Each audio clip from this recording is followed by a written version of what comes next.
Honourable Senators, the President.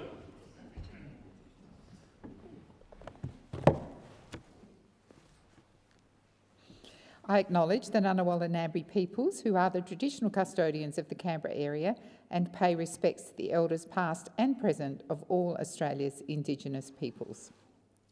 Senators, I invite you, as I read the prayer, to pray or reflect in your own way on your responsibilities to the people of Australia and to future generations.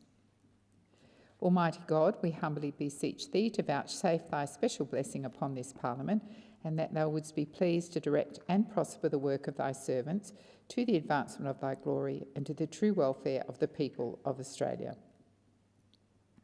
Our Father, which art in heaven, hallowed be Thy name. Thy kingdom come, Thy will be done in earth as it is in heaven. Give us this day our daily bread, and forgive us our trespasses as we forgive them that trespass against us. And lead us not into temptation, but deliver us from evil. For Thine is the kingdom and the power and the glory for ever and ever. Amen. Are there any documents to be tabled by the clerk? Listed on the dynamic red. Are there any proposals for committees to meet during the sittings of the Senate? Mr. President, committees have lodged proposals as shown at item 4 of today's order of business. If there is no objection, the meetings are authorised.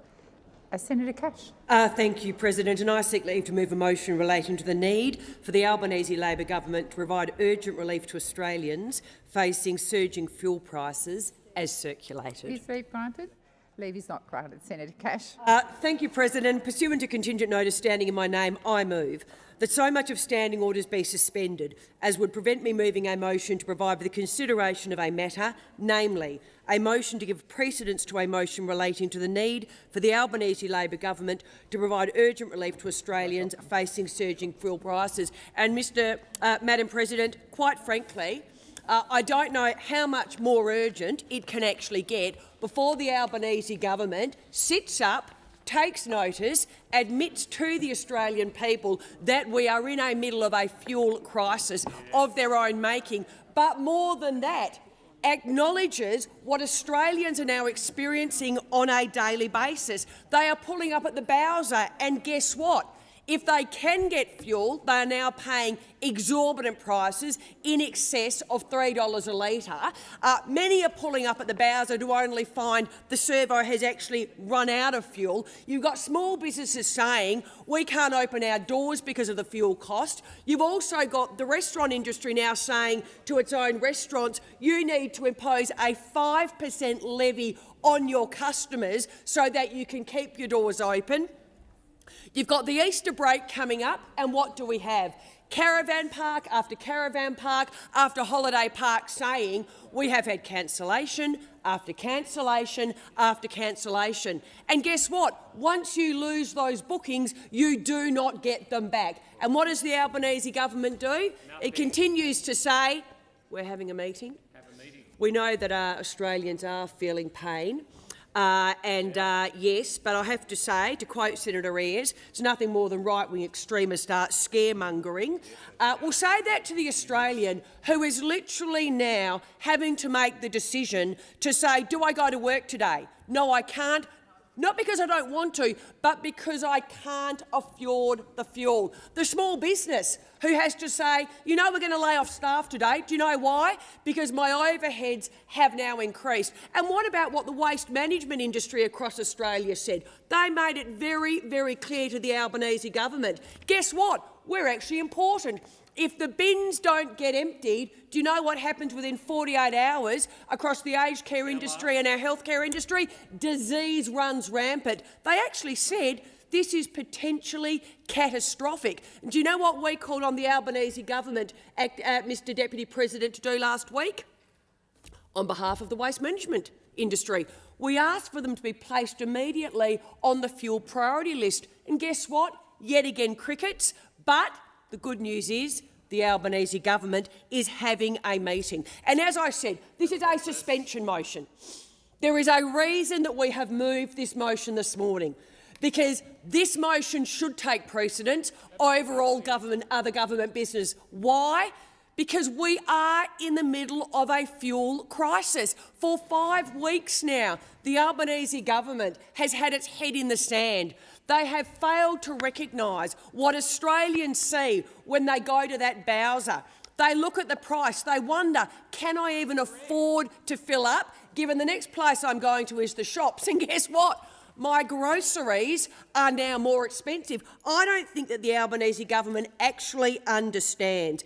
The crisis itself is now threatening fuel security. And do you know what happens when fuel security in Australia is threatened? The consequences, as I said, spread quickly. This is a government that it just hasn't been on the back foot since day one. It has actively had its head in the sand. It's not just the motorists who feel it. It's not just the freight operators. As I said, it's the essential services.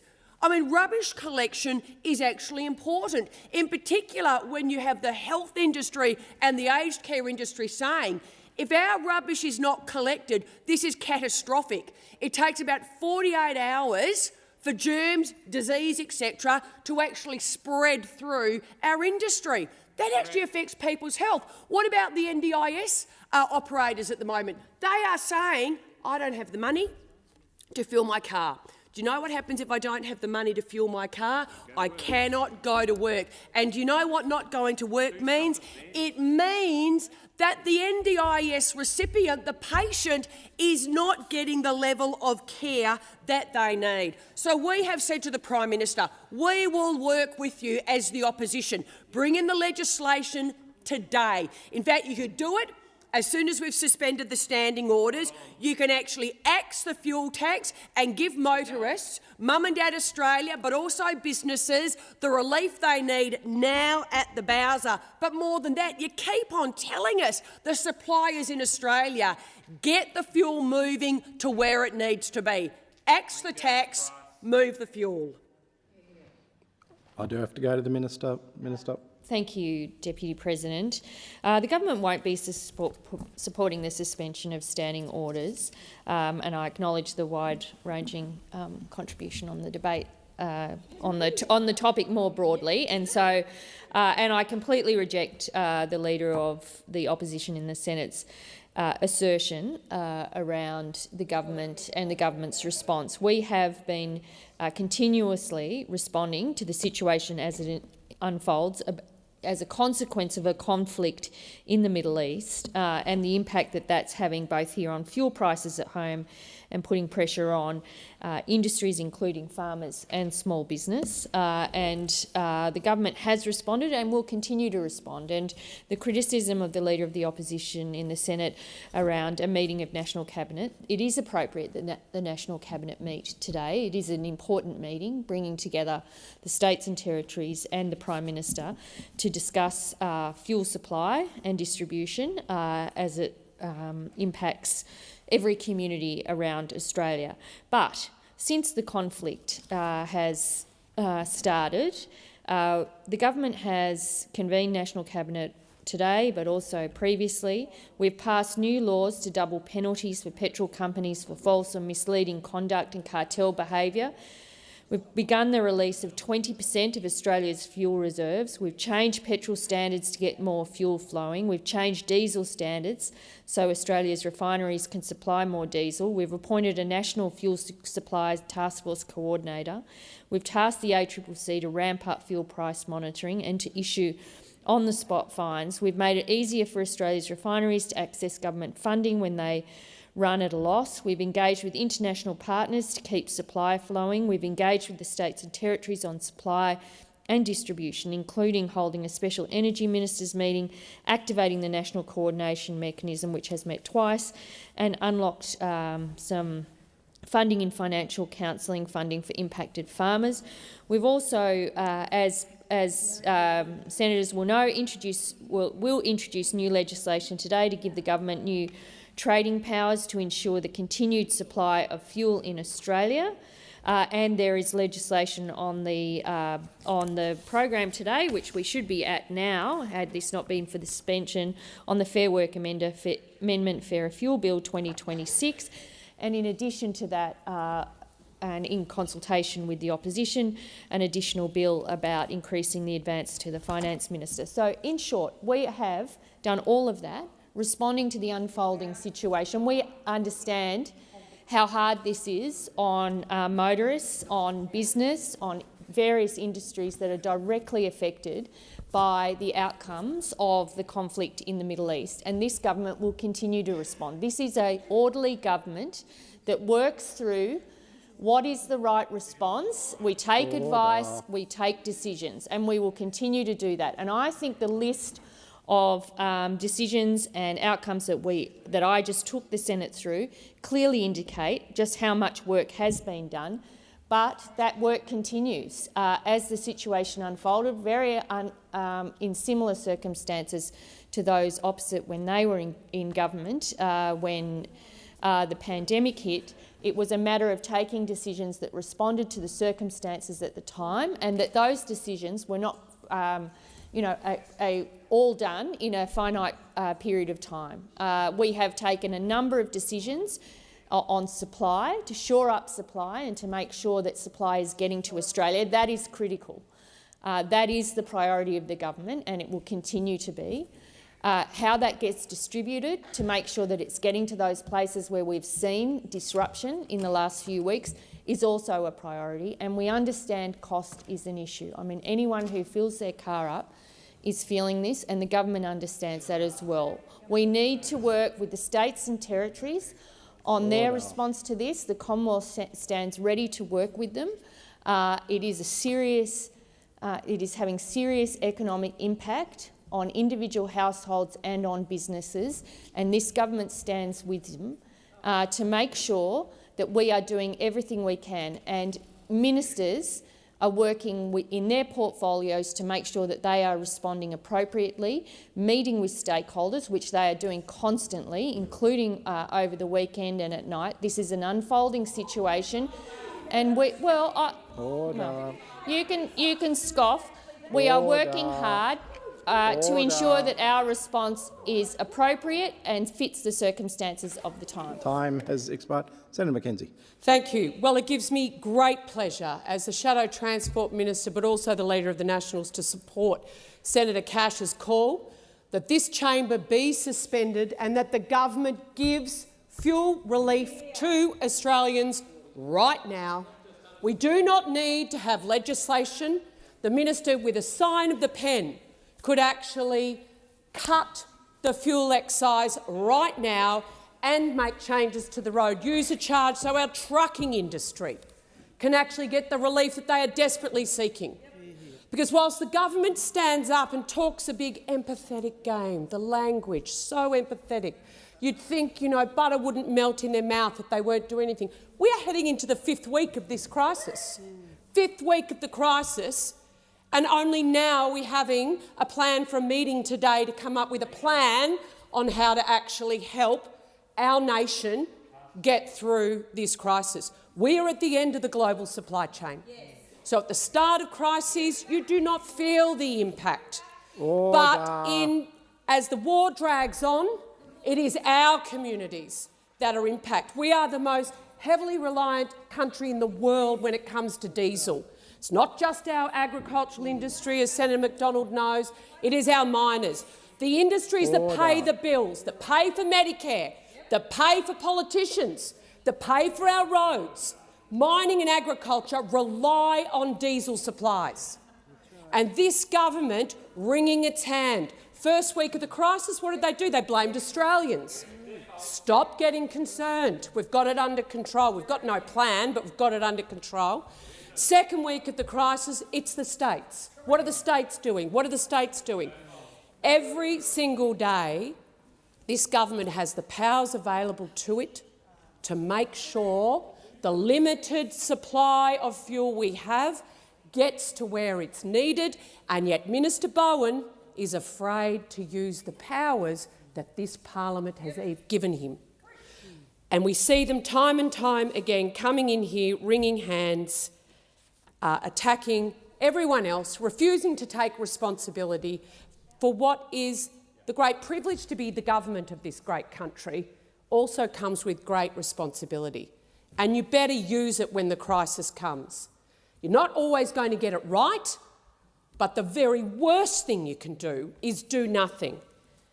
You have to admit that your own policies have meant we're weaker going into this crisis. Businesses have been going offshore. Meanwhile, you've nailed them on industrial relations. You've nailed them on environmental approvals. So, energy policy. You've kept clinging to net zero like a life raft for your EU trade agreement. Well, how is that going to help us when we have no sovereignty over our own fuel?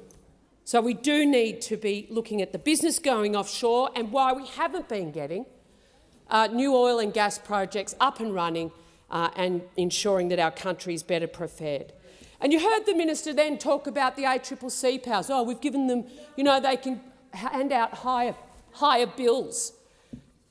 You did not change the ACCC power to actually make sure they can examine and investigate price gouging from big international oil companies who are holding particularly regional Australia and our agricultural industry to ransom during this crisis. And yes, we need families to have relief at the bowser right now, and that's something that should have already happened, and our trucking industry is desperate. This is what they've actually asked for. What are you giving them? You're allowing the TWU into the contractual arrangements for the trucking industry, but that's okay. My inbox, like everyone here, has been absolutely flooded with local businesses seeking relief. When we've got a transport operator, third-generation transport business, the viability of their business is threatened with the rapid increase of fuel prices and an immediate cash flow crisis. And that's why the transport industry has also been asking the government about GST relief, about actually giving them what we did during COVID, a 6-month relief from lending arrangements with banking and other creditors, because it's a cash flow crisis. Truckies are parking their trucks and not filling it up because they can't afford to. Or declaring the emergency that this is, instigating disaster relief packages for our industries, and that's exactly what the industry's been calling for, and once again, this government's done nothing. Senator Hanson-Young was on her feet first. Thank you. Well, the hypocrisy in this place reeks. The hypocrisy from this side of politics, this side of the chamber, who have backed this bloody war, this illegal war of Donald Trump's, backed it since day one, and now are saying, oh, it's actually causing pain to Australians. Well, of course it is. That's what was always going to happen. But you went in blindly, you backed America, you backed your mate Trump, and now Australians are paying the price. And of course, the Labor Party did exactly the same thing. Exactly the same thing. Both sides here, the major party cartel, backed Donald Trump, and now the pain is really being felt. Oh, doesn't sound like such a good idea now, does it? But of course, the major cheer squad of Mr Donald Trump, of course, is One Nation. And we're about to hear the leader of One Nation, I assume here, Pauline Hanson, stand up and wring her hands and give her crocodile tears, meanwhile backing the major supporter of this rubbish, of this pain, of this suffering, of this economic crisis, and that, of course, is Donald Trump. There's no bigger cheerleader for Donald Trump in this country than Pauline Hanson and One Nation. Meanwhile, Australians are copping it really hard. And it's going to get worse. And it's going to get worse because Donald Trump's war is in no way looking like it's going to end. And Australia has no, the government has no plan, the opposition has no plan, they just want to complain. And while they're complaining, they want to make it harder for people to actually even do the things that are cheaper. Get into electric vehicles. The opposition doesn't want anyone buying or driving EVs. The culture war is in overdrive. The hypocrisy is rank. But of course, let's just take one moment to reflect on what really is happening. That while there are cracks emerging in the major party cartel, because of course we have Mr Hastie, who's the only person from the coalition who's starting to question whether this war was a good idea at all. He doesn't really like Donald Trump, so he says. So what is it that the opposition actually stands for? What is it? Because on one hand, they're in there backing the war, backing Donald Trump, backing the pain that Australians are feeling, not doing anything about it, just whinging, whining, while privately clapping their mate Donald Trump back home in America. And yet they now have some cracks emerging, because there are some people who are saying that this war should never have been started, this war should never have been backed by Australia, and that Donald Trump is leading the whole world down a path of ruin. So the question I have to the coalition is, what's your policy? Do you back the war or don't you? Because for 4 weeks you've backed this war that has pushed prices up and is making life hard now for Australians. It's about time you're honest with the Australian people about this. And of course, the only reason we're starting to see cracks emerging within the major party cartel and comments from people like Mr Hastie from the other place is because Australians are saying, we don't want anything to do with this war. It's not our war. We don't want anything to do with it. We shouldn't be chasing the US. We shouldn't have our troops over there. We shouldn't be sending our warplanes, and we certainly shouldn't be paying the price. Australians don't want this war. They don't support Donald Trump, and now the major parties have got themselves wedged into some pretty difficult corners. So what do we do about it? Well, today, National Cabinet, if the Prime Minister can't deliver free public transport across the country, the meeting's a failure, in my opinion. If the government can't deliver proper support for people right now, then it's going to be a failure. We need to be making sure that people can get to work, get to school, and free up fuel for the regions. That's what needs to happen. That's what needs to happen. And the Prime Minister needs to at least lead on that. And of course, we should be putting a tax on the big gas corporations who are making massive profits out of this bloody war, pushing up Australians' energy prices. Australians are going to be paying more for power and more for gas because the gas cartel, the big gas companies, are banking big profits while this war continues to erupt. We need to tax them. And this week, here in this chamber, we have the power to do it if there's the will. Senator Hanson-Young. Sorry, Senator Hanson was on her feet. Minister. Thank you very much. Actually, I do support this motion because we need to bring to bear what is happening to the Australian public with this. What a load of dribble has just come out of the Greens' mouth now, explaining that we're all for war. Order. Now, the fact is, no one in this chamber has said we're going to go to war. We wanted to go to war. Never have done. We've been hit with a situation now that... Senator Hanson, resume your seat. Senator Hanson-Young. Senator Hanson-Young, please. Senator We've Hanson, been hit with a situation now that I and no other member of this chamber wants to see any Australian troops on foreign soil fighting. We've seen enough of wars. But we've dealt with the situation now that we have to deal with it. And the biggest problem that I see coming out of this now is showing how exposed we are that we cannot provide for ourselves in this nation. And this has all come about due to climate change, have no doubt about it. The legislation laws that have been put into this place, led by the Greens, led by the Labor Party, and started under the coalition many years ago. This is why we're in this situation. You're worried about now what's happening over there. And you know what? I stand by the Iranian people that have been given their freedom under a regime for 47 years. And you come in here and you think the Greens are saying they want to fight and stand up for women.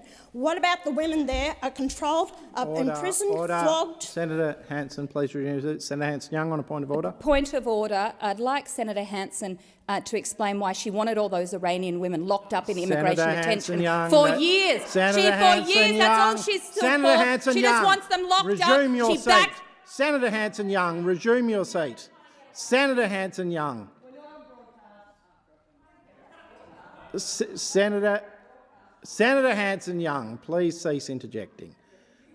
Senator Hanson-Young, that is clearly a debating point. You know that. Senator Hanson, you have the call. Thank you. I sat and listened to Senator Hanson-Young's speech and her criticisms with no interjection. Now, I'm pointing out the facts here. I ran into and I was contacted by the Iranian people and some of their, I won't say departments, but anyway, they said, thank you for standing up for us. We don't want this war, but people are being under dictatorship, and if we left up the Greens, we'll be under a Marxism. That's what it is. That's what we're coming to this country. Now, I can assure the people in the gallery, I don't want to see war. I don't want to see our people over there fighting. But we've been dealt this hand, and we have to deal with the best that we can. The situation is that over the weekend I was out to the farming sector, and they are really on their knees. They are providing the food to the rest of the country. And they're saying, Pauline, we can't get the fuel. It's so expensive for us. But not only that, guess what? They can't even get the fertiliser. If we have the fuel, we don't have the fertiliser. They don't know whether they're going to put a crop in, whether they can actually be able to harvest that crop. They don't know the cost it's going to be involved to them. If the farming sector goes down, the whole communities goes down. Money's to that area. This is what the situation we're in now. All these safeguarding mechanisms, environmental protection agencies, we have the fuel, we have the resources in this nation. It has been shut down by this Labor Party, backed totally by the Greens all the time to shut it down. We don't have the resources. We've lost our industries, manufacturing. The government has given $1 billion to Snowy Hydro to pay for the electricity for Tomago to keep them operating. You're backing this all the time. Projects that you've brought in destroyed our industries, manufacturing. 47,000 small businesses have gone under because of your electricity. And I'll tell the people now, you might think of this war now that's happening here over in the Middle East with Iran. Be prepared what's going to happen, because China has said they are going to invade Taiwan. They want Taiwan next year. If you think this is the start of it, it's not. It's going to get worse than that, because a lot of our imports come from China. The fuel, if you're talking about fuel and energy now, start going after our own fuel here in this nation. Be self-sufficient. Start up the industries, manufacturing. You've got China invades Taiwan. We're going to be in one hell of a mess. We import $300 billion worth of product from there. That is going to be worse. So we will be on our knees, and I've been speaking about against globalisation since 1996. We don't have vision for this country. You're shutting it down, and that's why the people are living in poverty in this nation. It is absolutely disgusting what you have done, and you're to blame for it. The Greens are to blame for it. You have not done best interest for this nation. Senator Hanson, your time has expired. Senator Ayres. Well, the last 15 minutes, Deputy President, have demonstrated why the Senate should not entertain this suspension. It has demonstrated the polarisation and the hyper-partisanship of the Liberals and Nationals and One Nation, and indeed the Greens political party. That's what it demonstrates. And it falls to the Labor Party as the government of Australia to, in a careful and sensible and effective way, in an orderly way, to set out the policy response to this emerging crisis in the Middle East. And what this debate demonstrates is that there's no answers there, there's less than no answers there, and there's no answers from the Liberals and Nationals to this set of issues. Of course, military conflict in the Middle East, the decision of the government of Iran to effectively close the Straits of Hormuz has impacts on Australian fuel and Australian fertiliser and a series of intermediate goods, including plastics. That is the case. And the government has been carefully managing these questions, but of course it has a series of impacts that will be felt today and over the course of the year in terms of the broader economy. That is the case. But what have we seen from the Liberals and Nationals? What have we seen from the Liberals and Nationals? Well, we have seen hyperventilating and hyperpartisanship when what we should have seen is the approach of an alternative party of government. And they wonder why they keep getting smaller. They wonder why they keep getting smaller, wringing their hands internally in each of their state branches, worrying their way through these issues when what they should do is act. What they should do is act. What they should do, if they want to be a serious party of government, is not do student politics resolutions in here, but they should act and move back towards the centre of Australian politics and engage with the real issues for Australians. And they have not, Acting Deputy President, been able to bring themselves to do that because of their own internal sense of grievance, their own incapacity to deal with the marginal position that they currently are in Australian politics, and they have not been able to do it because they are utterly disconnected from where ordinary people are in Australia, in the centre of Australian politics. That's the problem for them. And their tactical position that they adopt, I could at least respect a tactical position that had a hope of, even though it was partisan, even if it was not in the national interest, I could at least, as a base political character myself, understand why you would adopt a hyper-partisan position that was not in the national interest. I wouldn't like it, I wouldn't do it myself, but I could understand it. Senator Ayres, could you resume your seat, please? Senator Dunning, is this a point of order? Deputy President, just seeking a bit of guidance here. The debate that we're currently in at the moment started at 10:01. I understand there's 30 minutes allocated for debate. It's now 10:31. I wondered how much longer, as eloquent and on point as this is.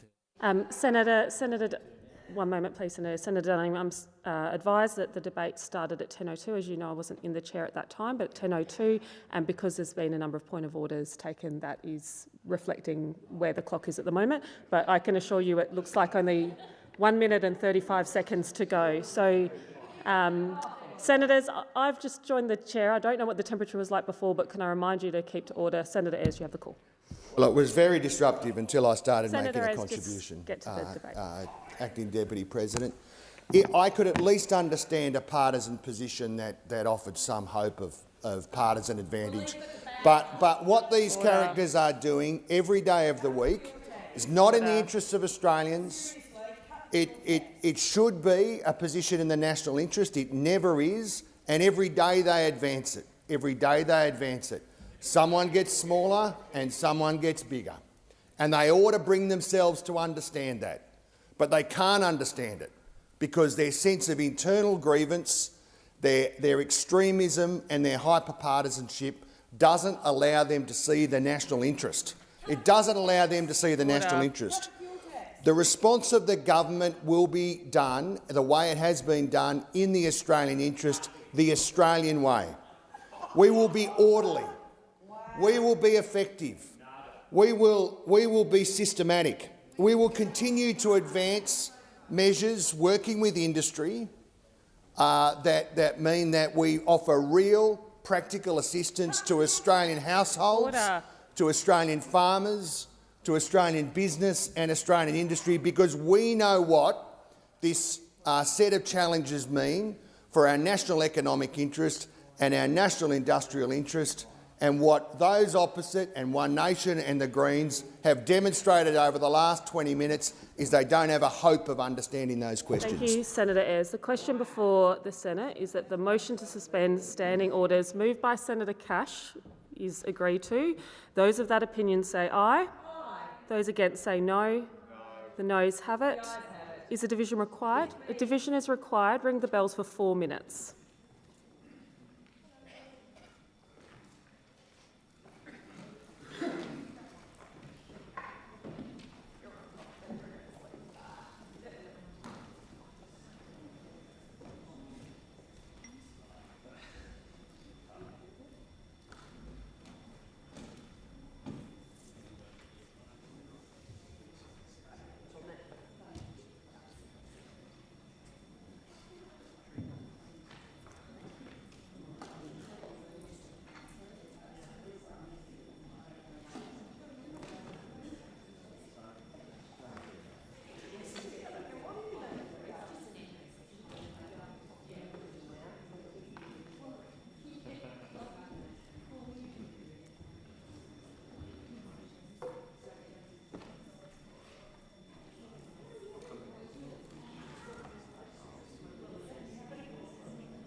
Lock the doors. So the question is that the question be put.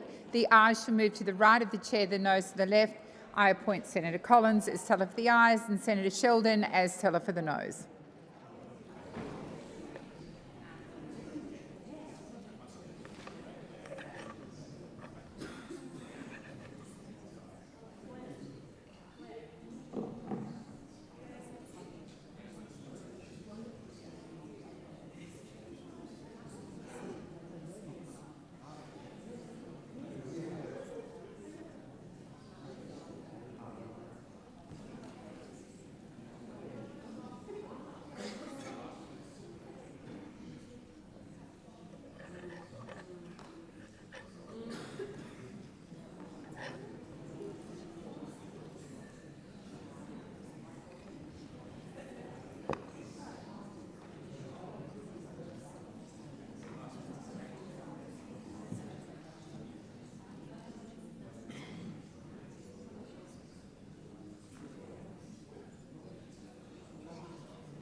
Order. There being 29 ayes and 35 noes, the matter is resolved in the negative. The question now is that the motion is moved to no. Oh, we're done. Oh, sorry. We were negative, so we're done. I call the clerk. Government Business Order of the Day number 1.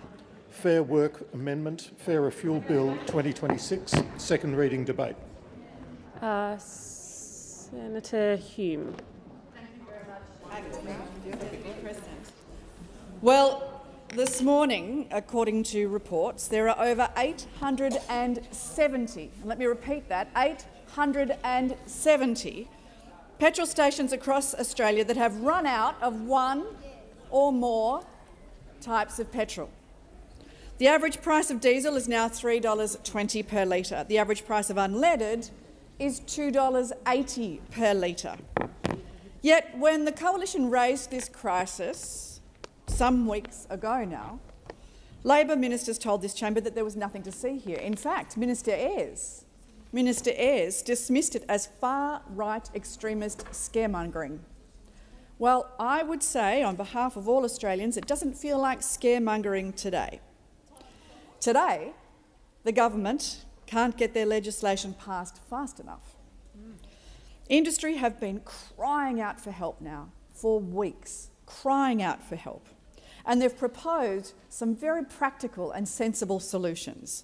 And is this legislation that the government have presented to us today part of that practical solution? Is it going to cut the taxes on fuel to give immediate relief? No, it's not going to do that. Is the legislation that the government is bringing for us today to reduce the road user charge paid by truckies? No. It's not going to do that. Is it going to give immediate relief to farmers who are paying record prices to run their farms and to deliver groceries to Australians? No, it's not doing that either. Let's be very clear on what this bill does and what this bill doesn't. It is a bill that simply removes the safeguards, all safeguards, on an industrial relations process that is currently under review, I might add, and that has barely been used by the transport industry. This is urgent legislation. The priorities of Labor in a crisis are clear for all to see. This is Labor. An industrial relations process that has not been used is urgent, but cutting the fuel excise isn't. Cutting the road user charge, that's not urgent. Getting the supply to the petrol bowsers, that's not urgent. But changing an industrial relations law that hasn't yet been used, that is currently under review, that is urgent. It's so urgent, this meagre and this politicised offering for the transport sector, that it is only one item in a long list of assistance that has been called for. A long list.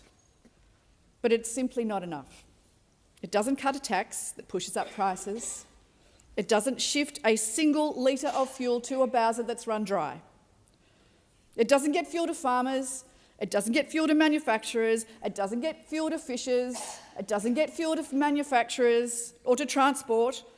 It doesn't help to keep the price of your groceries down by reducing pressure in the supply chain. It's entirely political. It's entirely pathetic. And it is all Australians have come to expect from this Labor government. As meagre as it is, it also speaks to the mindset of Labor because it is entirely circumvented scrutiny. Entirely circumvented scrutiny. In bringing this bill on, Labor have trashed parliamentary scrutiny of a very complex industrial relations system, with the likely outcome of this being unintended consequences. Of that, there is no doubt.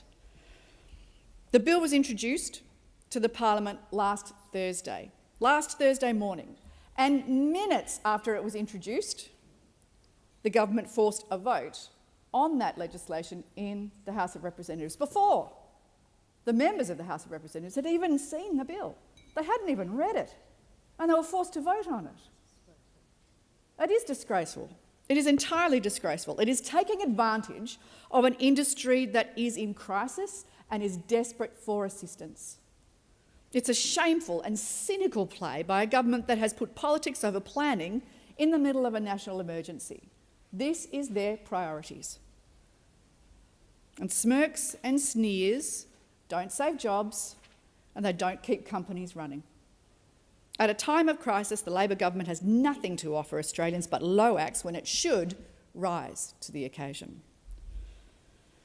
This bill would amend the Fair Work Act of 2009 to allow the minister to determine that a road transport contractual chain order application, which we will refer to as an RTCCO, is an emergency application.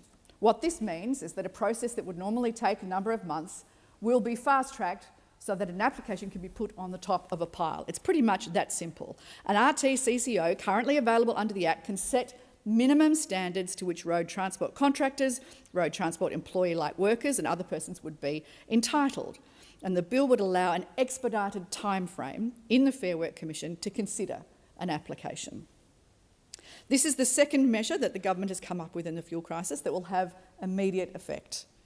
And it still doesn't even alleviate the pain that is being felt and faced by millions of commuters or solve the pain price faced by transport. It doesn't cut a tax. It won't reduce your petrol prices. It won't deliver a litre of fuel. At best, what it will do is shift costs up and down the supply chain, and someone at some point is going to have to pay. Now, the Coalition has called on the government to immediately halve the fuel and diesel excise for 3 months and a corresponding reduction in the heavy vehicle road user charge. These measures would in fact provide immediate relief. They would actually make a difference. But the trucking industry says that the excise alone is insufficient to mitigate the scale of current costs. RTCCOs currently available under the Act, they can set that minimum standards to which the road transport contractors, road transport employee-like workers and other people would be entitled. These were provisions that were included and provided and introduced by the government through the Fair Work Legislation Amendment Closing the Loopholes Bill number 2 in 2023. Now, the Coalition opposed that bill at the time, but the measure has been in effect since February 2024.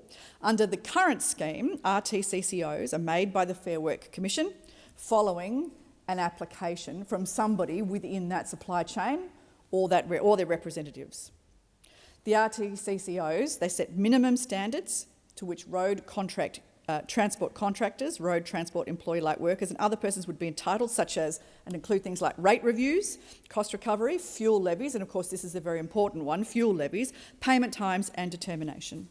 The Fair Work Commission would ordinarily need to provide 6 or 12 months for a consultation period that consultation period that was specifically requested by the industry, I might add, during the Closing the Loopholes Bill consultation, a 6 to 12 months consultation period before a decision is made on what an RTCCO would look like.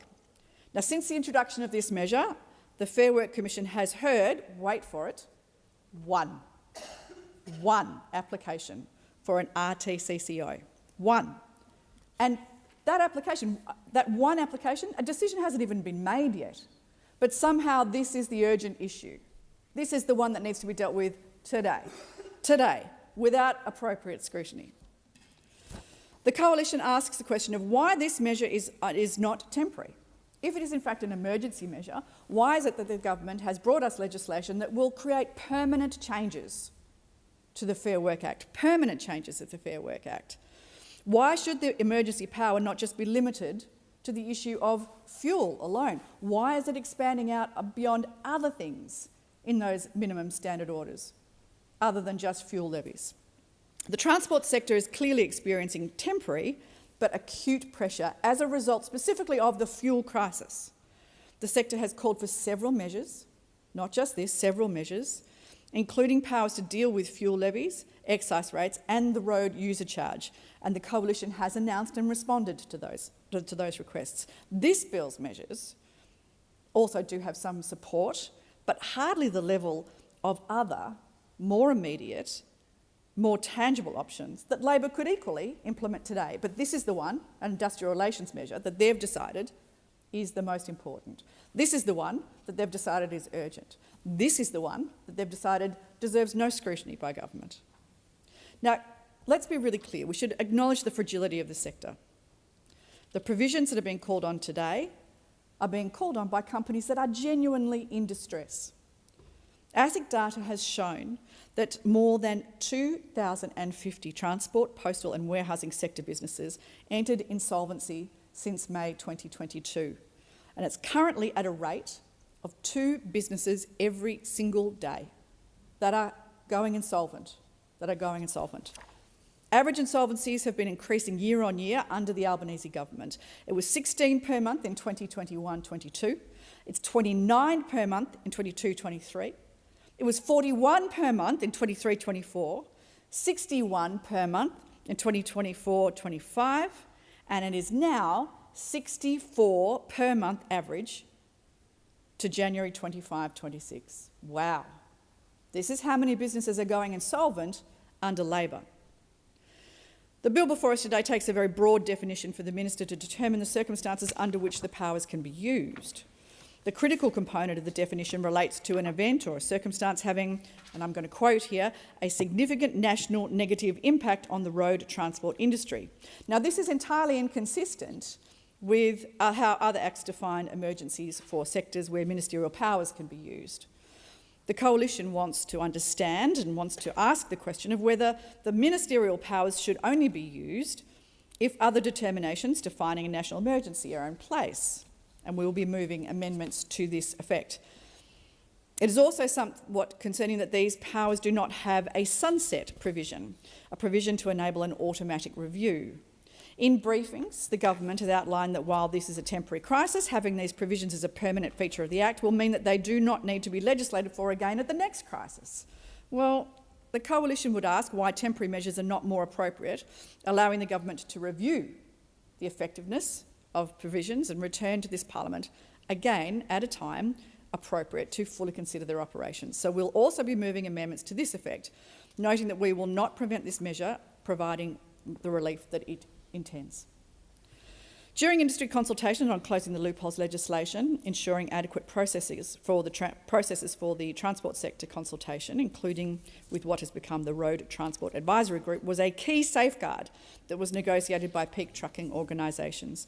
Well, this bill expedites the consultation on RTCCO applications, which represents a lessening of the effectiveness of those safeguards. So the Coalition would ask why the government has not included a requirement for even minimal consultation when these powers are used.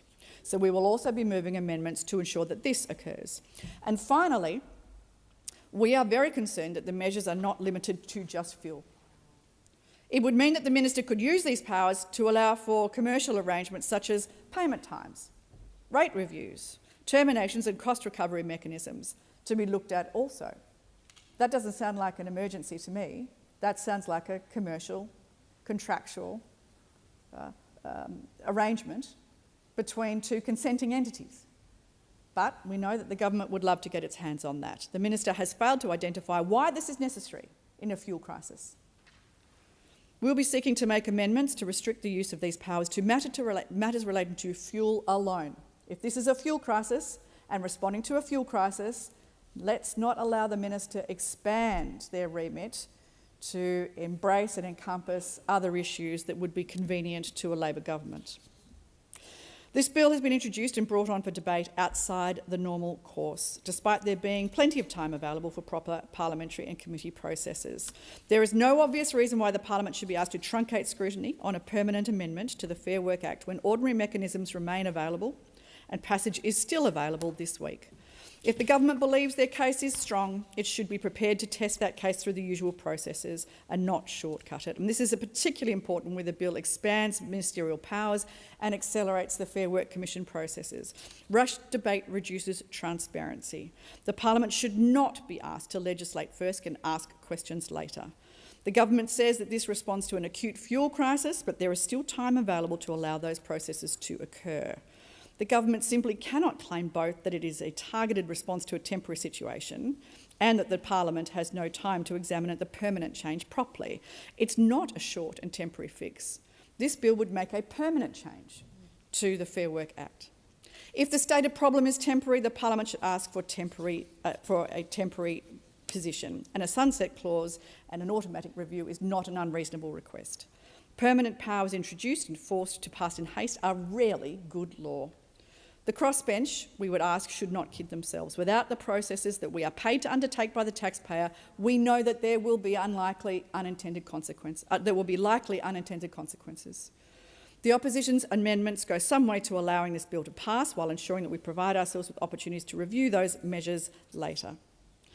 We are conscious of the fact that there is broad support for some of the actions in this bill, and that we will make sure that this bill passes to ensure that those in the trucking industry do not suffer under positions of this government. However, there is more that needs to be done, more that can be done, more that should be done.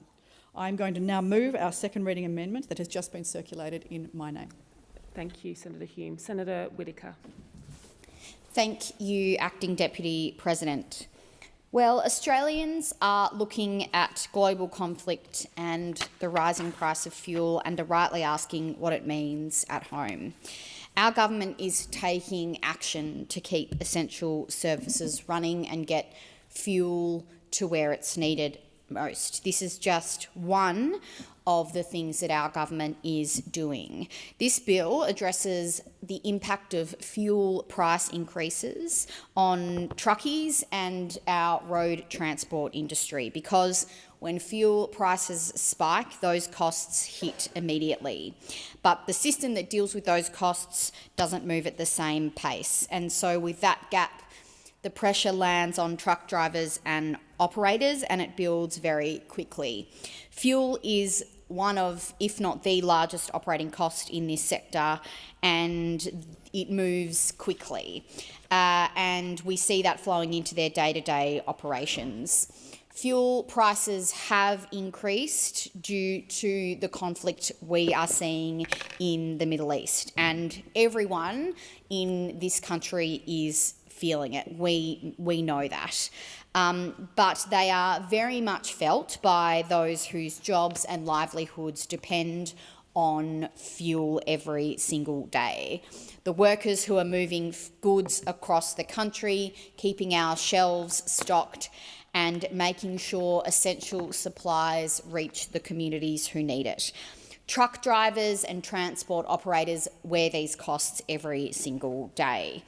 And that industry operates very much through contract chains with costs that move through those chains, and the ability to manage those costs is not evenly shared. And those at the end have limited capacity to adjust when costs surge, which impacts business viability, it affects sustainability, and it absolutely affects the livelihoods of truckies and their families. And so we want to make sure that this sector can continue operating while it's under pressure.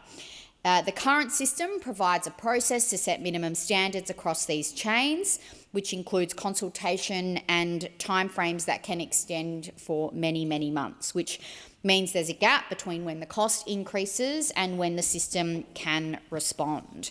Ultimately, it's a timing issue. And so what this bill will do is it improves sustainability, fairness and resilience while we see these global fuel challenges. It's about making sure that hard-working truckies and small transport businesses are not pushed to the brink. It amends the Fair Work Act to enable the Commission to respond more quickly to contractual train order applications in time-sensitive circumstances. It allows the Minister to determine that an application be determined quickly when it is in the public interest. It essentially allows the system that currently exists to deal with these challenges very, very quickly when it is necessary and in the public interest. I think this is a really, really important change that is reflective of the circumstances that we find ourselves in. Road transport is essential to keeping goods moving across our country, and it's really important that we keep the system working under global pressures. This is about making sure that our transport businesses can continue to operate, to keep goods moving across the country, because we know that when road transport is disrupted, the impact is felt well beyond the industry itself. This bill strengthens the system's ability to respond when conditions change. That is the purpose of what we're doing today. This is, of course, part of a broad suite of work that our government is undertaking to keep fuel flowing where it is needed, introducing new laws to help fuel suppliers bring fuel into Australia from overseas, while also keeping more Australian-made fuel here at home, and we're working with the states to get fuel where it is needed the most. We are committed to doing this work that is needed to give Australians confidence that in the midst of this global crisis, they can get the fuel that they need, and that's ultimately what this bill is about today, giving the confidence that the trucking industry needs to keep goods moving. And so I am very pleased to be able to support this bill today. Senator Barbara Pocock.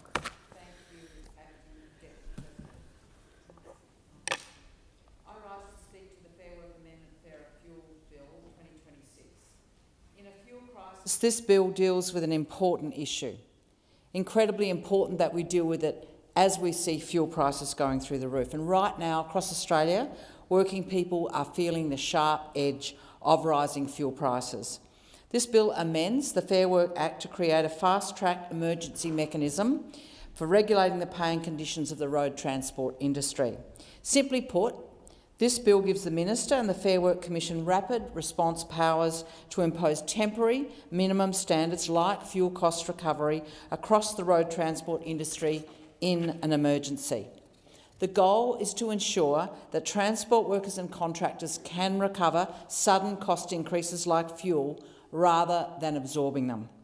It follows on from changes made to the closing loopholes reforms to ensure that the Fair Work Commission has the power to deal with pressures on workers and businesses in the road transport sector, and the Greens supported those measures. But we need to talk about why this bill is before us today. We're debating this bill in the shadow and as a direct result of Trump and Netanyahu's illegal war and attack in Iran, which have unleashed more chaos across the Middle East and are clearly threatening global peace. Just like other US wars, this war was not to bring about safety or freedom to the brave Iranian people resisting the regime that they face every day. History is clear. You cannot bomb your way to peace. This rapidly escalating conflict has already sent shockwaves through global energy markets, and it's pushing our fuel costs through the roof here in Australia. The closure of key shipping routes like the Strait of Hormuz has disrupted a significant share of global oil supply, pushing our fuel prices higher and higher. And ordinary people are paying the price as ever for the costs of war, through casualties, but also through inflation and the fuel and other cost of living increases that Australians are feeling the harsh effects of every day. Workers pay an especially high price. Cost of price-gouged fuel, groceries, interest rates, mortgages and rents. We know that rising fuel prices feed directly into inflation, and we're seeing warnings that food prices will rise, construction costs will increase due to fuel surcharges, and essential services will become more expensive. We know farmers around our nation are suffering, and that will feed through into food prices. And this is how energy shocks spread through the economies and around the world. And yet, at the same time, wages are not keeping up. Workers are being squeezed from both sides, from higher costs, from interest rates that are going up, and from stagnant incomes, and it's getting worse and worse as the war drags on. Treasury modelling predicts that inflation could go beyond 5%, and as a direct result. And Treasurer Chalmers has now said that is a conservative estimate. We saw in COVID that workers pay a price very early and a high price. They lose hours, they lose jobs, they lose incomes. And this illegal war, backed by Labor, the first country in the world to leap to backing Trump and Netanyahu in this illegal war, is costing workers and families and people relying on government benefits a very great deal. A cost in terms of fear and concern for so many Australians who now live in fear for the lives and safety of their friends and family and the citizens, women, men and children living in the Middle East. And the huge economic cost to workers and their households. This is a conflict that Australians want nothing to do with, but they are paying the price for it. The latest Guardian Essential poll found that only 1 in 4 Australians approve of the US-Israel war on Iran, and only a third have supported this government's actions in sending a military plane and troops to the region. Despite the lack of public support for this government's involvement in the war, the consequences have been immediate and severe. Here in Australia, we've seen diesel prices jump from around $1.66 a litre to over $3 in a matter of weeks, and they're only going one way. They're going to continue to go up. And this is a war where, as Germany's Defence Minister has said recently, quote, "There was no consultation, there is no strategy, there is no clear objective, and the worst thing, from my perspective, is there is no exit strategy." He is spot on. Right now, the Prime Minister or Defence Minister here can unilaterally take Australia to war with no parliamentary oversight before the decision is made. And that's why my colleague, Senator Shoebridge, reintroduced a bill last week to this place that would require Houses of Parliament here to vote before the government can send Australians to wars overseas. We know that 90% of Australians support this reform, and most are astounded that the Parliament does not already have that power. Australians should decide when they go to war, not Washington, not a handful of people in the war parties, and not on the whim of an unpredictable maniac of Donald Trump. We are living through the chaos of a war that's supported by a handful of powerful people without public consent, and this war is directly making the lives of Australian workers harder. The cost is especially high for those who work in the transport industry. The bottom of the road transport supply chain are transport workers and self-employed truck drivers whose livelihoods and the livelihoods of their kids and their communities, families, are already being hit so hard by those sharp increases in fuel prices. People like Frank Black, a member of the Transport Workers Union who's been a long-distance owner-driver for more than 30 years and who I met recently. His diesel cost has gone directly from $1,600 to fill his tank to $2,500 last week, and no doubt it's probably even more today. Frank Black's earnings have been wiped out. He cannot run his business. That pain should be shared along the road transportation and product distribution and retail chain. This bill shortens the delay in changed terms and pay conditions of transport workers. It offers them some protection. In an emergency like the one we're in, we have to support those workers and their families so that On this one issue, we can make sure the price and the pain of this emergency does not fall unfairly on those at the end of the supply chain and not on their families. I acknowledge the work of the Transport Workers Union in calling on the government to pursue this change.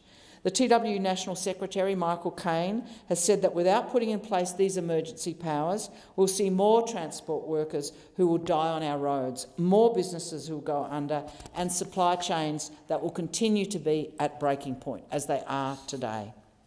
This bill is called the Fairer Fuel Bill because it aims to make the cost of fuel fairer for workers in the road transport industry during this time of crisis. But what does this bill do for all those workers whose hours of work and jobs are being affected by this emergency? All those workers in other parts of our industry sectors. It does nothing for them. All those workers in the care economy, childcare, aged care, disability services, who are using their cars, paying for their fuel, to look after the people they feel so responsible for and are paid to care for. Who is helping those in the manufacturing industries and our hospitals, schools and retail and hospitality sectors who are also being affected by really significant changes in their fuel costs? These workers are impacted by the fuel crisis. Their bills are through the roof too. I've heard directly from Australians that they're spending $50 a day, many of them in cities like Sydney, just to get to and from work, for fuel and for tolls. The costs of this fuel crisis are painfully felt by them in their communities. The aged care sector is having difficulty getting staff to come in because they can't afford the fuel costs. Instead, we get this bill, which, while important, does nothing for those sources of pain, for those workers in those other industries who are feeling that deep pain because of the illegal Trump-Netanyahu war that Labor's readily signed us up to without an exit strategy.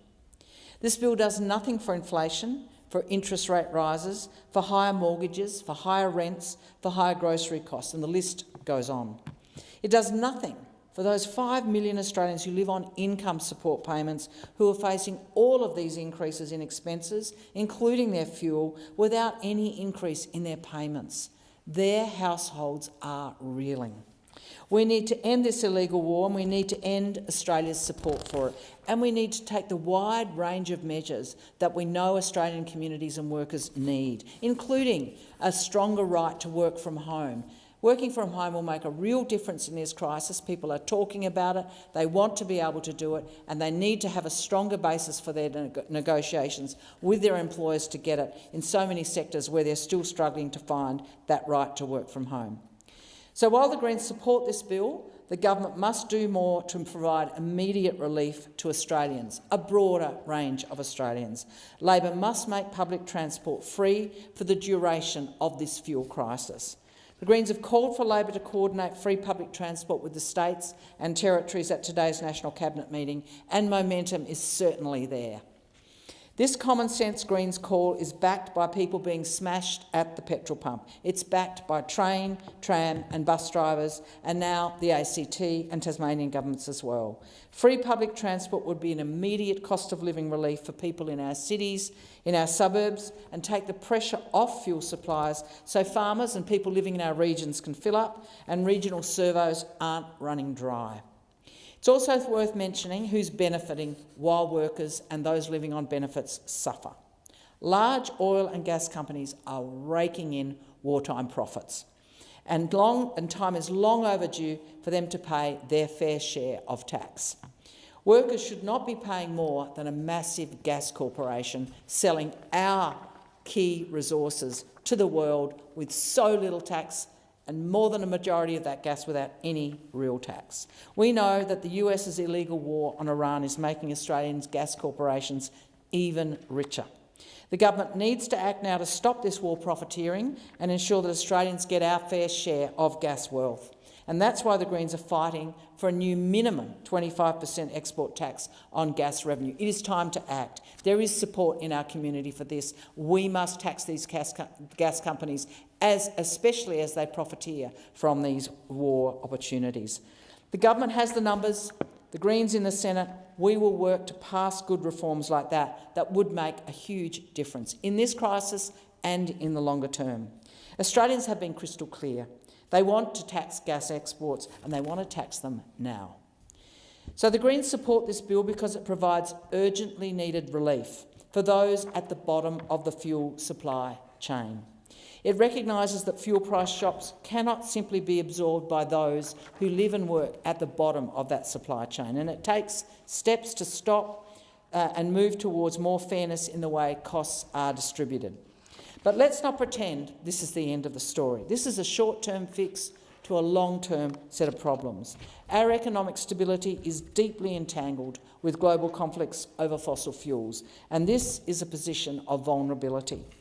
This crisis underscores the importance of pursuing an independent, peaceful foreign policy, one that prioritises de-escalation, diplomacy and stability. The crisis also shows us how important it is that we have long-term plans for sovereign control of key items like our fuel supply, like our fertiliser supply. The increased costs for transport workers for all workers are because of this war. Let's not forget it. We must stop supporting it. Senator Mackenzie. Thank you. I rise to speak on the Fair Work Amendment, Fairer Fuel Bill 2026. We're now entering the 5th week of the fuel supply crisis the government denied existed and sought to ignore.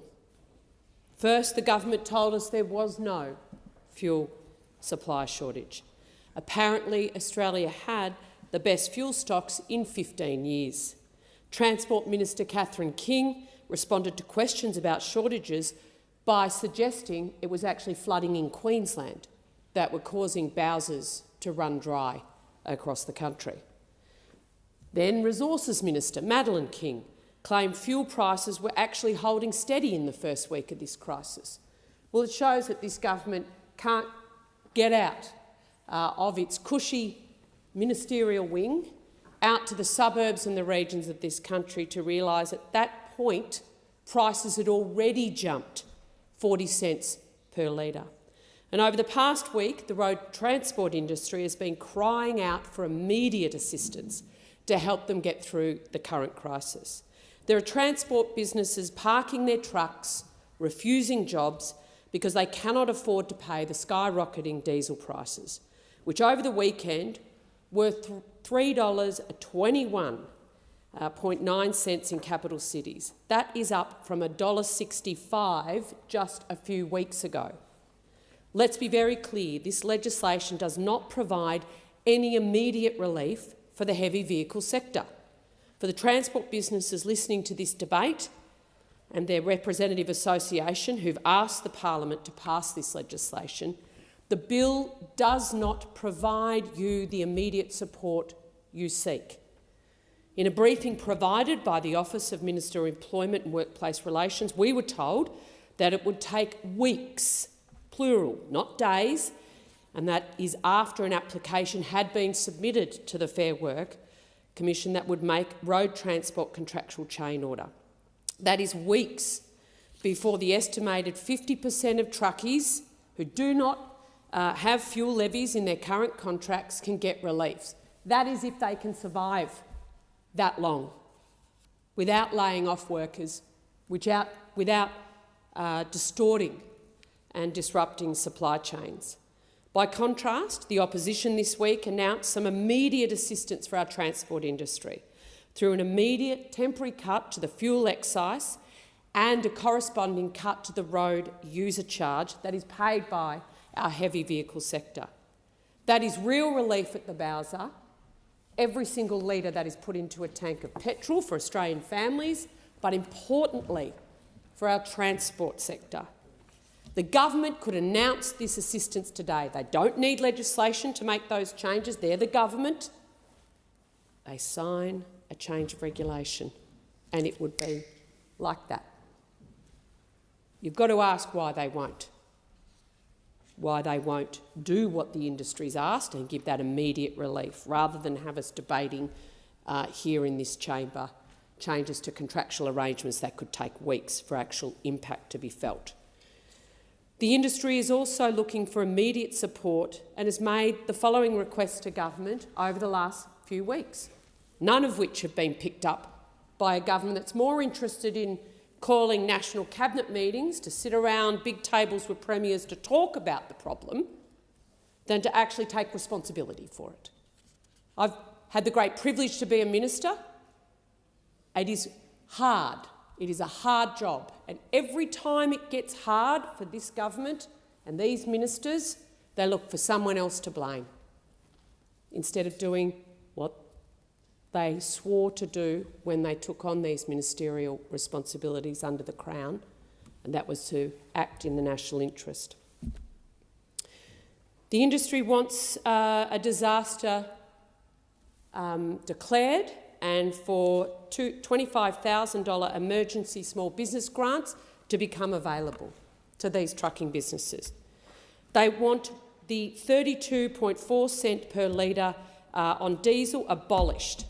They want that done temporarily in a targeted way while this crisis is occurring.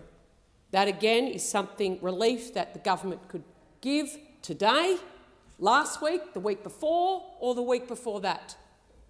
What we've seen is trucking businesses who are becoming insolvent at the rate of 2 businesses a day before the Middle East crisis are slugged with fuel bills in excess of tens and in some cases hundreds of thousands of dollars, and contractual arrangements that don't assist. Or what the industry is also asking is something that we instigated during COVID, and that was a 6-month moratorium on banks or creditors imposing lending repayments.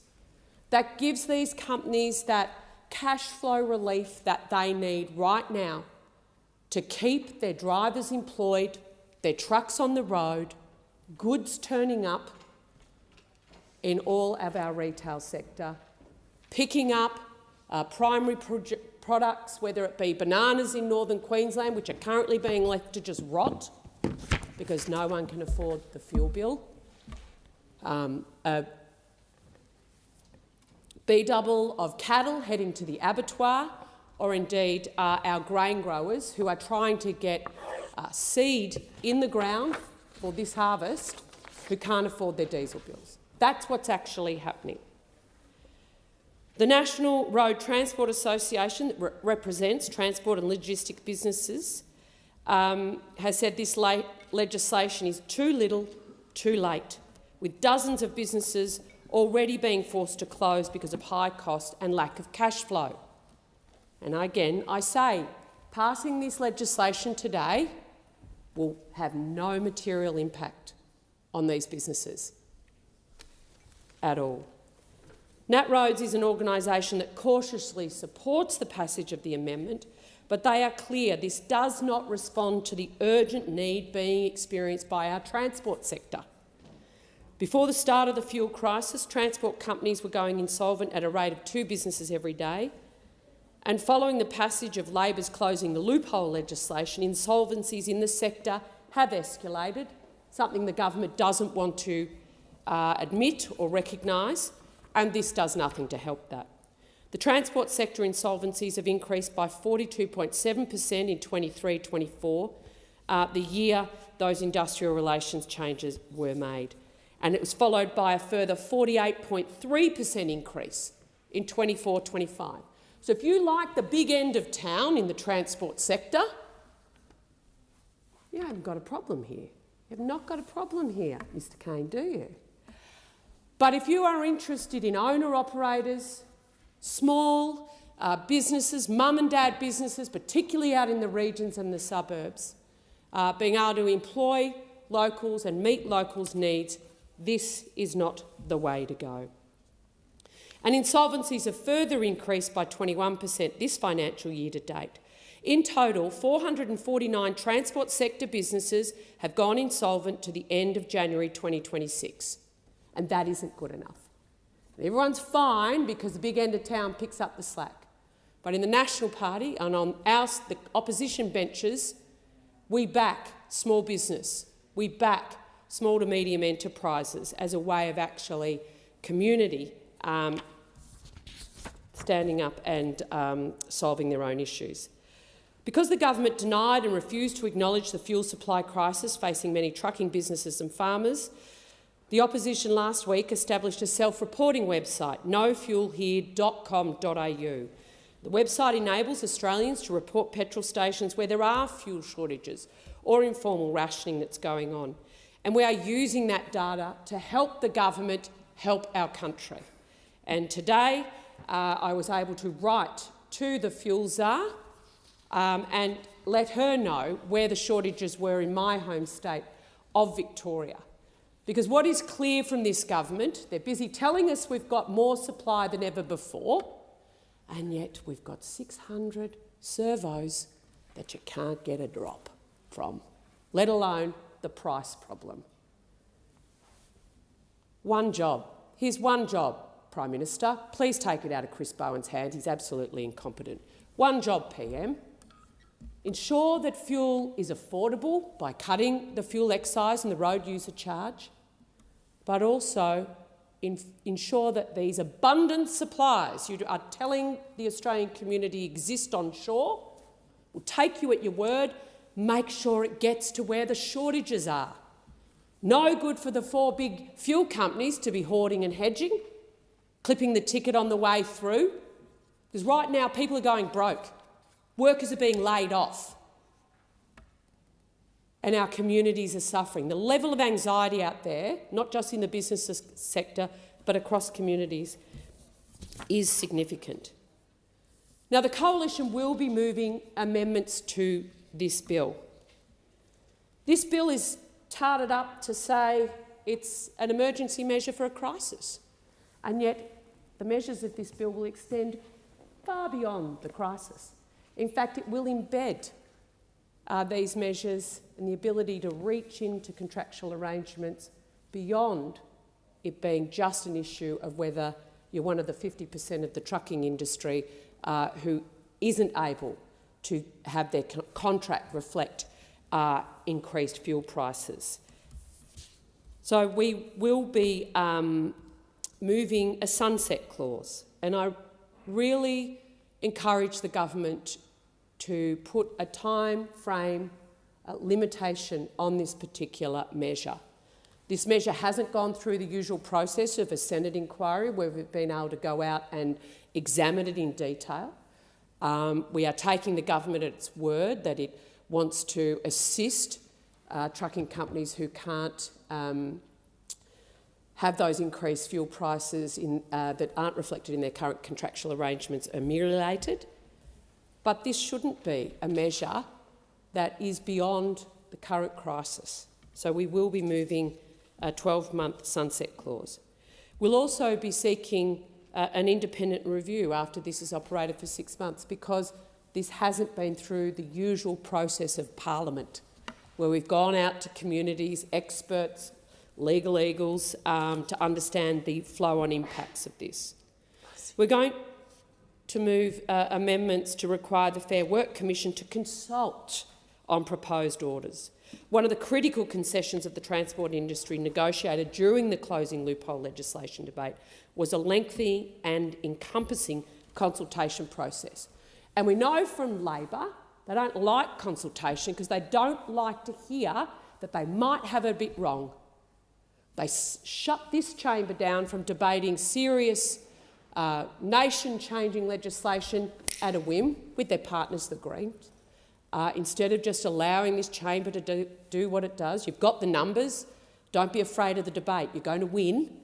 But the Australian public has sent us all here to put our views on the table in a democracy that all deserve to be heard. So consultation going forward is going to be one of the amendments we seek, because this legislation seeks to truncate that safeguard. And we want to make sure our amendment, we want to make sure that the Fair Work Commission must consult on any emergency application. We want to restrict the emergency orders solely to the issue of fuel charges, because this was the original request of the Australian Trucking Association. However, no limitation on this power exists in the ledge. You've got to ask why. Why? Have we got a much broader application than what the industry want? The government is seeking to expand the range of matters that could be determined by the Fair Work Commission under the emergency powers. And I don't believe that's appropriate. And we want to move an amendment that ensures the minister can only make a determination if there's a declaration of the national emergency has been made under the Liquid Fuel Emergency Act 1984. That's important. I just want to put, we're all being inundated around this chamber with the real-life impact of the current issues. And I've been contacted by a bulk haulage transporter from Inverleigh, west of Geelong, who wrote to me over the weekend saying about the reality of parking trucks because we can no longer afford to keep them on the road. It's core business. So road transport, Barnawatha also, thank you. And we've all been inundated in other debates. I'll be able to outline that. Transport is an essential service. Every Australian depends on it for food, water, housing, energy, medical supplies. And without a transport industry, those sectors fail. Everything we know fails. We won't be frustrating this legislation, but we will be moving sensible amendments to ensure that this legislation works for industry in the long term. Thank you. Senator Sheldon. Thank you, Acting Deputy President. Here we go again. Ideology over substance. We've had, to this chamber and with this bill, representation from owner-drivers, employee drivers, contracting companies, many fleet operators, large transport companies, a great variety of people right across the board, and all we can hear is rubbish from Senator McKenzie about saying consultation and is this an urgent requirement to be put forward by the government. Well, if you turn around as the shadow minister of I don't know what, because you're actually talking to transport companies, you'd be finding out about how urgent this is. And what do they come in here with? An amendment to say that we should wait until the 29th of May before we start discussing this further. Last week, they're turning around saying how important it is that we act urgently on fuel, and yet they're putting amendments up about delay, red tape after red tape after red tape.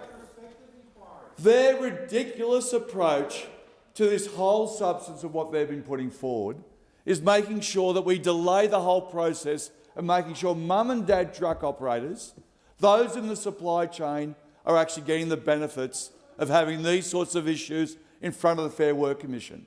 Because what they don't like is that during the Closing the Loopholes bill, there was a proposition that we should have supply chain accountability, those big retailers who they're always on the side with, those big miners that are screwing down people that are in the supply chain, who they're always on the side with, those in powerful positions in the economy, under the Closing the Loopholes bill, are held to account about transport costs. What this bill simply does, but importantly does and critically does, is make a variation to say that the Fair Work Commission doesn't have to wait 6 months, at least, to make a decision.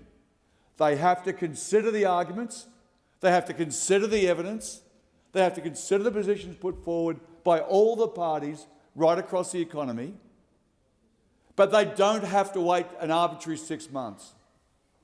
Now, to the credit of a number of companies, and it might be funny for me to come in here and say some good things about Woolies and Coles, because I spent about 30 years bashing them up. But I've got to say, on this one issue, they've turned around as a result of the Closing the Loopholes bill that we put through, that One Nation voted against, that the Liberals voted against, the Nationals voted against, that as a result of the discussions that have taken place so far on the bill that has already been passed on the Closing the Loopholes on supply chains, they've said that they'll go to fortnightly payments. They said they'll go to new payment terms to make sure that truckers aren't sent bankrupt. And the consequence for all of us in the community, if that happens, is that we don't have supplies of fuel actually making it to the petrol station. We don't have food going to remote communities, to regional communities, or your local shop in our capital cities. This bill is to make sure that the urgency that's required under the fuel challenges that we have now because of the Middle East crisis is dealt with in a faster, more efficient way. But they're just against it because of ideology. They don't like the fact that some of the biggest, most powerful companies in this country, along with owner-drivers and employees and transport companies, can all come together and work out a solution, and if they can't get a solution, then the arbitrator, by hearing the evidence, can make a decision to make sure that nobody's left behind. And those good companies, and there's a number of them out there that are doing the right thing, that are making sure that transport operators don't go bankrupt, are competing with the mongrels they're protecting. Because if they don't pass this legislation, they don't pass this bill, then they are turning around and going to the most base and crass operators that are turning around and profiteering from the challenges that we have because of the Middle East crisis.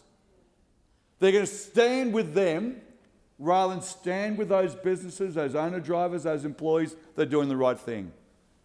Now, I hear this sort of comments, from Senator Mackenzie before about, heaven forbid, the union's involved. Oh my God, the union's involved with this as well. Isn't that horrific? Well, I'm proud to say, yes, I'm a union member. Yes, I was the National Secretary of the Transport Workers Union. Happens to be the largest small business organisation in this country. Tens of thousands of owner-drivers in every transport chain you could possibly think of, whether it be a gig worker, a taxi driver, a long-distance truck driver, waste worker, car carrying, and the list goes on, that we are the largest, they have been the largest, and they still are the largest small business organisation in this country representing small businesses. But it's not just them that have come to the table and said how important this bill is. It's people like Peter Anderson, who's the Secretary of the Peak Transport Employee Body, the Australian Road Transport Industrial Organisation. On March the 23rd of 2026, he said this: there are plenty of good transport clients out there doing what they can to get everyone through these fuel price spikes.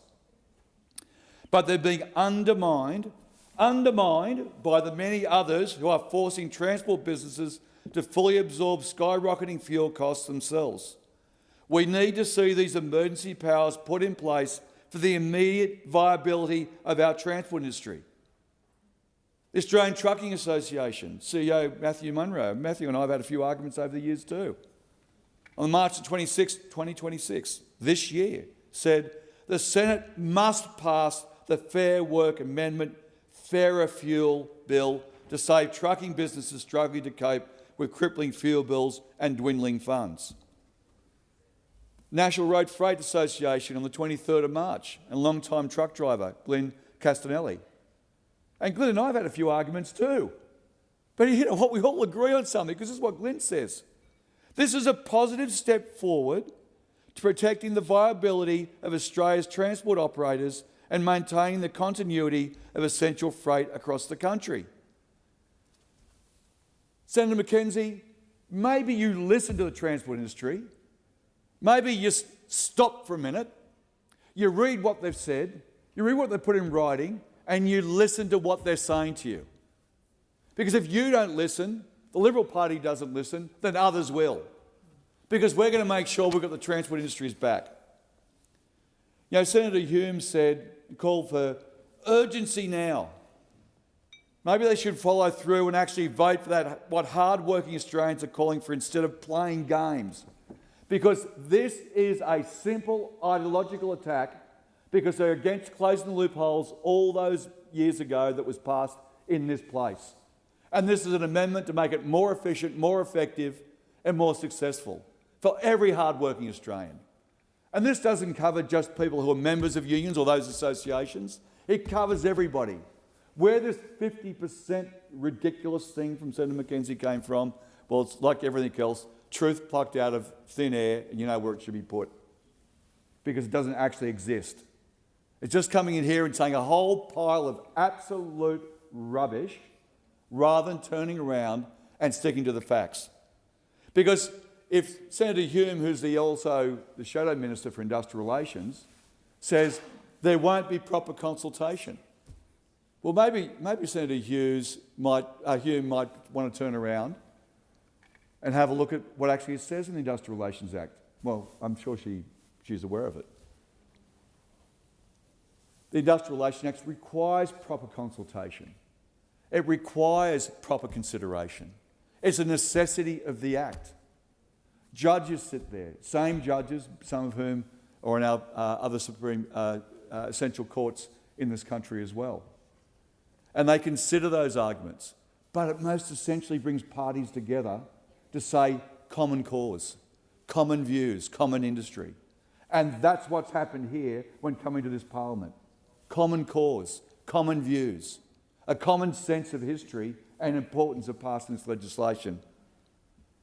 Now, we've seen that the impact in the Middle East conflict is having a horrific effect on so many people across the world in this country. And we know that we have to make steps, and this is one of those important steps that needs to be made to make sure that we have our trucking industry viable and still operating, to make sure we get the goods into our shops. This means that the Commission can require retailers, mining companies, manufacturers, those at the top of the supply chain to offer fair contract terms, which of course they want to minimise in their amendment. They don't want fair contract terms. They just don't like the whole idea of having this act in the first place because they voted against it. They don't want to have fair contract terms because that's actually what the industry is asking for. And I might add, the industry is asking for this not only for the people at the top of the supply chain, those big clients, those big retailers. They're saying when they subcontract, they'll also be held to account for that. But the responsibility right through it. They're not only saying you should do it for these people, but you should be doing it for all of us. We're in this together, not them. They're not in it with everybody else. They're in it for the ones at the top of the supply chain, not the ones doing the right thing right now, the ones who continue to do the wrong things and put the transport industry in such dire risk. Tens upon tens upon tens upon tens of thousands of owner-drivers, mums and dad businesses that are making sure that we turn around and get the right thing done here. So this whole review system on the 29th of May, the suggestion from the opposition about that sort of proposition, the proposition to say that this is all some sort of stunt. Well, say that to truck drivers that are doing it tough out there at the moment. Say to the ones that can't get proper fuel cost recovery. Say about the terms of payments on that fuel going to a situation where it's so ridiculous it's putting pressure and ultimately will close businesses down. Where companies who we've just heard about price gouging, we know there should be further questions and investigations. That's why the government's got the ACCC doing an investigation into price gouging. But those same companies at the top of the supply chain, those fuel companies, can put pressure and changing at a whim the terms under these difficult circumstances on how payments are made for fuel. They want to close all that down. Then they want to have a limit on it. We can't bash them that way. We can't knock them out that way. We can't delay it this way. Then we'll have a limit. Well, let's make it 6 months. Why not make it? Let's make it 9 months or 12 months. Let's just think about it. Let's just make it 2 years. Any sort of proposition is purely because they want to make sure they can frustrate this whole aspect. If there's an emergency, there's an emergency.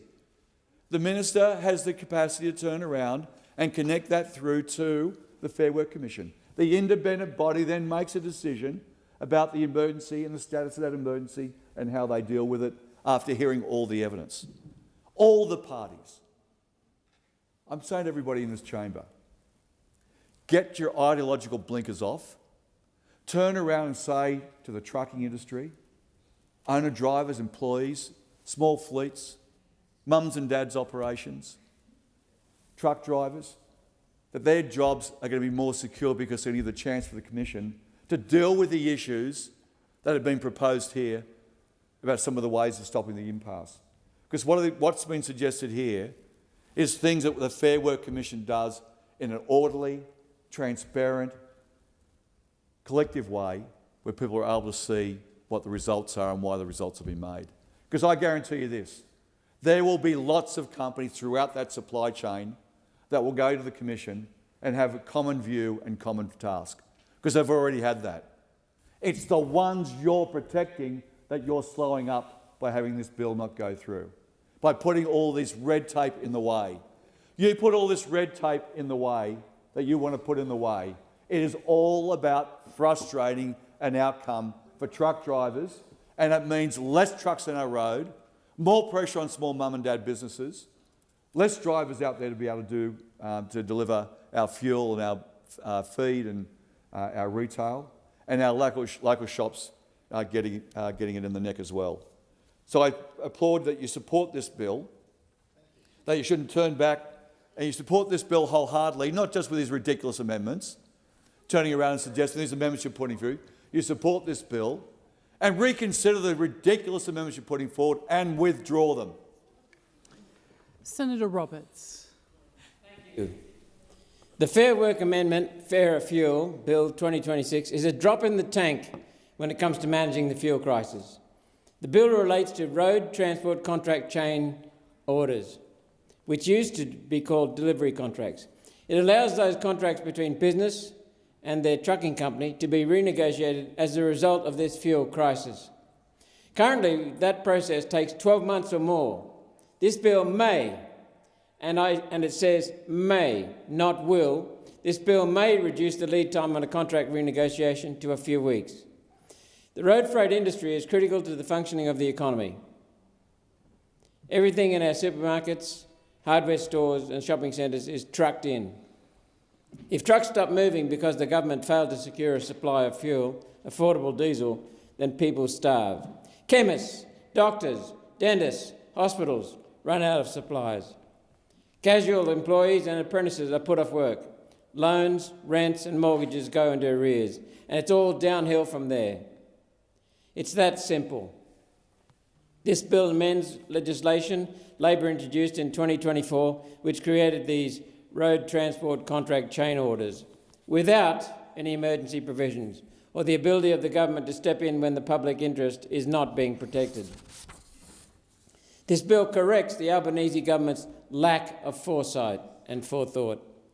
This government needs to slow down its conga line of poorly written bills. We've had so many.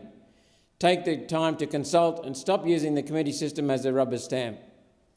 Had it done that, these provisions would most likely already have been included. The problem with this bill is that it doesn't actually relate to the current fuel crisis, and yet gives the minister powers to interfere in any RTCC, road transport contractual chain orders it wishes for the rest of time.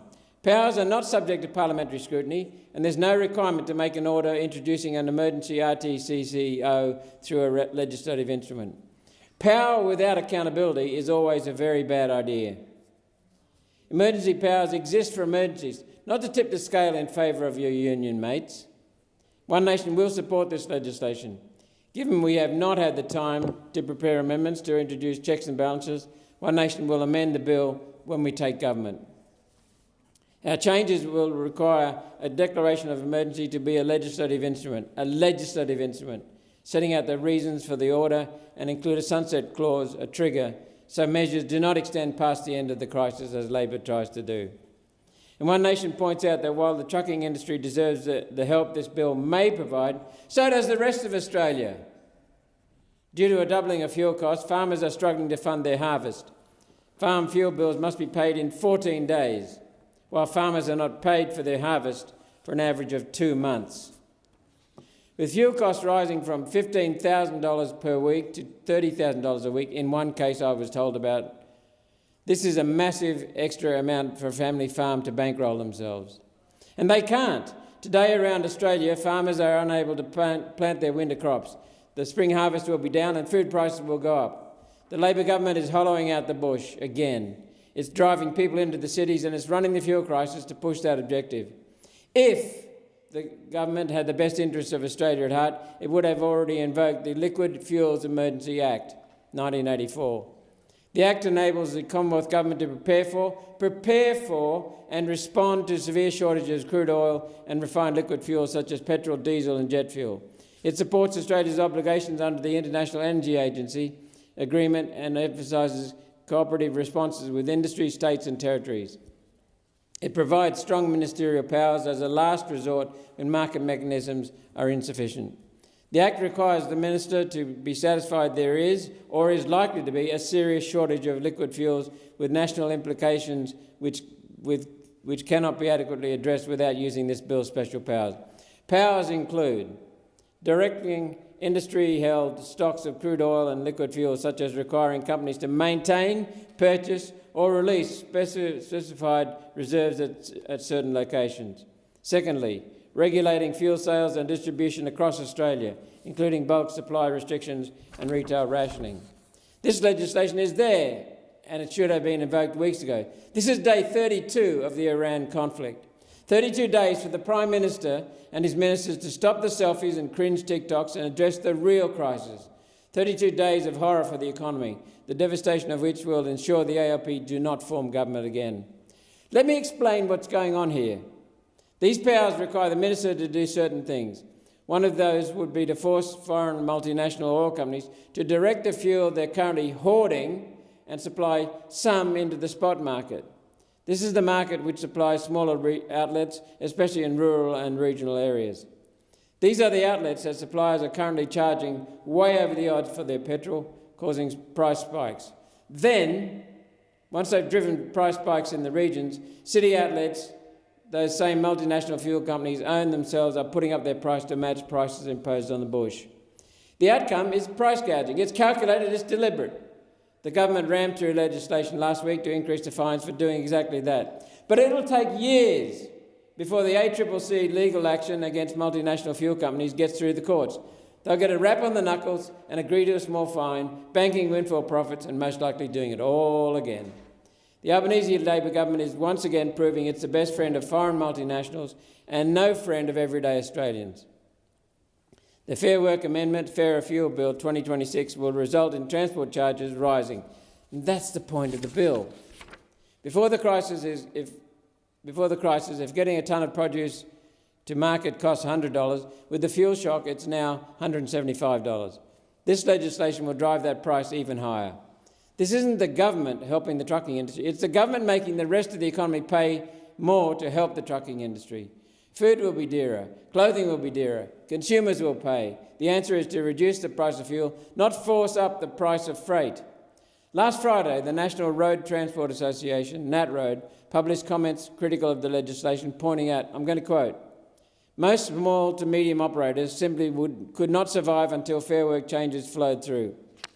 And another quote, "Recent announcements, including emergency Fair Work Commission powers and moves towards better fuel ration monitoring, failed to address the immediate needs of industry." NatRoad is calling for the federal government to urgently implement 3 measures to keep trucks on the road and prevent further economic disruption.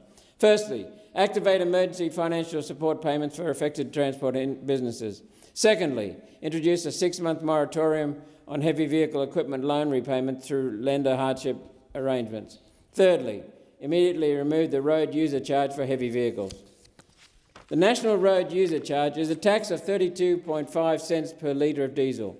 Operators claim back the fuel levy of 52 cents per litre and then pay the road user charge. One Nation calls on the government to suspend the road user charge for heavy vehicles for as long as this crisis continues.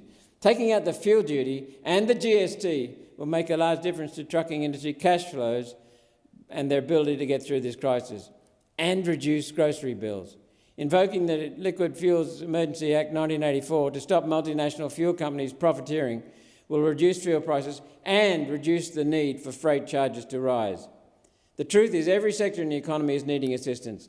The knock-on from extreme fuel prices extends right through the economy. Trucking has the potential to impact everyday Australians and every Australian, and more quickly than other sectors, so it deserves first attention. There's no problem we see in that. My objection is the Labor government is picking winners, helping some, not others, based on its radical communist ideology. Labor says to small business, no assistance for you, says to manufacturing, no assistance for you, to farmers, definitely no assistance for you lot, to rail transport and ports, no assistance for you, to defence, no fuel for you. The Albanese Miles government refused the request from President Trump to participate in international efforts to make safe the Straits of Hormuz, so Australian-bound fuel tankers can get through to Singapore or South Korea to refine our petrol for us. Which raises the question, Australia doesn't have a defence strategic liquid fuel reserve, So just how much fuel does our armed forces actually have? And why did the Navy ponce around in Operation Kakadu Fleet Review last week? This wasn't a training exercise, this was to show off. From where did those boats come? To where are they returning? And how much fuel was wasted for a photo op in the middle of a fuel crisis? Fair dinkum. The Navy has now caught the selfie virus. Heaven help us. The Albanese government snubbed the President of the United States, our greatest ally, while grovelling on hands and knees to him for fuel. Please, sir, the Prime Minister pleads, can we please have some of your oil reserve as we sold off ours for a quick buck? The Albanese Labor government is a dishonest national disgrace. How did you not see this coming? One Nation have been banging on about the need for restoring oil production and increasing our domestic reserves since 2020 and fuel security since 2016. Now I know social media is circulating a Liberal Party meme claiming that One Nation voted against giving subsidies to Kwinana and Altona refineries in 2020 to keep them in production. Let me address that first. Firstly, a history of closures. Port Stanvac closed under the Howard Liberal government in 2003. Clyde closed under the Gillard Labor government in 2012. Kurnell closed under the Liberal Nationals in 2014. Bulwer Island closed under the Liberal Nationals in 2015. Kwinana closed under the Liberal Nationals in 2021. Altona closed under the Liberal Nationals in 2021. Now, the meme circulating says One Nation voted against the fuel security package in 2021, which we did.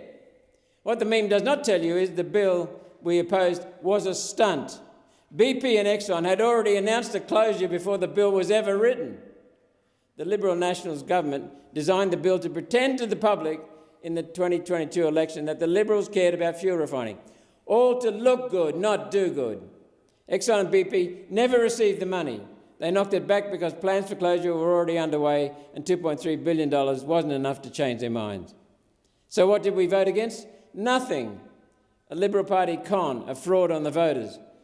I'm so pleased the Liberals dug one up, though. It shows they haven't changed. And by the way, I remind people, Pauline Hanson said, why are we handing over money? We need equity. No, the Liberals didn't want equity.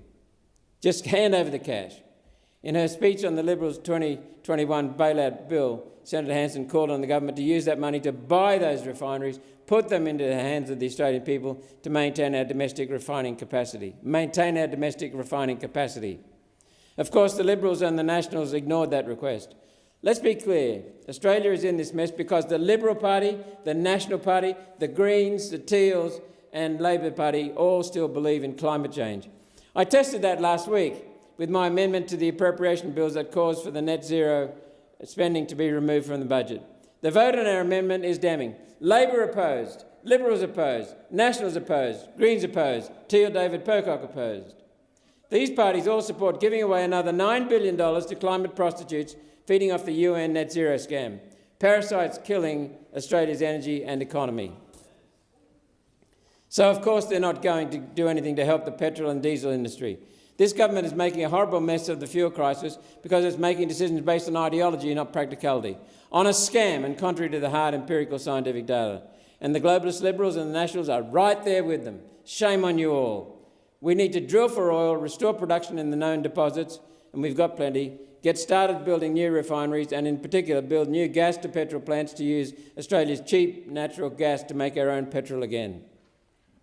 One Nation introduced legislation for a domestic gas reservation to provide the gas we need for that, and of course the Uni Party voted it down. When will people realise these tired old parties love their ideology and their donors and hate anyone who doesn't agree with that ideology or with their donors? One Nation cares about everyday Australians, and that's why we're surging in the polls. It's not about patriotism or nationalism. Our surge is the public realising that the old parties do not have their backs, and One Nation does. To remind the Senate, One Nation has already called for the removal of the fuel excise and a 3-month moratorium of the GST on liquid fuels. Taken together, they will reduce fuel prices outside the trucking industry 75 cents a litre, a real benefit for everyday Australians. The government has refused to take that measure, refused, even while Treasury is making out like bandits, raking in hundreds of millions of dollars each month in additional GST payments on crazy high fuel prices. I haven't heard a state premier complain about that either, as they benefit from the GST. The states must be held to account as well for their greed. Everyday Australians are filling up their vehicle in terror, and yes, in anger at the Albanese government's greed and arrogance and disdain. $100 to fill a small car, up to $200 to fill a family car. In the most energy-rich nation on earth, the biggest exporters of hydrocarbons in the world is Australia. Groceries will go on board. That's if they're available. Clothing and homeware stores are already reporting slowdowns.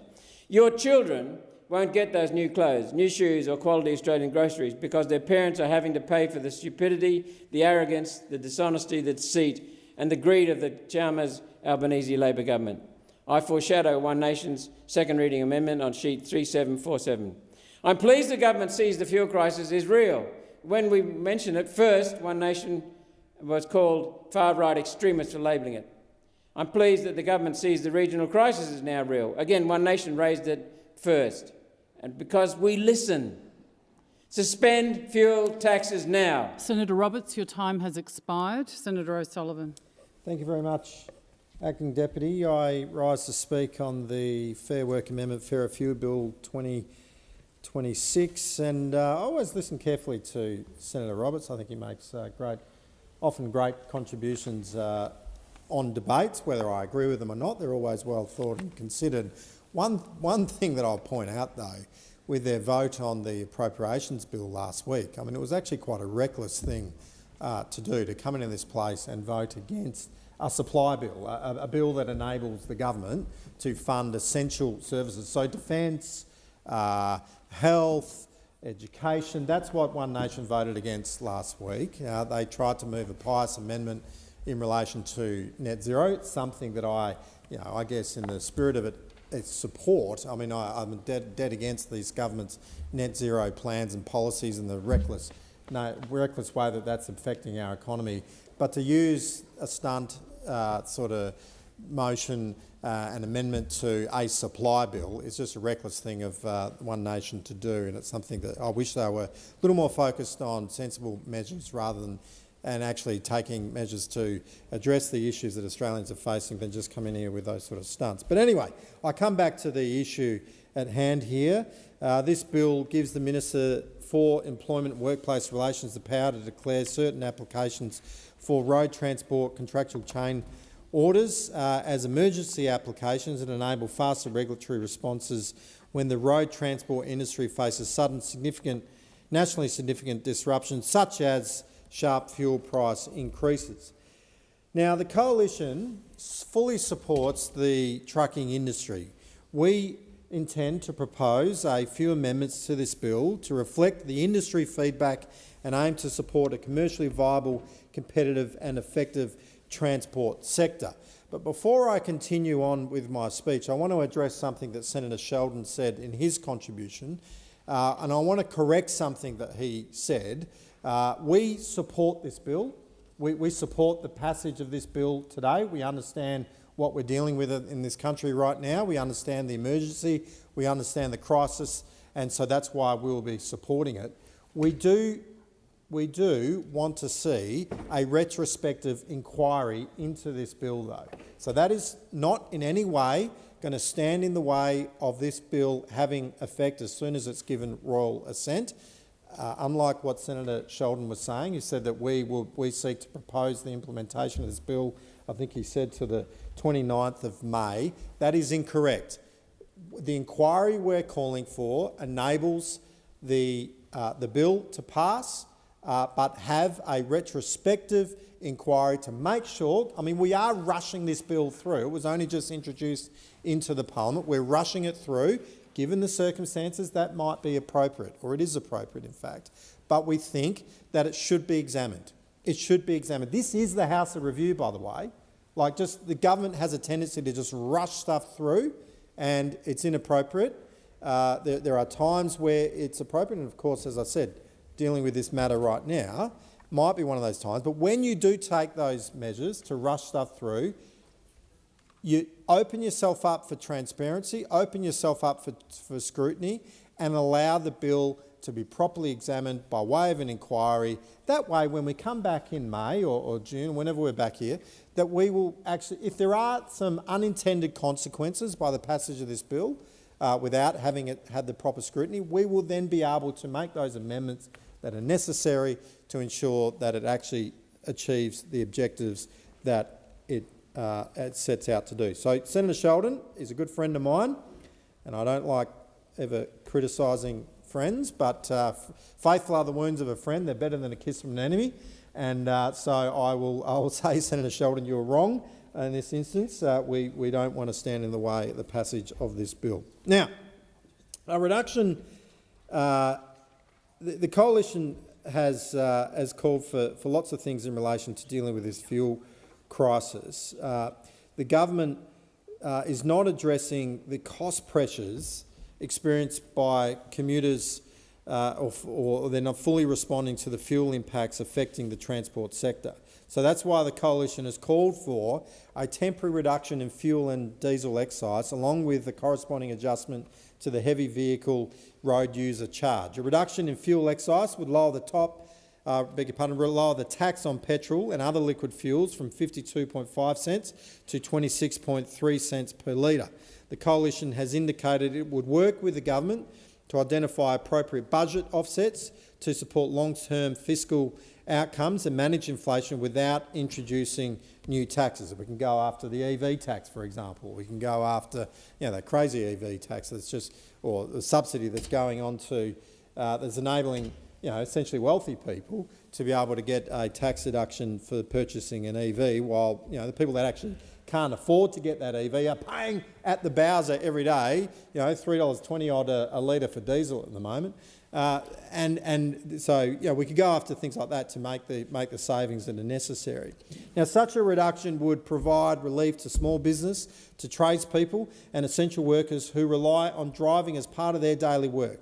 Halving the petrol tax would result in a saving of 26.3 cents per litre at the pump, which represents half of the fuel excise and more than 10% of the average price of unleaded 91, for example. In New South Wales, as of 25th of March 2026. The proposal is a temporary and targeted measure with the stated aim of easing cost of living pressures for Australians affected by higher fuel prices.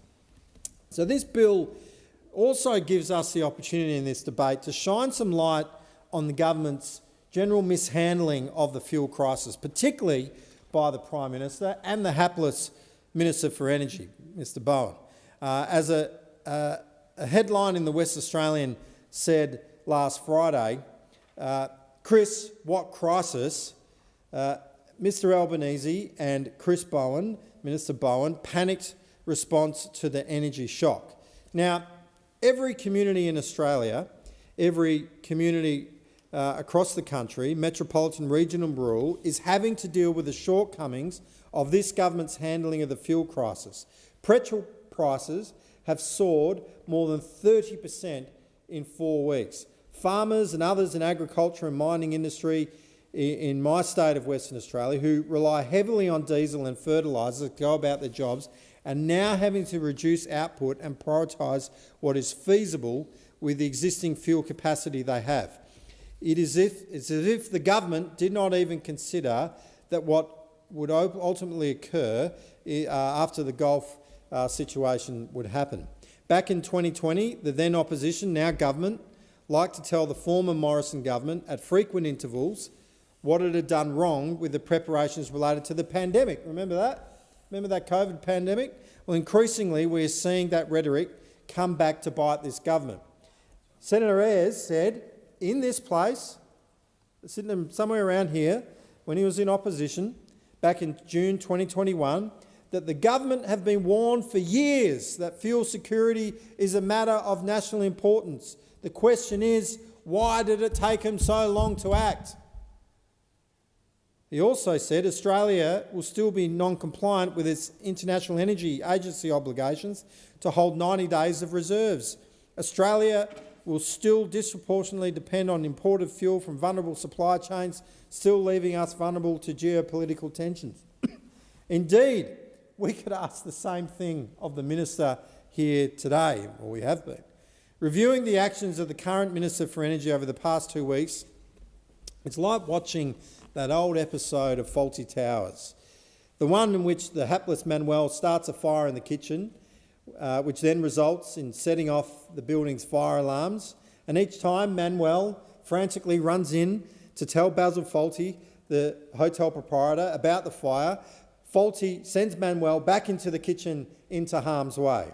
At first, Fawlty's reaction ranges from indifference to ignorance, and when he realises that there is indeed a fire, he causes more confusion and panic than Manuel ever did when he tried to warn him in the first place. Well, the Minister for Energy is a bit like Basil Fawlty. Fire? What fire? Nothing to see here. What problem? No problem. What crisis? No crisis. And then let's unpack the form of the Minister for Energy over the past couple of weeks. First, he said the country had plenty of fuel supplies and told the reporters in Brisbane that fuel rationing was not even being contemplated. Then last Monday, he told the House of Representatives that his own department, the one he is responsible for, was undertaking analysis for fuel rationing. He's told commuters that it was un-Australian to panic buy fuel and stock up on surplus supplies. Yet in the Perth suburb of Nollamara, one motorist who had already waited 40 minutes for fuel and anticipated another 30-minute wait put it plainly. They said, "I have to, because I'm working every day, so I need fuel." And what's going on at the moment with the oil, it could get worse. Well, Minister, Australians are not mugs. They know what fuel reserves this country has, and certainly with the Minister behaving like Basil Fawlty, he's not giving them any assurances or even less comfort. People are not acting out of hysteria. They're responding to uncertainty and the lack of leadership. Now, I just want to deal very quickly with this idea that it's people going to Bunnings and buying a jerry can and putting it in the back of their boot or on their ute and filling that up. That 20 litres of extra fuel that they've bought is what's bringing down the distribution system. I mean, it's ridiculous. It's ridiculous. It's not the 20 litres or 40. I mean, commuters can only hoard so much fuel. I mean, your fuel tank has a certain capacity and then you might be able to get a couple extra jerry cans. That's not what is pulling down the system. Yet the way the government's carried on in the last couple of weeks, blaming commuters, blaming consumers, motorists, for having a little bit extra demand. I mean, come on, that's ridiculous. It's ridiculous. It's people that are maybe buying tens of thousands of litres of fuel extra. It's not the average commuter that's bought a jerry can from Bunnings. I mean, come on. Australians are not mugs. Australians are not mugs. Now, this is not an isolated incident. This is happening every day in every part of this country. Working Australians are queuing for fuel, budgeting their time and income and worrying about how much things are going to get worse. We know that many Australians are cancelling their Easter holiday plans. They can't do the big commute, they can't do the big drive, they can't hook up their caravan and go far away because it's, the cost and the worry about whether they'll get there and not be able to refuel to be able to come home. Now, this is not another episode of Fawlty Towers. This is a very serious, real-life situation, yet the Minister is performing the role of an actor. What Australians see is confusion, mixed messages and a government reacting instead of preparing, despite its warnings way back in 2021. This government needs to step up and take action. Now, I close by sharing the sentiments of many Western Australians, and they're echoed by Derek Goforth, a father of three living and working in Geraldton, who wrote in the Geraldton Guardian on the 27th of March, just last week, "Western Australians are practical people, I agree. We understand that global markets play a role. We understand that not everything can be controlled locally, but we also expect honesty, clarity, and when things go wrong, action. And at the moment, what many of us are hearing is one thing while experiencing another." Well, I couldn't agree more with Derek up there in Geraldton. Prime Minister, responsibility cannot be accepted in words alone. It must be demonstrated in action. Just saying that it's not your responsibility because it's the responsibility of the states is not okay. It's not acceptable. When we've got fuel shortages across the country, we just had the most magnificent rains across the wheat belt over the weekend. Beautiful. those farmers, now's the time to go and sow their crops, to fertilise their fields. And they're not sure if they're going to do it because they don't know if they've got the supply of fuel and fertiliser over the next 6 to 9 months while their crops grow. So we've got to take action. And what we're seeing is this Prime Minister not step up and take the action that is needed. We need secure fuel supplies, we need secure fertiliser supplies, we've got to get fuel to where it's critically needed. Prime Minister, do your job, just get the job done. Senator Sterle. Thanks, Mr Deputy President. And look, I proudly rise to make my contribution to the Fair Work Amendment Fairer Fuel Bill of 2026. And Mr Deputy President, I didn't intend to make a contribution today because I'd rather cut the time down and get the vote on and get on with it. But I'd have to, look, I can't be silent.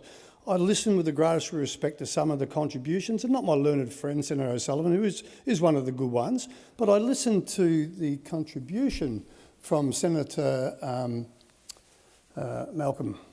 My goodness, Malcolm Roberts, thank you, I've just gone blank, thank you, and all the excitement. And I have a lot of time for Senator Roberts. But I have to clear this. Firstly, I want to take the opportunity to acknowledge in the gallery today some industry legends, and in no particular order, but I'll start from the left and work my way across. Michael Caine, National Secretary of the Transport Workers Union. Peter Anderson, the CEO of VTA and also the Chair of the Australian Road Transport Industrial Organisation. See that, gang? We've got the union and the bosses sitting side by side.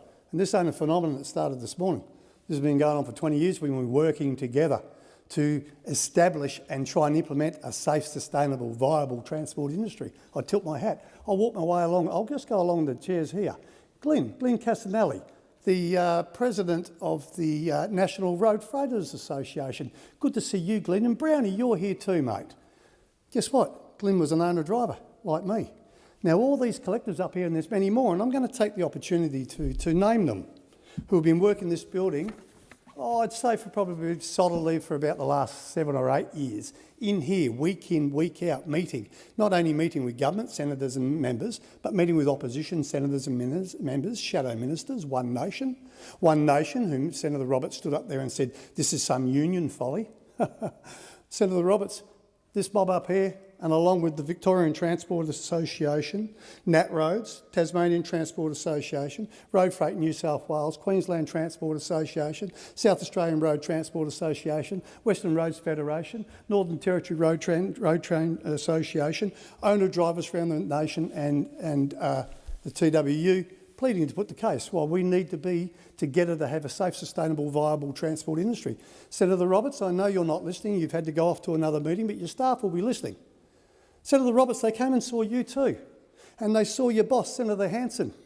And you know what you did? Senator... Don't come Monday. Thank you very much. Put out the odd tweet. Truckies need to be looked after. We appreciate that. Yes, they do need to be. Senator Sterle, I will just remind you, we do need to refer to senators by their correct title, particularly. I'm sorry, did I miss Senator Hanson? Yes, thank you, Senator Sterle. I'm sorry, I thought I said Senator Hanson. No, I don't think you did, but okay. if I'm wrong, I apologise. No, you know me, full of respect for the chair and full of respect for my colleagues in the chamber here.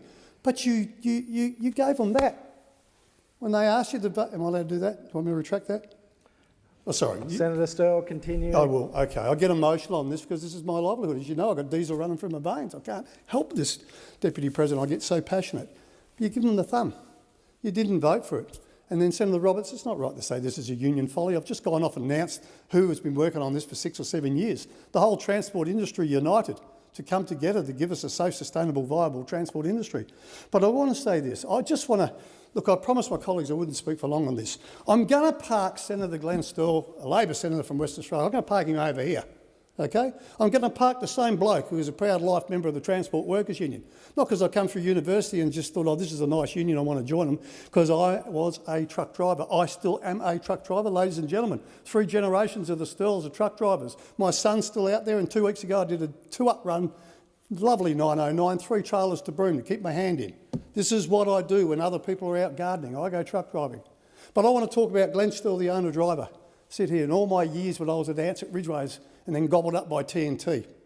And let's talk about fuel, because my wife and I, we lived through the Falklands War. And trust me, when I'm coming home from the Northern Territory and I hear a war's broken out, my first reaction as a truck driver, owner-driver was, my goodness me, what's it going to mean to my fuel bill and our fuel bill? I lived and breathed that. Fortunately, it didn't go on for long, but the first thing I did is I got back to Perth. We didn't have mobile phones in them days. Put up a notice on the notice board, got all the owner-drivers together and said, boys, and they were all boys, we're going to go in there, we're going to dust up Ansett Ridgeways, because we ain't carting their freight up and down the highway to the goldfields, the southwest, the eastern states and the northwest and the Northern Territory, supplementing your clients' costs. No damn way. It was a pretty easy decision. It was either pay us the fuel levy or we're parking the trucks up. And I still say that today. Why should the trucking industry and some of the contributions from over here, and I know you're going to pull me up if I start mentioning some of the rubbish that came out of Senator Mackenzie's mouth, so I won't say that. But someone who's paid the fuel bills, someone who understands what it means when you kiss the wife goodbye and the baby on the head, but there's still that bill on the fridge. You know the magnet on the fridge, the finger with the ribbon tied? I'm talking to the truckies now. Or those of us who have actually been in small business. I have.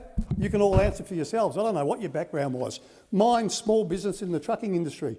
To know how darn painful it is you're going up the highway and you're trying to navigate amongst other road trains and other road users, and in the back of your mind all the time, my goodness me, I haven't paid that bill because they haven't paid me. Answer's been a bit slow. So to sit here and hear some of the rubbish that comes out today, I just want to put the truckies' position there. And I don't speak just for owner-drivers, I speak for every trucking company in this nation, because 70% of our industry is small to medium business. 70% of our industry, and I still call it our industry because I'm still a damn proud activist in this industry. We started with one truck, and then we had the opportunity maybe to buy a second and third. And that's what's made this nation so great, that truckies can drag themselves up by their bootlaces to become something in this nation. But to listen to some of the diatribe that this is a union folly, and why should small business, this is what I heard earlier on, through you, Mr Deputy President, why should small business have to pay the way? Well, what about us truckies who are small business? And I will say this with the greatest respect to my colleagues across the chamber. When you talk small business, do you know how insulting it is to us, owner-drivers in the trucking industry and small business, that we don't matter, but the shop corner matters, or the shoe shop matters, or the farmer matters, but you truckers, well, you're not the same small business, so why should we have to pay your fuel costs? I had to get that off my chest because I've got a burning fire in here, and it's been here for 50-odd years, and I will defend the trucking industry to my very last breath. I say enough of the talk. Get this bill through. We're not the Bank of Australia. Sorry, ladies and gentlemen, someone's got to pay for our fuel costs. Thank you. Senator Bell. Thank you. So I rise today to talk about the Fair Work Amendment Fairer Fuel Bill. And at its core, this bill appears to be an effort to sort of fast-track a process to deal with emergency fuel-related pressure in the road transport sector. And in plain English, I mean, this does appear to be an effort to get relief through the chain faster when we're dealing with fuel price surges, and truckies are getting smashed, and we acknowledge that. Truckies are getting smashed. And there is real merit in this, because when fuel costs explode overnight, the owner-driver and the small operator are often the ones who get crushed first. They cannot absorb endless cost increases. They cannot run at a loss forever. If they park the truck, the whole country feels it. Freight stops, shelves empty, and the cost of living goes up again, which then flows through in higher inflationary pressures, mortgages. It's terrible for the entire economy. So, look, and I want to acknowledge that plainly, in what is a genuine crisis, a genuine emergency that one nation has been calling out for over nearly a month now. We were the first to raise it. This is going to have, this crisis that we are dealing with, the fuel crisis, is going to have severe consequences through the entire chain. The government, and we have to acknowledge that in a genuine emergency, government cannot just stand there and do nothing, which was what was happening. So if there is a way to keep the truckies on the road, to help small operators survive and help stop the entire burden being dumped on one of the weaker links in the chain, that has value. But let us be honest about what this bill is and what this bill is not. This is not a fuel security bill. It doesn't create more fuel, it doesn't build more storage, and it doesn't reopen refineries. It does not increase domestic extraction, and it does not prepare Australia properly for future international supply shock. It is a short-term mechanism to shuffle costs and responsibilities inside the freight system after the crisis has already arrived, a crisis that we were grossly unprepared for because of long-term failures from this government and past governments. So yes, where there's merit here, we're not going to deny that. There is merit, and we believe it's important to help the truckers stay on the road. But what we're seeing and what we're dealing with is a reminder as to how badly this government has failed to prepare this nation in the first place. That is why we are being forced into these urgent fixes, is because we are completely exposed due to long-term failure by government. This crisis did not come out of nowhere. We knew that in the event of global conflict, we were exposed. Our supply chains were exposed. Australia was exposed because Labor and the coalition governments in the past have left this country weak, dependent and unprepared. For years, One Nation has warned that Australia's fuel security was fragile. We have known we were too reliant on imported fuel. We have said so for years and years. We have known our onshore storage is not good enough. We have known our domestic refinery capacity has declined, and we know that if the global shipping routes were hit or the world market seized up, we knew that Australia would be in trouble, which is why, for years, One Nation has been arguing that we need to do more to improve our onshore storage. We need to do more to increase our resiliency as a nation so we're not so dependent on these foreign supply chains. Yet instead of treating fuel security as a matter of national resilience and sovereignty, over the last couple of years, since they've gotten to government, Labor has drifted along and hoped for the best. Despite, I very clearly remember actually Labor being much more strident on this issue in 2019, I believe. I remember actually Bill Shorten talking about this and warning about this, like One Nation was, something that Labor has then failed to act on once they've then gotten into government. A serious government would have actually acted to build a strategic resilience. A serious government would have increased onshore fuel storage, and a serious government would have fought harder to keep and strengthen domestic refinery. A serious government would have backed more domestic extraction and made sure Australia had the capacity to stand on its own 2 feet in a crisis. A serious government would have seen fuel not just as a commodity, but the lifeblood of the economy, of freight, of farming, of emergency services, and of everyday Australian life. Instead, what have we seen from this government? We have seen an obsession with net zero ideology, a dogma. We have seen governments so obsessed with emission targets, sort of applause from international agencies and things like that, green symbolism, that's what we've seen, while the hard, practical foundations of an economy that is strong, resilient and reliant were completely neglected. Because net zero is it's not just some abstract environmental target, it is a mindset of this government, and it tells politicians that they must dissuade, discourage, destroy traditional energy markets, traditional energy sources, and instead of making those long-term investments in our fuel extraction capacity, in our fuel refining capacity, they punish those industries. They punish those dependable industries that we've relied on for so many years and pretend that a slogan, net zero, is a substitute for national capability. And it creates a policy uncertainty. It drives away investment from those industries. And it makes government less willing to back oil and gas refining and the infrastructure that actually keeps our economy moving. And you know how we know it keeps the economy moving? When we see it disappear, then suddenly we're in a crisis. And that is why Australia, under Labor, has become weaker, not stronger. We cannot run a country on wishful thinking that everything's going to be okay. We cannot run a country clearly on industrial wind and solar out in rural and regional areas.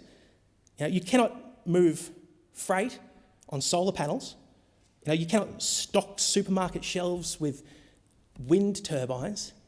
Because what we're seeing now, this failure to prepare, to ensure that we're resilient, is going to flow along the supply chain into our supermarkets and ultimately onto the kitchen table with families who are going to have to deal with it in higher costs. And small businesses and truckies who are going to face serious difficulties with their industry. And so while we're happy to support these measures to provide relief, but let's be clear about why we're having to deal with these urgent measures in the first place. It's because of long-term failure by this Labor government and Liberal governments. And that's why this bill is so revealing, because the government is now turning to a workplace regulation and emergency fair work process because it failed to do the bigger job earlier. It failed to manage this pain after the fact because we did not build resilience before the fact. So this goes beyond this crisis. Net zero more broadly is making Australia more expensive, less secure. It has fed into higher energy costs. It has undermined confidence in dependable supply. It has weakened the productive side of the economy, and it has made us more vulnerable to shocks. And Australians are paying for that. Truckies are paying for that. Farmers are paying for that. And families are paying for that at the checkout. And this should be a wake-up call, because as serious as this disruption is, it is still a drop in the ocean compared to what we may face in the future. And what we may face if China follows through on its threats and move on Taiwan. This is the point we should be making very clearly. If a disruption like what we are seeing now can shake confidence, push up fuel prices and pressure on our freight industry, imagine what a conflict with Taiwan would mean. How exposed we are to that economy, to China's economy. The shock to shipping routes, trade, fuel availability, supply chains, supermarkets, farming inputs, manufacturing inputs, and everyday household goods would be on a completely different scale, infinitely worse scale. And that is what we should also be looking to prepare for, because if you think that this crisis is affecting your industry now, the crisis that we are failing to prepare for, that we should be preparing for, and that it looks like, again, that the Labor government is wishful thinking, hoping that this crisis will not occur. But we know one thing that we can be very clear about is in the future, conflict will arise overseas. And if we're not ready, if we can't stand on our own 2 feet, then we'll be back here in a few years' time with more Band-Aid fixes. Fuel security is not optional. Domestic refining is not optional. Onshore storage is not optional. Domestic extraction is not optional. Strategic preparedness is not optional. We need to be acting on these things now, and we must be doing so with more urgency than this government is showing, and past governments have failed to show. There is another part of this crisis that, again, the Labor Party doesn't want to talk about, and it is their mass migration agenda. Because this is another thing we have to accept. When you bring in records of numbers of people into this country year after year without matching infrastructure, housing, energy and national capacity, when you bring in that many people while at the same time destroying our capacity to refine or extract our own fuel, you're going to have more demand for goods, more demand for freight, more demand for diesel-powered transport, more demand for road, warehouse, logistic and supply chains, more pressure on the whole system without doing what has been needed to be done in order to make sure that the system can handle it. And again, that is what also matters in a fuel crisis.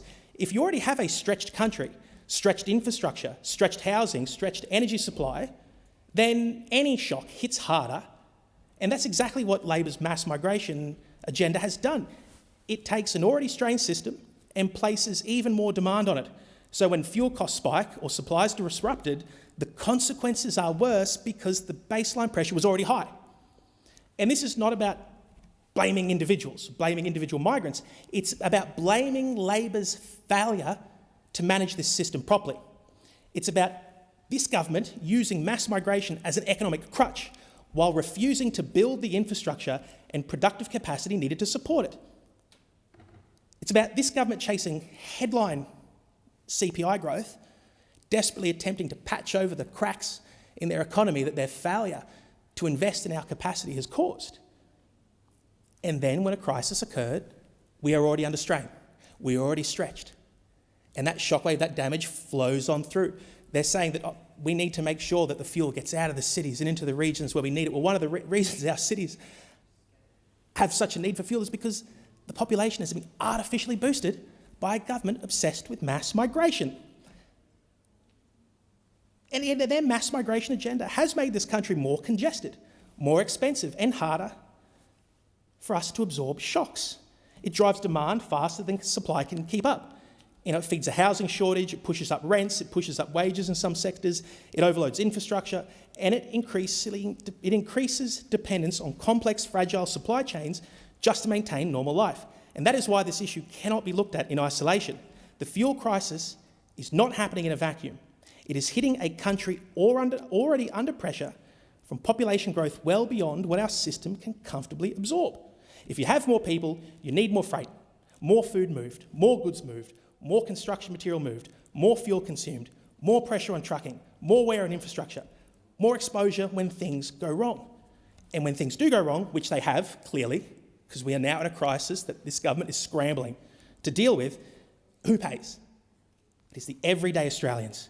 It is the people paying the rent, the people buying groceries, the truckies, small owner-operators filling their tanks, trying to keep their businesses alive, the family businesses that do not have the luxury of passing on every cost that comes down the line. And that is why mass migration is also part of the same pattern of failure.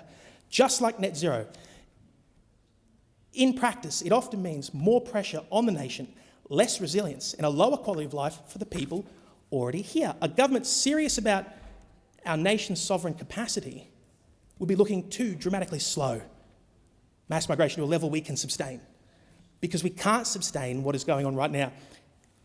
A serious and sensible government would put Australians first in housing, infrastructure and economic planning. It would stop using population growth as a substitute for productivity and national strength. It would understand that resilience matters. Our capacity to stand on our own 2 feet matters. So yes, a fuel crisis is about energy and freight, but it also sits inside a bigger story, a story of a government that has loaded more and more pressure onto the country while doing less and less to make the country capable of handling it. That is what they have done with their mass migration agenda. It has amplified strain across the board, and it makes this crisis, and every crisis of a similar nature, more painful and more difficult than it needs to be. So where does that leave us? It leaves us in a position where we can say 2 things at once, and both things are true. First, in the middle of a genuine crisis, which we are in, we cannot ignore the immediate reality facing truckies and small owner-operators. If they go under, the country suffers. If they park the truck, supply chains seize up.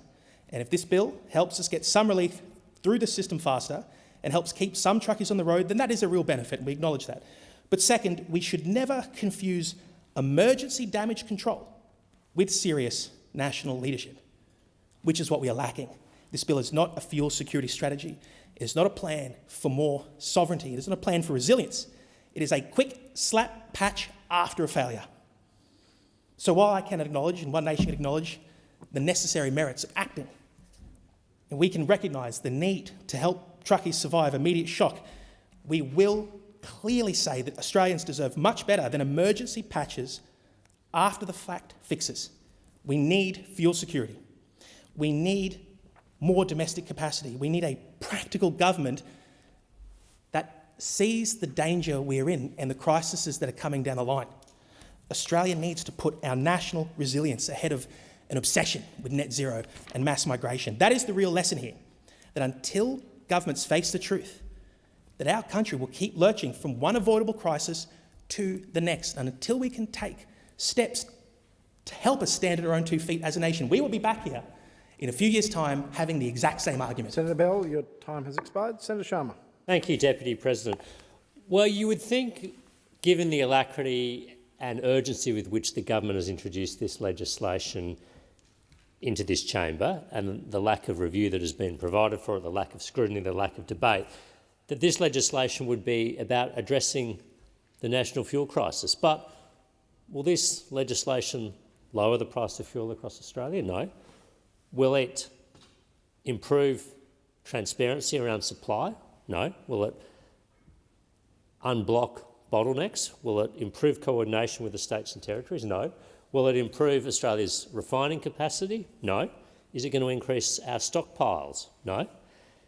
All this bill does is give a minister greater power and introduce more regulations into our industrial relations system. Now, there might be elements of that, there are elements of that that are worthy of consideration and debate and potentially approval, but it's a complete misallocation of priorities and resources to introduce a measure like this, which is basically designed to give the government what it's always wanted, a greater power for ministers to intervene in industrial relations, and use as the justification a fuel crisis that this measure alone will do very little to address. The Labor government has dithered and procrastinated and delayed for 4 years now when it comes to fuel security. And instead of ensuring Australians can access fuel when they need it, they spent the last 3 weeks blaming Australians for trying to access fuel, saying they were contributing to a crisis, accusing them of being un-Australian for taking prudential measures to safeguard their own business or their own household, instead of levelling with the Australian public about the challenging fuel outlook we face and being transparent about where the shortages were and where the bottlenecks were, and harnessing all the powers of the federal government, including the convening power, by bringing together state and territory premiers, industry, business users, road users, to coordinate the best response to this crisis. And what's striking about this is that when he was the Leader of the Opposition, the now Prime Minister, the member for Grainler, said he understood the importance of this issue. I remember in 2020, I think, he put on social media a post with the price of fuel probably at about $1.80, I think, saying, has Scott Morrison even checked the price of fuel lately, the then Prime Minister? Price is now, of course, about 50% higher than that. In 2018, the then opposition leader, now Prime Minister, said, and I quote, "Fuel security is critical to our national interest and the current government is asleep at the wheel." Well, I would put to you that over the past 4 years, the current government has been asleep at the wheel, because since coming to office, we haven't seen any more refineries built in Australia. We haven't seen Australia's level of fuel reserves materially increase. We haven't seen any greater compliance with our obligations, international obligations under the International Energy Agency. And now the government is being forced to play catch-up. And that's okay. We will support them in playing catch-up. But they need to be measures that are directed at alleviating what we're dealing with today. So as I said, we're dealing today with high prices. This bill will not address this. We're dealing with a shortage of available supplies. This bill will not address that. We are dealing with a lack of refining capacity and a hostage to international supply chains. Again, this bill will not address that. There are now 880 petrol stations reporting fuel outages nationwide, 340 in my own state of New South Wales, 178 in Queensland, 163 in Victoria, 110 in South Australia, others across Tasmania, Northern Territory, Western Australia. In New South Wales, the average price of diesel is 307 cents per litre, 307 cents per litre. And E10, what many motorists will put in their passenger vehicle, is at 248.5 cents per litre. And this is hitting households, but it's also hitting small businesses, tradies, truckies, freight operators, families, anyone who is reliant upon transport to get around. And it's affecting them not only at the Bowser, but increasingly it will be affecting them in the price they pay for goods on the supermarket shelf, because the cost of transportation, the cost of energy is embedded in absolutely everything we consume. Now, the Coalition's been clear. Unlike this bill, what we are proposing is to offer immediate and practical relief by, firstly, halving the fuel excise for 3 months, and secondly, reducing the heavy vehicle road user charge. Halving the fuel excise for 3 months would immediately cut 26 cents per litre off the price of fuel that people are paying for, delivering an immediate cost of living relief. Now, this is designed to be temporary and targeted and designed to ease pressure on households and small businesses. We have also identified savings that will pay for this. But I would point out that the government's own electricity rebate scheme, in its several iterations, cost the budget $6 billion all up in about 3 or 4 different phases. And at that point, the government recognised that spiking wholesale energy prices merited relief for households that were dealing with the inflationary consequences of that. Well, today we have spiking petrol and diesel prices, and surely the case is as strong to provide households with immediate cost of living relief for that.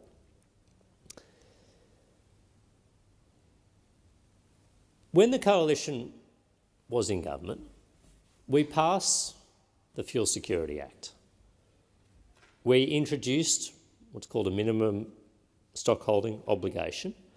And we rescued the last two refineries that were threatening to go out of business in Australia. But importantly, we put in place the legislative and policy and legal framework to allow subsequent governments to improve our fuel security. We had the mechanisms in place to incentivise the maintenance but also the growth of refining capacity. We had the mechanism in place for the minister to change the minimum stockholding obligation. All of these powers existed when this government came into office. And since this government has come into office, the international outlook has deteriorated dramatically. That's just an objective observation. Since this government came to office, we have had a war in Europe involving major powers, Russia, Ukraine, but also European powers and the United States. That war has been going, is now in its 5th year. We have had a war in the Middle East, again involving major powers. Its current iteration, Israel, the United States and Iran, but there have been multiple phases of this conflict now. That war has been going for 2.5 years. So you would think that if you wound back the clock 5 years, you would realise that the security environment today is different to what it was 5 years ago. And our ability to rely upon international supply chains, freedom of navigation and commerce on the high seas, sea lanes of communication, everything that has underpinned Australia as a modern, open, trading global economy, that has changed dramatically in the past 4 years. But the government has not changed any of the policies and any of the settings to adjust and allow for that more risky environment. So if we put in place 4 years ago the Fuel Security Act, minimum stockholding obligation, the policy levers to support refining capacity, then in the 4 years since this government came to office, you would have thought that with everything that's happened internationally, they would have built upon those mechanisms. But instead, they have done nothing. They have been completely idle these past 4 years, and now they are dealing with the consequences of that. Even 4 weeks ago, before this current conflict broke out, the government had nothing to say to warn Australians about this. This conflict between the United States and Iran was eminently foreseeable. The United States had issued public deadlines. They had moved 2 aircraft carrier battle groups to the region. They had engaged in a diplomatic process with some clear time limitations put on that. But in the week before this crisis broke out, you didn't once have the Prime Minister front the media, hold a press conference, warn the travelling Australian public, never mind the motoring Australian public, about the risks to this conflict. We saw no steps from the government to improve fuel security in advance of this crisis. We saw no attempts to warn the travelling Australian public by changing the level of our travel advice. We didn't see the Foreign Minister stand up. We didn't see the Defence Minister stand up. And this sort of indolence that they displayed before this current war broke out has been mirrored right across their past 4 years in government, when they have done nothing to improve refining capacity, nothing to grow the minimum stockholding obligation, nothing to increase the stockpiles Australia holds, nothing to build redundancy and complementarity into our supply chains. Now, on this legislation in particular, what it does, and let's be clear here, it doesn't introduce a new framework. The so-called Road Transport Contractual Chain Order framework already exists in law. All it does, this particular piece of legislation, is allow the minister to look at applications under that framework and determine they are an emergency application and expedite their consideration. Now, I think in the circumstances we face, that is something worthwhile. I think that is positive. But I think we need to be clear that this will not lower the price of fuel or diesel or petrol for anyone. It will not provide one more litre than already exists here in Australia. It's not going to improve our capacity to meet our own fuel security needs. All it will do is, and this is worthy, provide some relief to people who are locked into contracts where the rapid increase in the price of fuel makes their continued operation unviable. But if this is a temporary emergency, and it is, then why are the powers that we're being asked to provide the minister under this Act permanent? We are talking about a temporary relief measure to address a temporary crisis, but we are enshrining this legislation a permanent power for the minister to determine that an emergency application exists in any future scenario. And if this is a temporary crisis, then why is there no sunset provision to this legislation? Why will this power be given to the minister in perpetuity? And if this is a temporary crisis, why is there no review mechanism built into this legislation? These are all good public policy features of legislation that everyone in this chamber is familiar with. Sunset provisions for situations where the emergency or the situation is likely to pass, automatic reviews of legislation within a year or 2 years or a specified timeframe to see if it's working as it should. But this bill does not contain any of those protections. There's no automatic review, there's no sunset provision.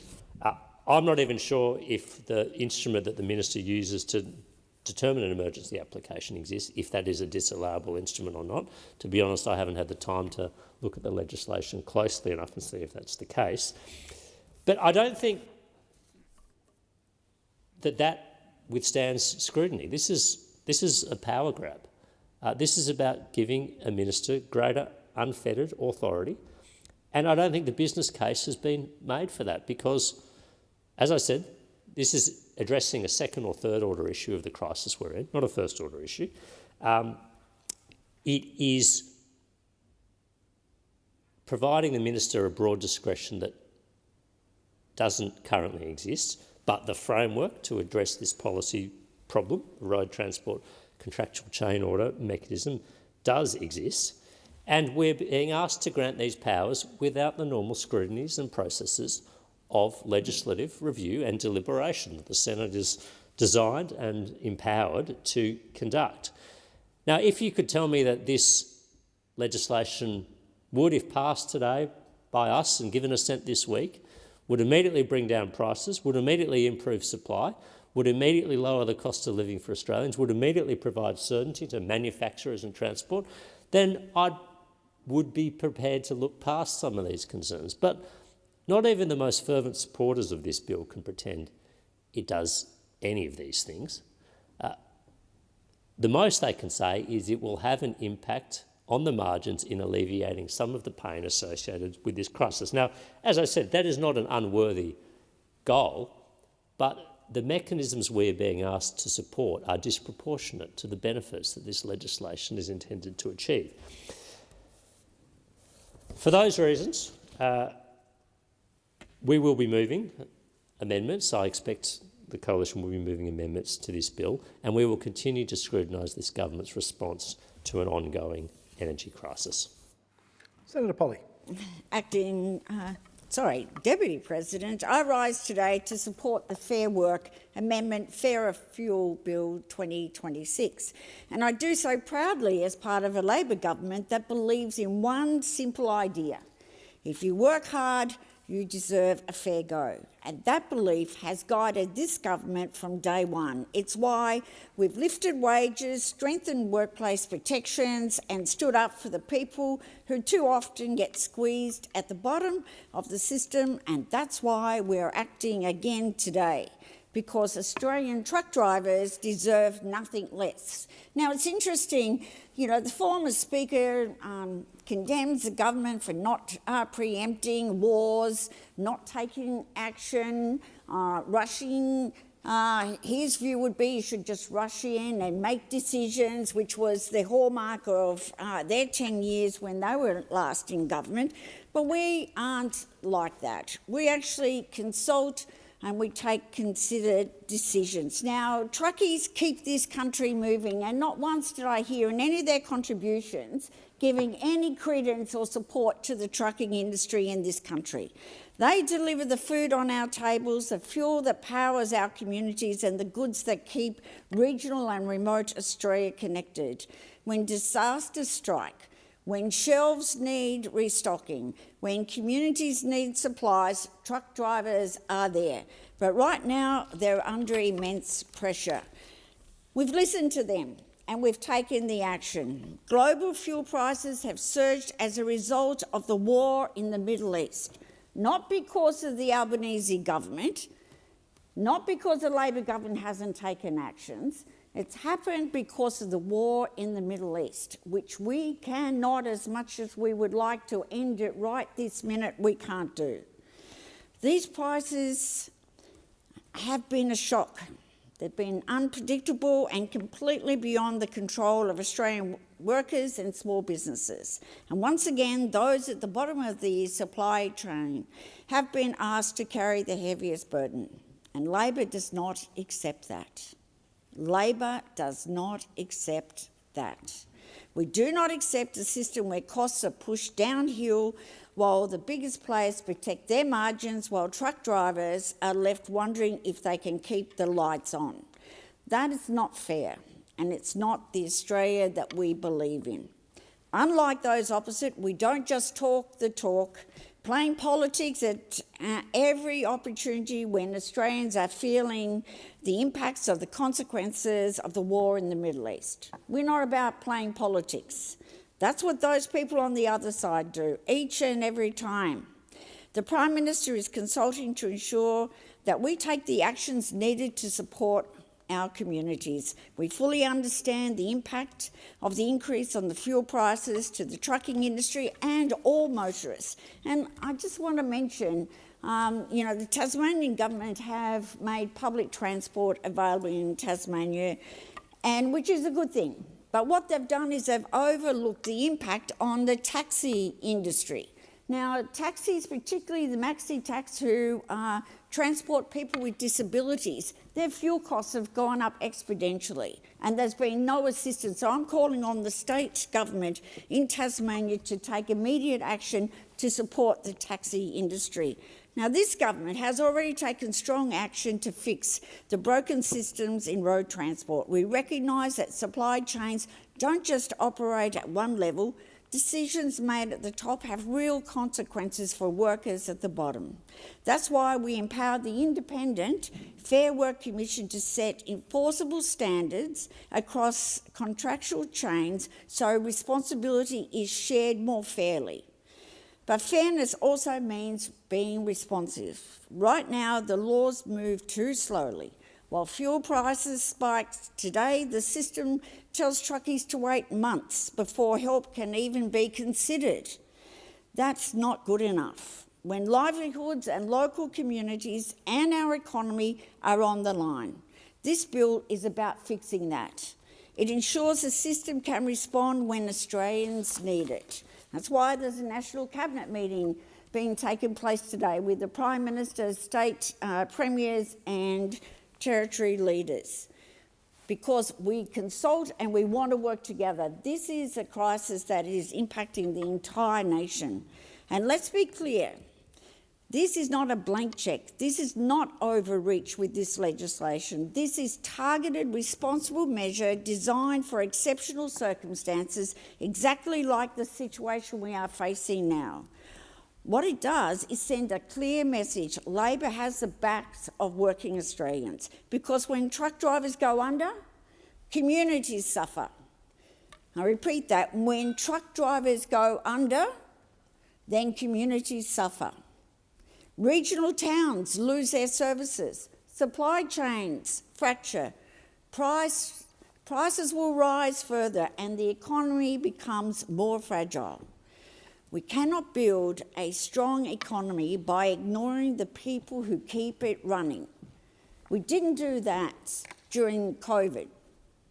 We did actually value people like truck drivers, people in retail, but as soon as COVID was over and people were back to normal, we forgot about those people. Well, this government has not. That's why this bill matters beyond this chamber. It matters to families wondering if their local transport operator will survive. Families wondering whether they will be able to keep their truck on the road. It matters to regional communities that rely on road freight, and it matters to an economy that needs stability, resilience and fairness to grow. This reform has been called for by industry and workers alike. It reflects common sense, fairness and Labor's values, and that's why we're taking this action. At a time when global uncertainty is hitting local industries, Australians expect their government to act now, to not sit on their hands, not to hide behind processes, but to step up, and that's what this government is doing. And I want to congratulate Minister Wishworth, because I think she, in her portfolio responsibility, has shown the leadership that Australians know they will get from this Labor government.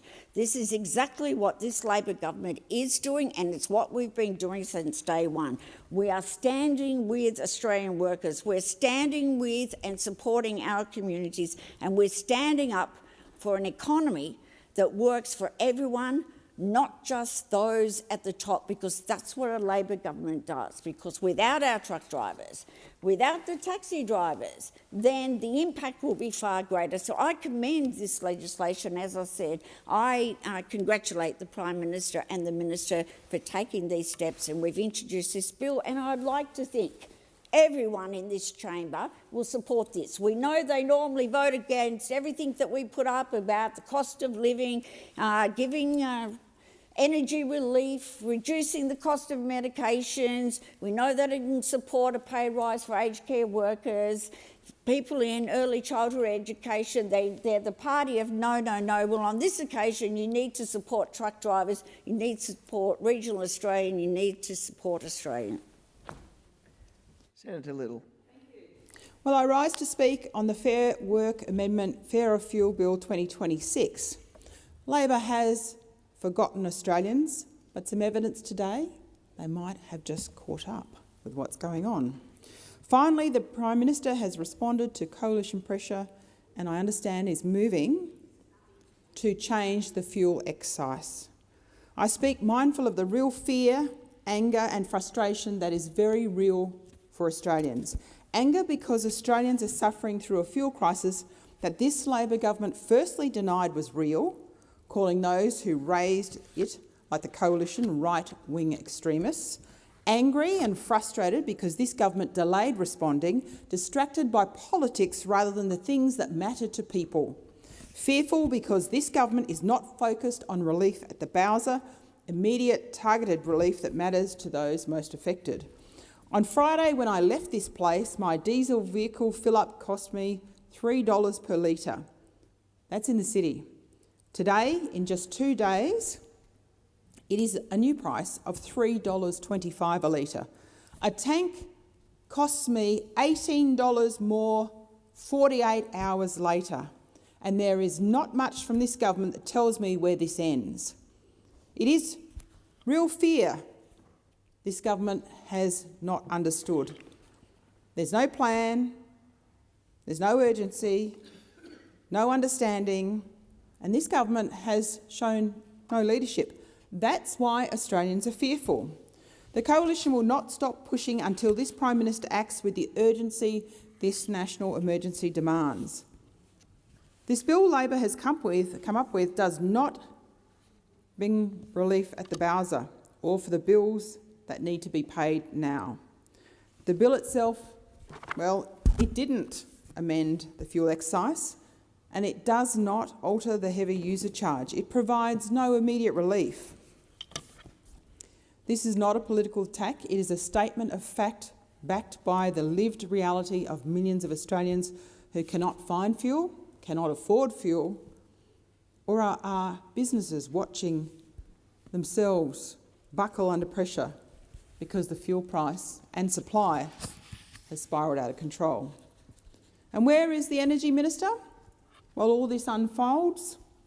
This is the man who has stood at podiums and told Australians there is no problem while servo after servo runs dry. Over 870 petrol stations across this country are now reporting some form of fuel outage. This is a national emergency and the Minister is missing in action. This crisis has landed on top of Labor's inflation disaster that already existed. The Treasurer himself has admitted that Treasury's estimate of a 5% inflation this year was actually conservative. Rising costs was an issue even before this conflict in the Middle East, and this has made it much worse. Interest rates remain elevated, national debt is racing towards $1 trillion, and South Australia carries the burden of record insolvencies, no thanks to the work of state and federal Labor governments. In rural South Australia, locals are watching fuel costs spiral to $3.50 per litre and nearing $4 in most remote parts. Tracking costs are up more than 33%, leaving businesses at breaking point, and already these costs are being passed on to consumers. Small businesses, cafes, restaurants, already barely getting by, are considering implementing a 5% surcharge to offset their costs. How long before their customers stop coming through the door? We've heard about the impact on volunteers, about the impact of providing food and delivering food to people on aged care packages. This is having an impact right across the country. Livestock SA, who are in direct contact with producers right across the state, is reporting delays, disruptions, and at times no fuel at all. We just had rain recently. They have to get their seeds in at exactly the right time, or there's reduced production, or none at all. These delays are putting livestock, crops and livelihoods at risk, even food supply. One primary producer ordered 25,000 litres of fuel and received just 16,000 litres. That's not an inconvenience. For him, that's a crisis, and it's real. Fuel theft is up. Drive-offs at fuel suppliers is up. I was sent photos on the weekend on fuel tanks broken into on cars parked in ordinary suburban streets. Again, this is real. The only people that don't seem to get it is those people opposite, the Labor Party. In the remote APY lands, the situation is dire. Fuel costs are approaching $4 per litre for diesel, and a single order requires 4 truckloads at a cost of between $80,000 to $100,000. Money these stores, these community stores, don't have, nor do their customers, most on fixed incomes or government income support. They're already going hungry because they cannot drive to stores and, like others, are sacrificing food and other basic necessities. Correspondence I received from a funeral service provider illustrates just how far the consequences of this crisis reach and how little this government has thought through who gets left behind when the fuel runs short.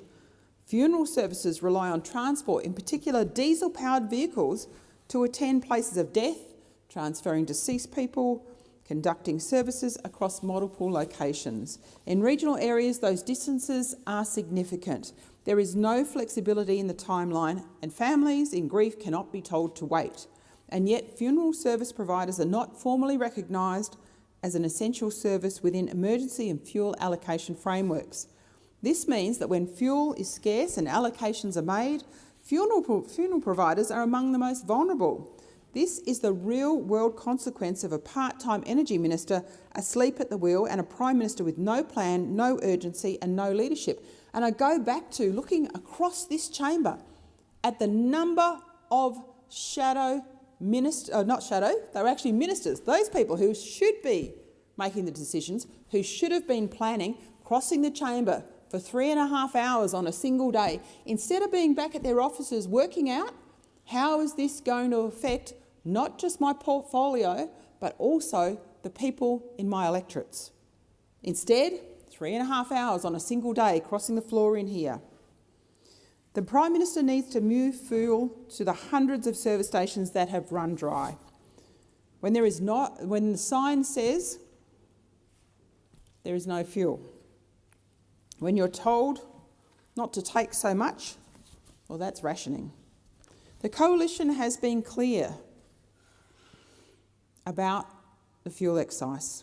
The Prime Minister has finally relented to that pressure, but he should have done so earlier. And what he could also do is look at a reduction in the heavy vehicle road user charge. That would also provide immediate targeted relief to those who need it now. Addressing excise will ease the crushing pressure on the trucking industry. and it would send a signal to Australians that their government is actually on their side. Instead, what's the Prime Minister offered? I couldn't believe it. The suggestion to buy an electric vehicle. Just like that. I'm not making it up. In the middle of a national fuel crisis, with people in the APY lands going hungry, with truck drivers facing weekly fuel bills that have jumped by tens of thousands of dollars, the Prime Minister's answer and his government's answer is, well, if you had an electric vehicle, it wouldn't be so tough. It would be laughable if it wasn't so insensitive and offensive. Every Australian should be angry because that's not leadership. Now to the legislation before us. The Coalition will seek amendments.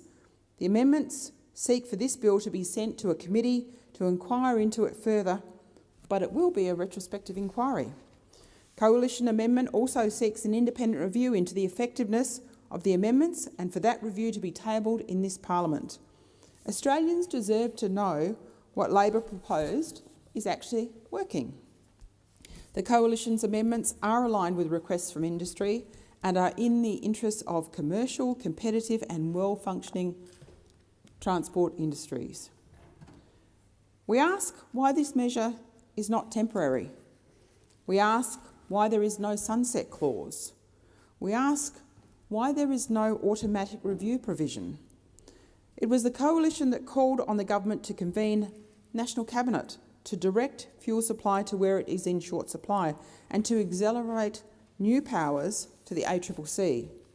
At every turn, this government has not taken this crisis seriously, but the Coalition will. This crisis is now 5 weeks old. Labor spent the first week denying the risk existed. Remember, we were told there was plenty of fuel. The second week was spent blaming consumers. Week 3, well, it was the states and territories that needed to play a greater role. And again, it was consumers who were responsible. And then it has been more than a week of catching up, outsourcing responsibility to a national fuel coordinator rather than every single minister working out how their portfolios and their states and territories should be protected from this. Australia is at the end of a supply chain. It's pretty obvious. We're pretty close to the South Pole. It was Labor that did not plan for this supply shock, to protect Australian consumers with all of the intelligence available to it, with all the levers at its disposal, with all the members of Parliament in ministerial positions. It was like a shock to this Labor government.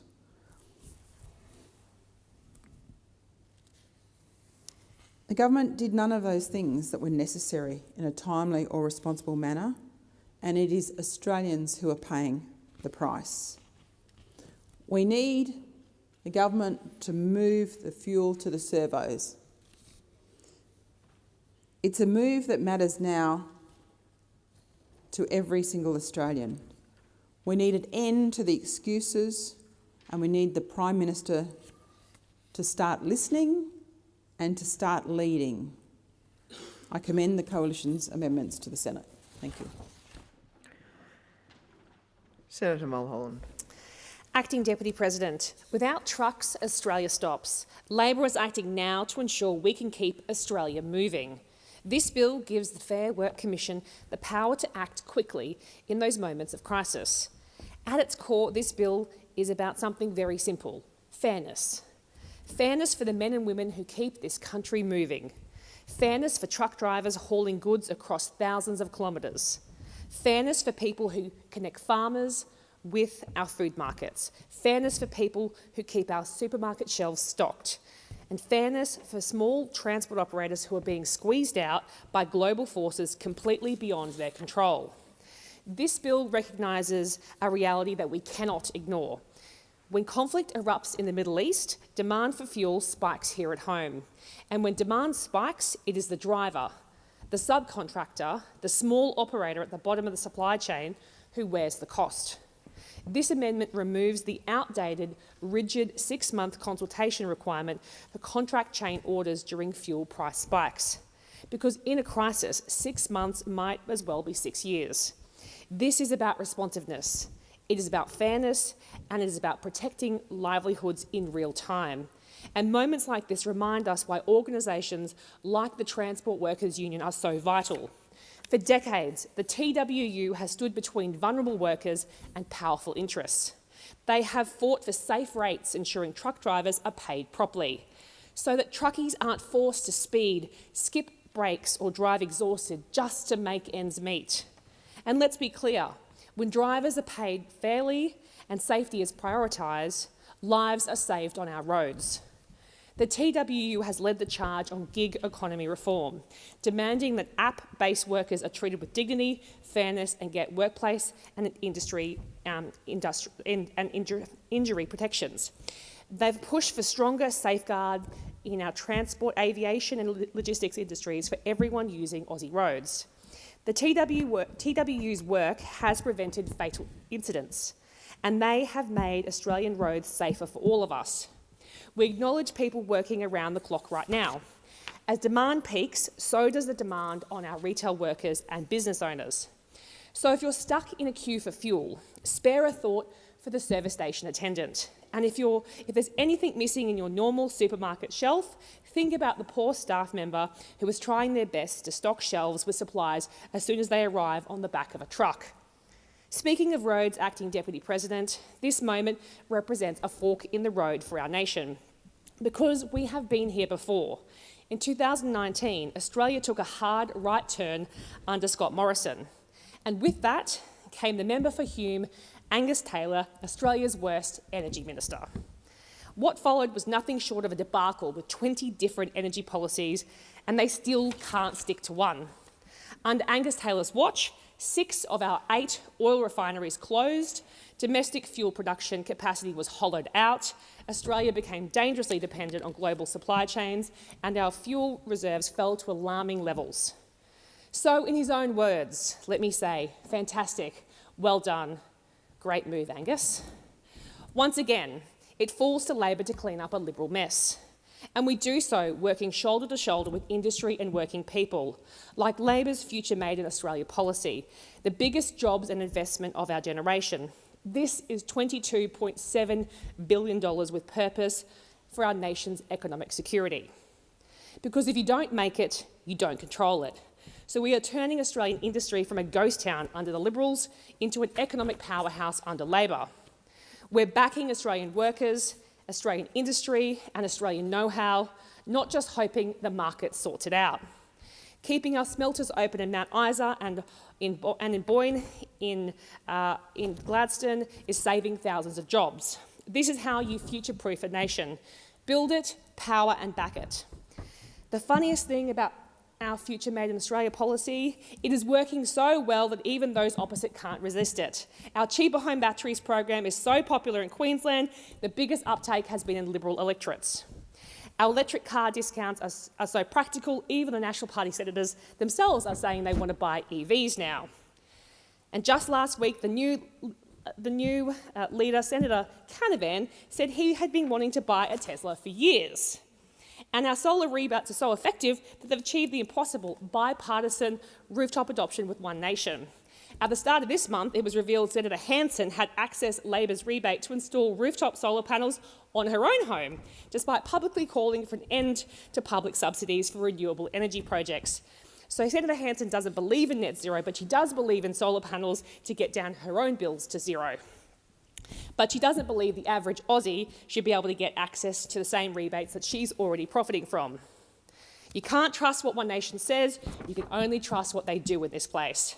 Because unlike those opposite, Labor walks the walk when it comes to meaningful nation-building reforms, which is what this bill does. It builds resilience into our economy, it strengthens our supply chains, and it protects the people who keep Australia trucking. Senator Collins. Thank you, Acting Deputy President. I rise to also talk on the Fair Work Amendment Fairer Fuel Bill 2026. Well, this bill, brought on very quickly in this national fuel crisis, is the ultimate mea culpa that is unfortunately common from this Labor government. This crisis is now 5 weeks old, and this is the first we've heard this government acknowledge that there is a problem. That's despite like-minded countries across the world being weeks ahead of us in planning and preparation. Because when we started ringing the alarm bells on this crisis, the Albanese Labor government said there was no problem at all. And the Labor Party was talking down on all Australians concerned about their inability to get fuel in the regions. Next, everyday Australians were called far-right extremists by senior Labor ministers for daring to suggest that this Labor government should do something about this crisis, or that the Prime Minister and his part-time Energy Minister should even acknowledge the challenges faced by those who feed this nation and transport our goods. Then Labor had to finally admit that there was a problem. But remarkably, they said supply was somehow even better than before, and it was Australians at fault for panic buying. That there was too much demand. That little old ladies were being scared into buying too much fuel. They said that Australians were wrong to look at fuel rising past $3 for diesel and for acting accordingly, and that anyone with a jerry can was hyperventilating and was un-Australian.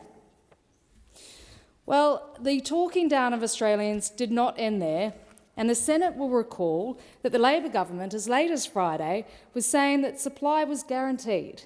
And again, Australians going to the servo were un-Australian. That the farmers trying to plant were imagining this fuel crisis, and that industry was wrong to see the dwindling tankers and scaling back their production because of Labor's inability to once again handle a crisis. How dare they call citizens un-Australian? Citizens who were working on limited information from this government. Labor has left them in the dark, rudderless, unable to make important decisions about their livelihoods. In the regions, they've made their decisions already. A quarter of farmers have decided to reduce planting or not plant at all. But according to our PM, there's a demand issue. But then Saturday morning, and the Prime Minister fronts the cameras with another rushed bill, a bill that wouldn't need this if he had done his job to begin with. And to hear our PM say this bill helps Australia to be over-prepared. He used that word many times, over-prepared. Well, that was an absolute course correction for someone trying to cover up the fact that this government is completely underprepared. They are weeks behind where they need to be. Weeks, if not years. The Australian people deserve better than what the Labor government is selling. Because of the left's obsession with carbon emissions, that, by the way, here in Australia make up just 1% of global contributions, everyday Australians are paying more at the bowser and more on their electricity bills. Because of this Labor government and its obsession with green ideology, Australians are paying higher mortgages, they're spending more time at ramped hospitals and paying more at Coles and Woolworths as they provide for their families. The truth is that this government has blown the budget, regulated industry to extinction and sacrificed our sovereign security by locking away cheap and reliable power behind absurd and economically damaging climate mandates. Importing endless solar panels cannot fuel a road train. They cannot power our smelters and they cannot make our fertiliser. And I pay respect to Senator Still's impassioned plea to remember the truck drivers, the small business that drives this nation. We hear you. And that is why we called on the government to halve the fuel excise tax. And the government listened. But still, the Prime Minister's latest homemade crisis is driving Australians into poverty, and this bill, his bill, does nothing to immediately relieve the cost of living catastrophe he has orchestrated. This is an industrial relations powers bill that remarkably only addresses one current application that's sitting with the Fair Work Commission, just one, there's just one in there, and yet this is his immediate response to the fuel crisis.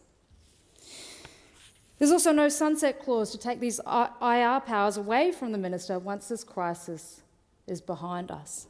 This is not a temporary measure. There is no sunset clause. These IR powers are here to stay. This is the government's response. The PM has no real plan, he has no urgency, and he has provided no leadership. He needs to move the fuel to the servos. This bill has been introduced haphazardly and without the usual process, and typical Labor avoids scrutiny. And it comes as no surprise that this Labor government is trying to avoid scrutiny. We have independent analysis that has shown time and again that this is the most secretive government ever. They went to the election claiming integrity and transparency. This is a completely and utterly gross failing of the Australian people. This bill was introduced to Parliament on Thursday morning, and then the government, as it always does, chose to play politics and not debate its own bill. It's really important that those at home understand this, Acting Deputy President. The government is rushing these laws to clean up its own mess and did not allow any opposition or crossbench MPs over in the other place to read the bill before voting on it. This is not a considered approach. This is not a democratic norm. This is not a respectful approach to the Parliament and the citizens who own it. And it does not help everyday Australians deal with the fuel crisis, and it does not rectify the very real decline in trust in our vibrant democracy. Now, this bill gives extraordinary power to the Minister to bypass Fair Work Commission's mandatory review period of road transport contractual chain orders. And this is a very serious and significant change, and one that requires proper scrutiny. And that scrutiny has been denied. There is no obvious reason why the Parliament should be asked to truncate scrutiny on a permanent amendment to the Fair Work Act when ordinary mechanisms remain available, and passage is still available this week. This bill is being rushed through Parliament, and that should concern all of us. Because when laws are rushed through quickly, we lose transparency. We do not get clear answers about how the power would work in practice, when it would be used, or what safeguards would be put in place. Parliament should never be asked to legislate first and ask questions later. Our job is to scrutinise laws properly, before they are passed, not after the fact. Now, the government says this bill is needed because of an urgent fuel crisis, but if that is true, there is still time to follow the normal parliamentary process. There is time for proper debate, proper scrutiny and proper accountability. And there would be measures beyond deals with unions and beyond permanent IR changes. Will this bill increase stockpiles? Will it move supply to where it's needed most? Will it provide relief? Well, the answer is no to all of that. It's just an industrial power handed to the minister permanently. And as they say, Labor does not let crisis go to waste. Again, the PM has no real plan but is making policy on the run and is using this crisis to strengthen IR powers. And PM Albanese has no real leadership in all of this. He needs to move the fuel to the servos. And again, I thank him for listening to our calls to slash the fuel tax. Halving the fuel excise will provide immediate cost of living relief to Australians suffering because of the policy decisions of this Albanese government. Axing the fuel tax will give the mums and dads of Australia some relief. It will give the truckers and the farmers of Australia real relief. The increased GST that Mr Chalmers is making off of this crisis would more than pay for this subsidy, if combined with reducing tax benefits to EV buyers earning over $150,000. But regular Australians need help, not just those in the top tax bracket looking to buy a luxury car in a cost of living crisis. Labor has become the party of giving to the wealthy and taking from the poor, and regular Australians are paying the price. We heard this morning from Senator Gallagher say that the Albanese government is taking steps to shore up supply. I wonder if Senator Ayres now thinks she is a far-right extremist. I think that's a matter for them to sort out. But this is all we've heard for the past 2 weeks, that when we call out the problems of not being able to get fuel, we are called far-right extremists. Tell that to all the good people of Australia who are scared and anxious right now. The Coalition is calling on the government to act now and to bring down fuel costs. And I want to be very clear, we proposed first the 50% cut to the petrol tax on petrol and diesel for 3 months. And under our policy, this would be matched by a 50% reduction in the heavy vehicle road user charge. That would mean the fuel tax would fall from 52.5 cents per litre to just over 26 cents per litre. This is real immediate relief for families, businesses and transport operators who are struggling with rising costs. And we have made it clear that we are willing to work with the government to find sensible offsets. This can be done in a way that protects the budget over the long term, that helps keep inflation down and does not involve new taxes to cover the gap. This is a temporary and targeted measure. It is designed to ease cost of living pressures for Australians who are paying the price for a fuel crisis that Labor has failed to act on. Australians have already endured almost 4 years of Labor-driven inflation, and now they are facing even higher prices because of a fuel crisis the government denied existed and failed to prepare for. People need help now. This Liberal national proposal delivers that help quickly, responsibly and fairly. But instead, this Labor PM has no plan, no urgency and has provided no leadership. Minister Bowen is spending upwards of $200,000 recently, flying on holidays throughout the Pacific on UN business, while charging Australian taxpayers for the privilege. It is no wonder that we are in this current crisis. And inaction and ineptitude will be the legacy of this Labor government. So, Senator Collins, it now being 1:30, I'm terribly sorry to interrupt you, but you'll be in continuation. Thank you very much. We'll move to 2-minute statements. Senator Colbeck. Thank you, Acting Deputy President. Well, the government really has had its pants pulled down in respect of the fuel situation that we currently see in this country. Completely dacked. Not a nice picture to paint, I know, Acting Deputy President, but that's exactly where this government is. They've shown no understanding of the complexity and the scale and the depth of this problem that we face in this national crisis. First, of course, they denied we had a problem. We've got plenty of fuel, they told us all. They criticised us for raising the issue. Then they, of course, went on to blame the Australian people for buying the fuel. And, of course, given the complete lack of capacity this government has had to demonstrate to the Australian people that they should have confidence in their management of this issue, Australians did what you would expect they might do. They went out and they bought fuel. Then, of course, we had the Emergency National Cabinet and the declaration of the crisis. But the government continues to demonstrate that they don't really understand the complexity of supply chains or the depth of this issue. And of course now we've had a second national crisis meeting of National Cabinet and of course again late to the game. Late to the game with the reduction in fuel excise and the removal of the road mover charge. Welcome that they have done that. But where have they been? Missing in action. And of course their chickens are actually genuinely coming home to roost when it comes to fuel security and the issue of fuels in this country. Teaming up with the Greens time after time after time to oppose gas projects, to oppose oil projects, to oppose exploration for these important fuels in our country. And now Australians, unfortunately, are reaping the benefits of their unpreparedness. Thank you, Senator Colbeck. Senator Ciccone. Yeah.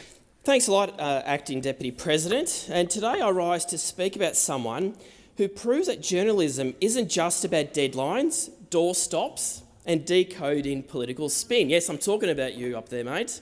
It's also about personality and occasionally some mischief. And Deputy President, I'm speaking about no one other than Dominic Giannini, who leaves shortly for a new adventure. Dom joined the Australian Associated Press's Parliament House Bureau in late 2021 and quickly became one of the most well-liked members of the press gallery.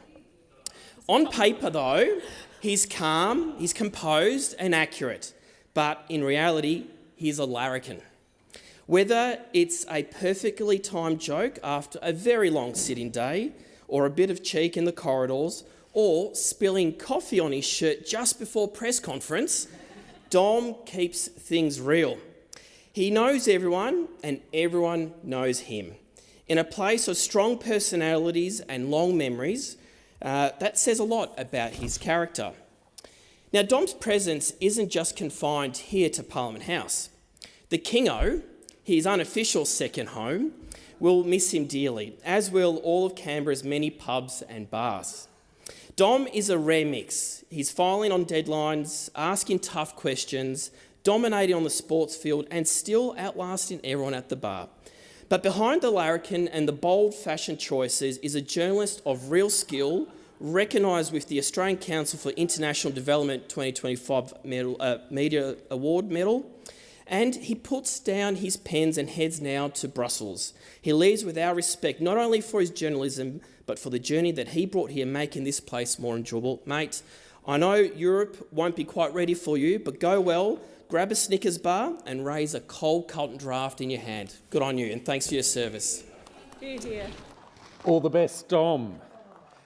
Senator Barbara Pocock. Thank you, Acting Deputy President. I rise to speak to the corrosive influence of consultants and contractors in the university sector. Today, the ABC has revealed that our universities are paying external consultants and contractors over $1.8 billion a year without disclosing which firms they're hiring and what the money is being spent on.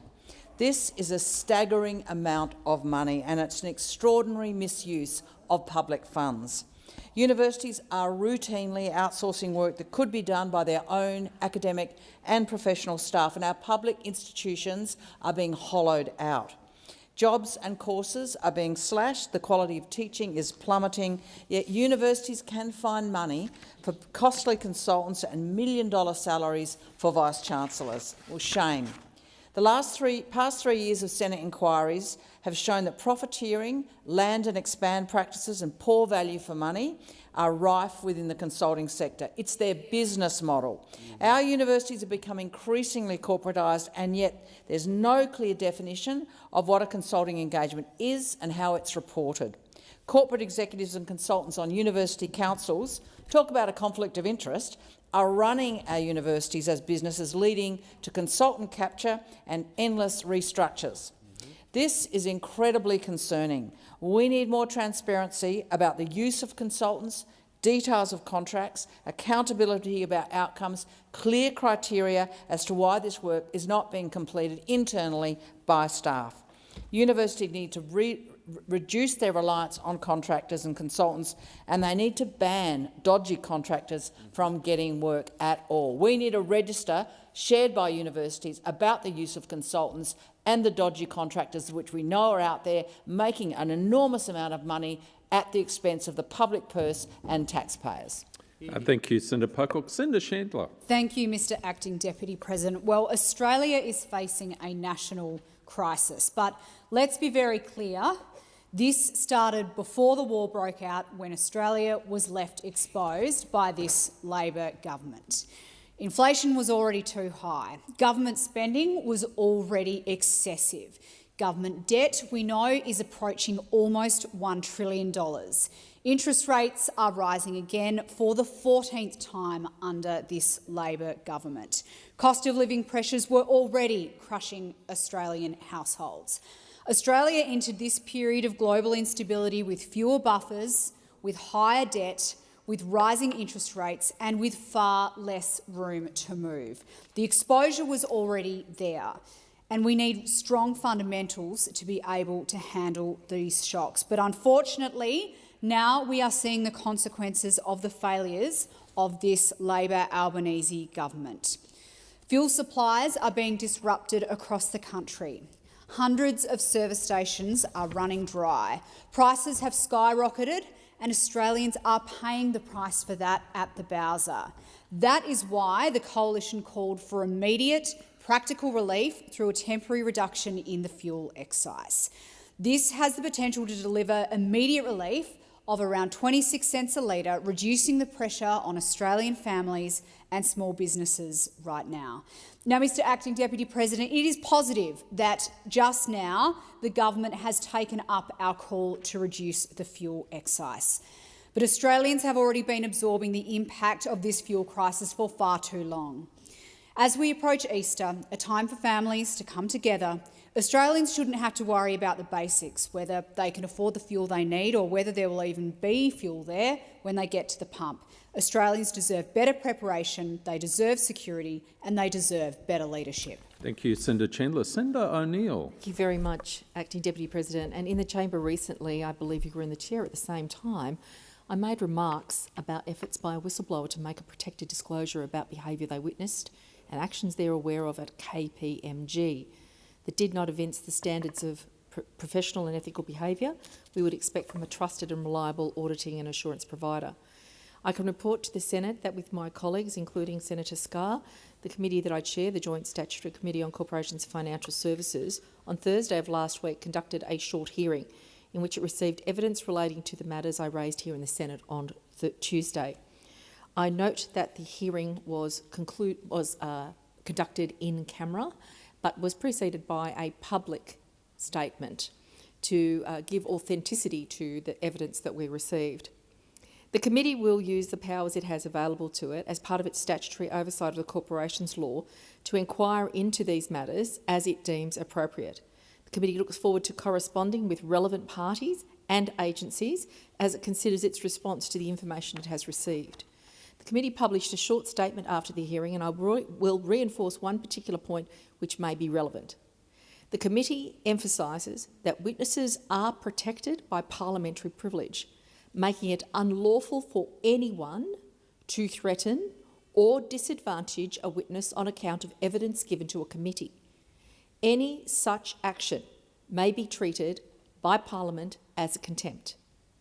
I encourage anyone who has information that may be relevant to the committee's work to make contact with our Secretariat, and I caution anyone from KPMG to use their relationships, their power or their influence in any way to either seek out or disparage or injure in any way the whistleblower should that person be known to them. Thank you, Senator O'Neill. Senator Hanson. Thank you very much. Well, I'd like to congratulate the Albanese Labor government for taking another leaf out of One Nation's book and cutting the fuel excise. Yeah. Of course, it's taken a national fuel crisis to do it, and as usual, Labor's cuts don't go far enough. It's an overdue response to a crisis that a couple of weeks ago Labor said did not exist. Labor, just like Labor, had to be dragged kicking and screaming to a Royal Commission in response to Bondi. Labor has been forced to act and implement One Nation's agenda, although our call was for a 100% cut to the excise, not 50%. Anthony Albanese's second term as Prime Minister is being defined as lurching from one crisis to the next. There were crises of their own making. Anti-Semitism and fuel insecurity are problems for which Labor is to blame. More problems are looming, not least the supply of fertiliser for our agricultural sector. Yeah. Australian agriculture has always been dependent on high fertiliser inputs because of the nutrient-deficient soils. It shows we need to revive our fertiliser manufacturing in Australia so we never leave our farmers short of this essential input. We need to make sure this critical resource gets to our farmers in the most cost-efficient manner by utilising our rail freight networks in operation now. While successive governments have been obsessing over net zero and high immigration, they've forgotten the fundamentals. We can't eat wind turbines or solar panels. We need to eat food. We need farmers to produce food. We must use every measure to support our farmers. And like I said, there's a lot more to be done over this crisis, but this is only the start. Surely we can learn from what's happened this time around to better prepare ourselves. How about we actually utilise our resources, our oil and gas, more? Yeah. Senator McGrath. Thank you, Acting Deputy President. Australians are burdened with a weak Prime Minister, a weaker Energy Minister and, sadly, a fibbing Labor government. We're in the middle of a fuel crisis, and what we've been seeing from Mr Albanese is simply not good enough. In fact, it's tragic and it's insult to the hard-working Australians who are suffering as a result. Labor have no plan, no urgency and exhibit no leadership. Mr Albanese has been blaming consumers for filling up their cars, and that's if they're lucky enough to find a petrol station which actually has the product. But what does Mr Albanese recommend instead? Buy a Chinese-made electrical vehicle. It's a joke. We may not control events overseas, but we can control how we respond at home. Hundreds of service stations across the country remain dry. Farmers can't run their machinery, supply chains are broken, parents can't take their kids to school and people can't get to work. And when fuel is available, Australians are being slugged at the bowser. The average fuel price is approaching $2.50 a litre, and if you fill up your car with diesel, it's over $3. For weeks, Mr Acting Deputy President, the Coalition has been calling for immediate relief and the halving of the fuel excise tax. We did it when in government when the Ukraine war broke out, and Labor should have done it earlier. Only today, after our ongoing pressure, have Labor caved and done something to support Australians. But Easter is just days away. Families, regional communities and tourism operators need certainty and relief now. Not a Prime Minister who is wobbling around the country, in and out of his electric vehicle car, failing to make decisions. Australians deserve better. Senator Mulholland. Today, Labor is easing pressure on household budgets by cutting the fuel excise. This will deliver immediate relief every time Australians fuel up at the bowser.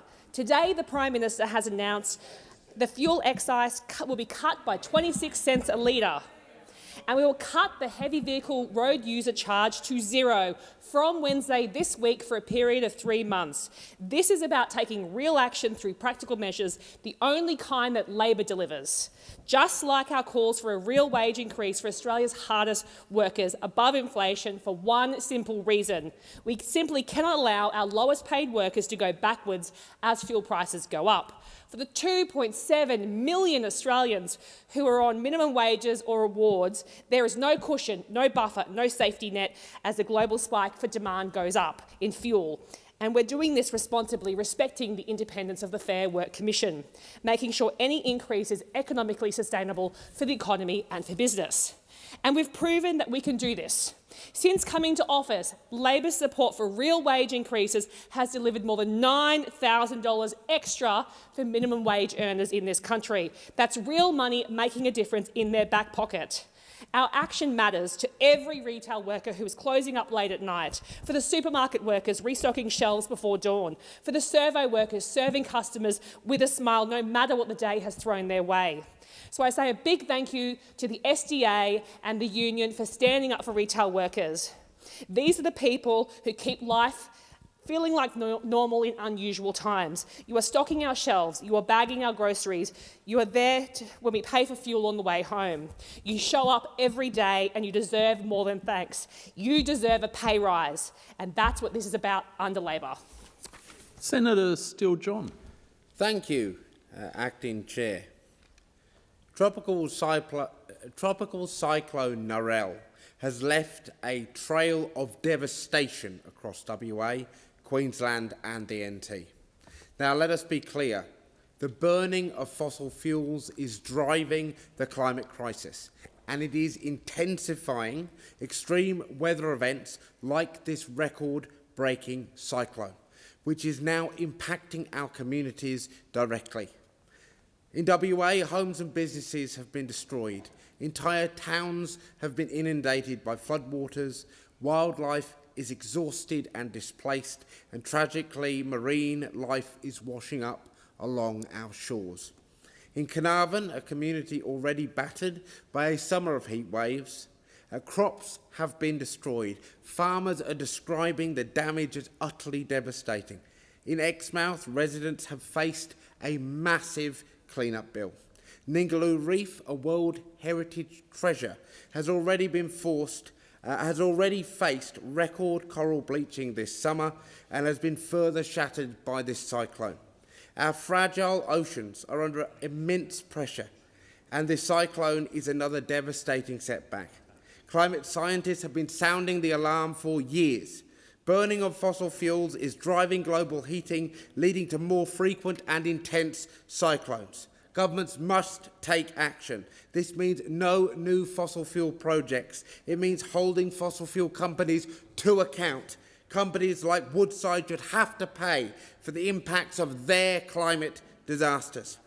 I know WA is far from this place, but I do hope the government look long and hard at the impacts on our communities, at the washed-up, dead wildlife, and choose to be bold, both in climate prevention and climate mitigation. Senator Babet. Thanks, Acting Deputy President. Now, Australians will spend this long weekend in 1,000 different ways: at the beach, relaxing at home, or if they can find the petrol and they can afford it, maybe even on the road. That's not that likely, let's be honest. But Easter remains something more than a break in the calendar. Easter is the moment that the West remembers the story that built it. Sacrifice, forgiveness, and the stubborn belief that death does not have the final word. You don't have to be a regular churchgoer to benefit from the story of Easter. In fact, that's precisely why it matters. Easter is not just a religious ritual. It is the cultural heartbeat of a civilization that gave us human dignity, the rule of law, and the idea that every life has value. Strip away the resurrection and much of what we take for granted begins to look incredibly unconvincing. In a world that feels increasingly fragmented and uncertain, Easter offers a rare pause to remind ourselves that renewal is possible no matter how dark the circumstances. Now, a wise man once said that even if we don't believe Christianity to be true, we should want it to be true, and he was right. Christianity has been the moral architecture of the West for centuries. If that architecture is to endure, it needs more than vague appreciation, it needs participation. Get yourself to church this weekend. Take an hour out of your long weekend to hear again the story that built the West. You might just find that the story still speaks and it matters more than what you thought. Happy Easter to all. Senator Dowling. Thank you, Deputy President. Well, recently I had the pleasure, along with the member for Hunter, Mr Repicoli, of visiting one of Tasmania's great success stories, Sullivan's Cove Whisky Distillery. At the time of that visit, the member and I sampled a remarkable drop and made the somewhat cheeky observation that we might be tasting the world's best whisky here. And it turns out our sophisticated palates are actually right, because only a few weeks later, Sullivan's Cove was awarded the world's best single cask, single malt at the World Whiskies Awards.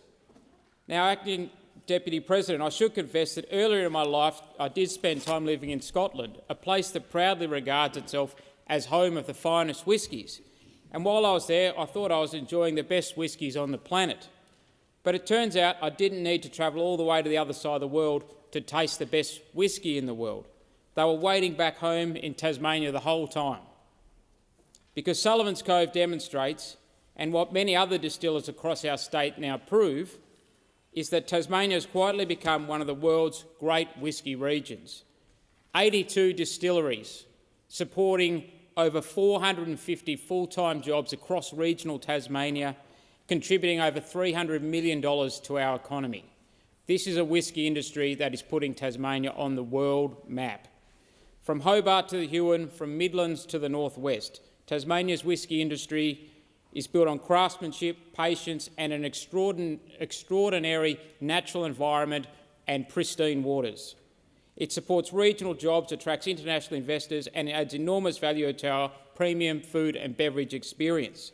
Congratulations to Sullivan's Cove and the whole industry, which is helping put our island state firmly on the world whisky map. My diary is open for invitation. Senator Pocock. Thank you, Acting Deputy President. Last week during Science Meets Parliament 2026, many of us had the privilege of meeting with scientists and researchers in what I understand was a record number of 100 meetings between scientists and parliamentarians as part of this year's event. Australia's scientists and researchers are a huge part of what truly makes us the lucky country. Last Wednesday, the Science Minister told the National Press Club that we must invest in our people and our prospects. And we need this government to match those words with money.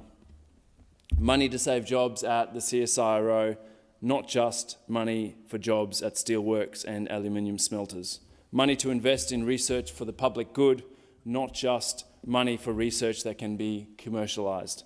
Money to build our STEM workforce and ensure its diversity, rather than ripping funds out of programs or letting others from the STEM Academy to elevate scholars to fall off a funding cliff. We need to invest not just in our sovereign manufacturing capability, but our sovereign scientific capability. That means serious new investments in our science research infrastructure, from a new synchrotron to telescopes. At the end of last year, some of Australia's smartest people handed the government a roadmap on how to do that. Ambitious Australia. The outcome of the CERD fought for by former Science Minister Ed Husic. Now the report has been released, we need to see it responded to, and don't tell me that we can't afford it while you're happy to give away so much of our gas for free. If we are to be the lucky country in the future, we need investment in research in this country as a matter of urgency and as a matter of priority from the Albanese Labor government. Senator Thorpe. Nearly everyone in this chamber has taken a flight to be here today or yesterday. But how many have considered the conditions of the aviation workers who make that possible? I recently met with the Transport Workers Union members who told me what's really happening behind the scenes. While airline CEOs rake in millions, the actual workers are unsafe, overworked and underpaid. A pilot told me he fears flying into regional airports servicing mines because air traffic isn't properly managed. There aren't enough controllers and the regulator, CASA, refuses to take responsibility. Ground crew, still stuck on casual contracts after years in the job, told me that if they speak up for secure work, they are threatened with having their jobs outsourced. This is completely against closing loophole standards passed a couple of years ago, which intended to stop this. A security guard described working 60-hour weeks just to get by, copping abuse from the public every day on wages not much higher than a teenager in their first job at Macca's. Cabin crew face higher risks of suicide and cancer than the rest of us, while being forced into longer shifts and shorter breaks as airlines extort higher profits. This airline greed doesn't just harm workers, it puts every passenger at risk. Labor could fix this with a Safe and Secure Skies Commission to lift safety standards and cap executive pay.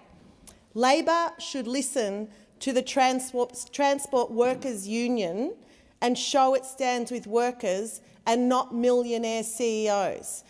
The public are at risk catching an aeroplane in this country because Labor will not support the workers that keep it safe. Senator O'Sullivan. Thank you very much, Acting Deputy. In 2022, the Prime Minister said, "If I'm Prime Minister, I'll accept responsibility. You deserve a Prime Minister who doesn't always look for someone else to blame." Well, the irony. Prime Minister, in a fuel crisis, you have one job. Make sure Australians can get fuel. And right now they can't. Families wanting to go away for Easter can't get fuel. Farmers in the wheat belt wanting to take advantage of the rain over the weekend can't get fuel. Delivery drivers trying to keep businesses running can't get fuel. Prime Minister, you have one job. And instead of taking responsibility, what did we hear? The Commonwealth is responsible for supply, but the states are responsible for the distribution. Well, Australians don't care about a blame game. They care about one thing. Can they fill up their tanks? And right now they can't. The Prime Minister says there's just as much fuel today as there was 3 weeks ago. Well, tell that to the Australians driving from servo to servo, hoping the next one isn't empty. Tell that to the families cancelling their Easter plans. Tell that to the farmers who can't fill their machinery full of fuel while they're watching the rain come down. Tell that to the workers who can't get to their jobs. Prime Minister, you have one job. Make sure Australians can get fuel. What Australia needs right now is leadership. What Australia needs right now is an actual plan, not a plan just to have a plan. Senator Whittaker. Thank you, Acting Deputy President. I joined the Australian Labor Party as a teenager because we are the party of workers. And after a decade of a deliberate strategy to keep wages low for Aussie workers, Labor came to government with a clear plan for Australians to earn more and keep more of what they earn. We, again, are pushing for another real wage rise for minimum and award wage workers. Cleaners, care workers, cooks, retail and hospitality workers, hospital orderlies, baristas. These are the workers who are doing some of the most important jobs in our country. They are more often women, more often young workers, and they feel the brunt of cost of living pressures first. If you are on the minimum wage or an award wage, Labor is backing you to get another pay rise this year. This will benefit around 3 million Australian workers, and never is that more important than now when the pressure is real. These workers who keep our country running, who care for others, who serve our communities, deserve another real wage increase, and our government is asking the Fair Work Commission to deliver it. A pay rise that is responsible, that is sustainable, and that will help workers get ahead, not fall behind. We believe that a week's worth of work should pay for a week's worth of living, and we've seen the benefits that our strategy to boost wages has had on the economy, and this next pay rise will make a real difference. What's clear, President, is that it is only Labor who will make sure that Australians can earn more and keep more of what they earn. Thank you, Senator Whittaker. It being 2 p.m, we'll move to questions, and Senator Cash. Thank you, President. And my question is to the Minister representing the Prime Minister, Senator Wong. The Easter long weekend begins in 4 days. It is the busiest road travel period of the year, with many Australians wanting to drive hundreds and hundreds of kilometres, but worried that if they do, the bowsers will be dry along the way. Regional communities, tourism operators and travelling families all depend on fuel being available. Treasurer Jim Chalmers is telling Australians to go ahead with their Easter holiday plans, even as more than 870 service stations have run dry or are missing at least one type of fuel. Will the Prime Minister guarantee that he will get fuel to those empty pumps before Good Friday? Thank you, Senator Cash. Minister Wong. As you know, President, through you to Senator Cash, the Prime Minister has held a national cabinet today to deal with the fuel supply and supply chain issues which are impacting on our economy. And I'll come to some of the announcements made which go to the response to Senator Cash. But I would start by saying first that the conflict in the Middle East represents an unprecedented shock to energy markets, and the longer it goes, the more significant its impacts here in our economy, but also in the global economy. The National Cabinet today agreed a national fuel security plan for governments to work together to keep Australia open and the economy moving. And the Prime Minister went to that plan in his announcement today, and he explained that there are 4 levels in this plan. We are currently at level 2, which is... Minister Wong, please resume your seat. Senator Cash. Point of order in relation to relevance. The plan may be the plan, but I'm more interested in Good Friday, 4 days away. Thank you, Senator Cash. The Minister is being relevant to your question. Minister Wong, please continue. It's precisely what that the ongoing supply, distribution and supply chain impacts of the conflict in the Middle East is precisely what the plan is responding to. What I was about to say is that we are currently at level 2 to keep Australia moving, but there is also the capacity to go to levels 3 and 4. I'll come to those in the future. The plan is designed to keep the community and business updated. It is designed also to ensure that there's a consistent response across the Commonwealth, states and territories. It reflects the fact, and this does go to your question, Senator Cash. Mr Wong, please resume your seat. Senator Cash. Well, in the final 17 seconds, it is a point on direct relevance. Is the fuel going to get there by Good Friday? Thank you, Senator Cash. Minister Wong. I again say responsibilities in relation to fuel go across different levels of government and also industry partners. And the commitment from the Prime Minister and all First Ministers is that we will work together to deliver for the community and to keep the economy moving for everyone. Thank you, Senator Wong. Minister Cash, first supplementary. Thank you. The Prime Minister has been forced to adopt both Angus Taylor and Matt Canavan's policy to halve the fuel tax. Will the Prime Minister guarantee that the fuel excise cut is passed through to motorists in full before the weekend, that is Easter, particularly in regional and outer suburban areas where families have no choice but to drive? Thank you, Senator Cash. Minister Wong. It should be passed on in full.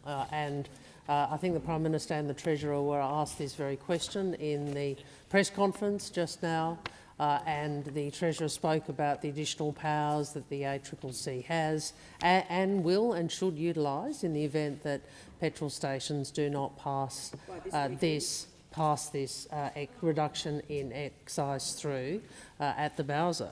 And in relation to rural and regional Australia, again, I think the Treasurer and the Prime Minister, Prime Minister and the Treasurer both spoke about the fact that one of the things that the Cabinet had very front of mind in making this decision was the impact on regional and rural Australia. As you say, Senator, it's correct that they often don't have the Minister Wong, choice. please resume your seat. Senator Cash.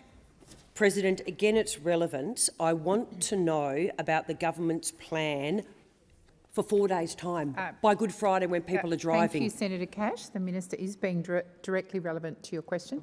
Minister Wong. I'm surprised you don't want to talk about rural and regional Australia, Senator, which was part of your question. That's what I was responding to. What I was trying to say before the relevance point interrupted was we had very front of mind. Thank you, Minister. The time impact for on rural and answering regional has Australia. expired. Senator Cash, second supplementary. Given that there's more fuel in the economy or circulating in the economy than prior to the war beginning, what is the Prime Minister's plan to get the fuel to those empty pumps before Good Friday? Thank you, Senator Cash. Minister Wong. National Cabinet met today and adopted a national fuel security plan. By Friday? And that is one of the distribution of fuel is one of, but not the only element that we are dealing with this as the impact of this global energy shock goes throughout our economy. We are dealing with that. We are dealing with supply.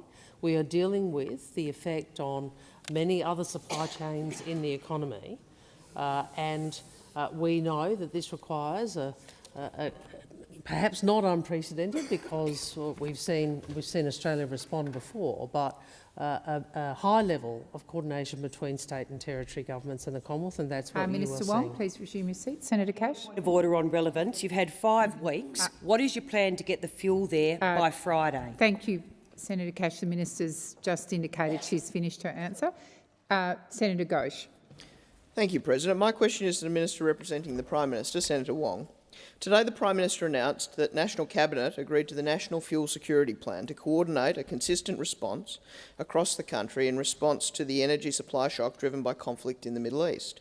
How is the Albanese government working with states and territories to ensure Australia's critical fuel security? Thank you, Senator Ghosh. Minister Wong. Thank you very much, Senator Ghosh. And as you say, Iran's weaponisation of the Strait is causing an unprecedented shock to global oil and gas supply. I've spoken about this for some time. It is obviously impacting energy markets and fuel prices worldwide, and this is pushing up fuel prices in our economy for consumers and businesses. The difficult fact is that as the conflict goes on, and the longer it goes on, the worse the impact will be for Australians and for the world. The global outlook remains unpredictable and volatile, and it is the responsibility of all governments across Australia to plan for every scenario. And that is why today National Cabinet agreed to the National Fuel Security Plan to coordinate a consistent response across the Commonwealth states and territories, working together through these challenges, step by step, with a comprehensive and staged approach. We recognise the importance of fuel not only to our economy but to the Australian way of life, and we are committed to keeping Australia open and keeping the economy going. The National Fuel Security Plan will keep the community and businesses updated. It will provide early understanding of fuel security, and it will provide early understanding of fuel security measures that may be required.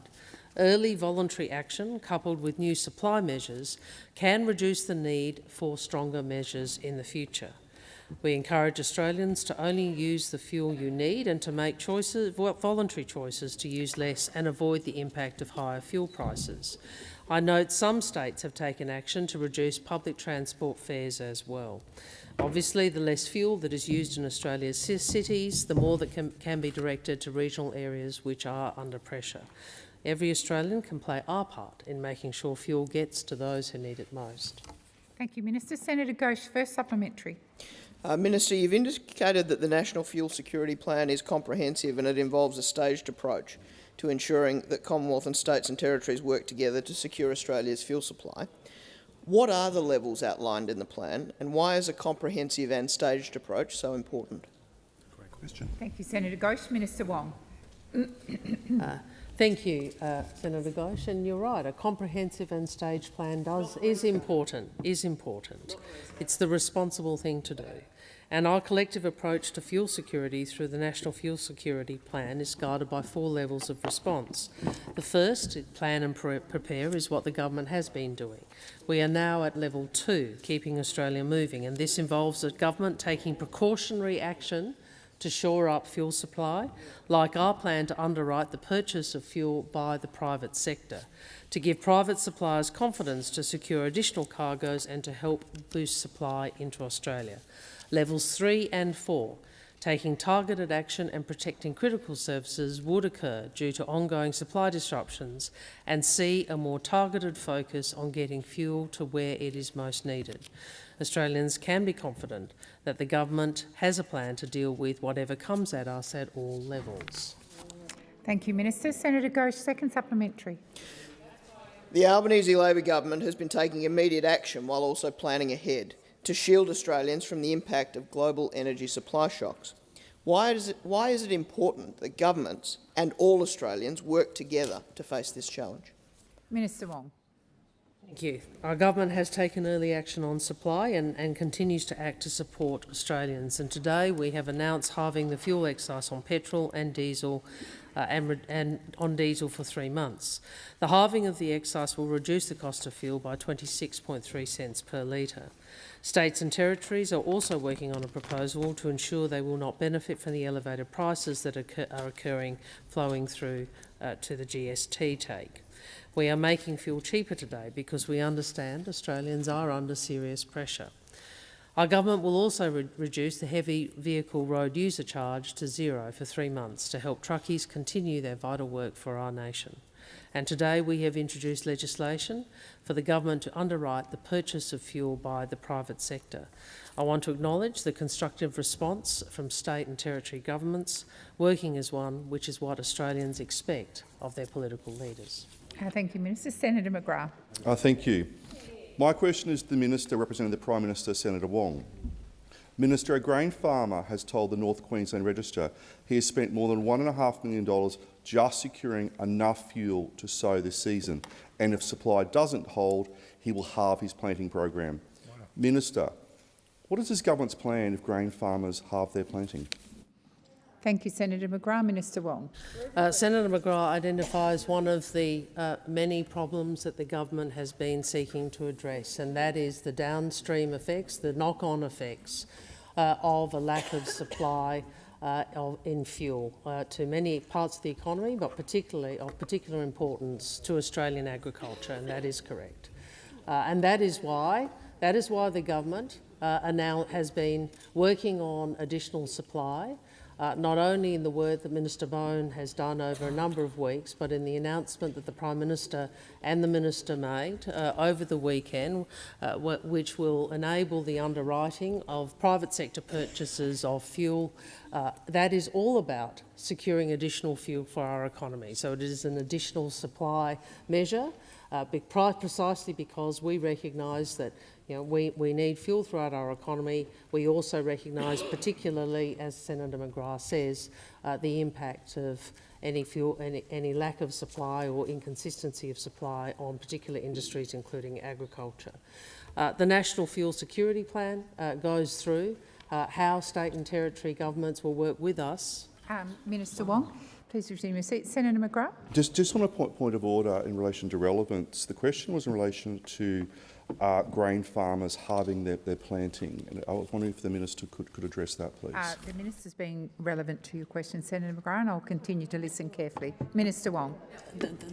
You asked about the impact on agriculture of fuel security, and I answered by talking about fuel security and more supply. If you do not think that is relevant, it says something about the opposition's lack of understanding of the policy challenges, lack of understanding of those opposite about the policy challenges that the country faces. So what we are seeking to do is to secure more supply. What we are seeking to do is to secure more supply. Order. Minister Wong, have you concluded? Or yep, thank you. Seeking to do is to secure more supply for farmers, for regional communities and for the country. And that is because we understand the consequences of not doing so. That is the announcements that we have made and the fuel security. Has expired. Senator McGrath, first supplementary. Thank you. Minister, it is no longer a fuel crisis. It is now a fuel and fertiliser crisis. Urea prices have nearly doubled from $800 to $1,500 a tonne. Wow. The latest Rabobank Rural Confidence Survey shows farmer confidence has crashed to -20. Grain farmers are warning that combined fuel and fertiliser costs will markedly lower Australia's wheat production even if the conflict is resolved tomorrow. Does the government now accept that the planting window is closing and the damage to this year's harvest may already be done?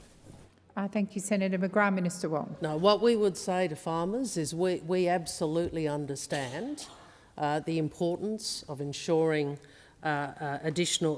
sufficient supply, not only of fuel or of fertiliser.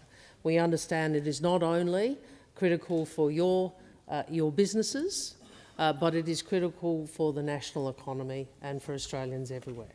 And that is why the new Export Finance Australia underwriting powers, which I have referenced, which were announced on Saturday. Well, Senator, it just shows your lack of understanding, Senator McKenzie. Order. Really. Order. So, is precisely McKenzie, because of the consequences, such as those to which you refer, Senator McGrath. And the EFA underwriting powers are designed to de-risk additional uncontracted shipments of key products. Directed at regions and industries suffering shortages, and we are very conscious of the importance of fertiliser. Senator McGrath, second supplementary. Yes, second supplementary. Minister, farmers can't get diesel, they can't afford fertiliser, and some can't even keep water pumps running for livestock because their tanks are dry. The Rabobank survey says limited access to fuel and fertiliser means some growers will simply not plant in 2026. When these crops aren't harvested and food prices go through the roof, will this government finally take responsibility, or will it keep telling farmers and families there's no need to panic? Thank you, Senator McGrath. Minister Wong. We all want farmers to plant, and that is why. We have moved to shore up those supply chains, both for fuel and for fertiliser. both urea-based and ammonium phosphate-based fertilisers. So I would just make this point. We all understand the consequences of this conflict into our economy, including into agriculture. And the government made a very conscious decision to ensure that the EFA powers were not just directed at fuel, but were directed at the other lines, supply chains, including urea, which are so critical for the Australian economy and for our food security. Thank you, Minister. Senator Waters. Thank you, President. My question is to Minister Wong, representing the Prime Minister. Over the weekend, we saw Victoria and Tasmania announce their plans to make public transport free, as the Greens have been campaigning for several weeks. The government supported this illegal war, which has led to the fuel crisis. Free public transport would give cost of living relief and reduce demand in the cities, and thus free up fuel for our regions, for farmers. New South Wales is saying that cost is the barrier to them also making public transport free. The National Cabinet just wrapped up and there was no announcement about public transport. Why are you refusing to reduce demand in this fuel crisis by funding the states to introduce free public transport to help families, farmers and fuel security? Thank you, Senator Waters. Minister Wong. Well, first, on the provision of free or lower cost public transport, we welcome that, and that is a good thing. That is a good thing. And I understand that Victoria and Tasmania already have done so, that other states and territories have also looked at lower cost public transport, and obviously the more that we can, through voluntary measures and through choice, can reduce our fuel usage, particularly in the cities, then obviously the more capacity there is to address some of those distributional challenges that we are seeing in regional Australia, which, as Senator Gry correctly points out, has impacts on our economy now, but also into the future. So we welcome states and territories who do that. The government has put in place a very substantial package today. There is obviously a significant cost to the budget from the fuel and diesel excise reduction and the heavy vehicle road user charge changes that we have put in place, but we believe that they are important at a time where we see fuel prices where they are as a consequence of this conflict. And I will just take issue, if I may, with the way in which the Australian Greens continue to run a political argument but never recognise the choice that Iran has made. The choice that Iran has made about how it's responding, including attacking civilian targets. I await their condemnation of Iran attacking non-combatant nations, and I await your condemnation of Iran attacking civilian targets, and I await your condemnation of Iran holding the Strait of Hormuz and therefore the international fuel markets hostage. I look forward to it. Senator Waters, first supplementary. Come to order, Senator Shoebridge. Senator Waters, first supplementary. Well, we clearly condemn all war crimes and this illegal war. Gas corporations continue to make windfall wartime profits, and ordinary people are paying the price, while gas companies profit from their pain. A 25% gas tax would generate $17 billion in revenue, and with the Greens you have the numbers to pass a gas export tax of at least 25%. Why won't you stare down the greedy gas corporations and make them finally pay their fair share so we can fund free public transport and other cost of living? Minister Wong. Senator. Just ask for your direction as to how that supplementary question can be in any way relevant to the primary question. Thank you. We'll seek the advice of the clerk. I think parts of it are relevant.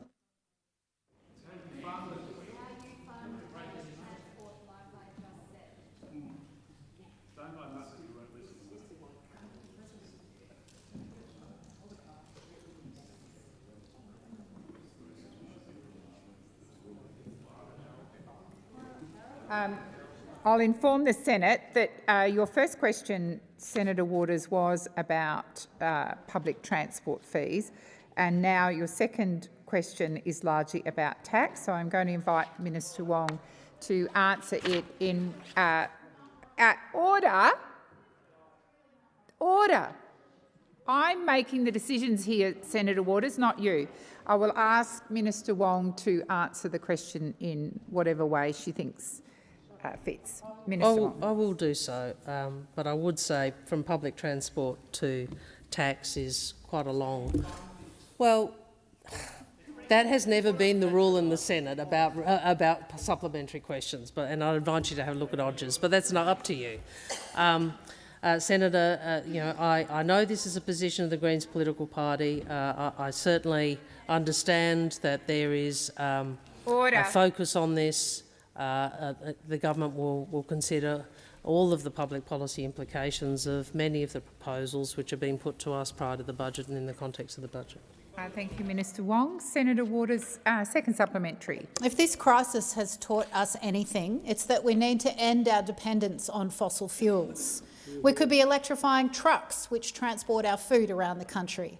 However, your government has indicated that the electric vehicle fringe benefits tax exemption is on the chopping block in this year's budget. Order. In a fuel crisis, will this budget help support electrifying our transport system and helping people to buy electric vehicles? Senator Watt?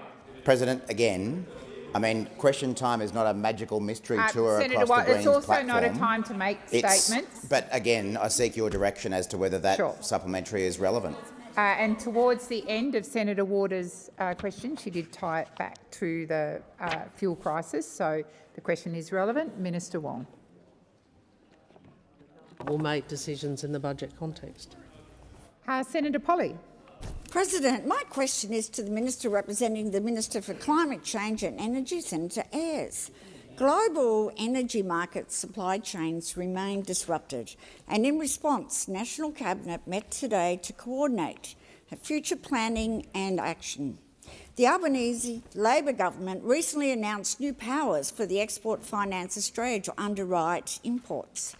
Can the Minister please update the Senate on these new powers and explain how they will help secure fuel supply? Thank you, Senator Polley. Minister Ayres.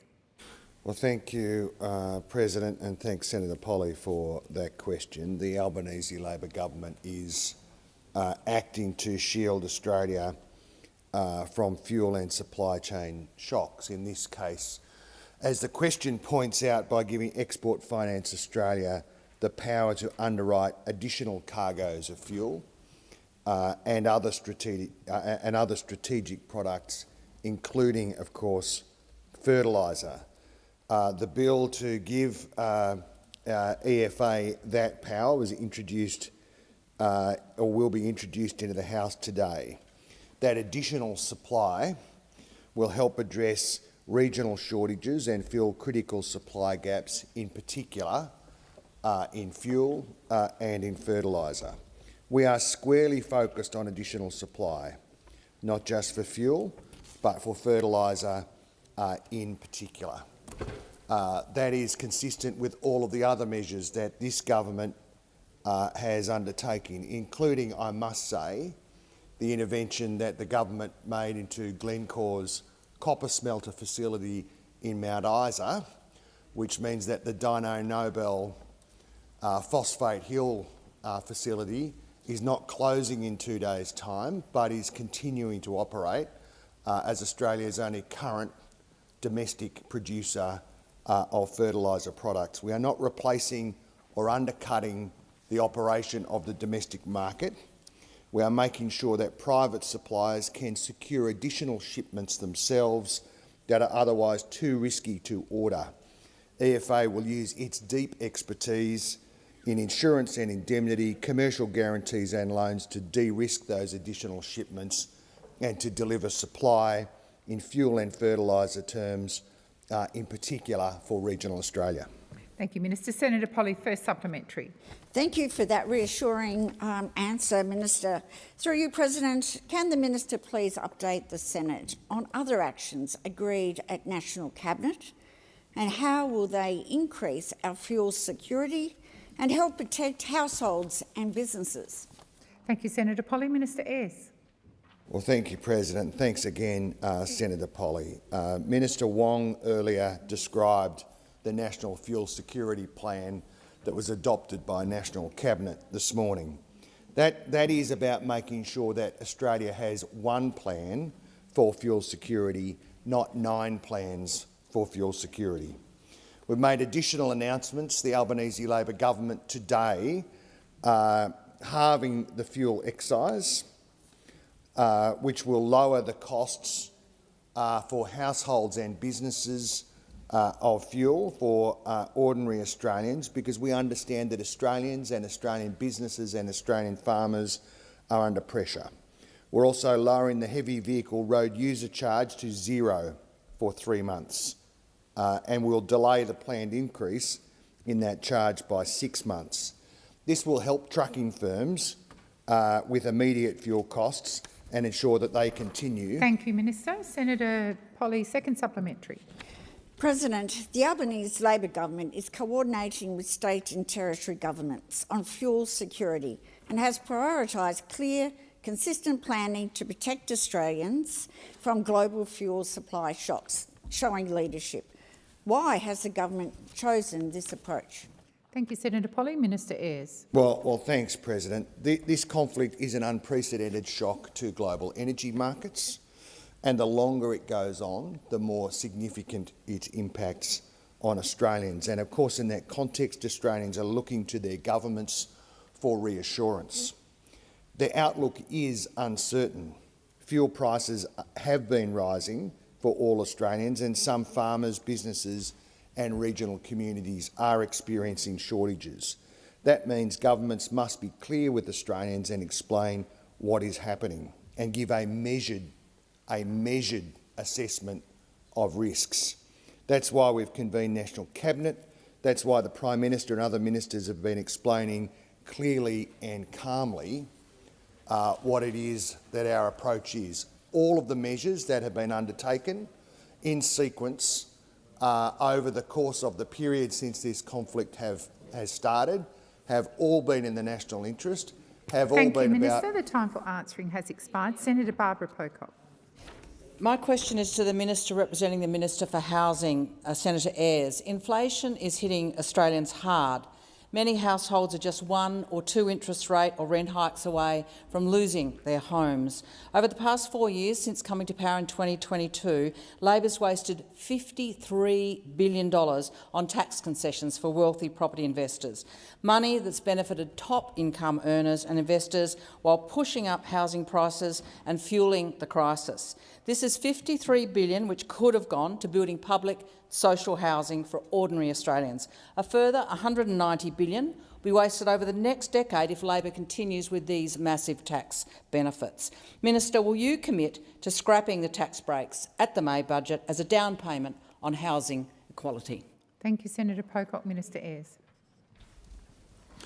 Well, in relation to tax policy and into the government's fiscal settings, of course, I'm sure that you'll be waiting, as all of us will be, for announcements that the government makes in the budget in the normal way. But our approach on these issues hasn't changed. Our focus is on delivering tax cuts for every taxpayer.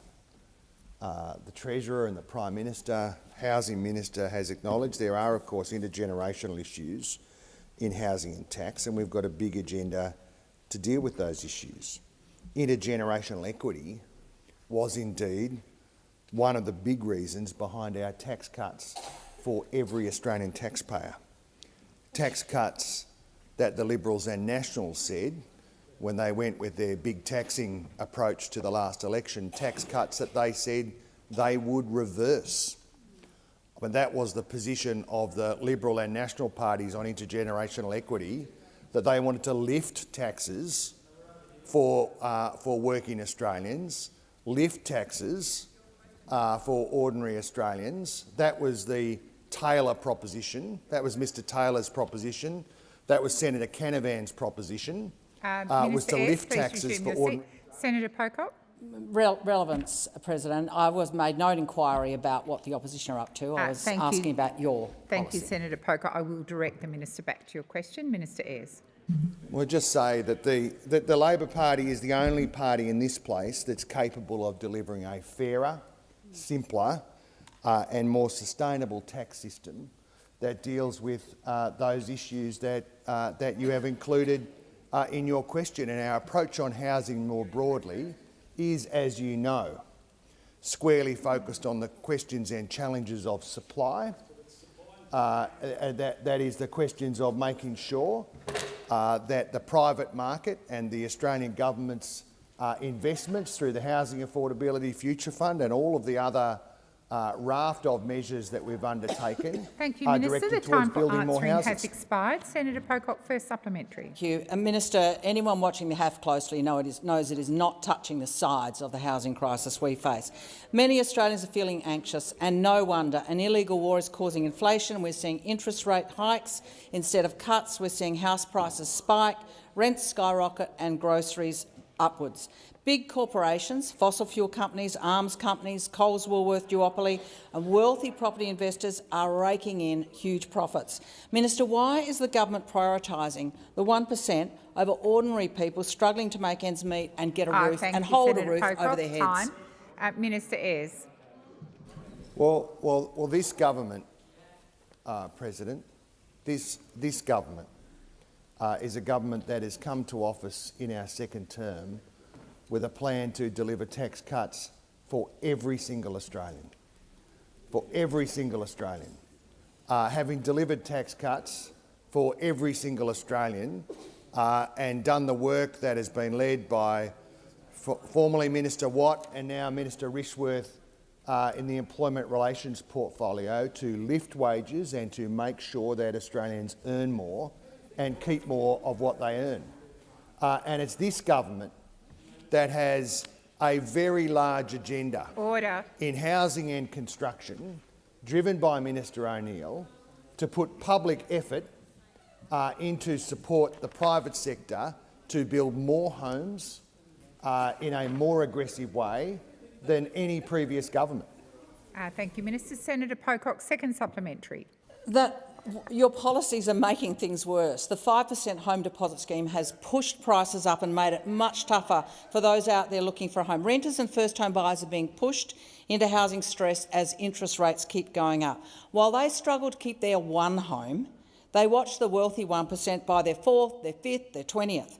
Minister, how do you think Australians feel when they see people like the Reserve Bank Governor buy a fourth house worth more than $2 million on the same day as the last rate increase, thank you, Senator as they Pollack. struggle Senator to fund their own the time housing? for asking has expired. Minister Ayres. Thanks, President. Well, the senator asks about our plan that we've delivered to make sure that Australians' first home buyers can secure a home with a smaller deposit. You ask about that. You indicate that you're opposed to it. Our friends across the chamber here, and the Liberals and Nationals, and I think One Nation, you all wanted to vote against it. You've all opposed it. But I can tell you that, for first home buyers, and only that cohort. Minister Ayres, I'm very sorry. Yeah. I've called for order. When I was calling for order, Senator McKenzie, you just continued to yell over the top of me. Extremely disrespectful, as did you, Senator McKim. Minister Ayres, please continue. Well, the 5% off that home deposit may be a talking point for the Greens political party and the Liberals and Nationals and something to oppose. But I tell you what, for the first home buyers who are eligible for it, it means a lot. It means a lot. It means a lot, and it's delivering for thousands of ordinary Australians now. Thank you, Minister. The time for asking has expired. Senator McKenzie. My question is to the Minister representing the Prime Minister, Senator Wong. Jet fuel has increased in the past 14 days, up by 90 cents per litre. For bulk supplies, this means about a 70% increase in fuel price. Prices vary, but bulk fuel is about $1.70 per litre nearer major depots and up to $2.40 in remote areas. What is the Prime Minister's plan for managing a jet fuel or avgas shortage, and how is this to be communicated? Thank you, Senator McKenzie. Minister Wong. Thank you, President. Thank you to the Senator. jet fuel is obviously one of the areas that we have been focused on. I think Minister Bone has spoken about this previously, that we have an effect on Australian markets as a consequence of the effect on global markets, probably the largest energy shock in many decades, and that conflict is placing pressure on supply chains across the economy. It is placing pressure on a number of liquid fuels. The government's doing a number of things. The first is obviously to continue to engage with international partners, to continue to engage with industry, and to continue to look to secure alternative supplies. I refer you to my earlier answers in response to your colleagues about the announcements the government has made over the last few days. Thank you, Minister. Senator McKenzie, first supplementary. That's a very disappointing answer, Minister. The fire season has abruptly stopped in many places, but aviation fuels are a key part of responding to floods, such as the impact of Cyclone Narelle. Is there sufficient aviation fuel in the system to manage Australia's response to emergencies like Cyclone Narelle without stopping supply to agriculture or transport aviation?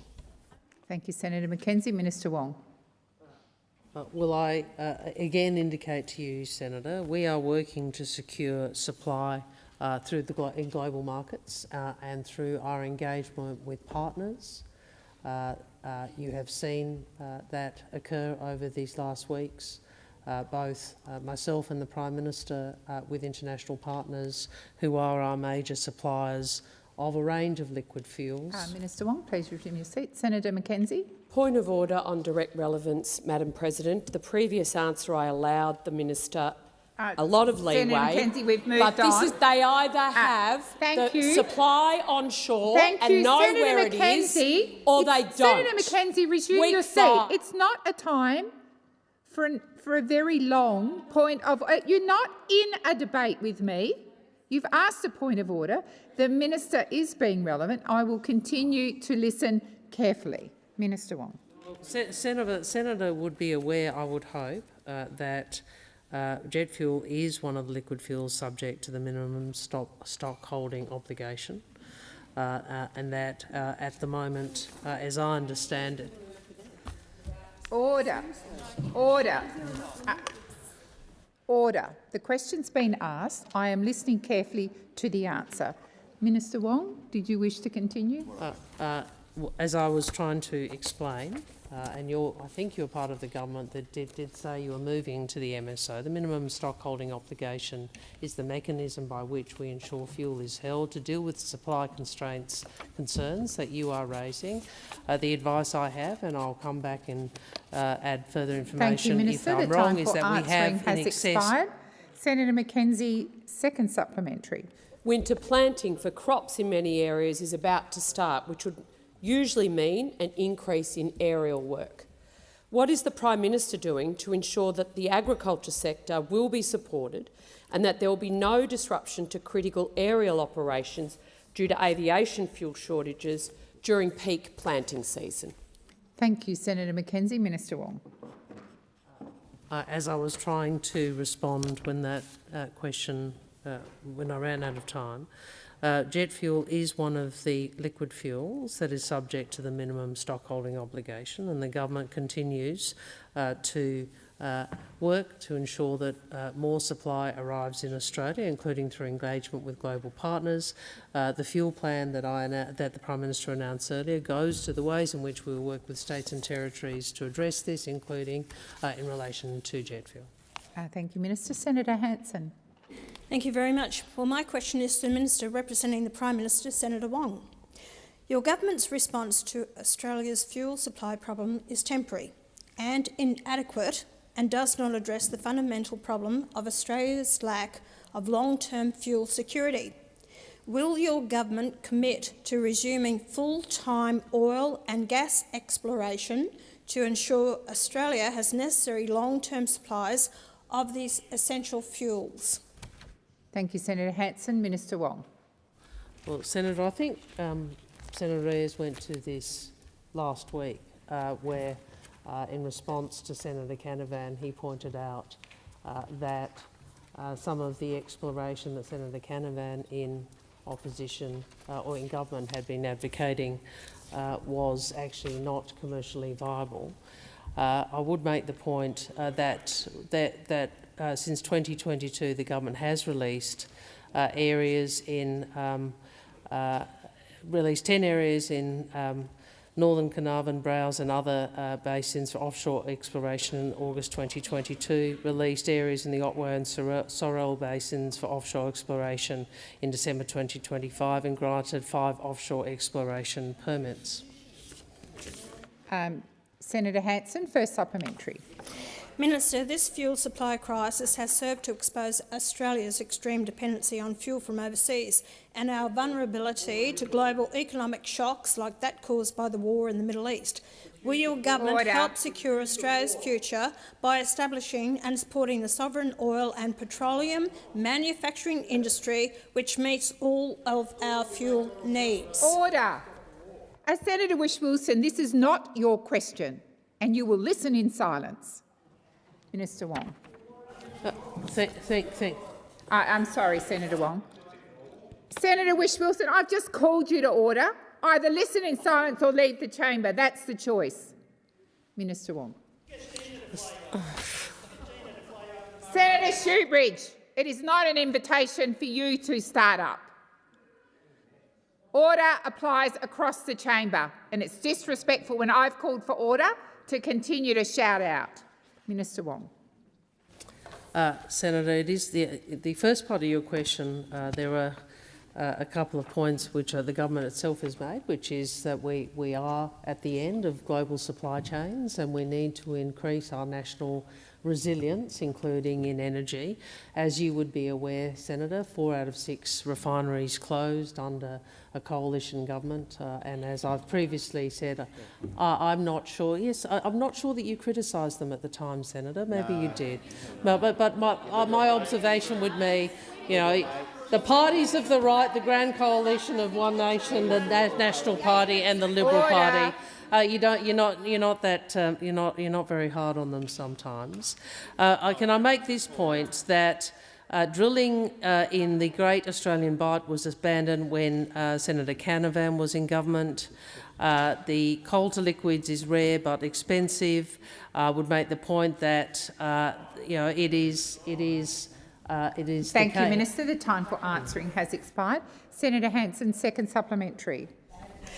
Minister, Labor and the Greens have routinely demonised fossil fuels despite the fact Australia relies on them now and will into the future. Does the government acknowledge it got this wrong and take the necessary steps to support fossil fuels by scrapping net zero and the national self-harm it is causing? You've destroyed this country. You have been so responsible. Order. Senator Whish-Wilson, once again. Seriously. Minister Wong will be heard in silence. Minister Wong. Ensuring the country is resilient to international shocks, whether it's conflict in the Middle East, the Ukraine war, or the other geopolitical uncertainty, requires us to work across to ensure supply resilience. Requires us to ensure that we have diverse options. So, Senator, I disagree with you. If your lesson out of this global energy crisis is that we should not be transitioning to renewables, which of themselves, obviously, are a sovereign capability. Senator Canavan. Senator, but at the same time, Senator, it is the case that making... Order. Order. Senator Watt and Senator Canavan. Order. Senator Canavan, I've called you and yet you call out again. Minister Wong, did you have anything further to add? Thank you. We want Australia to be energy secure, And what we will do, and what we are doing, Senator, is unlike you, we don't have an ideological view, but we will look at all the different... Thank you, Minister Wong. Thank you. Senator Babet. Thank you, President. My question is for the Minister for Foreign Affairs. Minister, can you confirm whether Australia has imported in recent years refined fuel products from countries that process Russian crude oil? Thank you. Minister Wong. Thank you, President. Thank you, Senator. I've answered this question before and I've probably got a brief in it here, so I'll see how I go. But what I've indicated previously is that both under our government and also under the coalition government, obviously substantial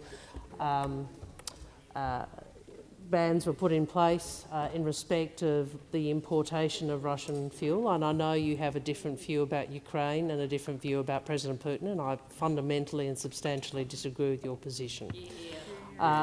We have sanctioned the importation of Russian fuel because we don't believe that it is a good thing to fuel the Russian war machine so they can kill more Ukrainian citizens in their attempt to take territory. I know you have a different view, Senator. In terms of substantially transformed oil products, I indicated previously to the Senate on this, it is very difficult for countries to ascertain the origin of all the original crude oil origin of all of the substantially transformed products that we import.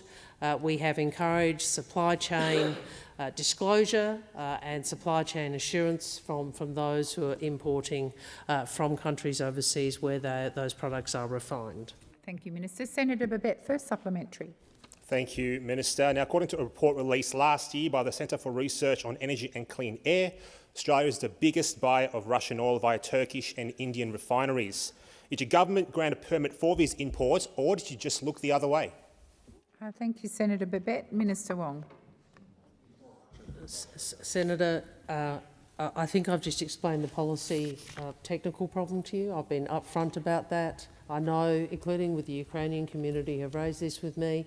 There isn't a system of assurance in terms of what happens after Russian oil may have gone to different refineries and then the products which might come out of it in whatever proportion. But what we have done is engage with industry and encourage them to be transparent and to assure their supply chains as much as they are able to avoid contributing to Mr Putin's war machine. Thank you, Minister. Senator Babet, second supplementary. Minister, is it time to admit that Australia, whether we like it or not, needs Russian oil?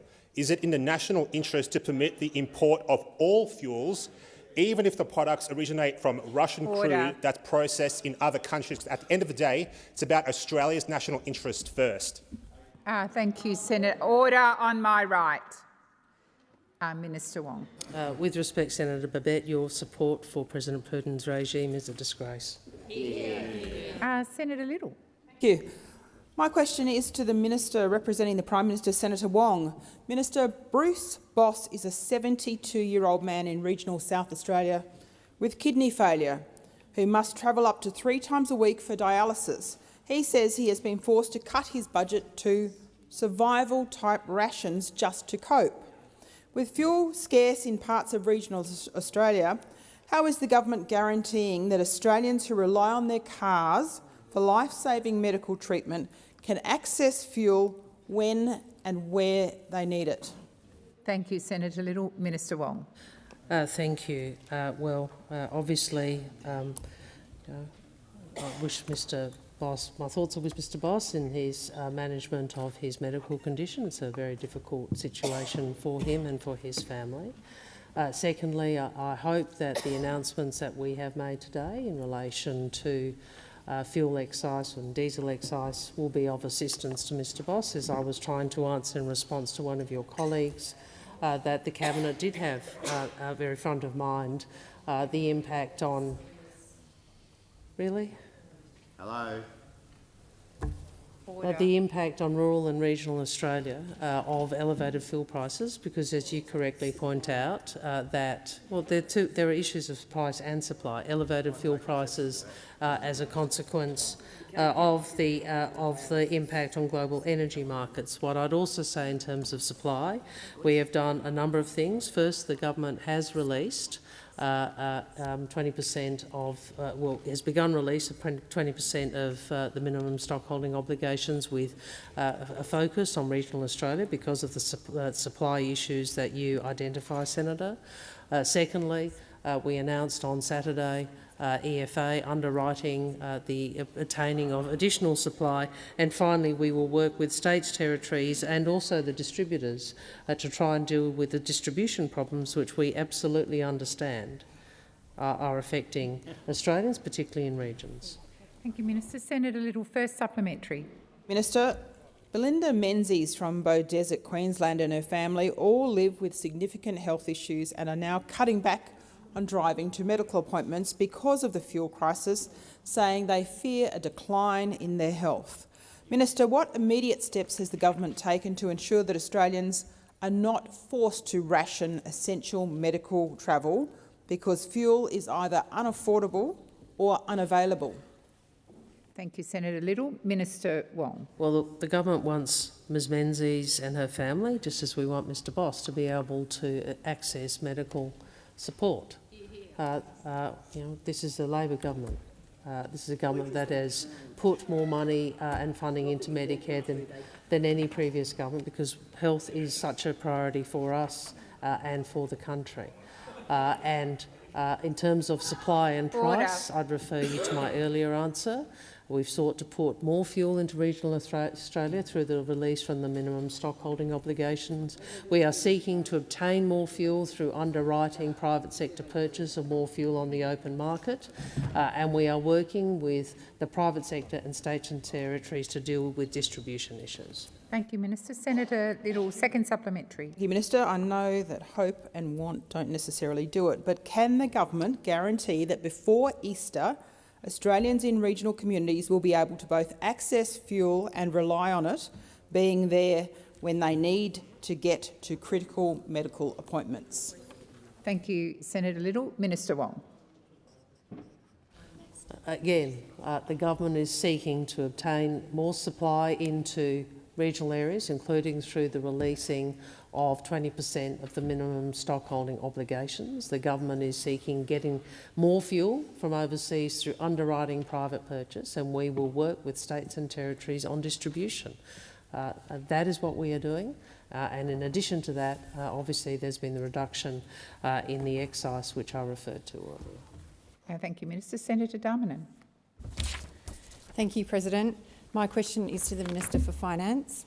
Today at National Cabinet, the Albanese Labor government brought together state and territory leaders to further respond to the fuel crisis stemming from the conflict in the Middle East. Can the Minister please update the Chamber on the announcements made following the National Cabinet? And further, what is the government doing to ensure that we are set up to respond to a rapidly changing geopolitical and economic environment? Thank you, Senator Darmanin. Minister Gallagher. Thank you, President. I thank Senator Darmanin for the question and the opportunity to update the Senate, in addition to Senator Wong's contributions during question time today, about the important meeting that was held this morning, the second meeting of National Cabinet since this conflict began, and the decisions and actions that have been taken as a result of it. And there are a number of things that have happened since the conflict began. Obviously, we've passed new laws to double penalties for petrol companies that engage in price gouging, misleading conduct or cartel behaviour. We've released 20% of Australia's fuel reserves, targeted to ease pressure, particularly in regional markets, and to protect supply for critical users. We've temporarily adjusted petrol and diesel standards to increase available supply and to keep fuel moving through the system. And we've importantly engaged with international partners and suppliers to support continued shipments and strengthen supply chain resilience, and that's an important part of our response, and of course has been supported by the work that we've done in strengthening relationships with international partners since coming to government, being led by Senator Wong and Senator Farrell, in addition to other ministers. We've appointed Anthea Harris as the National Fuel Supply Task Force Coordinator to drive whole-of-government coordination with states and territories industries and key stakeholders. We've provided some additional support in financial counselling support for impacted farmers, because we know that there's certainly pressures that land very hard in the regions. Today, the Albanese government has taken further action by cutting the fuel excise by half and reducing the heavy vehicle road user charge to zero for 3 months. We've also introduced bills to ensure the government can respond quickly to urgent and unforeseen fuel security challenges that may arise between now and when the Parliament resumes. Thank you, Minister. Senator Darmanin, first supplementary. Thank you, Minister. Today, the Albanese Labor government introduced bills to ensure that the government can take action, if needed, to source fuel from around the globe for use at home here in Australia. How will this ensure fuel supplies arrive in Australia? Minister Gallagher. Thank you. And guaranteeing supply and doing everything we can, using every possible avenue to ensure fuel supply across the country has been central to the work that the Prime Minister has been leading, along with other ministers, over the last 5 weeks. In terms of the bills that have been introduced, there are amendments to enable EFA to support industry to source cargoes overseas. There are also, through the EFIC Act being introduced today, these measures will ensure a joined-up approach to scaling production and distribution at home and sourcing fuel from overseas. In addition to that, we have introduced a bill to increase the advance to the Finance Minister by an additional $2 billion to provide flexibility to support fuel security response measures and related expenditure where funding needs cannot be met through existing appropriations up to the 30th of June. Senator Darmanin, second supplementary. Thank you, Minister. The National Fuel Security Plan agreed at National Cabinet today sets out clear stages to manage access to fuel as this international conflict continues. How has today's National Cabinet ensured that leaders across the country are working together to provide cost of living assistance and planning for the future? Minister Gallagher. Thank you very much, President. And today, National Cabinet bringing all of our government's leaders together, First Ministers together, to drive a coordinated response led by the Prime Minister to manage demand and prioritise supply. National Cabinet agreed to encourage Australians to only use the fuel they need, and I think it would be great if other political leaders supported that approach.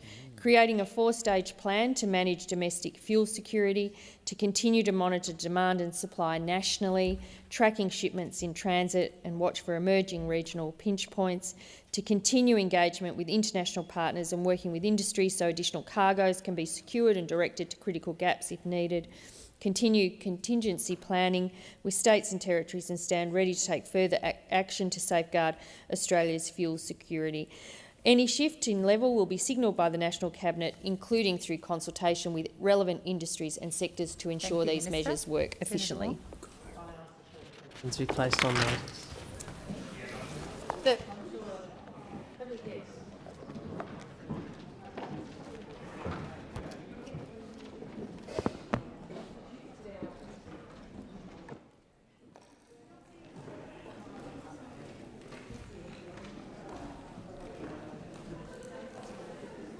I'll just allow the chamber to clear slightly before we see if there are any motions to take note of answers. I shall now proceed to motions to take note of answers with the concurrence of the Senate. The clerks will set the clock in accordance with informal arrangements agreed by the whips. Are there any motions? Senator Blythe. Thank you very much, Deputy President. I think it's fair to say that Australians out there are doing it. Sorry, Senator Blythe. Sorry. Could you just indicate which, I rise to questions. take note of questions and all answers to opposition questions in question time today. So I think it's fair to say that there are a lot of Australians out there that are doing it tough. And we heard from our leader, Senator Cash, today asking questions on behalf of many of those families out there who are planning a Easter trip, as is an Australian tradition, and worrying about whether they are going to have fuel for their road trips. And I certainly count myself as one of those families, as my 3 children and my husband and I consider what we're going to do over the Easter long weekend. Can we take out the caravan? Is there going to be fuel for us for our holiday, or are we going to be stuck somewhere with no fuel? It is very, very unfortunate that the Labor government haven't been able to provide any particular answers or any particular plan. So all we keep being told by this government is that there is no issue with supply. And in fact, when we look at quotes from them over the last few weeks, it has been, from various senior members of their cabinet that fuel supply is actually greater than it was before the conflict commenced in the Middle East, when in fact we've got some 800 petrol stations across the country that either don't have diesel or don't have petrol. So what this government is telling us and what the reality is on the ground are 2 very, very different things, Deputy President. And families out there are the ones who are paying the price for that confusion and this government's inability to get the fuel. If the supply is potentially stronger, and that's what they tell us, that it is stronger than what it was before the conflict, then why is that fuel not at petrol stations?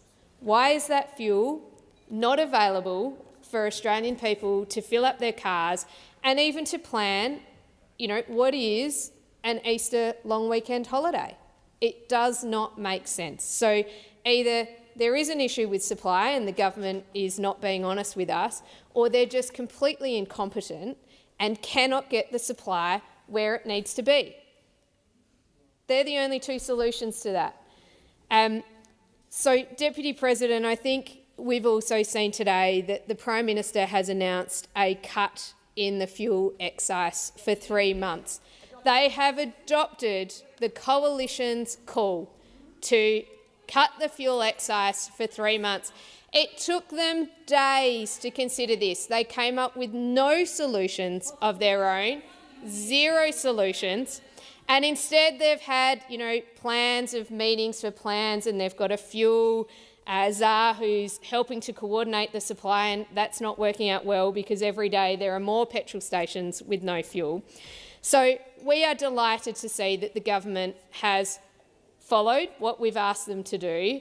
It is disappointing that they've come up with no plan of their own and instead seem to be following the advice of the opposition. We don't have the resources that the government does. But I will say that there seems to be no discussion about what will happen to the GST windfall that the states are getting from the increased fuel prices. So fuel prices are well into the high $2 and into the $3 mark. Now that means that our states are going to get a significant GST windfall, and I wonder what this Labor government is going to do with its Labor mates in state governments to make sure that that money goes back into the pockets of hard-working Australians who are being squeezed right now. Apologies. Senator O'Neill. Thank you very much, Acting Deputy President. And look, after that extraordinary contribution, which is seeking to set one Australian against another in the way that we've just come to expect from those opposite, I just want to put on the record a little bit of the Liberal legacy and the situation that they got us into. So Angus Taylor, now the star leader of the LNP, put Australia's fuel reserves in Texas.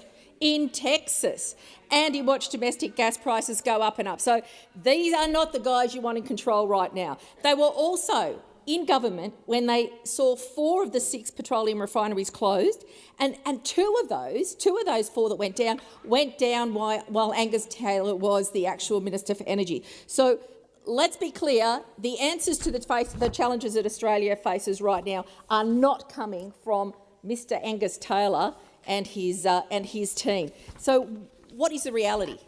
Australians have delightfully lived in peace for a very, very long time.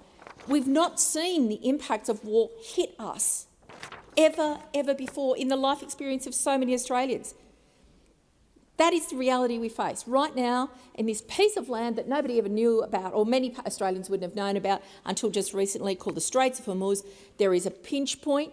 There is a war that's happening in that region, and we are not getting the fuel to the whole of the global economy that we were used to getting. Now, everybody who made decisions to scale up their business, to advance their economic risk for reward, they're all under the pump now because they could not foresee this in their business plans. And they don't need, whinging and carping, is what we're seeing from the other side here. They need a strategic plan, and they need the confidence that that plan is going to deliver them the fuel supplies that they need to continue to do their business and get through this incredible challenge that we're all facing. So in Australia, the fact is, everybody knows there are fuels of all types that we rely on for our economy. We need to make sure that we have correct supply. We need to ensure that we have proper distribution of that. And we also need to be mindful of the supply chain impacts that are part of that whole ecosystem. We're very mindful also of fertiliser, but it's not just fertilisers and it's not just the farm sector that is being impacted. It is everybody in heavy industries, people driving trucks, people picking up our garbage, people who are advancing the nation by providing the infrastructure. I know that people talk about the Bruce Highway. Of course we can't let that stop. We've got to manage fuel to allow the continuation of housing building, PVC piping, proper infrastructure development, fertiliser, fuel. We know this. And instead of sitting back having a big old whinge, is what we see from everybody on the other side, we're getting on with the job. So today was a very, very important day because the Prime Minister has activated a critical part of what we're doing, which is the fuel energy supply, the National Fuel Security Plan. The National Fuel Security Plan. There's 4 phases. It's plan and prepare. That's the first bit. We're pretty well through that now. We are now in keeping Australia moving. That is what we have to do. Further down the track, if necessary, we'll take targeted action. And the 4th stage is protecting critical services for all Australians, including access to healthcare. Cities, peri-urban areas where I live, on the edge of a city, regional, rural, every Australian's in it together. Every Australian is in it together with this government. We are not going to set one Australian against another. Nothing good comes of breaking us apart.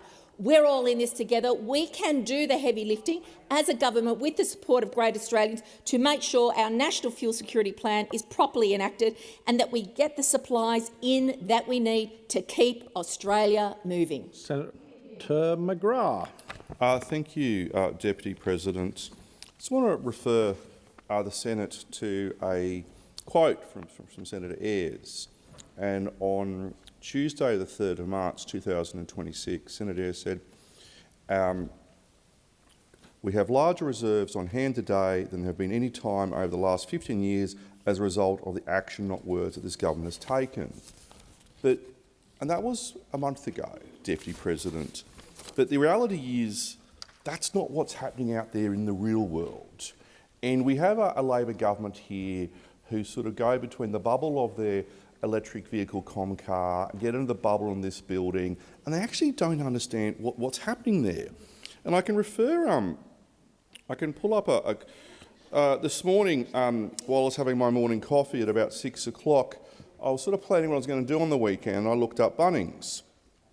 And at a Bunnings, while I was searching for some things, and what was really interesting was it just came up automatically, the searches for jerry cans, fuel cans, diesel cans, because the mob out there, our people, the Australian people, don't believe the Labor government. They don't believe them that the fuel is there, because they've had a Prime Minister for 4 years who rarely is in the same room as when truth is being told. And the Labor and the mob out there, the people of Australia, can see through this Prime Minister and see through these Cabinet Ministers who have stood up here for 4 or 5 weeks now and used a form of words to say to everybody, don't panic, when the mob out there know there is an issue with our fuel supply. 4 weeks ago, there's a little town on the Darling Downs called Allara. Happened to know it. My parents live there. My mum lives there now. Its fuel ran out just on about 4 weeks ago now. Ran out. At the same time, you had Labor ministers in this chamber saying there was no issue in Queensland. Indeed, you had one Labor minister say the fuel supply issue in Queensland was because of the flooding. Now, apart from a lack of understanding of the geographical situation of Queensland, fuel stations on the Downs were running out a month ago. The flooding was taking place up in the northwest and in the Wide Bay Burnett. It just shows that when the government ministers come into this place, they're not prepared to tell the Australian people the truth. They're not prepared to look Australians in the eye and say, look, we do have an issue with fuel supply here. They're not prepared to give the advice.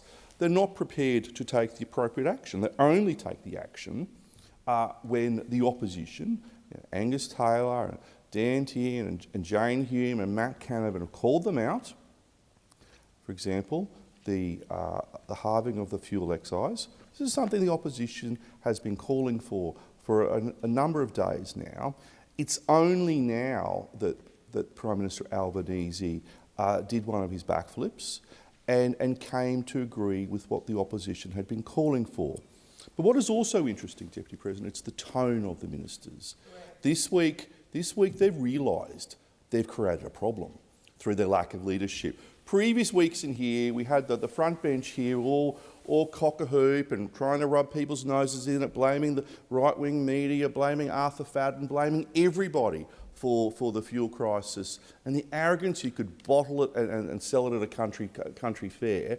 This week their tone is different because they know there was a problem out there and they know the mob have seen through them and they're being held to account for their failures to ensure we have fuel security in this country. They have failed Australia. Senator McGrath, your time has expired. Senator Polley. Thank you, Deputy President. Well, as usual, we have the continuation of misinformation and disinformation, which is a specialty from those opposite. Now, we've heard a contribution in the chamber today about the confusion that's been caused in the community is because there wasn't enough information from the government in relation to the supply and security of fuel, which is completely wrong. But I have to say that those opposite, they specialise, as I said, in misinformation and disinformation. They never miss an opportunity to make political points, no matter whether this crisis that we're in now with the increase in price of fuel is caused through a war in the Middle East, or whether it's a visiting dignitary. The Liberals will never miss an opportunity to play politics. That's the reality of it. Exactly. Now, we have been listening and we know, because we're in the community all the time, in relation to the concerns in the community about whether or not they've got access, the price of fuel that has been increasing, the impact that it's having on farmers, and of course we want to assist farmers. The reality is, without the farmers being able to put in and grow the crops that they need to keep the supply train moving along. But then today, when we spoke about the legislation that is assisting truckies, none of them actually talked about truckies and what they do for this country. We introduced the ACCC legislation to crack down on price gouging.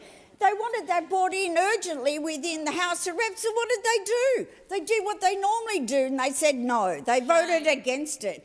I mean, talk about hypocrites, and I do appreciate Senator Neal's contribution for reminding us all that it was Mr Angus Taylor that was the Energy Minister at the time when two of those refineries of the four that closed down. It was him. And then, oh yes, where are we going to have the fuel? Where are we going to... Texas, of all places. I just wonder what Mr Anstey would say about that. I mean, how long is it going to be before he takes over? One might say after Sunday's contribution on insiders, when he's going to make his move against Mr Taylor. But let's get the facts on the record, because they don't like the facts. It is the Prime Minister who has called now 2 National Cabinet meetings today, and the second one was held. And what they've done, in consultation with states and territories, is to halve the fuel excise on petrol and diesel for 3 months. That's what they've done in consultation, because this is impacting the entire country. So we do it in a very considered way, after consulting not only the premiers and First Ministers, but also the industry. And we are putting things in place, as I said. Now, 29 cents a litre off that cost for when you go and fill up your car is going to have a big impact on families. It'll save you $19. That's a very good first step. But let me just remind people that what is happening now is because of what is happening in the Middle East. We have been impacted. That's not our doing, but what we have done is taken the steps that was needed to support Australians, and we will continue to do that. And I've seen that in Tasmania. They've actually given free public transport to Tasmanians for 3 months. A very good thing to do, unusual for a Liberal government. Nevertheless, what I'd like them to do is remember the taxi industry, those taxis who are supporting people with disabilities in my home state, to make sure they're not left high and dry. Senator So I will give credit where credit's due. Senator Collins. Thank you, Deputy President. Well, here we are yet again, standing before the government, seeking answers to questions on where the fuel is, and we hear again that we have more supply than ever. But we Australians know that there are 870 fuel stations out there that have run out of supply. But no, there is more fuel supply than ever. We are 5 weeks into this fuel crisis. 5 weeks, and finally, this government has admitted that they've got to do something about it. So let's just run over what the plan is that they've got, the plan for the plan that they've got for this fuel crisis. And I tell you what, you could not make this stuff up. 4 stages. They come in 4 stages. The first is plan and prepare. So the government in charge is now saying today they've got to plan and prepare for this fuel crisis. Stage number 2, got to keep Australia moving. Well, let's just hope that they do that by Good Friday so that all the good Australians can go off on their holiday with their families, get the fuel that they need to take their kids away for the weekend. Stage number 3, taking targeted action. Because obviously it's not clear enough to the government that there are people, farmers, truckies out in the regions that can't get their fuel. 25% of Australian farmers are saying that they are either reducing or not planting this season. They already made that decision weeks ago. And here we have the government of the day saying that phase number 3 is taking targeted action. And then number 4, protecting critical services for all Australians. Well, let me just walk you through the questions that we asked of this government today. Before I do that, I want to ask the question of this government. And perhaps we'll get a reflection on this. Why is it all taken today to come up with this plan, for a plan? And why can't they do it all at once? Why does it have to be staged across 4 different phases? It makes no sense to me. And meanwhile, the good Australian people out there are hurting. They can't get access to the fuel, and they're staring down the barrel of not being able to take their families away this Easter. Let me just talk you through the reality of what's happening out there. We asked questions of the government about whether they could guarantee if by Good Friday those 870 bowsers that have run dry will be refilled. No guarantee. None.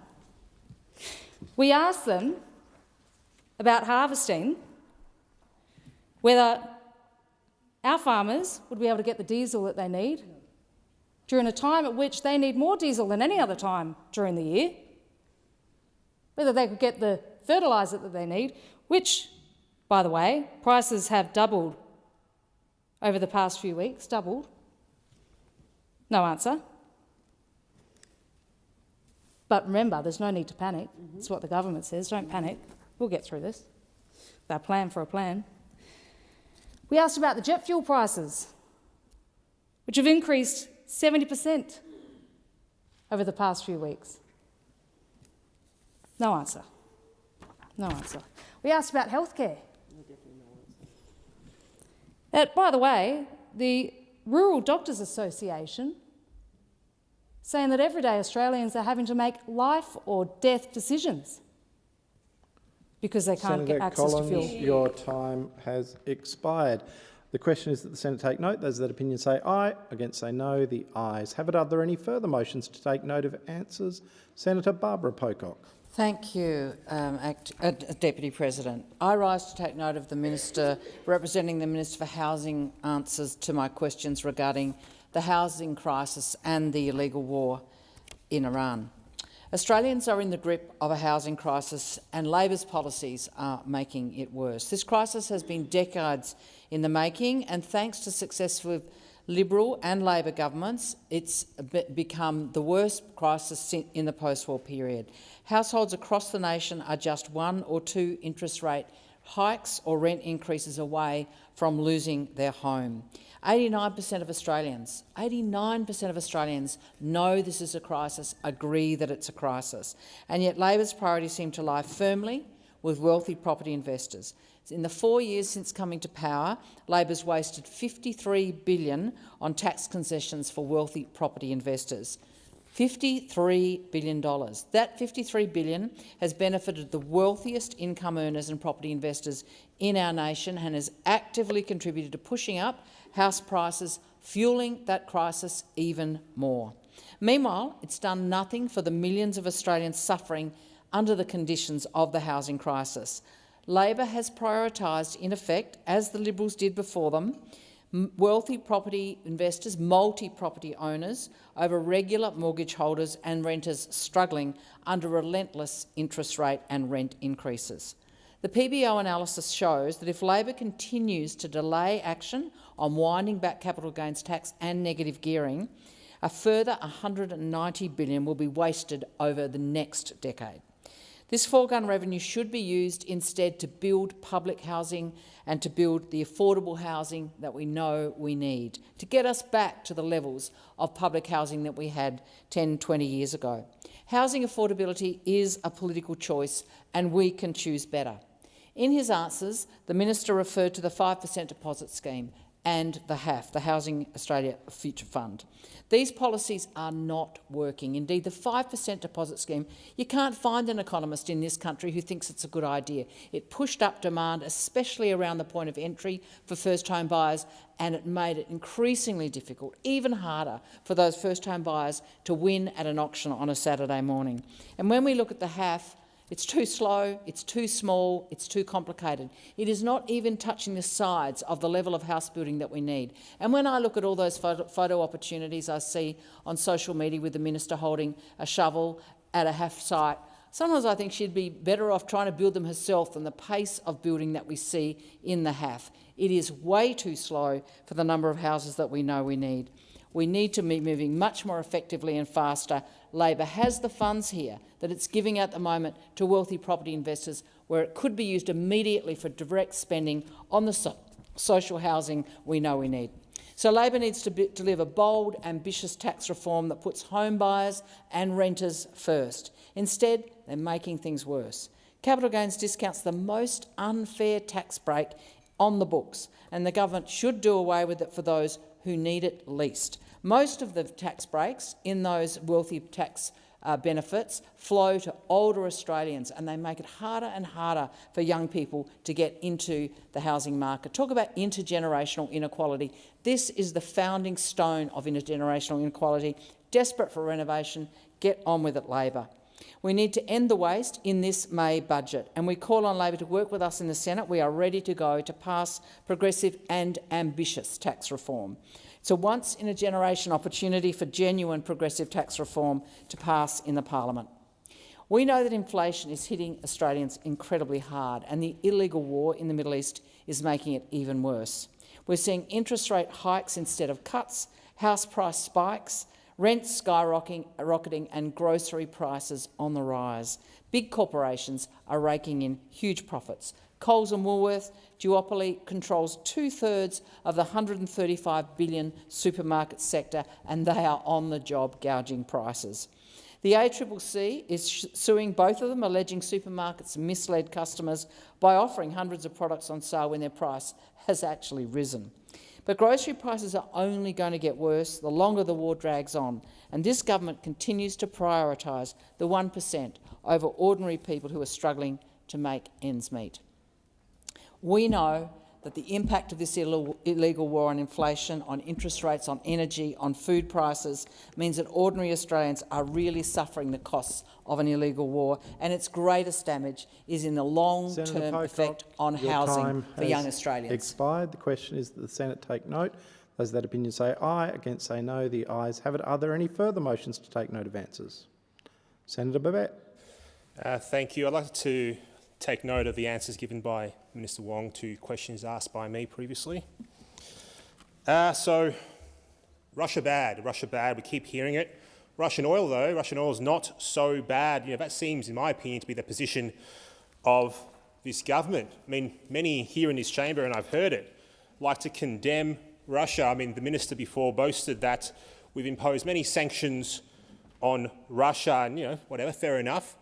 But this government then goes on to send aid to Ukraine, and then the government gives speeches about morality, international law, etc. Yet quietly, indirectly and conveniently, we buy the oil that funds the very regime that we claim that we oppose. Of course, not directly, that'd be far too obvious. Not directly. Instead, what do? We import the oil from India, from Turkey and other foreign countries that refine Russian crude, and then they just sell it to us with a different label. That's what they do, a different label. It's clean hands, I guess, but it's the same oil, the same money, the same outcome. Now, since 2022, we've imported roughly $24 billion worth of fuel tied to Russian crude. Now, that's delivered billions of dollars to Moscow, billions. And then we pat ourselves on the back for sending aid to Ukraine. So we've indirectly given more tax revenue to Russia than we've provided to Ukraine in military aid. Let's stop pretending for a second. Let's just stop pretending. We desperately need increased supply of oil and fuel to underpin our domestic demand. We need shiploads of fuel, and we need it urgently. So let's be honest about what this is. What is this? Either we are an Australia First nation or we are not. Either we put our own interests first or we do not. If we are to put our interests first, we need to secure the fuel that we need. We need to secure the supply chains that we rely on, of course. And we do not need to apologise for it. We don't need to apologise to the activists, to the bureaucrats, and not to any foreign government, because without fuel, nothing is going to move. No trucks, no industry, no defence. You know what? We should have an Australia First policy, and that means we put our interests first. Our interests first. It means we have energy security, it means realism, it means strength, and it means we stop pretending and we once again act like a sovereign nation. Let's not worry what they demand from us overseas. Let's worry about us, and let's worry about our people.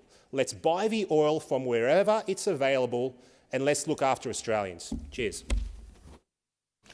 The question is that the Senate take note. Those that opinion say aye, against say no. The ayes have it. Are there any notices of motion to be given for another day? No. I shall proceed to the placing of business. Is desired to postpone or rearrange the business. Clerk. Oh, sorry, Senator Wong, were you? Clerk. Postponement notifications have been lodged as follows. Business of the Senate Order of the Day number 2 for today to tomorrow. Business of the Senate Notice of Motion number 1 for today to the 12th of May. General Business 443 for today to the 13th of May. And General Business 435, 451, 452, 466 and 421 for today to the next day of sitting. And Business of the Senate number 2 for today to the next day of sitting. A committee has lodged an extension notification as shown at item 10 on today's order of business. If there is no objection, the business is postponed. Anything further in placing of business from the whips? No.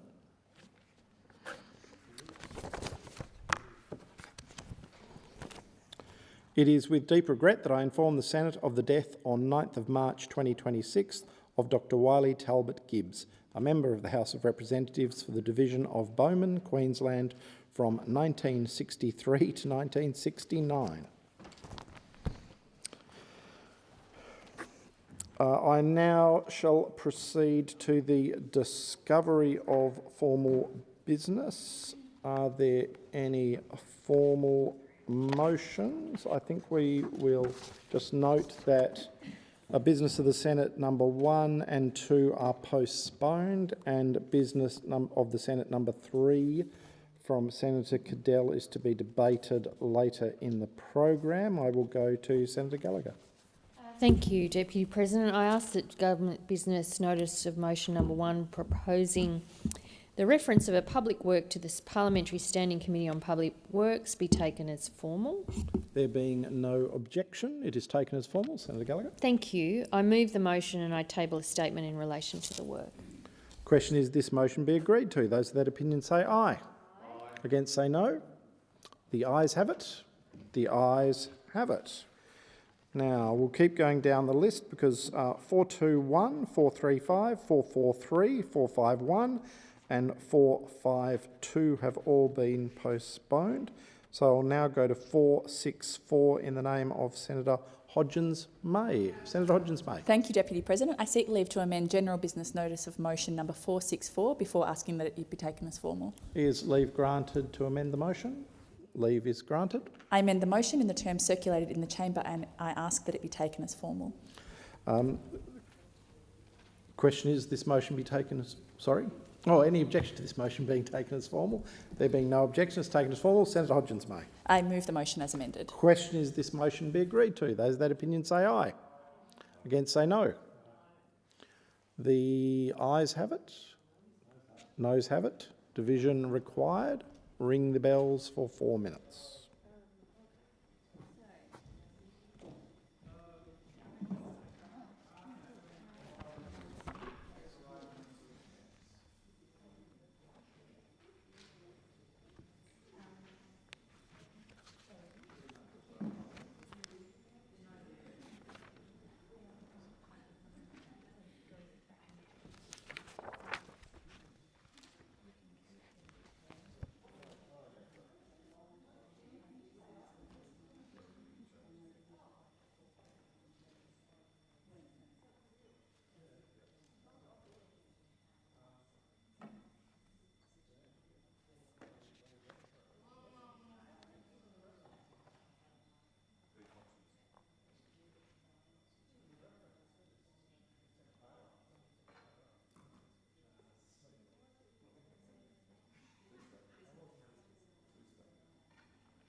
Lock the doors. Question is that motion 464, moved by Senator Hodgins, may be agreed to. Ayes will pass to the right of the chair, noes to the left. I appoint Senator Sheldon teller for the ayes and Senator Askew teller for the noes.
The result of the division is ayes 35, noes 21. The question is resolved in the affirmative. I'll just now go to 465 in the name of Senator Whish-Wilson. Thank you, Deputy President. I ask that general business notice of motion number 465 be taken as a formal motion. There being no objection, it is taken as formal. Senator Whish-Wilson. I move the motion.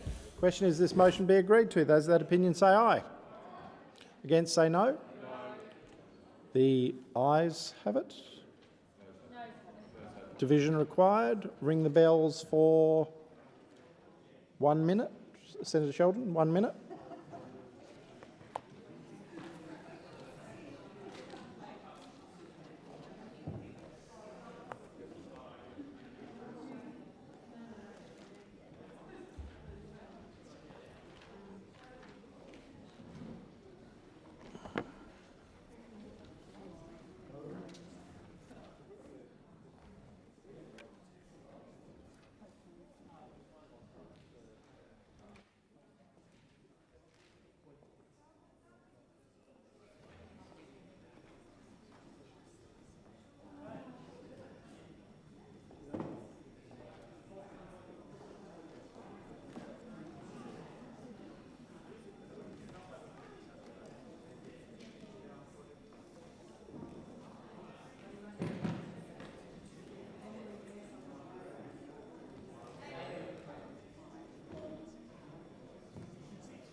Lock the doors. I will just give the whips a few moments.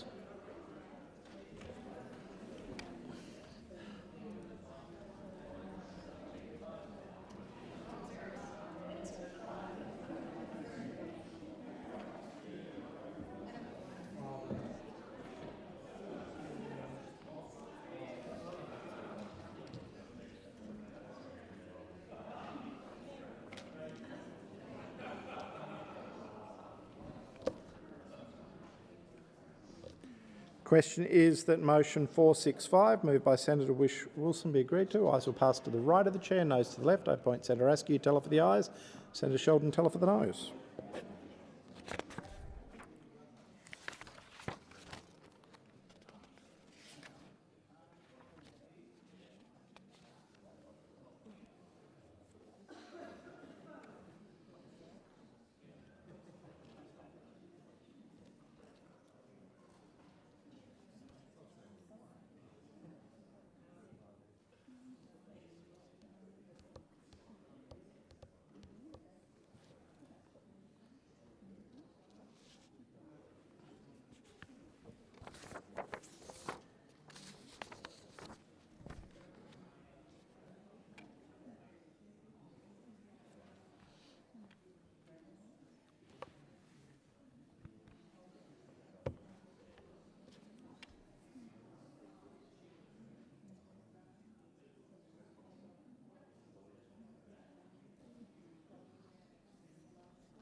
The result of the division is ayes 35, noes 21. The question is resolved in the affirmative.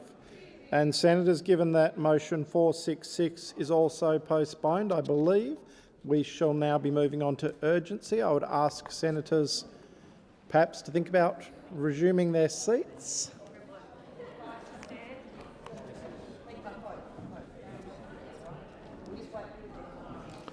I'll just give senators a moment to get back to their places and or to leave the chamber.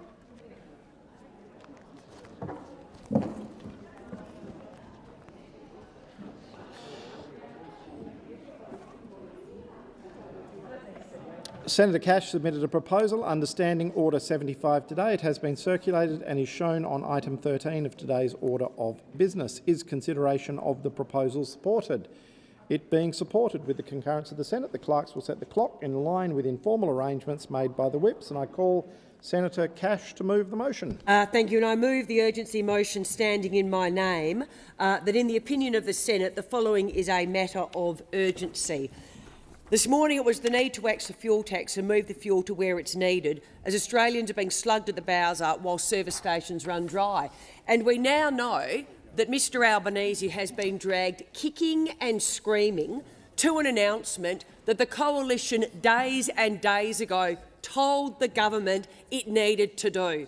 But the government had its head buried in the sand. We were told that if we were to ask for the government to halve the fuel tax, we were, and I quote, hyperventilating. Well, guess what? We were hyperventilating on behalf of the Australian people, who, when they were going to the bowser, if they could find fuel, were actually paying now in excess of $3 a litre to it. We're also told that apparently telling the government that Australians are in pain and that they need relief at the bowser by way of a halving of the fuel tax was hyper-partisan. Well, again, I don't know what hyperventilating or hyper-partisanship is when it comes to standing up on behalf of the Australian people and saying to the government, they are experiencing what you are denying on a daily basis. For the last 5 weeks, this government, sadly, has had its head in the sand. They are denying what Australians have known now for going on 5 weeks is their reality. They drive into a servo. 870 servos across this country have now run dry. The government doesn't seem to understand what that means. It means they have run out of fuel.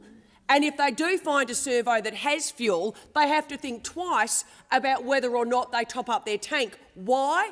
Because the price of fuel in Australia now is absolutely exorbitant. This is what we've seen from the government for almost 5 weeks now.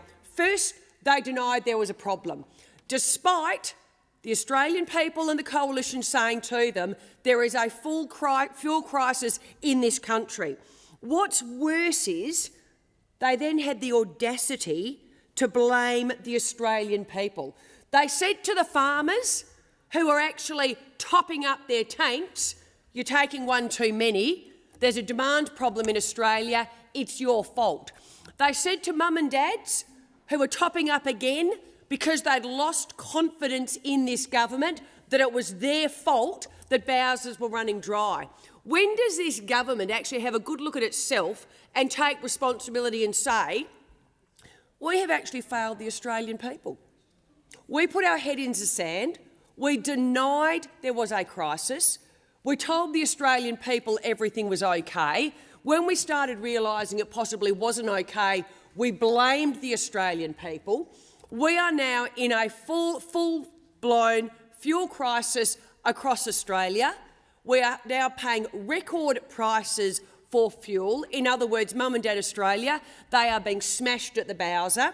You've got doctors saying people are now not going in for medical treatment because A, they can't afford the fuel, but worse than that, B, if you're in rural and regional Australia, you can't find the fuel. You've got the waste management industry in Australia saying, if we don't get access to diesel soon, we aren't going to be able to pick up the rubbish. Do you know what happens when you can't pick up the rubbish? Within 48 hours in the health industry, you have what the waste industry themselves have said is potentially catastrophic. And then what do we have today? Mr Albanese calls a National Cabinet meeting and they announce a plan. The problem with the plan is this, though. It does nothing to address what Australians are experiencing today. 870 servos across Australia, they're running dry. That means when you go there, there is no fuel to take. You have now got farmers pleading with the government. We are not going to be able to seed our crops. The government doesn't seem to understand what that means. If the farmers can't plant their crops, it means the crops don't grow. Do you know what happens when crops don't grow? You end up with a food security issue in Australia, which ultimately means Australians pay more at the bowser. Axe the tax, but more than that now, get the fuel to where it needs to be, because without the fuel, Australia can't move, and we need to keep Australia moving. Senator Ananda Raja. Thank you, Chair. Chair, we are in the midst of a global oil shock that is not of our making. It is having wide-reaching impacts right through our economy. And it's perhaps hurting the people greatest, those living in regional communities and our industries, particularly mining, agriculture and our logistics companies. We have adopted a multifaceted response, which is targeting supply, distribution, and of course today announced through National Cabinet, price. I'll just go to price first, because price is perhaps what most Australian motorists and industries are most sensitive to. And today, through National Cabinet, the Prime Minister has announced that we will be halving the fuel excise. So 26 cents, roughly, will be coming off the price of fuel at the bowser. In addition to that, we are suspending for a period of 3 months, along with the fuel excise, the heavy vehicle road user charge. This will give particularly our logistics and transport companies the kind of breathing space that they need right now. It'll release some of the pressure in the system.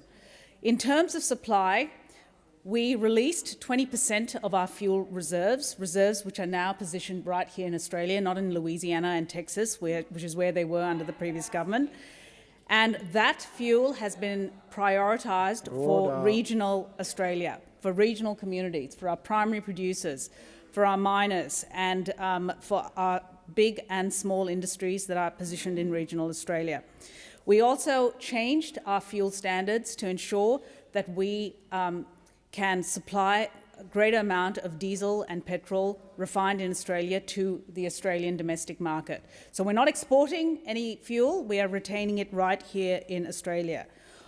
We have doubled the penalties which can be imposed by the ACCC for price gouging from 50 to 100 million. And we've also appointed a fuel czar. Ms Anthea Harris has been appointed to help coordinate this national response. In addition to that, we have put aside $2 million for financial counselling to help particularly our farmers during this difficult time. The most important thing, though, is that the Prime Minister has emphasised from the very beginning that he wants a nationally consistent approach, because obviously our economy relies on fuel to move goods and services around. And we do not want to return to the days of COVID when there was a confused, fairly incoherent response throughout the country, and that just only exacerbated the pressure and stress on ordinary Australians and businesses. But this is not all we're doing. So these are some of the temporary measures that I've talked about, but we also need to look into the long term, into the future, as to how we make Australia more energy resilient. And that means that we need to, as much as possible, decouple ourselves from the crazy volatility of Middle Eastern oil.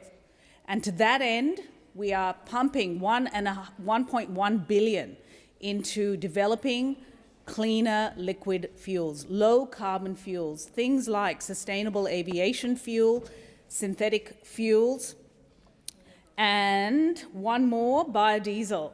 And this will be developed through products that are grown right here in Australia by our farmers. So our farmers actually and our regions will be the beneficiaries.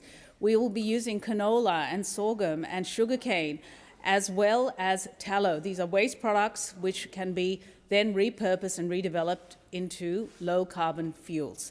But that's not all we're doing. We're also, as of today, we've announced, along with previous announcements, $25 million from ARENA, which will be going towards developing heavy trucking electrification.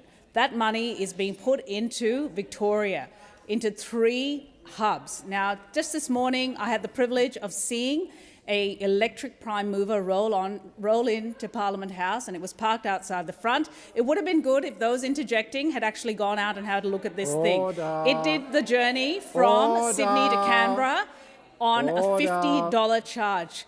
Heavy vehicle electrification is not science fiction. It is a reality. It is something that we need to scale up in order to reduce our reliance on volatile international oil markets. And that is something that we in the Albanese government are committed to doing.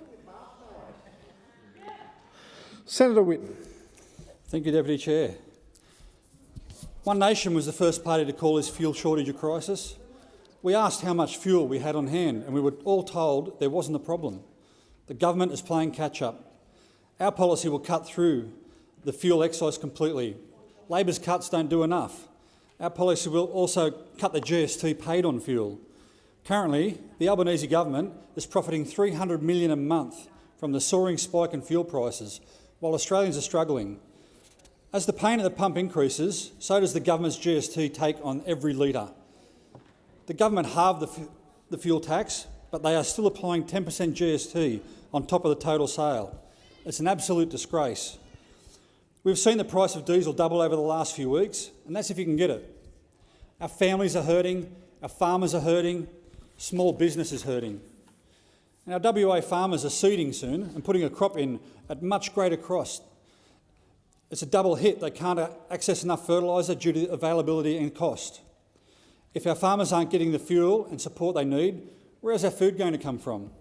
Australia has got to have a better plan. One Nation's plan is clear. Trigger the National Fuel Emergency Act 1984. Force supply to be delivered to regional areas and independent distributors.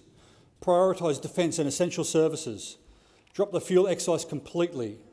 Provide GST relief on fuel for 3 months.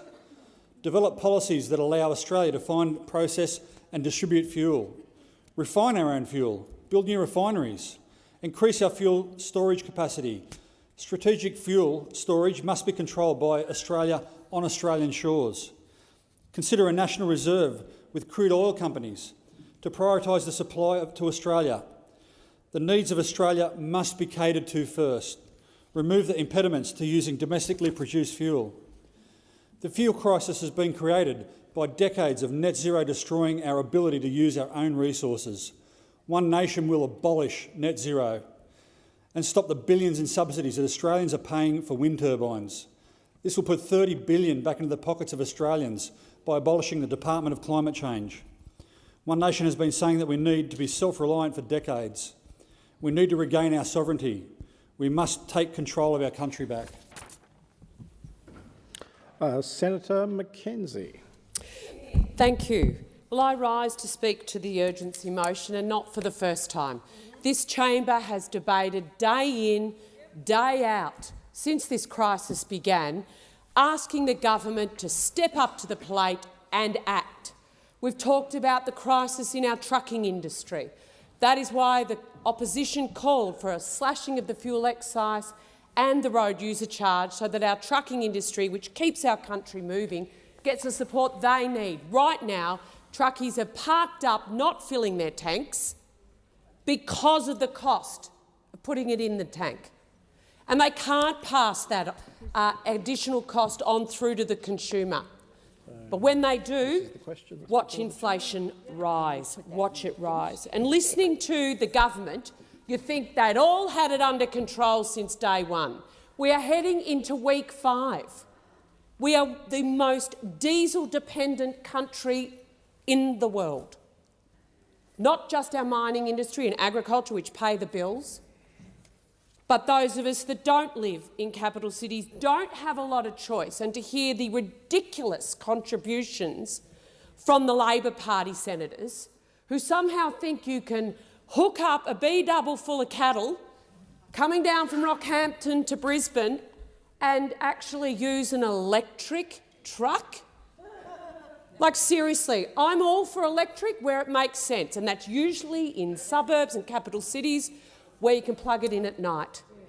The problem with electric heavy vehicles is you need to actually fund bridge and road upgrades right across the country because these trucks are too heavy to actually be in line with regulations. But don't worry about safety when it suits them. It's not just the trucking industry that's being smashed here, our construction industry. Every digger, every grader, every crane, every cement mixer uses diesel. And they can't afford to keep adding this to the construction, not just of our housing supply, but of our essential road and transport infrastructure. The rail industry is screaming for help. Bus operators, particularly school bus operators in rural and regional Australia, cannot afford this cost increase. Our ports all screaming to know whether they are going to be considered essential services if this crisis rolls on or if they're not. And the anxiety that is out there in business and in the community is as a result of this government never taking responsibility. It's always someone else's fault. It's the state premiers. It's Donald Trump. It's Iran. It's guess what, guys? You won the election, 2 in a row. It's all yours. And the great privilege of holding the government benches means you are also responsible for the solutions. And Australians are finding you in a dearth of actual courage in this challenge. Leadership is actually about courage and stepping in to the fray, standing with people and giving them the confidence that you are going to do whatever you can to help them. And what we've seen day in and day out from this government is they don't know what to do.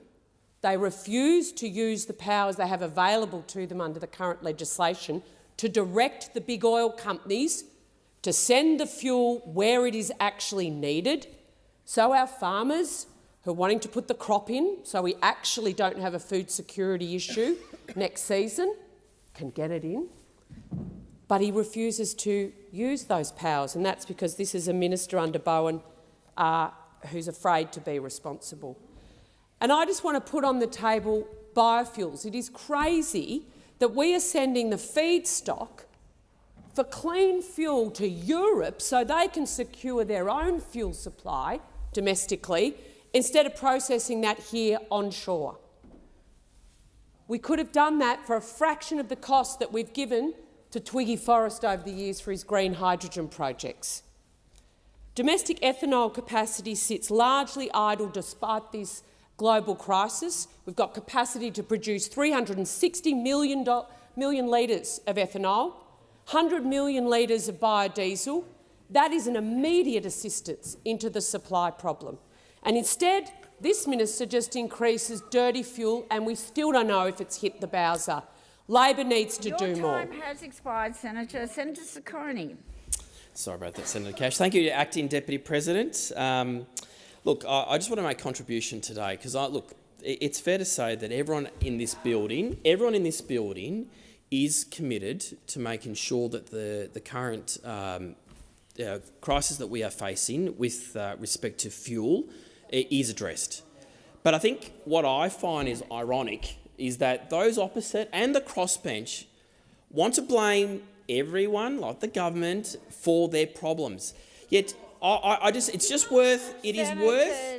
is worth acknowledging, Deputy President, that unlike members across the aisle who are just more interested in stunts, because that's what they did on Friday, rocking up to a fuel station and pretending they're going to have a policy to slash the excise, or something that they could have done when they were in government and reformed the fuel sector. But instead, we had 6 refineries, now we have 2. We went from 6 down to 2. Then we've got the Greens who are going on about the craziness of the war, calling it illegal and Trump's war, and wanting to blame the US president as somehow he's at fault, but failing to acknowledge the Iranian Islamic regime's fault in terms of why we are actually in the middle of this conflict, sponsoring terrorism around the world. But yet, let's forget about that. Let's just also blame the government for that problem. But the ongoing conflict in the Middle East, Deputy President, is one that the government has taken seriously from day one. We have quietly worked in the background to address the concerns and the issues that have come before it. And we have listened. We have listened to all people, experts, academics, even we have acknowledged the work from those in this place. And that's why the government has made the announcement today, talking to premiers, talking to state leaders about what the government, federal and state governments can do collectively to address the cost of living pressures. And that's why today the government has announced a temporary halving of the fuel excise for all drivers over the next 3 months. We've also announced the elimination of the heavy vehicle road user charge for the next 3 months. But I did take issue, I must say, the contribution from Senator McKenzie earlier around the heavy vehicles and the road charges and trying to somehow slander those in the trucking industry. If I recall, members of the Transport Workers Union for many, many years have been calling on government, particularly the Conservative coalition government, to reform the trucking industry. And all we got from those opposite was to make our trucking industry less safe, less productive and less transparent. And I think Senator Sheldon will no doubt recall that those opposite wanting and had successfully shut down the Transport Remuneration Tribunal that would have ensured that the trucking industry in this place would have been a lot more safer and paid trucking folks in the industry the right remuneration. And in doing so, being able to get fuel around the country in a much more efficient manner, supporting the refineries that make our fuel that we all take for granted. And it's worth acknowledging the refineries, the 2 that we have left, because again, we had 6 and now we only have 2, thanks to the coalition government back then, right? Thank you, Senator. But it's worth acknowledging on the record, though, Deputy President, that when we talk about the hypocrisy of those opposite who come into this place and wanting to blame the government for the current crisis, there are a lot of levers that governments have. I acknowledge that. But there are also things internationally that we are managing, like every other country around the world. I mean, it is a conflict that none of us want to see, but it's one that we have to acknowledge exists, and it is one that we need to back our friends and allies, like the United States and Israel. Because without a government in Tehran that is sponsoring terrorism around the world, and let's not forget, there were at least 2 terrorist attacks that occurred on Australian soil, and they continue to funnel funds to terrorist organisations, not just here in Australia, but around the world, exporting this terror, exporting this hate. This is the real core reason why we are dealing with this crisis before us. And it is good to see Australia siding with our friends, with our partners like the United Arab Emirates, sending military assistance to help our friends when they need it most. And I am not going to remain silent in this place and allow those, particularly on the crossbench, to criticise this government for its actions in defending that crisis. Senator, but let's also your remember time the work we are doing to expired. address this. Thank you. Senator Pocock, you have the call.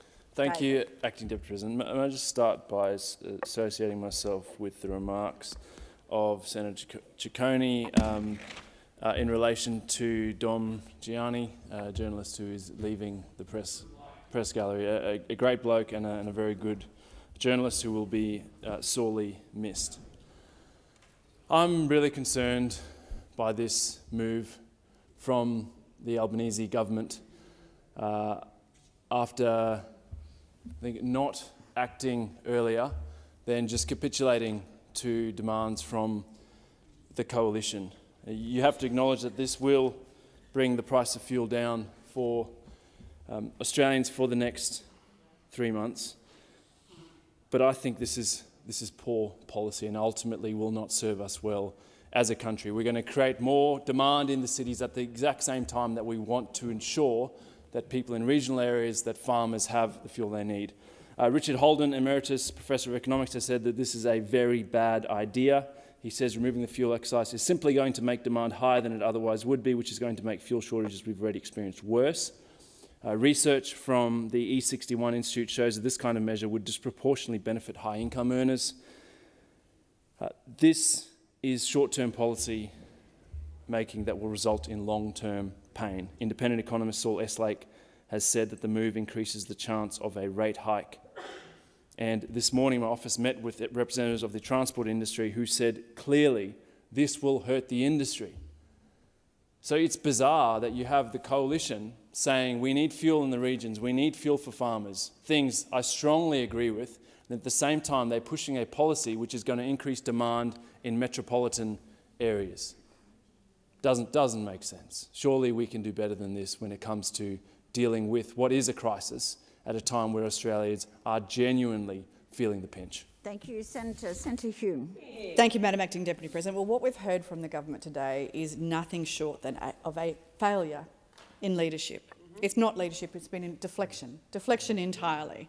We're told first by the Minister that the Coalition has engaged in what it referred to as hyperventilating, hyperpartisanship, by pointing out that there was a crisis going on under the government's nose that they were refusing to acknowledge, let alone address.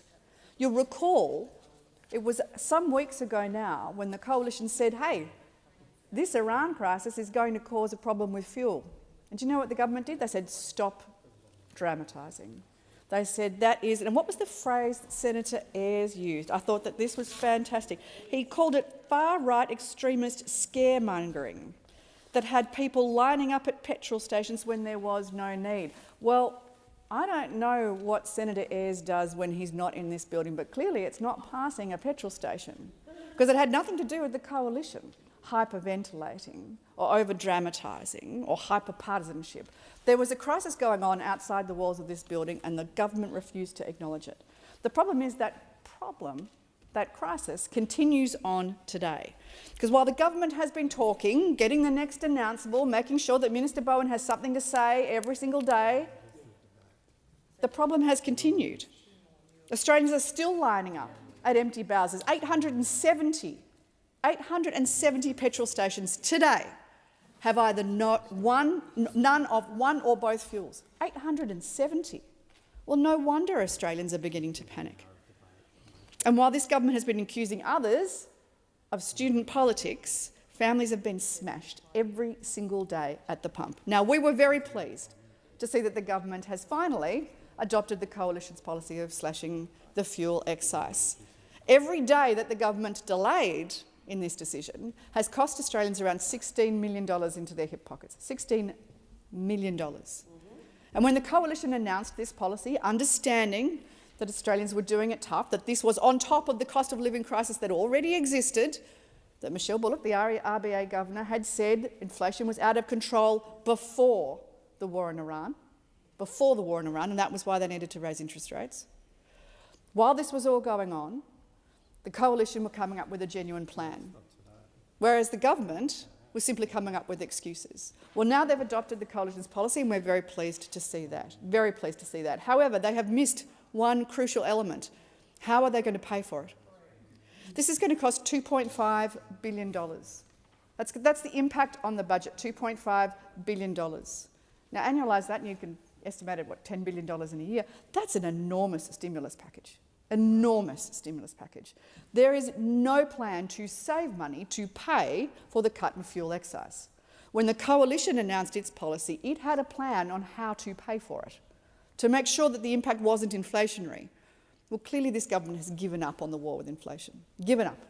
It has no idea how to get inflation down, because now it's planning on spending, the equivalent of spending, an extra $2.5 billion. Now, when fuel excise is cut, it's good for inflation. It artificially brings down that headline inflation. That's a good thing. Don't get me wrong. And it has secondary effects too. It'll bring down the cost of transport, which means that hopefully the items that end up on our grocery shelves eventually are less expensive than they would otherwise have been. However, when the fuel excise comes off, when the cut comes off, that headline inflation will go back up. And on the way through, we will have spent $2.5 billion because the government has no idea how to manage a budget. It has made an enormous decision today and has no idea how to pay for it. Right. And Australians will end up paying the price. They'll end up paying the price with higher inflation. They'll end up paying the price with higher interest rates. And this is a government that has simply washed its hands of that and said, oh, it's a problem with the Middle East. And that's not surprising because they have blamed everybody else for their problems, everybody else for their crisis. They've blamed the previous government, they've blamed Donald Trump, they've blamed Iran, they've blamed everybody. They've blamed the states. Just last week, they were blaming consumers for rushing on petrol, doing the most logical and rational thing, filling up your car with petrol when the prices were lower than they were going to be the following week. But somehow that's un-Australian. How dare the government accuse you of being un-Australian for doing what is entirely rational? Well, we're very pleased today to see the government finally adopting coalition policy, and hopefully we'll see so much more of it. But here's the problem. How are you going to get the fuel to the Bowsers? How are you going to get the fuel to the Bowsers? There is still no plan for that. 870 fuel stations have no fuel. Senator Prime Minister, what are you going to do about it? Your time has expired. Thank you. The question is the motion moved by Senator Cash be agreed to. Those of that opinion say aye. Aye. Or those against say no. No. The noes have it. Division, ring the bells for 4 minutes, please.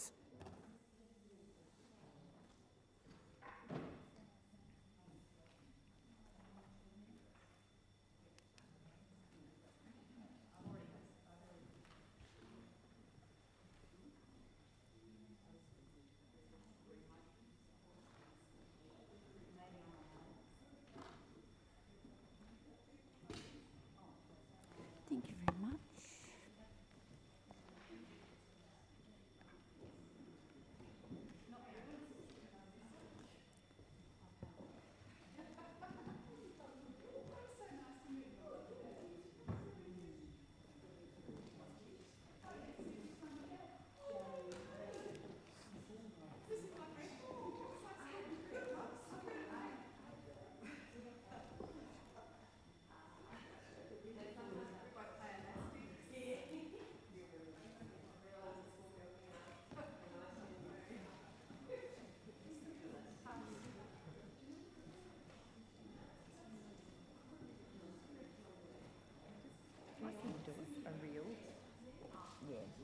Done this before.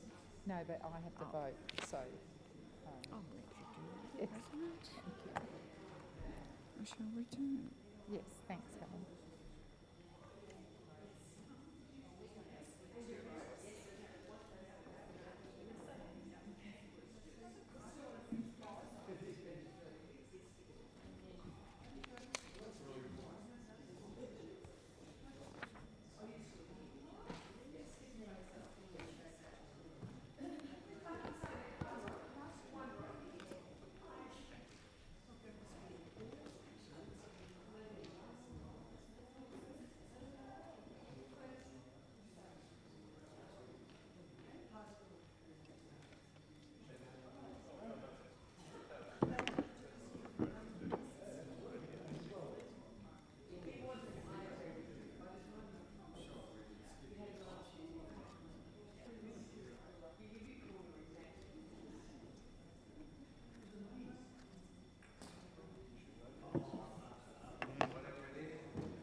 Lock the doors. So the question is, the motion is moved by Senator Cash be agreed to. The ayes shall move to the right of the chair, the noes to the left.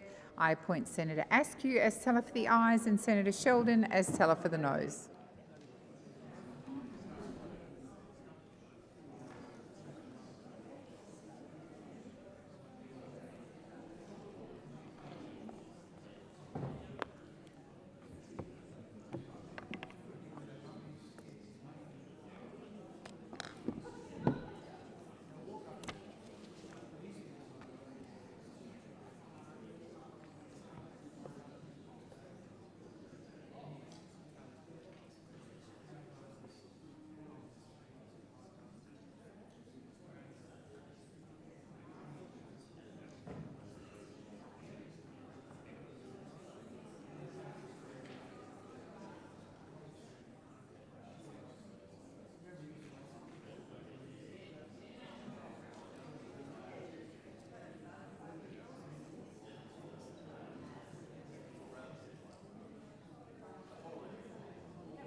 Order. There being 29 ayes and 35 noes, the matter is resolved in the negative.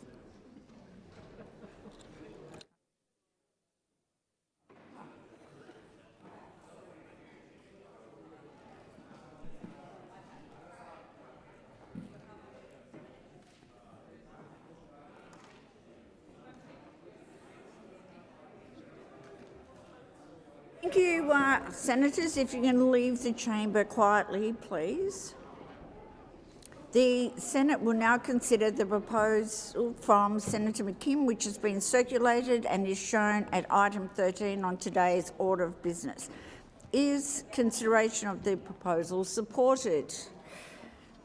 With the concurrence of the Senate, the clerks will set the clock in line with the informal arrangements made by the whips, and I call Senator Waters Thanks, to move the motion. Thanks, Acting Deputy President. I move the matter of public urgency. Now, yesterday, Victoria and Tasmania announced plans to make public transport free, like the Greens have been campaigning for weeks. Turns out everything's impossible until it's not. The Prime Minister could have used National Cabinet this morning to make it happen elsewhere. Free public transport in a fuel crisis just makes sense. It's immediate cost of living relief for people in our cities. It takes the pressure off fuel suppliers so that farmers can fill up and regional servos aren't running dry. And since the federal government continues to back Trump and Netanyahu's illegal war, they should pick up the tab to make public transport free.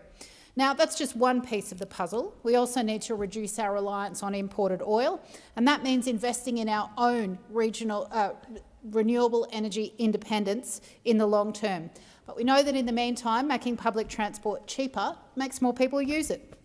After years of campaigning in my home state of Queensland, the government picked up a Greens policy and introduced a 50-cent temporary fare in September of 2024. The uptake was so significant, they made it permanent. And it's not just Brisbane, there's increased public transport usage in Gympie, on the sunny coast and right across regional centres. Dropping public transport to 50 cents in Queensland made more people use it, and it provided immediate cost of living relief. Now, while people are paying the price of this illegal war, fossil fuel companies and weapons corporations are making eye-watering wartime profits. A 25% tax on gas exports would generate around $17 billion annually, and that $17 billion of revenue could be used to fund public transport or any other cost of living relief to help people. If Labor had the guts to stare down the greedy gas companies, we'd have more than enough to help people through this fuel crisis. Senator, your time has expired. Thank you. Senator McDonald, you have the call. It is an enormous responsibility to come to this parliament, the federal parliament of Australia, and it is behoving upon us to act in a way that is at all times responsible, but particularly economically. It is the decisions that we make today that chart the course of Australia for our children and grandchildren. And we've seen under Labor some of the most reckless decision-making over the last 4 years, things that have turned the ship of Australia away from the prosperity that we've enjoyed in past generations, that has turned it away from our children believing that they would have the same or better quality of life than we have had. This is the first time in generations that young people feel that they will be worse off than previous generations. And the last 4 years under the Labor government has seen those opportunities squandered. We've seen the war on fossil fuels. We've seen them turn their back on the energy sources that would mean that Australians would continue to be the first world country that we've enjoyed being. I've been disappointed to see the Greens embrace this same kind of economic nihilism. And this urgency motion to expand public transport around Australia, whilst well-meaning, is incredibly poorly thought through. Senator Waters has proposed expansion of public transport across the country, but then went on to use the examples in Queensland where there is no public transport in the vast amount of the state. Sure, there's a bit of public transport in Gympie and on the Sunshine Coast, Brisbane and the Gold Coast, but the rest of the state does not enjoy public transport. And once again, we're cementing the disadvantage. You come to Townsville, Senator Waters, and find out just how little public transport there is. Senators, I remind you, anyway, it's my turn now, Senator Waters. I didn't interrupt your input. Senator, please resume your seat. Senators, I think it's fair to say everyone listened to Senator Waters in her contribution. I remind senators that interjections are disorderly. Senator McDonald, you have the call. Thank you. And so we further cement this disadvantage between our regions and rural parts of the state and the cities where we continue to subsidise those public transport arrangements. But, I am pleased to say that the Crisafulli government has embedded 50-cent fares in Queensland for those people who are fortunate enough to enjoy it. I want to continue, though, because this Greens urgency motion has continued to somehow think that they can hypothecate gas taxes with public transport. Now, given that the government doesn't hypothecate fuel excises to road maintenance, to a whole lot of things that you would normally think would be linked, I think that it would be reasonable to think that this is a complete fantasy. The Greens are continuing to ignore the fact that gas is so important to our energy security, particularly at a time when we rely on the countries that we export to for liquid fuels.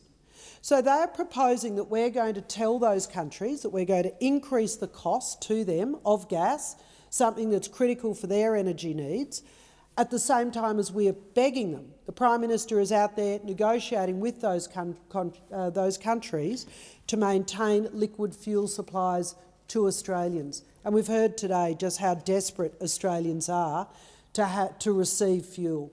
You know, over $4 a litre for diesel in parts of Queensland now, if you can get it. And so this idea that we are going to damage those relationships by increasing gas taxes and future investment will be frozen and damaged. It is extraordinary. It is a dismal state that our economy exists in now under Labor. Inflation is high, interest rates are high, lower real wages. We have high costs of living because of this government's out-of-control spending.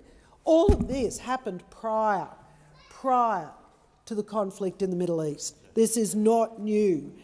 So we want to see reduced red tape, streamlined approval processes so that we can get more investment into Australia and more prosperity, not less. Senator Darmanin. Thank you, Acting Deputy President.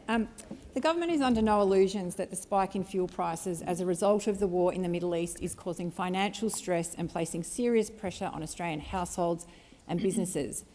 But it is not one single solution, and responding effectively requires actions and coordinations at every level of government. Families are feeling it at the Bowser, and businesses, particularly transport, agriculture and regional communities, are feeling it, which is, of course, the driver of this urgency motion. This is a global crisis driven by instability well beyond Australia's control. But nonetheless, this global crisis requires a national response, and that is exactly what this government is delivering. This morning, the Prime Minister convened National Cabinet to ensure national coordination and a unified approach that ensures we are prepared for any circumstance. In this period of instability, the federal government's immediate priority is fuel security. We are securing supply, keeping distribution moving and ensuring essential services can continue. I think it is also important to be clear about roles and responsibilities.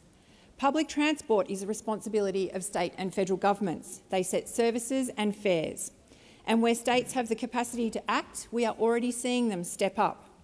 It's pleasing to see in my own state of Victoria that the Allan Labor government has announced that all Metropolitan and V-Line public transport will be free from this Tuesday, tomorrow, until the 30th of April, and I congratulate the state Labor government for that. And Tasmania has announced public transport, including buses and ferries, to be free statewide starting today, going through to 1 July 26. These are sensible temporary measures that can help take the pressure off families now. And we also welcome the other states that are looking at what they can do in the circumstances that they see themselves in. However, we know that this won't solve every problem because we know public transport is not the answer for everyone, particularly in regional areas, and workers in cities who need their cars, blue-collar workers, in-home aged care workers, even hairdressers, workers in the cities and suburbs who need to drive. But public transport, free public transport and reduced public transport costs will make a difference in the immediate term for those who rely on public transport and those who can take the train or the bus instead of using their cars. Because when those of us who are able in the cities and suburbs to reduce our fuel consumption, we are freeing up supply for those in regional and remote communities and workers who cannot use public transport in their daily jobs. And this is the Australian way, all of us doing our bit in the way that we can to support our communities as a whole. And whilst this motion sparks an interesting debate, let's look at the extensive action taken by this government to address the immediate challenges facing us right now as a nation. As the Treasurer said this morning, while we cannot choose what is happening in the Middle East, we can choose how we respond as a federal government here at home. And that is why the government announced today that we are halving the fuel excise for 3 months starting on Wednesday. This will reduce petrol and diesel prices by 26.3 cents per litre, providing immediate relief to households and businesses. We are also reducing the heavy vehicle user charge to zero for the same 3-month period to ease pressure on freight, food supply chains and essential transport. And of course, these announcements are in addition to the measures that we have already announced. The government has already released 20% of the minimum stockholding obligation for petrol and diesel, with a focus on getting fuel to regional communities where it is needed. And we have appointed the Fuel Supply Task Force Coordinator to work directly with industry to help keep fuel flowing where it is needed. We have amended fuel standards to bring more supply onto the market, and we have passed legislation to strengthen the ACCC's powers, doubling penalties for companies that unfairly jack up fuel prices. This is in addition to the other things that have already been spoken about many times in this chamber today. All of this is about taking the sting out of a very difficult period. So while free public transport can play a role where states choose to implement it, the national task before us is bigger than any single measure. Our job is to ensure fuel security, protect essential services, support households and businesses, and respond to this global crisis with a coordinated national approach. And that is exactly what this government is doing. Senator Stewart. Thank you, Acting Deputy President. The Albanese Labor government understands that Australians need reliable and accessible public transport. We know that families are feeling the pinch at the petrol pump and the supermarket checkout. We know that regional communities are feeling this pinch the hardest right now. While the Greens are chasing likes, we are building public transport and transport links that get people to work and to school every day, every night across the country. While they're picking fights, we are building. Let's look at the facts here. The Albanese government is currently delivering a record investment of over $120 billion in roads and rail that Australia needs over the next 10 years. We are putting real money on the table to ensure these projects are actually getting built. Our commitments across the country include $5.6 billion for the Metronet in Perth, $5.19 billion for the Sydney Metro to Western Sydney Airport, $2.2 billion for the suburban rail loop in my home state of Victoria, with more to come, and $1 billion to extend the rail network in Sydney's southwest. We are also looking to the future of transport, with $659.6 million for the next stage of high-speed rail and $100 million through the Active Transport Fund to support walking and cycling. While the state and territory governments are responsible for operating these networks and setting fares, it is the Commonwealth that is doing the heavy lifting on infrastructure that makes those services possible. This motion suggests we pay for their plans with a tax on gas exports. The reality is that this government has already taken decisive action to ensure gas companies pay their fair share. In our first term, we made the tough changes to the petroleum resource rent tax that the previous government ignored. Because of our reforms, offshore gas companies are paying more tax and they are paying it sooner. The latest budget update forecasts, we will collect $5.4 billion in PRRT over 4 years to 2028-29. In 2023-2024 alone, oil and gas companies paid almost $12 billion in PRRT and company tax. The company tax from this sector alone has jumped an average of $1.1 billion to over $10.4 billion under Labor. We've also legislated new integrity rules to stop multinationals from using excessive debt deductions to wipe out their tax bills in Australia. Holding these companies to account ensures they pay their fair share to support the essential services that Australians rely on. This revenue is exactly what allows us to deliver meaningful cost of living relief and put more money back in the pockets of every single taxpayer. We also know that fuel prices are a massive burden right now. The Albanese government is acting. We've released 20% of the minimum stock holding obligation for petrol and diesel, doubled penalties for companies found guilty of unfairly raising fuel prices, amended fuel standards to allow more supply onto the market. We are working with international partners like Singapore and Korea to shore up our supply chains. We don't wait for crises like we currently have in response to the war in the Middle East to act. We have consistently invested in infrastructure that keeps Australia and Australians moving. The Greens want to talk about urgency, but their actions tell a very different story. They spend more time fighting than they do working in the national interest. They would rather turn their backs on constructive policy to play political games with the coalition and working against the best interests of the Australian people. The government has a plan. We are delivering record infrastructure, we are making multinationals pay their fair share, and we are easing the cost of living for every single Australian. That is the choice. Labor's plan to build Australia's future, or the Greens' plan to keep picking the same old fights. Senator Hodgins-May. Thank you, Acting Deputy President. Well, today is a bad day for those greedy gas corporations, but a great day for those people who are demanding they finally pay what they owe. The Greens have today secured an inquiry into the taxation of Australia's gas. I'll chair it. Our inquiry will put the rich, tax-dodging gas industry under the microscope. It will dismantle their excuses for paying no tax, and it will build momentum for fairer tax in the upcoming budget. This is crunch time.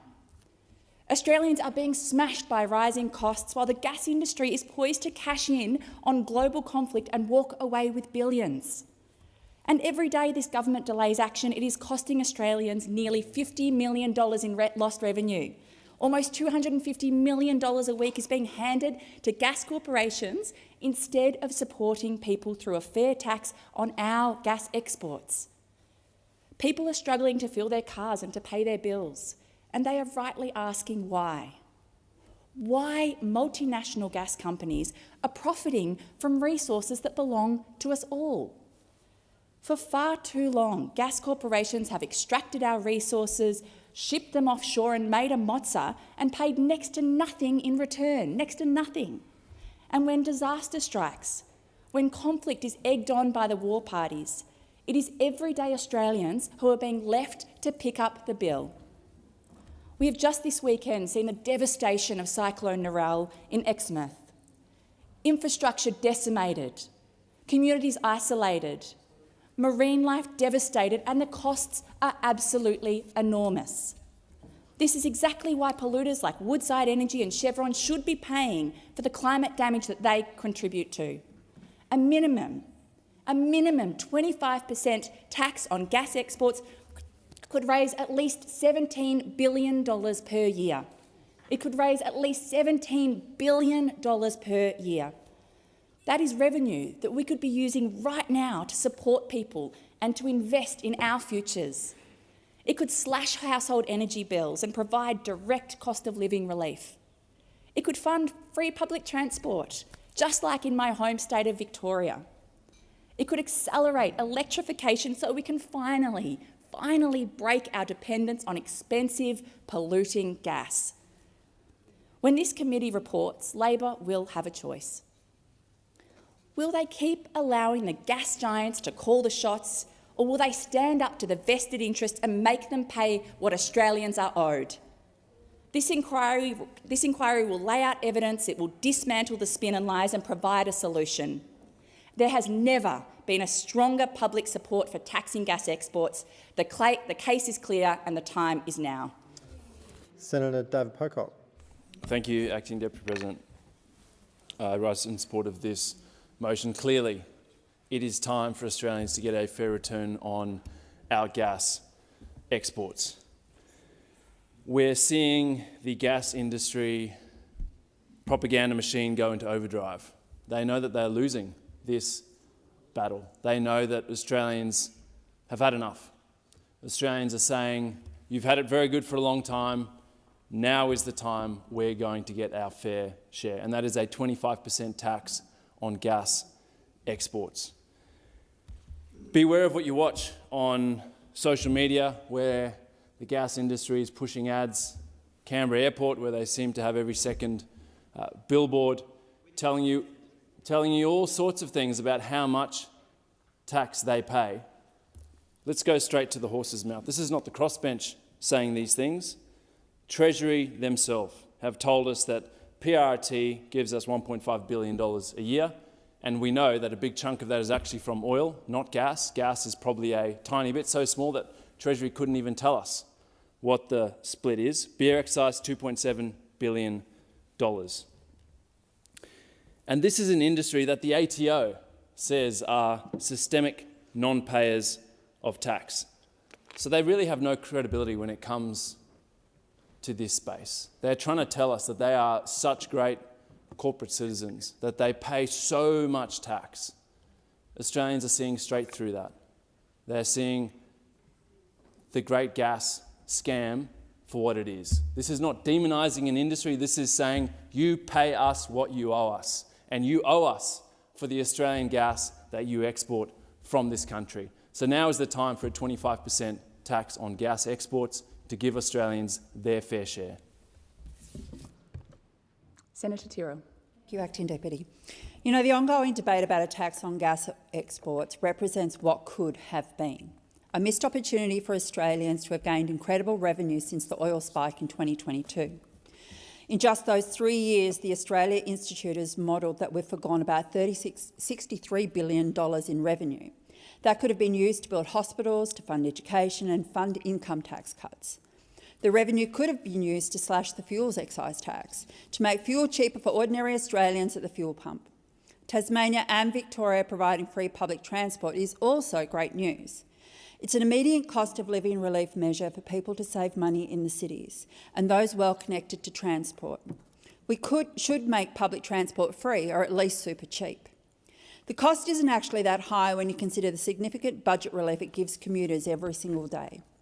But public transport is a responsibility for state governments, not the federal government. That's in the Constitution. But what the federal government can do is to fix GST and make sure the GST money is actually split up to the states fairly. The GST deal is currently under review, and we're at risk of WA once again taking everyone for a ride and getting an unfair share of money.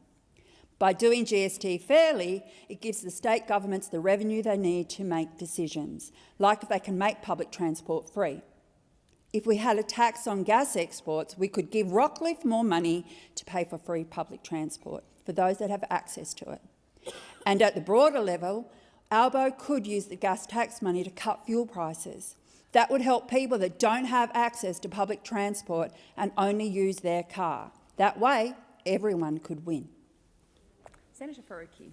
Thank you. Prime Minister Albanese was quick to jump and support Trump and Netanyahu's war on Iran, but is slow to tackle the consequences of this war.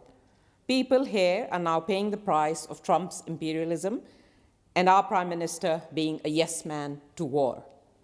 In times of crisis, big and bold decisions must be made with urgency and decisiveness.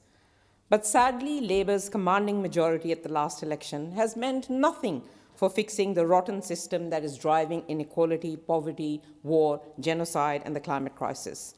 We are seeing a rot as gas and oil companies make a killing on the back of ordinary people.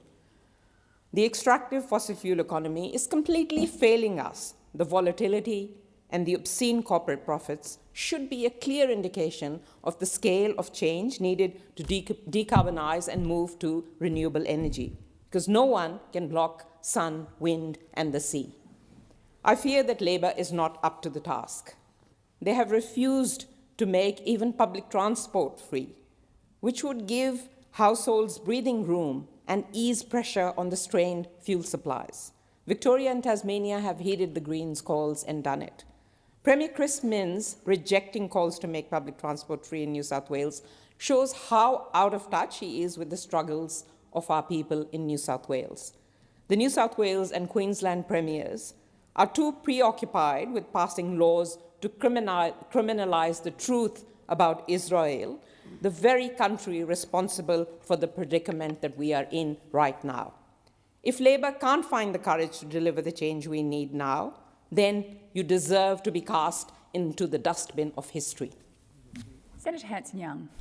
Thank you.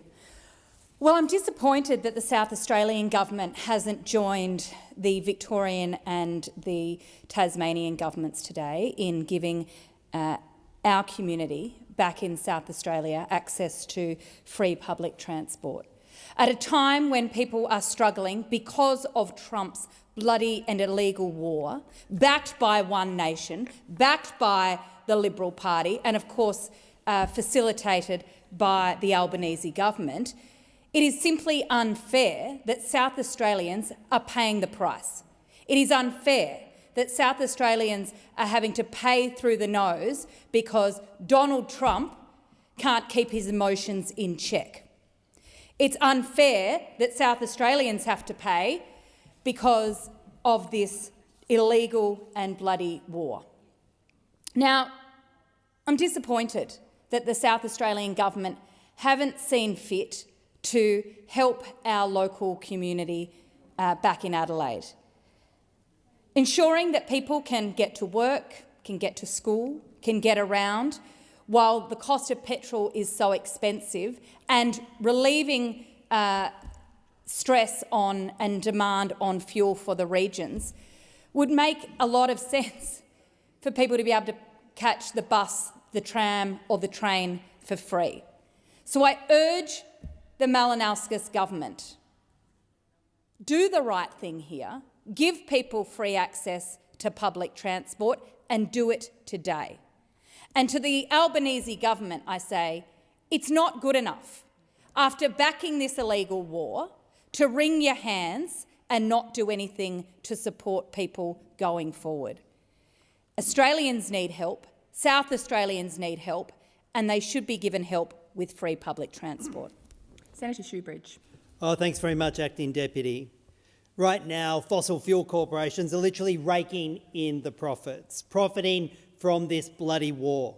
They're taking resources that belong to all Australians and then shipping it offshore for record profits. And we should have been taxing that yesterday. Free public transport would be an immediate cost of living relief measure that people need right now. It'd allow people in cities and suburbs to see their loved ones, to get to work, and to do the essential travel without the cost that they face every time they go to the petrol bowser. And it would also free up fuel so that people in regional Australia, farmers, have enough supply to do what they need to do, to go to the doctor and put food on the table. And with that, with the money we get from taxing fossil fuel corporations, we could be doing a whole lot more to help people.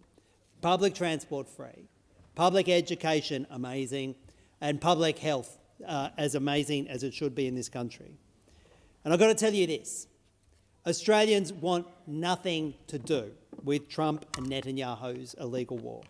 We're being fleeced by corporations profiting from death and destruction. And the war parties here, they back in those corporations, not you. When push comes to shove, the war parties always pick the interests of Donald Trump and big corporations over the interests of people. The Greens are the only party in this place committed to peace. Australians don't get rich off war, they get poorer. They don't see the deaths of people in the Middle East as a business opportunity, they see it as a tragedy. Deputy President, here we're asking, what will it take? The war parties, who get paid for by Gina Rinehart and by the fossil fuel corporations, what will it take to make them tax big gas so that ordinary people have the life they need? Thank you. The question is that the motion moved by Senator McKim be agreed to. Those of that opinion say aye. Those against say no. No. I believe the noes have it. Division required. Ring the bells for 4 minutes.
sorry, one more.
Lock the doors. The question is that the motion moved by Senator McKim be agreed to. The ayes will move to the right of the chamber. Sorry, the noes to the left. And I appoint Senator McKim, teller for the ayes. Senator Little, teller for the ayes.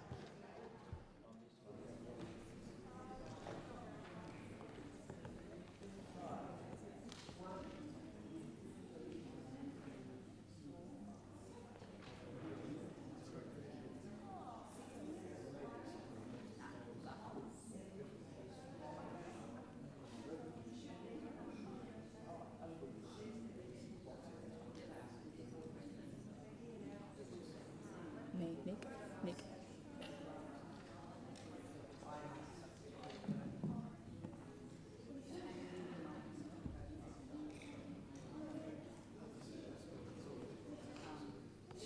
He's watching.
The result of the division is 13 ayes, 29 noes. The question is resolved in the negative.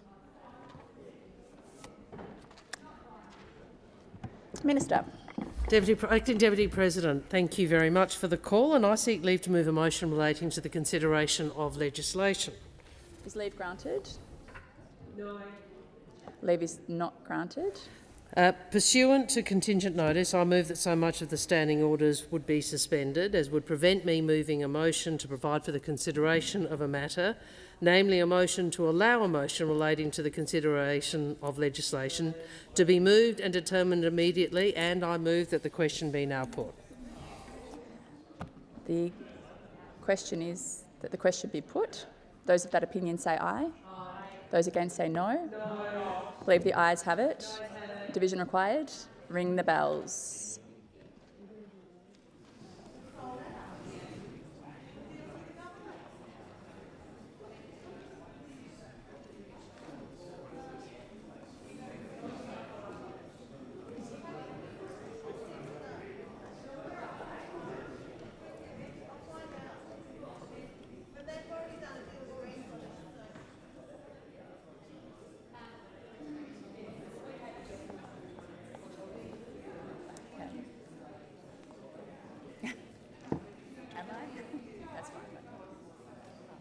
You're happy?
Lock the doors. So the question is that the motion be put. The ayes should move to the right of the chair, the noes to the left. I appoint Senator Grogan as teller for the ayes and Senator Askew as teller for the noes.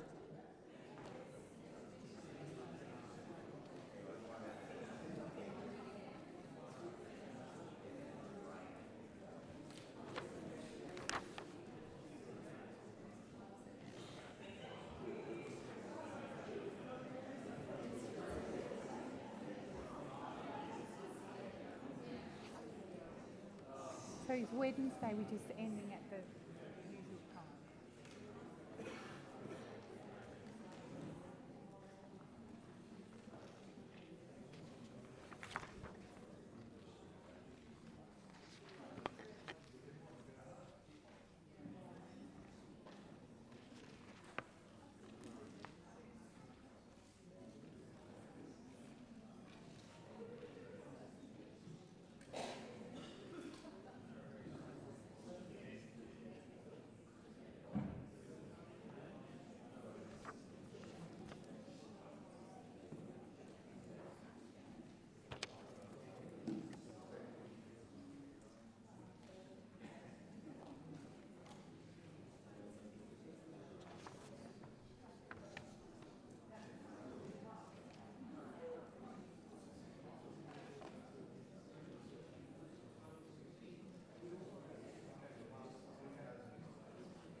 Order. There being 37 ayes and 31 noes, the matter is resolved in the affirmative. I'll now put the suspension motion as moved by Senator Wong. Those of that opinion say aye. Against? No. I believe the ayes have it. Division required. Ring the bells for 1 minute.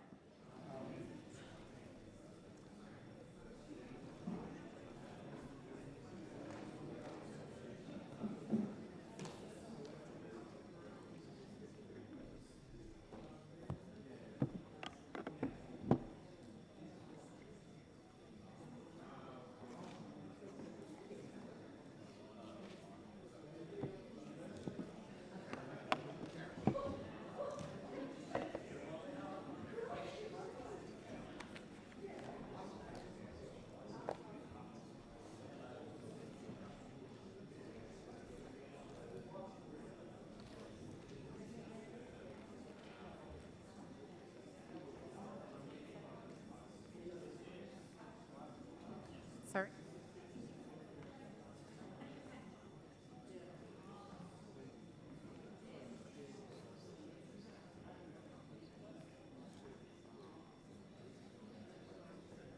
Lock the doors. So the question is that the suspension motion is moved by Senator Wong be agreed to. The ayes shall move to the right of the chair, the noes to the left. I appoint Senator Grogan as teller for the ayes and Senator Askew as teller for the noes.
Order. There being 37 ayes and 31 noes, the matter is resolved in the affirmative. Minister.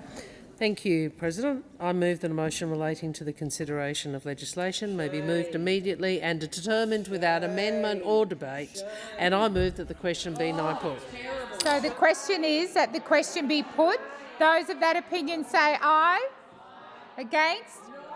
Division required. Ring the bells for 1 minute.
Lock the door. So the question is that the motion is moved by Minister Wong be agreed to. The ayes shall move to the right of the chair, the noes to the left. I appoint Senator Grogan as teller for the ayes and Senator Askew as teller for the noes.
Order. There being 37 ayes and 31 noes, the matter is resolved in the affirmative. The question now is that the procedure motion be agreed to. Those of that opinion say aye.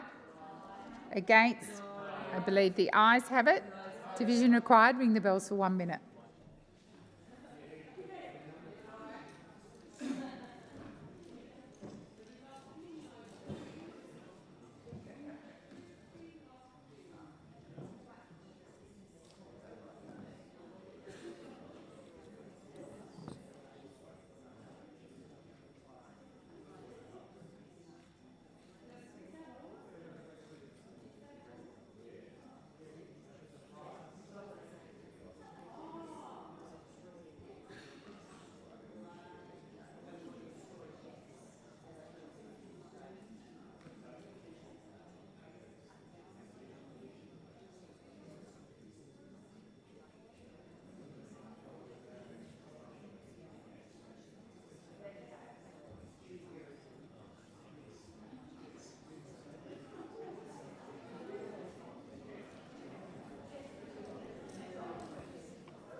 Lock the doors. So the question is that the procedure motion be agreed to.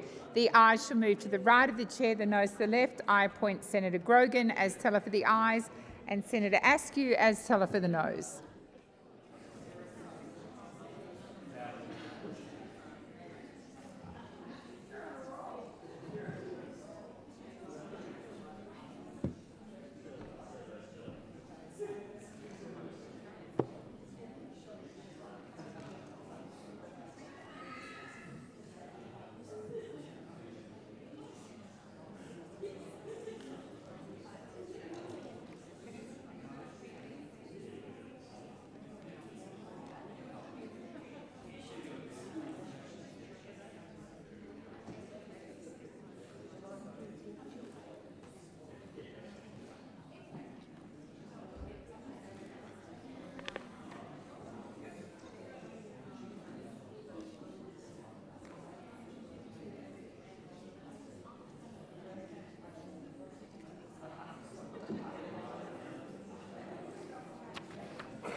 Order. There being 37 ayes and 31 noes, the matter is resolved in the affirmative. Minister.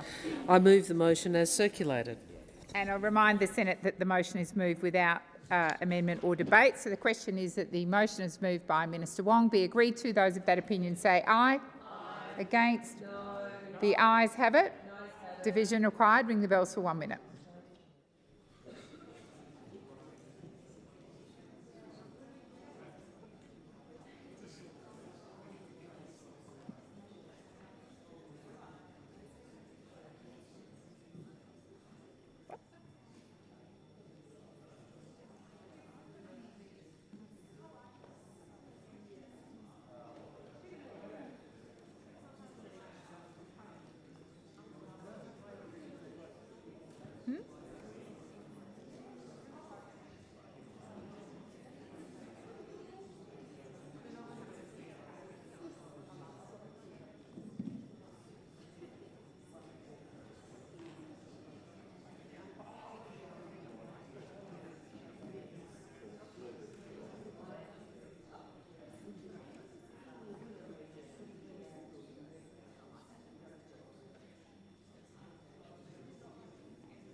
Lock the doors.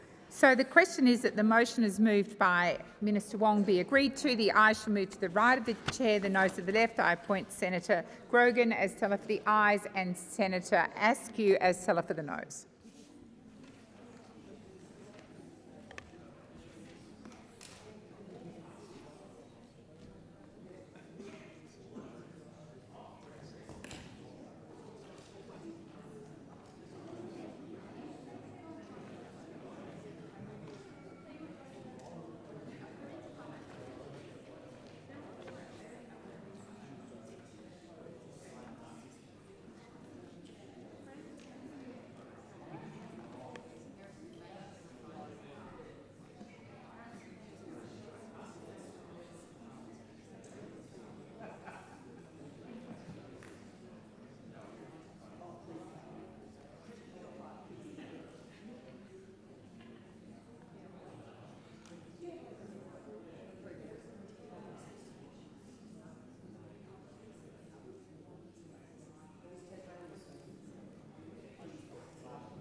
Order. There being 37 ayes and 31 noes, the matter is resolved in the affirmative. Senator Cash.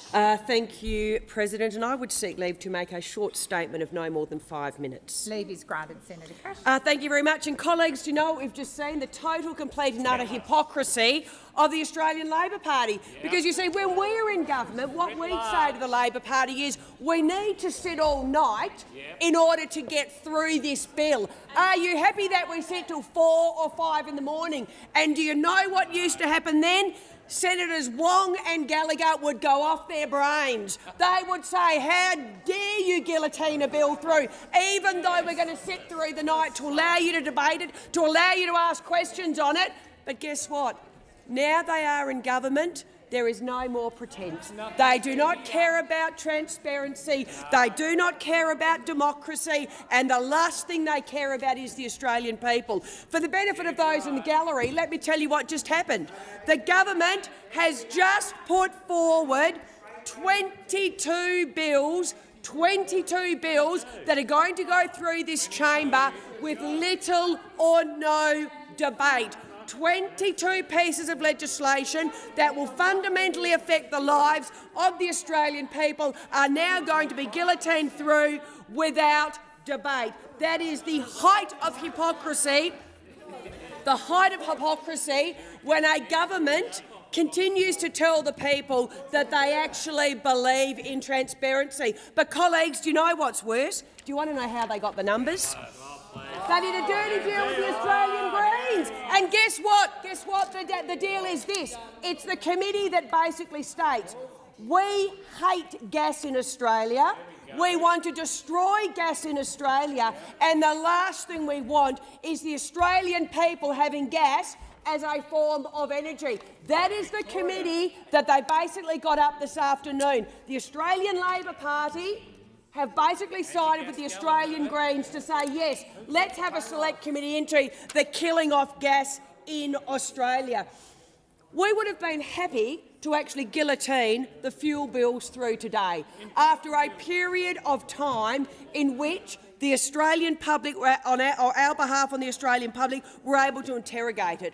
So any suggestion that we were not prepared to work with the government to ensure the timely passage of the fuel bills today is complete, total and utter untruths. But instead, the Labor Party have sided, and gosh, they love to talk about us siding with people, but yet again what we do see is the two parties of the left and then the so far left, they're actually lying down, teaming up to put forward a select committee into the one vital fuel in Australia, gas. We hate gas, we want to tax gas more, but worse than that, we never want to see gas as a form of energy in this country. But as I said, 22 bills. 22 bills. And colleagues, just remember though, this is the party that went to both the 2022 election and the 2025 election saying that they will be the most transparent government in the history of Australia. And sadly, as we know, this place is now run like a shop floor. Nothing more and nothing less. You tell the little unionists that you don't want to hear from to shut up. And the big union over there, they dictate the terms of what goes on in this place. Well, guess what? You might think you dictate the terms, but that will never stop us coming into this place and standing up day after day on behalf of the Australian people. Because guess what? After the last 5 weeks, the Australian people, quite frankly, know that they have now been let down by this government, a government that has had its head in the sand when it comes to the fuel crisis that we now see in Australia, a government that had the audacity to blame the Australian people for actually topping up 1 or 2 times too many. What's worse, colleagues, a Prime Minister today that actually said Bunnings had run out of jerry cans, and you know what? Bunnings actually issued a statement saying, well, that was actually not true, Prime Minister. We haven't run out of jerry cans. The misinformation and the disinformation, quite frankly, and the misleading of the Australian people, this government knows no bounds. So again, shame on you. Shame on you for guillotining through this parliament with little to no debate 22 bills that are going to affect the lives of the Australian people, and sadly this Senate will not have time to interrogate the effect on them. And quite frankly, God help the Australian people, because after the last 5 weeks I think the effect's going to be pretty bad. Thank you, Senator Cash. Pursuant to the order agreed to earlier, the Senate will now consider the Fair Work Amendment Fairer Few Bill 2026. And I'll now put the questions before the chair and then put the questions on the remaining stages. Senator Hume. Pursuant to contingent notice standing in the name of the Leader of the Opposition in the Senate, I move that so much of the standing orders be suspended as would prevent further consideration of the bill without limitation of time.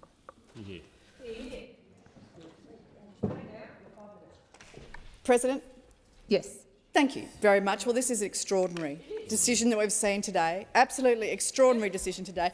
This was a bill that was introduced only last Thursday, and was rammed through the House of Representatives without any debate, without even time for anybody from the opposition to read the bill before it was rammed through. And now the government is trying to do the same in the Senate. Now, this is extraordinary, absolutely extraordinary. This is the government's idea of responding to a fuel crisis that has been going on for 5 weeks. 5 weeks. Now, we have told the government time and time again, look out the window of Parliament House and you can see that the Bowsers are dry. In fact, the petrol station closest to where the Prime Minister lives, closest to the lodge, had run out of fuel last week. Somehow it wasn't a crisis. First we heard from the government there wasn't a crisis. Then we heard it was a crisis, but it was only caused by people buying fuel, which was un-Australian. Apparently you're all un-Australian for doing something as basic as filling up your car when the prices are lower than you know they're going to be next week. It's just extraordinary. Just extraordinary. This is how the government has responded. And now, when they finally come to the House of Representatives with a bill to do one tiny little thing to help the trucking industry, one tiny little thing. They've asked for heaps of things. They're doing one tiny little thing, and they ram it through without any debate. This is a pretty serious piece of legislation. It's a serious piece of legislation. It's the Fair Work Amendment. It's the Fair Work Act. The Fair Work Act is the entire framework for employee and employer relationships. It's all about making sure you have an appropriate balance of power. Adjust this without scrutiny, and it can have incredibly dire unintended consequences. But for some reason, the government does not want to have any debate on this bill. Now, we took this very seriously. And have proposed some pretty basic amendments. Things like, if you're going to have emergency provisions, how about you have a sunset clause? Correct. You only use your emergency provisions during an emergency. I mean, who would have thought that that would be so controversial? But no, the government doesn't want to consider that. We suggested, well, perhaps if we're not going to have sunset provisions, maybe you'd like to have an independent review of the provision after a couple of months, after 6 months. of the bill being in place. I would have thought that that would be pretty reasonable, considering there is already a review going on, a statutory review of the Closing the Loopholes bill.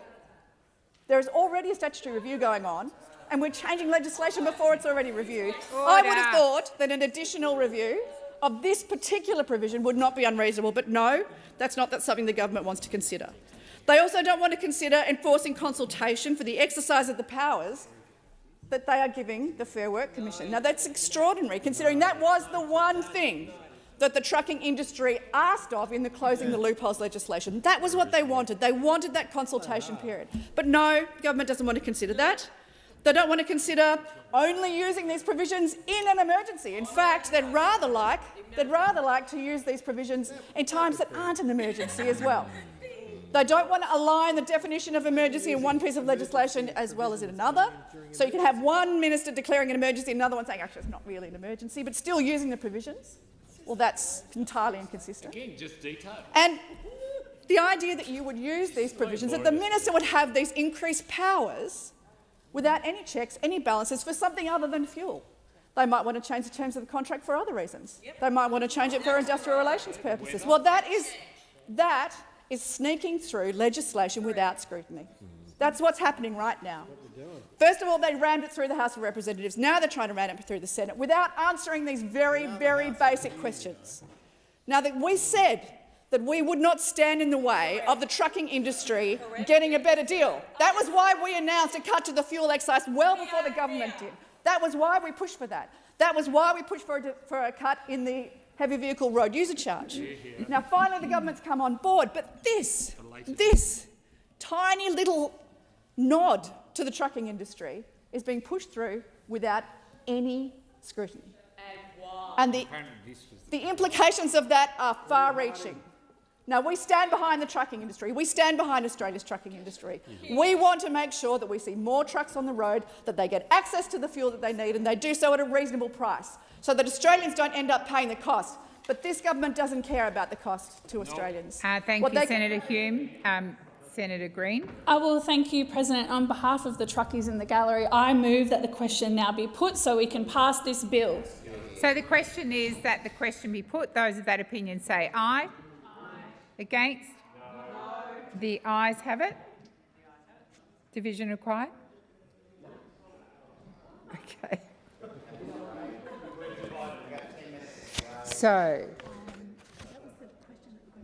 the question now is that the question be put. We move, the question be agreed to, beg your pardon. Those of that opinion say aye. Aye. Against? The ayes have it. Division required. Ring the bells for 4 minutes.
Lock the doors. So the question is that the motion be agreed to. The ayes shall move to the right of the chair, the noes to the left.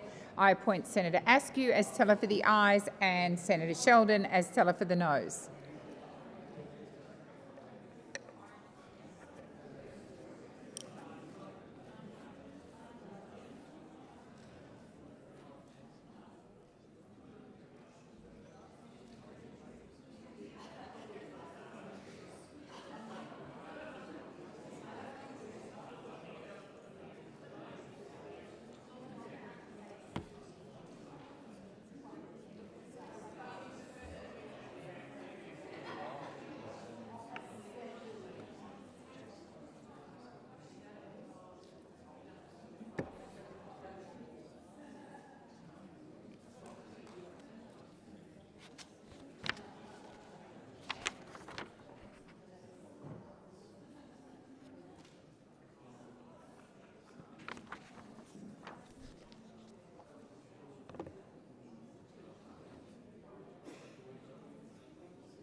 Order. There being 29 ayes and 35 noes, the matter is resolved in the negative.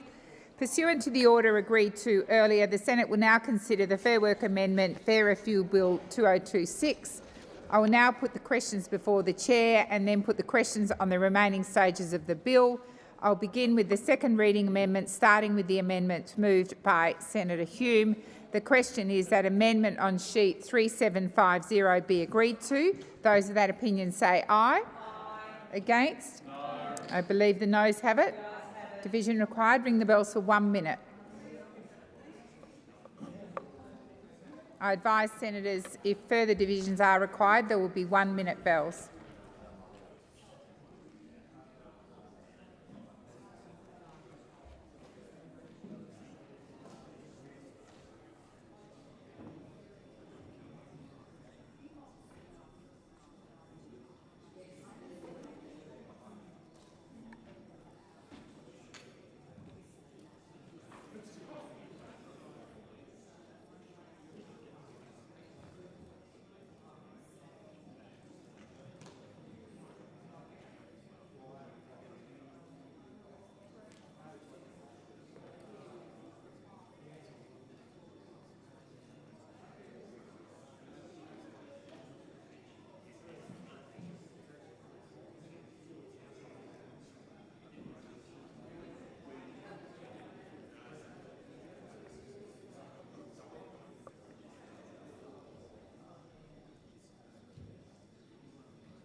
Lock the doors. The question is that the amendment on sheet 3750 be agreed to. The ayes shall move to the right of the chair, the noes to the left. I appoint Senator Askew as teller for the ayes and Senator Sheldon as teller for the noes.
Order. There being 29 ayes and 34 noes, the matter is resolved in the negative. I will now deal with the second reading amendment circulated by One Nation.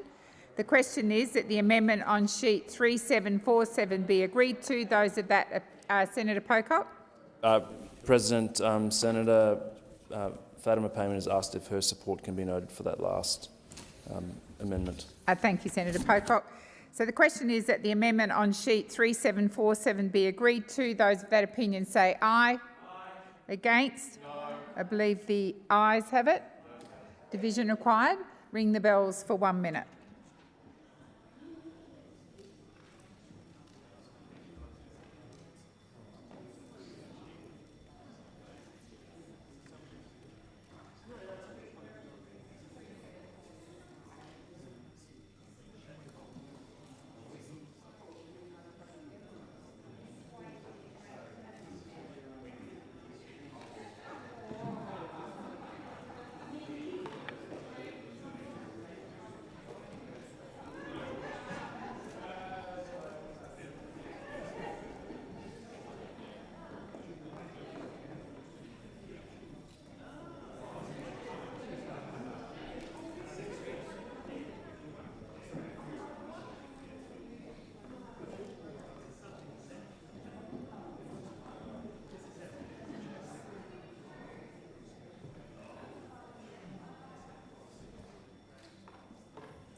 Lock the doors. The question is that the amendment on sheet 3747 be agreed to. The ayes shall move to the right of the chair, the noes to the left. I appoint Senator Roberts as teller for the ayes and Senator Askew as teller for the noes.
Order. There being 4 ayes and 40 noes, the matter is resolved in the negative.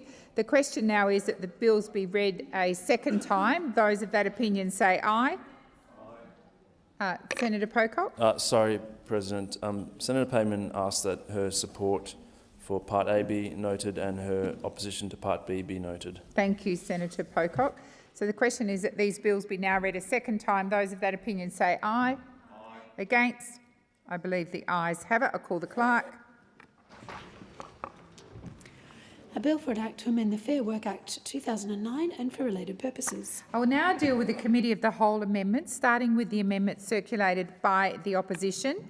The question is that the amendments on sheet 3738, 3789, 3741, 3742 and 3746 be agreed to. Those of that opinion say aye. Against? No. I believe the noes have it. Division required. Ring the bells for 1 minute.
Lock the doors. Senators, I may have called an amendment the wrong way, so I'm just going to repeat it for the clarity in the chamber. The question is that amendments on sheet 3738, 3739, 3741, 3742 and 3746 be agreed to. The ayes shall move to the right of the chair, the noes to the left. I appoint Senator Askew as teller for the ayes and Senator Sheldon as teller for the noes.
Order. There being 29 ayes and 35 noes, the matter is resolved in the negative. Senator Pocock.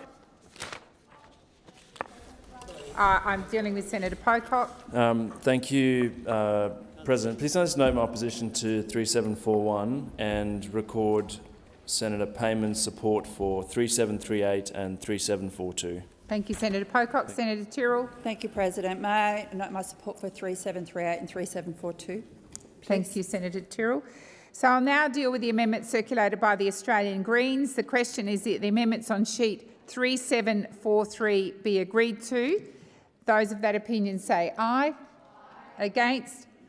I believe the noes have it. Division required. Ring the bells for 1 minute.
Lock the doors. The question is that the amendments on sheet 3743 be agreed to. The ayes shall move to the right of the chair, the noes to the left. I appoint Senator McKim as teller for the ayes and Senator Askew as teller for the noes.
Order. There being 17 ayes and 30 noes, the matter is resolved in the negative. The question now is that the remaining stages of the bill be agreed to and the bill be now passed. Those of that opinion say aye. Aye. Against? I believe the ayes have it. Senator Pocock. President, please note Senator Payman's support for the Greens Amendment 3743 and for the bill itself. Thank you. I call the clerk. A bill for an act to amend the Fair Work Act 2009 and for related purposes. Senators, that concludes consideration of the bill. We're moving to the Defence and Veterans Services. Senator McDonald.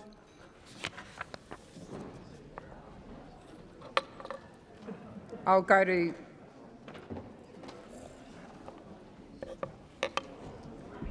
thank you.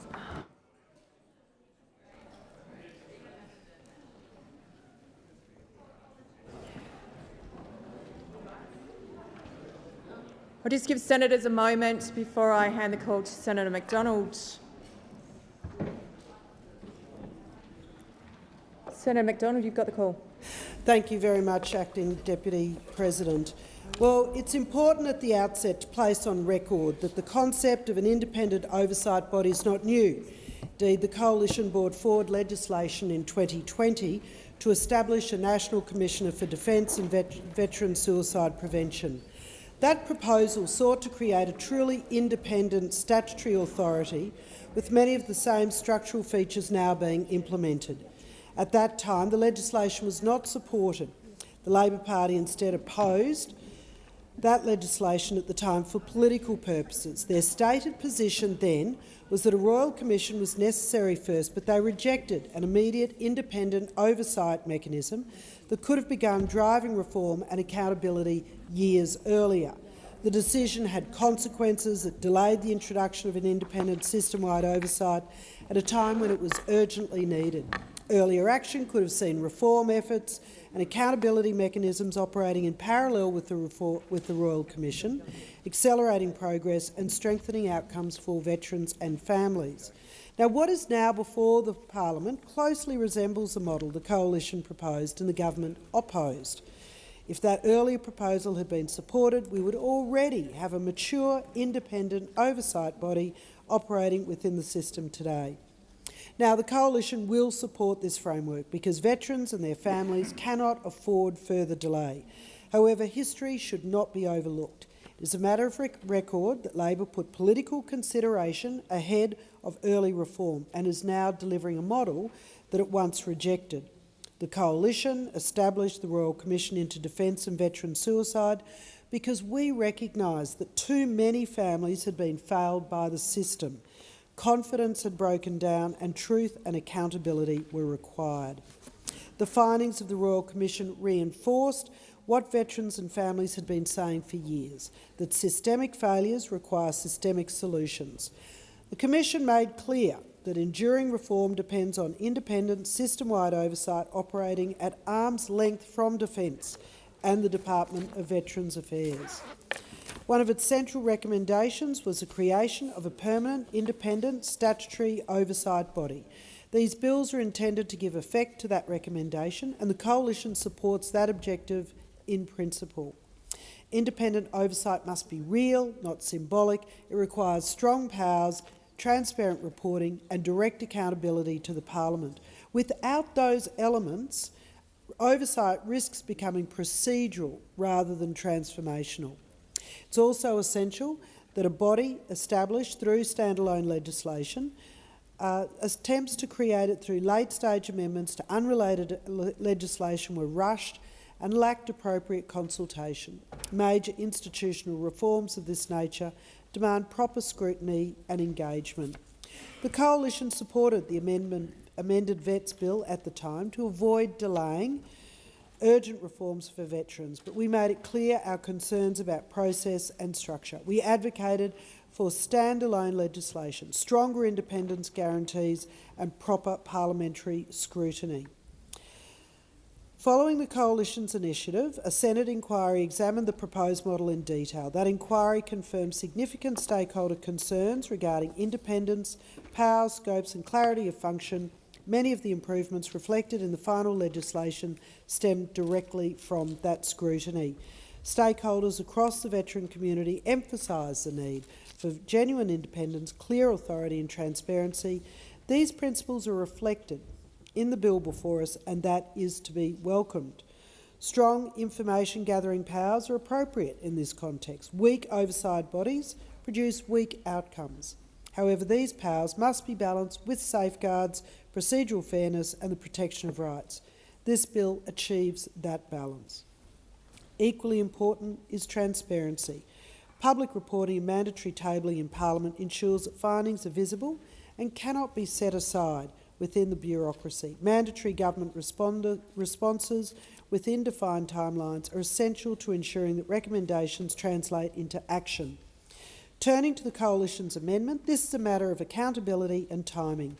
The bill, as currently drafted, delays the first implementation assessment by the Commissioner until December 2027, with the report potentially not being tabled until 28, almost 4 years after the Royal Commission delivered its findings. That timeframe is simply too slow. Veterans and their families were promised urgent reform, not deferred reporting. Independent oversight must be timely if it is to be meaningful.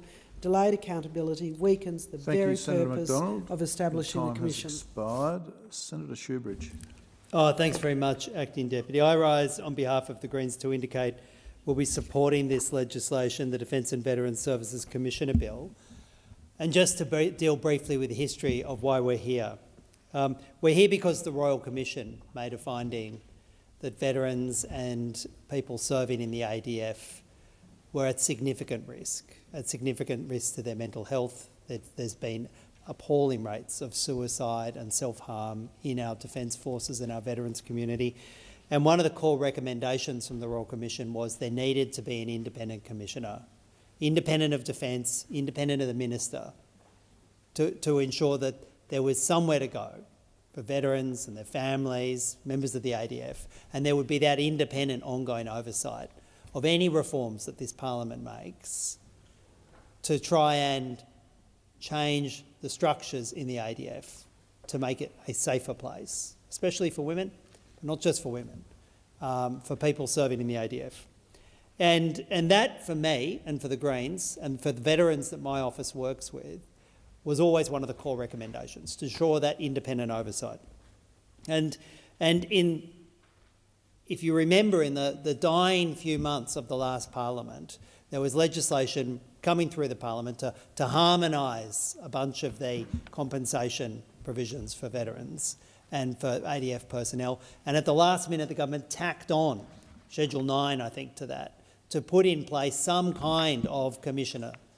Didn't have the independence. It was part of the Defence Act. It wasn't seen to be meeting the core recommendations of the Royal Commission. And it all happened without any consultation with our veterans. And even though what was put into that legislation in that unholy rush in February of last year made things slightly better, put in place at least a commissioner, the way it was done, the disrespect that showed to the veteran community in particular, really put the government behind the 8 ball on that. We were deeply critical of the process the government did, as ramming it through without regard. And we worked across the chamber, and I think there was a requirement put in for review. We then have worked across the chamber with whoever we can work with. And I do want to acknowledge in this the ongoing work of Senator Lambie, her ongoing interest in this, her ongoing connection with veterans, to ensure that we've got where we are now. Because what's happened now is fresh legislation has been brought in to fix some of the mess from February of last year, to make a genuinely independent commission, independent of the Defence Minister, to ensure that they have the evidence-gathering powers they need, the ability to have self-initiated inquiries, the ability to refer matters to this Parliament when they see the need to do that. We have in this process, and I want to credit all the members on the Foreign Affairs, Defence and Trade Legislation Committee, I think who all committed to working through and making sure we got to where we need to be for veterans and for members in the ADF. I know that there are a couple of competing amendments in this, which is about reporting. I want to be clear, the Greens will be supporting Senator Lambie's proposals that there be annual reporting for the implementation of the recommendations from the Royal Commission and such other reporting that this independent commissioner wants to make to Parliament about the state of the ADF and the protection of members and veterans. If we can't succeed in getting Senator Lambie's annual reports, then we'll be backing the Coalition's reports, which bring the reports earlier. Don't, I think, do what we should do, which is annual reports, but bring the reports earlier, and we'll be backing those recommendations, those amendments in. But I want to finish with this. There was suggestion that this bill might also be guillotined and pushed through without debate, and we resisted that because that was the mistake made in February of last year. And it's the mistake that is so often made, that when we're dealing with incredibly sensitive issues for the veterans community, that it's done in an unholy rush without any kind of scrutiny. So I'm pleased that we've got here, finally.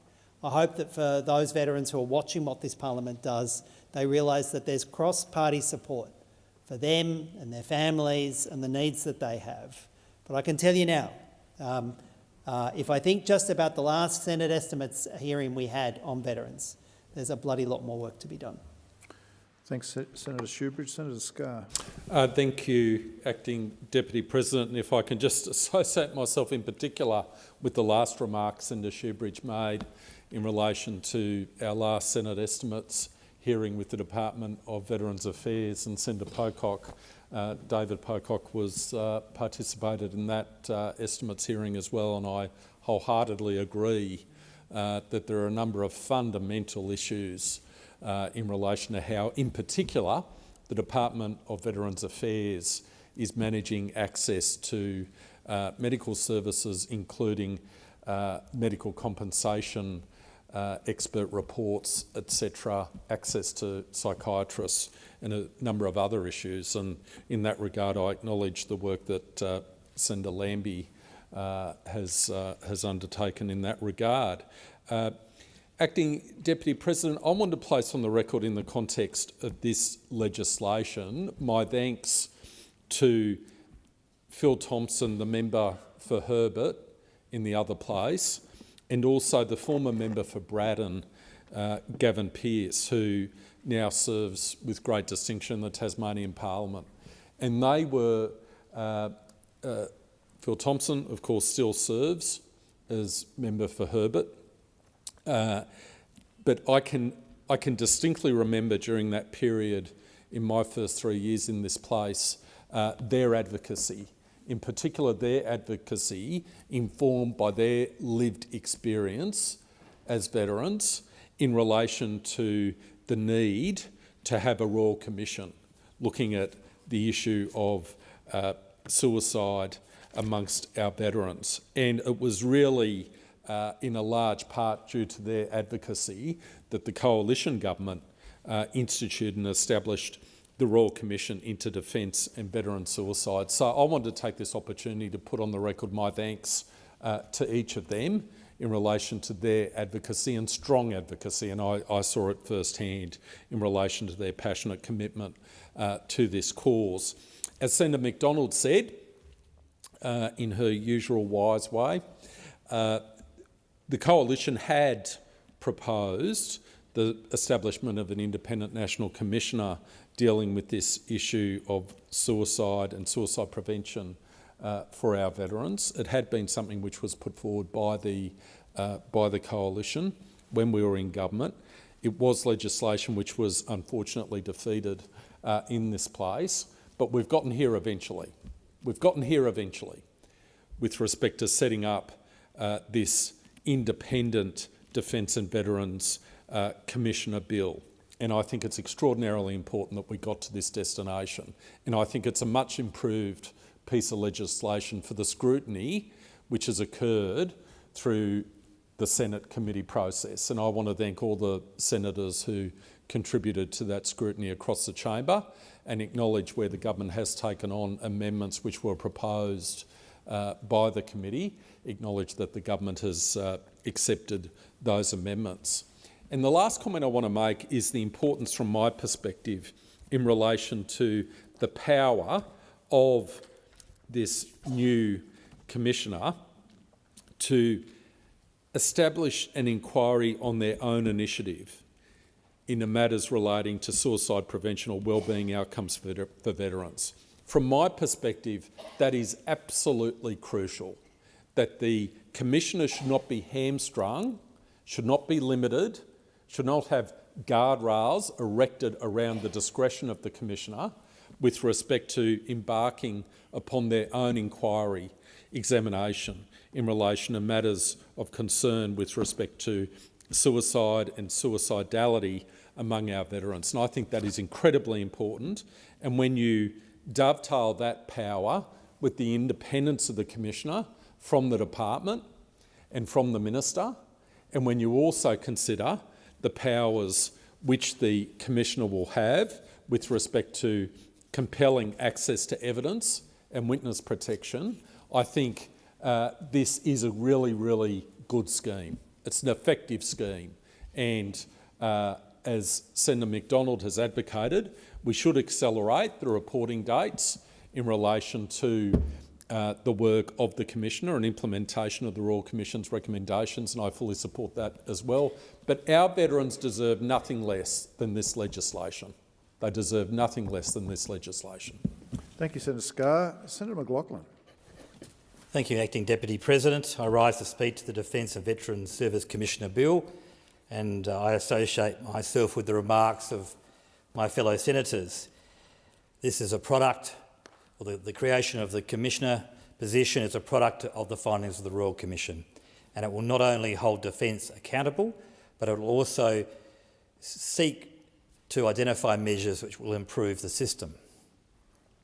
But I just wish to reflect in the time allocated to me on the fact that, having been someone who has served and also spent time at the foot of the Hindu Kush and who has worked with Legacy as a member of Legacy, a member of the RSL, it's sad to me that in 2026 we are still legislating to assist veterans and hold Defence accountable. One would like to think that Defence would hold itself accountable, that we as a community would support our veterans, because we have a moral obligation to do so. Yeah. We ask individuals to volunteer, they put their lives at risk, they come home, and many suffer, not always physical injuries. And those stresses in reintegrating into civilian life often manifest long after their discharge. None of this should be a surprise. After 2 world wars, Korea, Vietnam, Afghanistan. Yet here we are, debating an excellent piece of legislation in 2026. We cannot continue as a body politic to grind on and accept mediocrity with the treatment of our veterans. We have to seek an excellence and not default to mediocrity, and we should be the world leader in treating our veterans with not only respect but throughout their service and their families with the utmost care, particularly those who have suffered from their service in conflict. But I'll live on a positive note. We have arrived at a place where we have a Commissioner that will continue to shed light on how we discharge our veterans, treat them in the service, discharge our veterans, and how we give them care for the remainder of their days. Long gone can we hold the view that once they're discharged, they're someone else's problem. We have a moral obligation to care for them, to watch over them, to meet their needs for every single day for the rest of their lives. I thank the government for pursuing this legislation. I thank all my colleagues for their great work in committee, and I look forward to this bill, not only its passage through this House, but its proclamation and coming into life. Minister. Thank you very much, Acting Deputy President. I would like to sincerely thank senators for their contributions to the Defence and Veterans Service Commissioner Bill 2025 and the Defence and Veterans Service Commissioner Consequential and Transitional Provisions Bill 2025. And I refer here not just to the contributions during this debate, but to the work done in committee and indeed the many contributions made over the years in relation to these issues. The Royal Commission into Defence and Veterans Suicide highlighted the devastating scale and impact of veteran suicide and made it clear that this is a national tragedy that desperately needed to be addressed. The government understands the seriousness of these issues and the gravity of the recommendations before us by the Royal Commission, and that is why we have worked to implement the agreed recommendations of the Royal Commission as quickly as possible. In his address to the National Press Club on the one-year anniversary of the government's response to the final report of the Royal Commission, the Minister for Veterans Affairs and Defence Personnel provided an update that 32 recommendations would be implemented by the end of 2025 and that we expect 2/3 of the agreed recommendations to be complete by the end of this year. The Royal Commission described Recommendation 122, the establishment of an independent oversight body, as its most important recommendation. In acknowledgement of the significance and urgency of this recommendation, in February 2025, the Albanese Labor government legislated the creation of the Defence and Veterans Service Commission, and it has been up and running since September 2025. The current enactment within Part 8E of the Defence Act 1903 by way of Schedule 9 of the Veterans Entitlement, Treatment and Support, Simplification and Harmonisation Act 2025 passed the Parliament in February 2025 and ensured that the Commission could be up and running by September and not be subject to the intervening federal election. Noting the swift passage of that legislation, Government supported a Senate inquiry into this, enabling the defence and veteran community to provide feedback on Schedule 9 and the establishment of this oversight body. These bills before us are a direct result of that engagement. We seek to demonstrate our commitment to working with the defence and veteran community. We want to get this right. The bills address the first recommendation of the Senate inquiry by establishing standalone legislation for the Commission.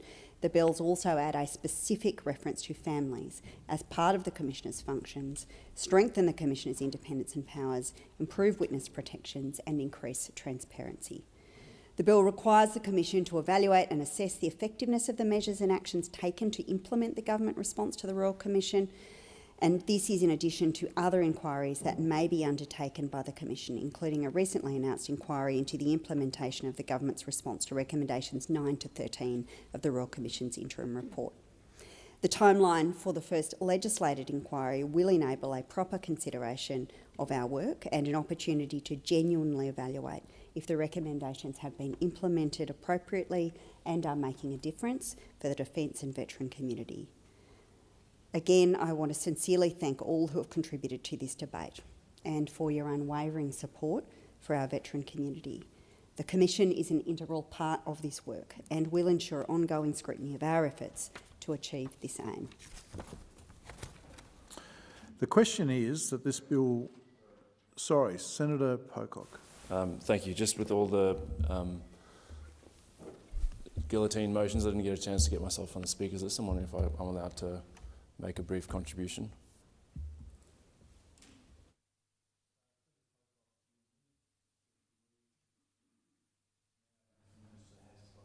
Sorry. You need to seek leave to speak because the Minister has closed the debate. 5-minute statement.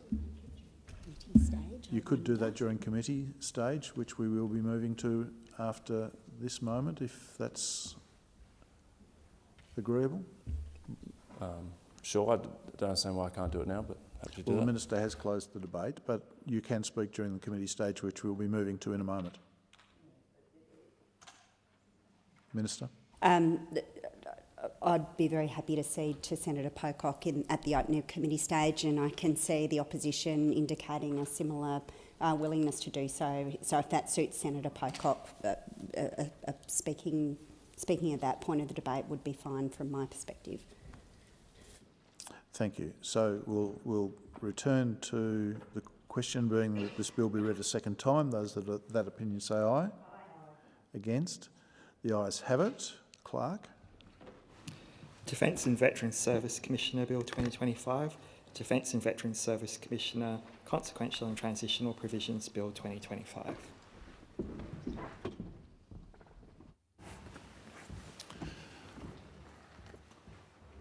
Senator Pocock. Thank you. I just need to do some procedural stuff first. Is it the wish of the committee that the bills be taken together as a whole? There being no objection, it is so ordered. The question is that the bills stand as printed. Those that have opinion say aye. Aye. Thank you. Senator Pocock. Thank you, Chair.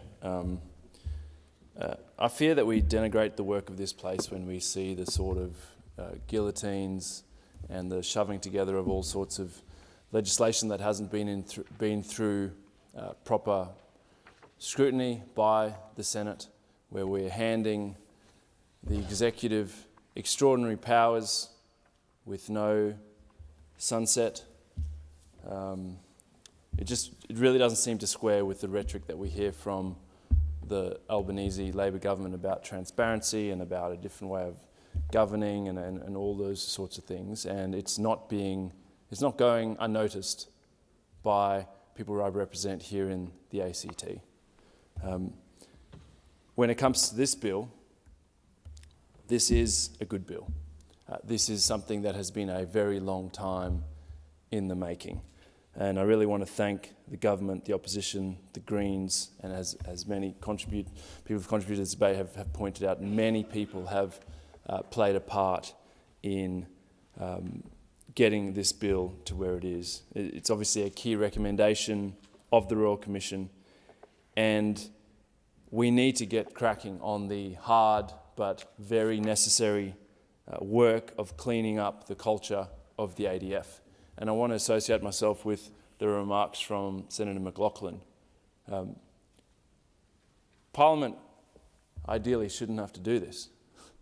Really, if we had leadership from those high up in the ADF, this would have been a priority by now. But here we are, this is long overdue, where we're still seeing veterans dying by suicide. Far too many. It's stubbornly high when you look at the statistics, and that's on all of us. As has been pointed out, ADF members put their lives on the line for us. It has a huge impact on their families, both while they serve and after they serve. And it's on us to better look after them. In her absence, I really want to thank Senator Lambie for all of her work for veterans. It's something that's often raised with me by veterans here in Canberra. They know that she has their back.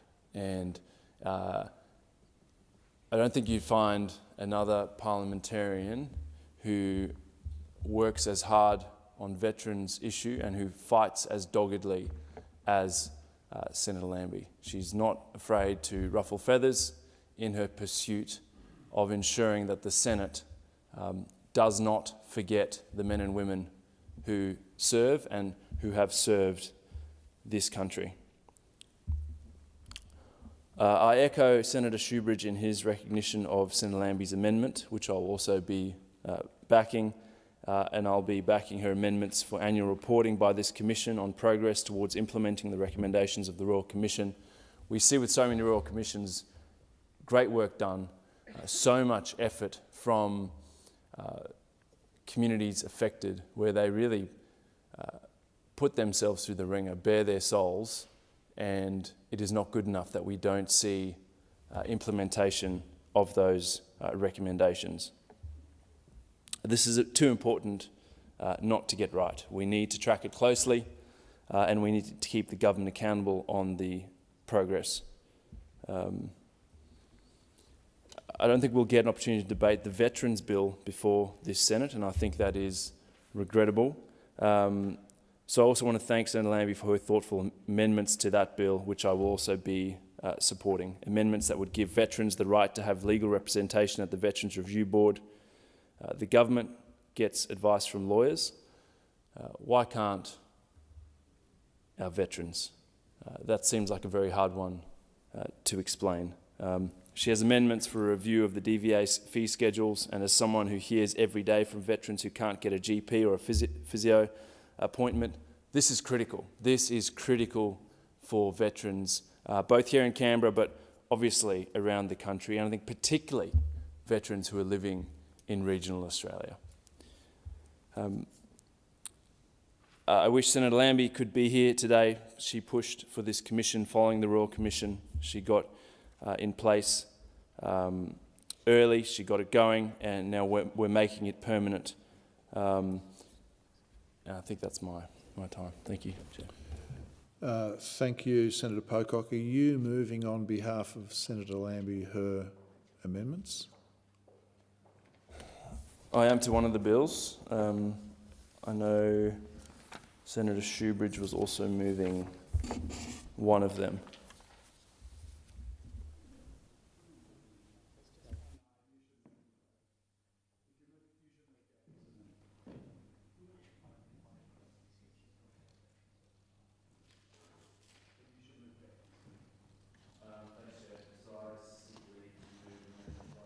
On sheet 3652.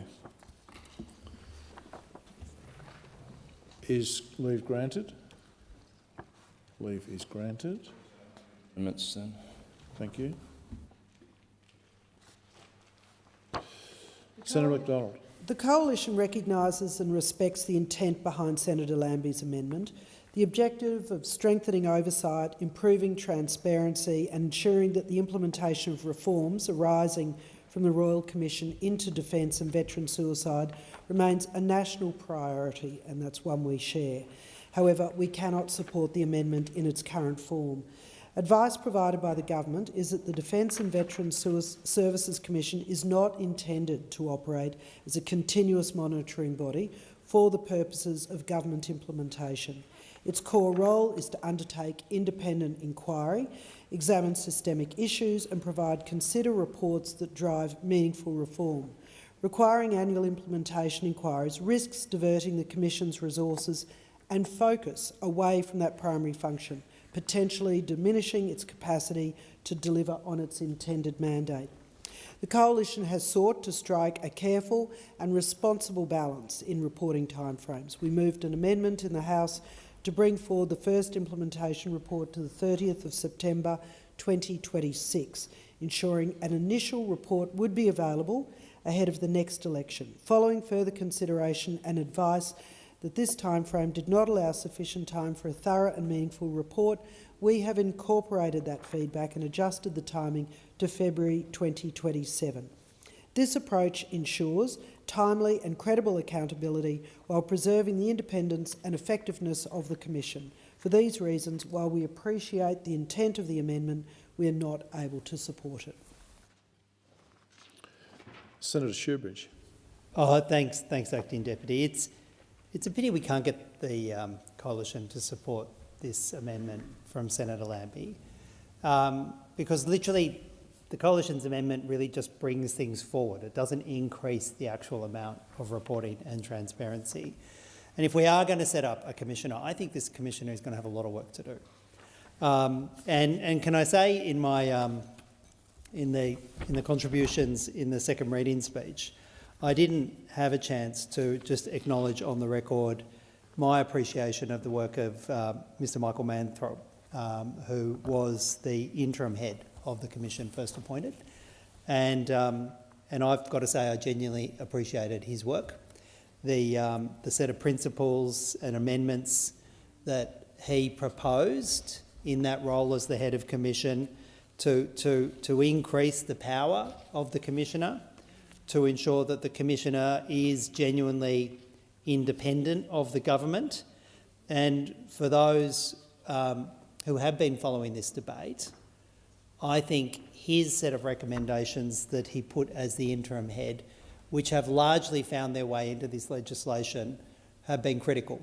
And I think it would be remiss of this debate to not note and acknowledge his work. It's hard to do that from inside the executive. He was appointed in that role, and yet I really just want to acknowledge on the record the work that he did. Can I also, and part of what he was recommending was sort of broadening and expanding the capacity of the Commissioner to report to Parliament, not to a minister, not to a government department, but actually report and be effectively an officer of the Parliament. And it's in the spirit of his recommendations that I think Senator Lambie has moved this, to have annual reports to the Parliament. And you know, we could have achieved it. We could have achieved that, annual reports. It's just the Coalition balked. And even though their amendments make a marginal improvement on the bill, they don't really increase the amount of transparency. They just bring it forward. And so I say again to the Coalition, reconsider your opposition to Senator Lambie's amendment here, because it actually produces that annual transparency. The veterans community want that annual transparency, and I'm sure they've told you that they want that annual transparency, and that's why the Greens will be supporting Senator Lambie's amendment, and only if that doesn't succeed, supporting the Coalition's. Minister. Thank you very much. And in responding to the amendment, I might take the opportunity to acknowledge, as others have done, the advocacy by Senator Lambie for the veterans community.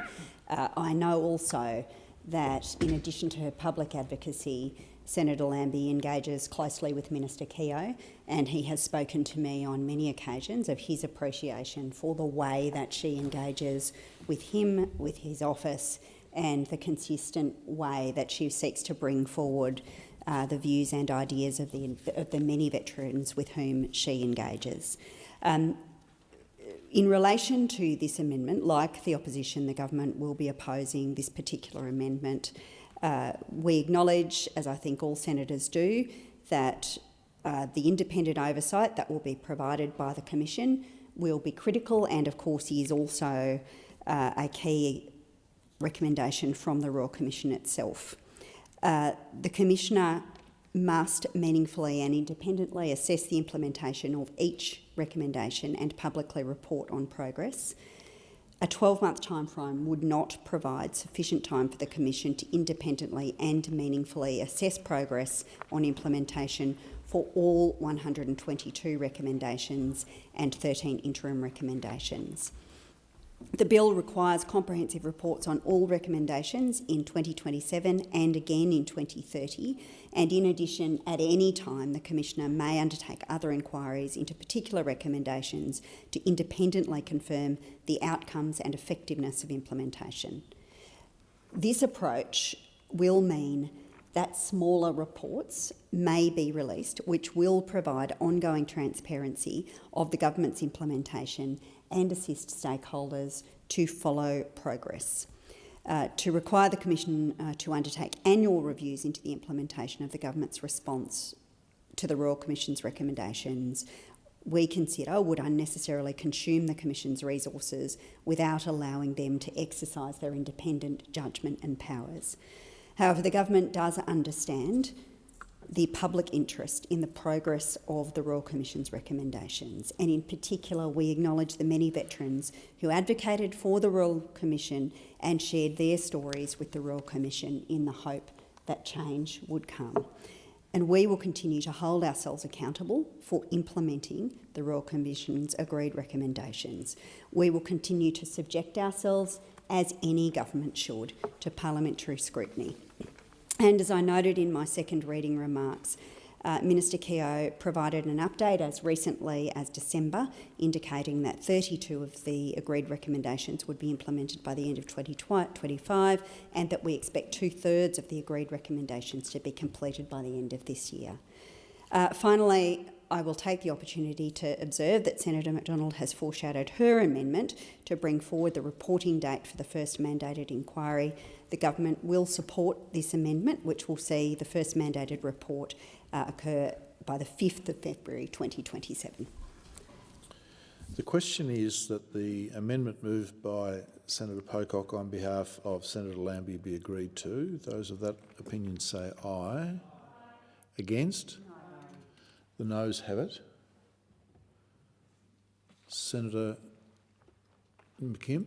Thank you, Chair. Could I, in lieu of a division, could I ask that the Australian Greens support for this amendment be recorded, and also that Senator Payman's support for this amendment be recorded? Thank you. Senator Pocock.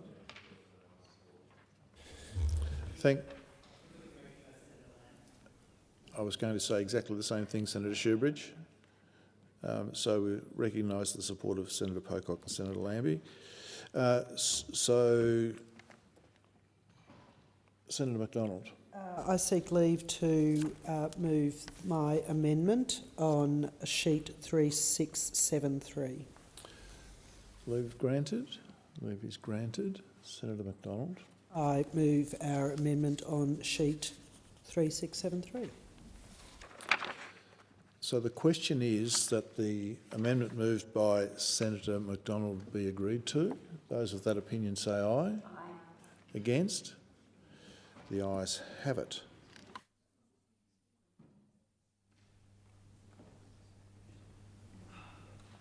The question is that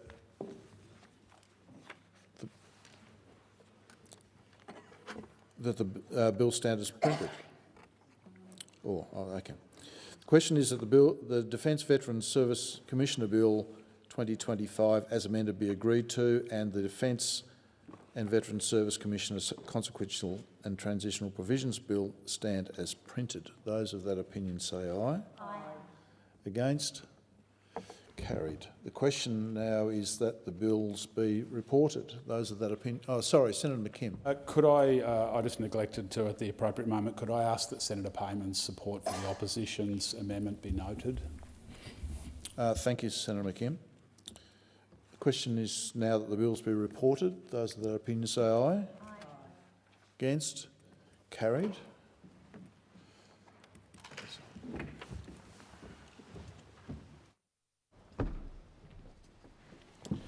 The committee has considered the Defence and Veterans Service Commissioner Bill 2025 and the Defence and Veterans Service Commissioner Consequential and Transitional Provisions 2025 with amendment. Minister. I move that the report be.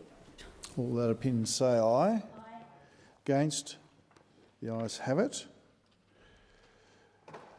Minister. I move that the bill be now read a third time. Those of that opinion say aye. Against? Carried. Clerk. Defence and Veterans Service Commissioner Bill 2025, Defence and Veterans Service Commissioner Consequential and Transitional Provisions Bill 2025.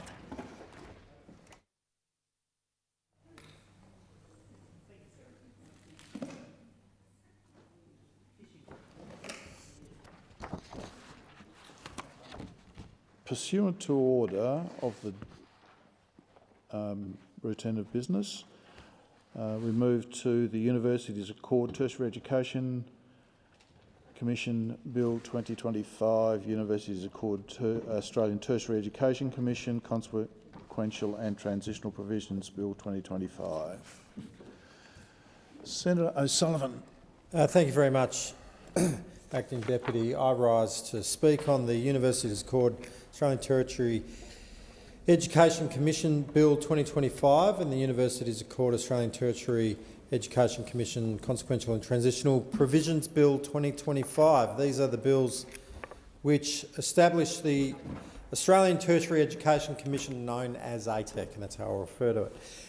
But let me say this from the very outset. These bills are not in a fit state to pass this parliament. They are replete with problems at every level, from design flaws to major technical operational errors.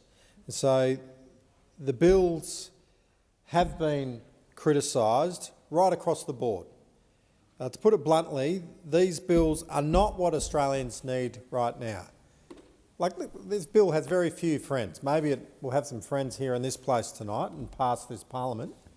But out there in the real world, among providers, universities in the higher ed sector, it does not have the kind of support that would justify this bill going through in the way that it's probably going to go through, rushed through tonight.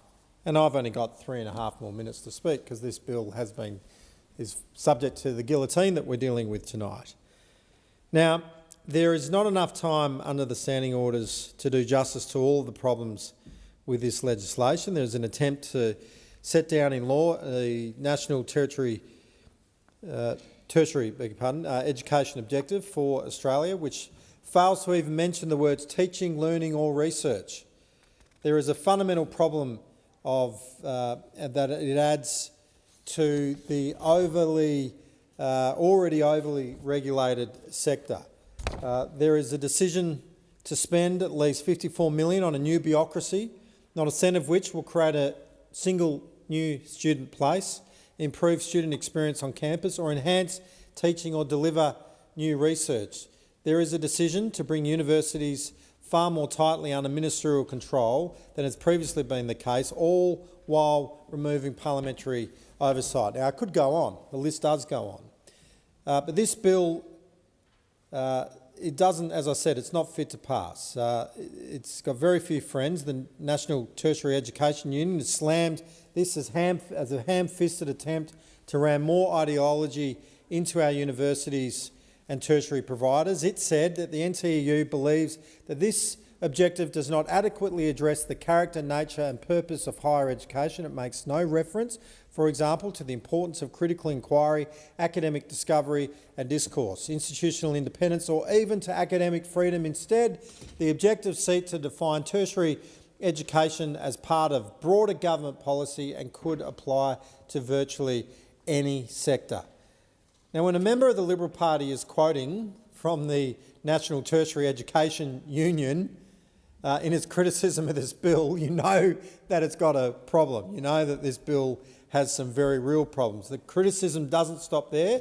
Even the institutions who champion ATEC, and there were some that were championing the idea and the concept of ATEC, the model, have slammed the bill.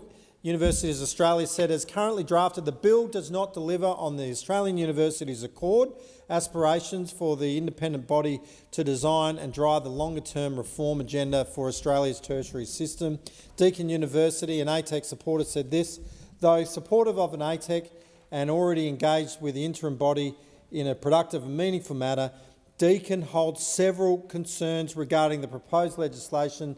We posit that addressing these concerns which range from a lack of clarity to missed opportunity to truly achieve the ambitions of establishing such a function, should be a priority. And then the Professor of Higher Education Policy at Monash University, Andrew Norton, stated in his submission, the ATEC bills should be rejected. They would narrow higher education's purposes. As they stand, they offer universities nothing but additional government control and bureaucracy. Due to ATEC's design flaws, we can have little confidence that it will improve on the current policy framework. And what are we going to do here tonight? Probably going to pass it. So I call on the government to reconsider that position. This is a serious issue. There are serious critics of it. This bill is not fit for purpose. It needs to be amended. We'll be moving some amendments in the committee stage and hope that we can get support for it. Thank you. Senator Marielle Smith. Thank you, Acting Deputy President. I also rise to speak on the Universities Accord Bill and the Consequential and Transitional Provisions Bill. The Australian Universities Accord final report was released in February last year, and it outlined the blueprint for higher education reform over the next decade and the decade after that. The Accord found that the tertiary education system's approach to planning and policy making is fragmented, lacks collaboration, and does not focus on the long-term future. The evidence was clear. Australia has not been adequately applying the expertise of our higher education system. For too long, we have lacked a single institution responsible for leading and pulling together both higher education and VET to respond to our national needs. The Accord highlighted the need for a dedicated national steward to support long-term planning, consistency and improved outcomes for different cohorts. Establishing the Australian Tertiary Education Commission, the ATEC, was one of the key recommendations of the Accord. And through these bills, we can deliver on that recommendation. These bills establish the ATEC to be an independent steward for the higher education system. The ATEC will provide advice to government to support long-term planning and publish an annual report on the health and performance of the tertiary system. Let me be clear, the ATEC is not about being a regulator, it's about bringing together the VET and higher education systems, making it easier for students to get the qualifications they need and desire. The ATEC will be empowered to allocate funding under the new managed growth funding system, implement needs-based funding within the core funding model and negotiate mission-based compacts to support a diverse, responsive and high-performing sector. Importantly, the bills ensure the ATEC will recognise the role of First Nations Australians in the higher education system and improve access and success within it. Through its work, the ATEC will help more students, in particular those from regional and rural communities, to access university, and it will help them to participate better and succeed when they get there. The Senate Education and Employment Legislation Committee, which I chair, conducted an inquiry into these bills. Our inquiry spanned 3 months. It received 70 submissions from a range of stakeholders, including public universities, peak bodies and staff and student representative organisations. Overall, I believe the message was clear. Australia's tertiary education system lacks coordinated leadership, and it has become fragmented and unable to meet our national higher education needs. Reform is essential. Long-term direction is crucial to the sustainability and consistency within the tertiary sector. A dedicated system steward is needed. A dedicated system steward is overdue. We know that the sector strongly supports the establishment of an ATEC, and for that reason, our report recommended that the Senate pass these bills. Over the course of this inquiry, we heard evidence that the ATEC has the potential to become one of the most consequential transformations of the Australian higher education sector since the reforms of the 80s. Any further delay in creating a steward would leave the sector without the guidance it so urgently requires. Acting Deputy President, establishing the ATEC in law is a significant and substantial reform. It is an overdue reform. The sector needs a steward. All Australians benefit when our higher education system is performing at its best. We can and should have a higher education system that is the envy of the world. And that's why we're investing extensively in higher education, driving governance reforms across the sector and delivering further reforms to make it more affordable for Australians to attend university. We've cut the help debt of all Australians with a student loan by 20%, wiping $16 billion worth of student debt. We've established a Commonwealth prac payment for the first time to support teaching, nursing, midwifery and social work students while they are completing their practical training at university. We established the National Student Ombudsman and are implementing a new set of university governance principles. The Labor Party has always been the party of our education. Our government will continue to build a better and fairer higher education system for every Australian. We need to be clear that an ATEC is an essential part of that agenda, and ATEC is what is required to secure and to steward the system. I commend these bills to the Senate. Senator Faruqi. Thank you. The higher education sector is in crisis. Inquiry after inquiry, report after report tells the same story over and over of the complete failures of a neoliberal agenda and the corporatization, the consultant capture and commercialization of universities, where the public-focused knowledge creation, teaching and research mission of universities has given way to the commodification and marketization of public higher education, to the utter detriment of staff, students and public education. An Australian Tertiary Education Commission, or ATEC, as envisaged by the Accord, has the potential to provide stability and stewardship to the higher education sector. However, the proposal in this bill requires significant changes. And the Greens have secured a number of amendments to the bill that will improve ATEC's ability to confront the significant challenges facing the higher education system. One of the issues with the bill is that it fails to even recognize the public mission of universities. Universities should be places that advance the public good through learning, teaching, and research. They should be places to seek knowledge, research, debate, discussion, and places that support the social, civic, and educational basis of a society. They should not simply become job factories that churn out graduates. Another issue raised nearly unanimously by stakeholders in the Senate inquiry is the lack of independence of the proposed ATEC. ATEC must have the teeth and the remit to genuinely guide a sector in crisis with independence. It must be able to do its work frankly and fearlessly. Otherwise, it's just an administrative exercise and risks merely duplicating the Department of Education.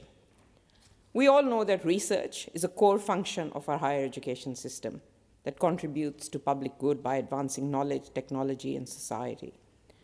But this bill has a lack of focus on research, and that is a concern.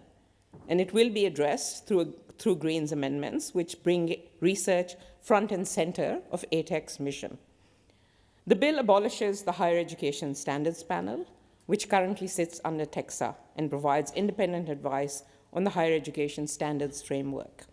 A Greens amendment will ensure that the functions of the Higher Education Standards Panel, or HESP, and its expertise are transferred to ATEC, that this function and its expertise don't get lost.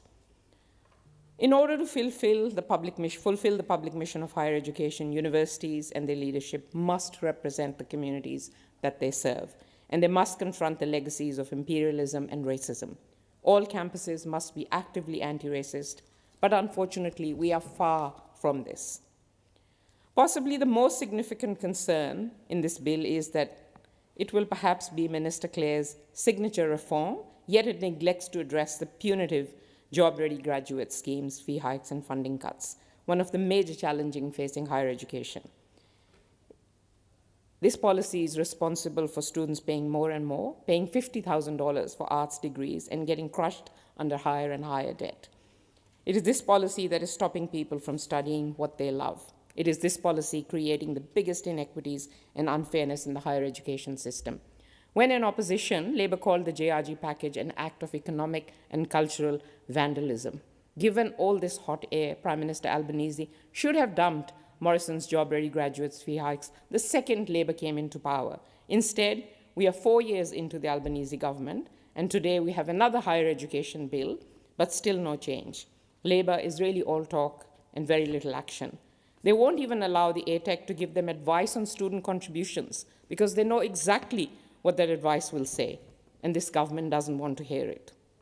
Now, before politics, I worked in the university sector as an academic and as a researcher. That was my dream job. That was my passion. My passion for higher education has not dimmed one bit since I have come into this place. And it has been personally devastating for me to see the sector get smashed over and over. The Australian Tertiary Education Commission won't fix it all, but the Greens recognise its potential to provide guidance, stability and stewardship to a sector in crisis. We are pleased that Labor has agreed to many of our amendments to this bill that will help ensure ATEC to be more effective to fulfil its role. But we are deeply concerned by the government's refusal to ensure the ATEC examine student contributions and actually scrap the JRG. The longer JRG remains, the more students are punished and the more inequitable our higher education system becomes. Thank you, Senator Faruqi. Senator Scott. Thank you. Thank you, Acting Deputy President. I must say that there are some deeply troubling aspects in this bill, and I start at the front in terms of the objective. So the legislation proposes a national tertiary education objective that is meant to guide ATEC in the performance of every function and exercise of every power. Now just let me read this objective. This is the objective that's contained in the bill, clause 13 of the bill. Promote a strong, equitable and resilient democracy and drive national economic and social development and environmental sustainability. Now, I'm trying to relate that objective in a precise way to our tertiary education sector, and reflecting on that bureaucratic language, that objective could apply to almost any institution in this country. And I put it to you, if I were to state that objective outside of the context of this debate and asked any reasonable listener to tell me what the purpose of that objective was, what it was related to, which institution it related to, I suspect an average person would struggle to connect that objective to the tertiary education sector at all. There's no mention of learning, there's no mention of research, there's no mention of teaching, there's no mention of knowledge, there's no mention of critical thinking. I'm just re-looking at the definition. The objective, promote a strong, equitable and resilient democracy and drive national economic and social development and environmental sustainability, end quote. It's absurd, absolutely absurd. This is the objective of the so-called steward of the higher education system, and it's completely disconnected from the teaching function of a university, its research function, its learning function, critical thinking function, knowledge function. It's unmoored. It's unmoored from the purpose for which it's put in this bill in terms of our tertiary education system. And I'm not the only one who's noticed this. The National Tertiary Education Union said, the NTEU believes that this objective does not adequately address the character, nature and purpose of higher education. It makes no reference, for example, to the importance of critical inquiry, academic discovery and discourse, institutional independence, or even to academic freedom. Instead, the objective seeks to define tertiary education as part of broader government policy and could apply to virtually any sector, end quote, which is exactly the point I made. And I challenge the government speakers to take on that point. Tell me, if this objective was put in any other legislation, or if it was put on a blank piece of paper and the reader of the objective was asked to connect it with the institution for which it's meant to provide the objective, tell me how you reach that connection with the tertiary education sector? Because I can't see it. I can't see it. Why doesn't? And I'll put some direct questions. I'll put some direct questions to speakers who will follow me and who themselves have benefited from the critical thinking with which they've been inculcated through our tertiary education system. Tell me, why doesn't the objective refer to teaching? Why doesn't the objective refer to learning? Why doesn't the objective refer to research or knowledge or critical thinking? Why have the concerns of the National Tertiary Education Union, our educators in the tertiary education system, been ignored in this regard? Tell me, because I can't see the reason. And I have other comments and concerns with respect to this bill, but I will say this, that it's a great disappointment that in relation to something where we should be able to get cross-chamber support for a piece of legislation that's this important, it's a great concern that the government is pressing forward with a piece of legislation that does not achieve its stated objectives. Senator Mulholland. Acting Deputy President, I rise to speak in support of this bill. This is an essential piece of legislation born out of the Australian Universities Accord, the most comprehensive review of Australia's higher education system in over a decade. This bill is not just a technical measure. It is the legislative foundation for transformative reform. It will establish ATEC, a new independent steward of our tertiary education system. Acting Deputy President, this is a proud Labor reform, a reform that puts students, equity and national prosperity at the heart of education policy. For far too long, our tertiary education system has operated in silos, disconnected, fragmented and too often leaving behind the very students that deserve the greatest opportunity. The Accord recognised this, recommending a joined-up, strategic and fair system that meets Australia's economic and social needs. The creation of ATEC will be a game changer. It will provide long-term policy and funding certainty for universities and students alike, something the sector has desperately needed. It will drive needs-based funding that channels support to students from disadvantaged backgrounds and to regional campuses that carry higher delivery costs.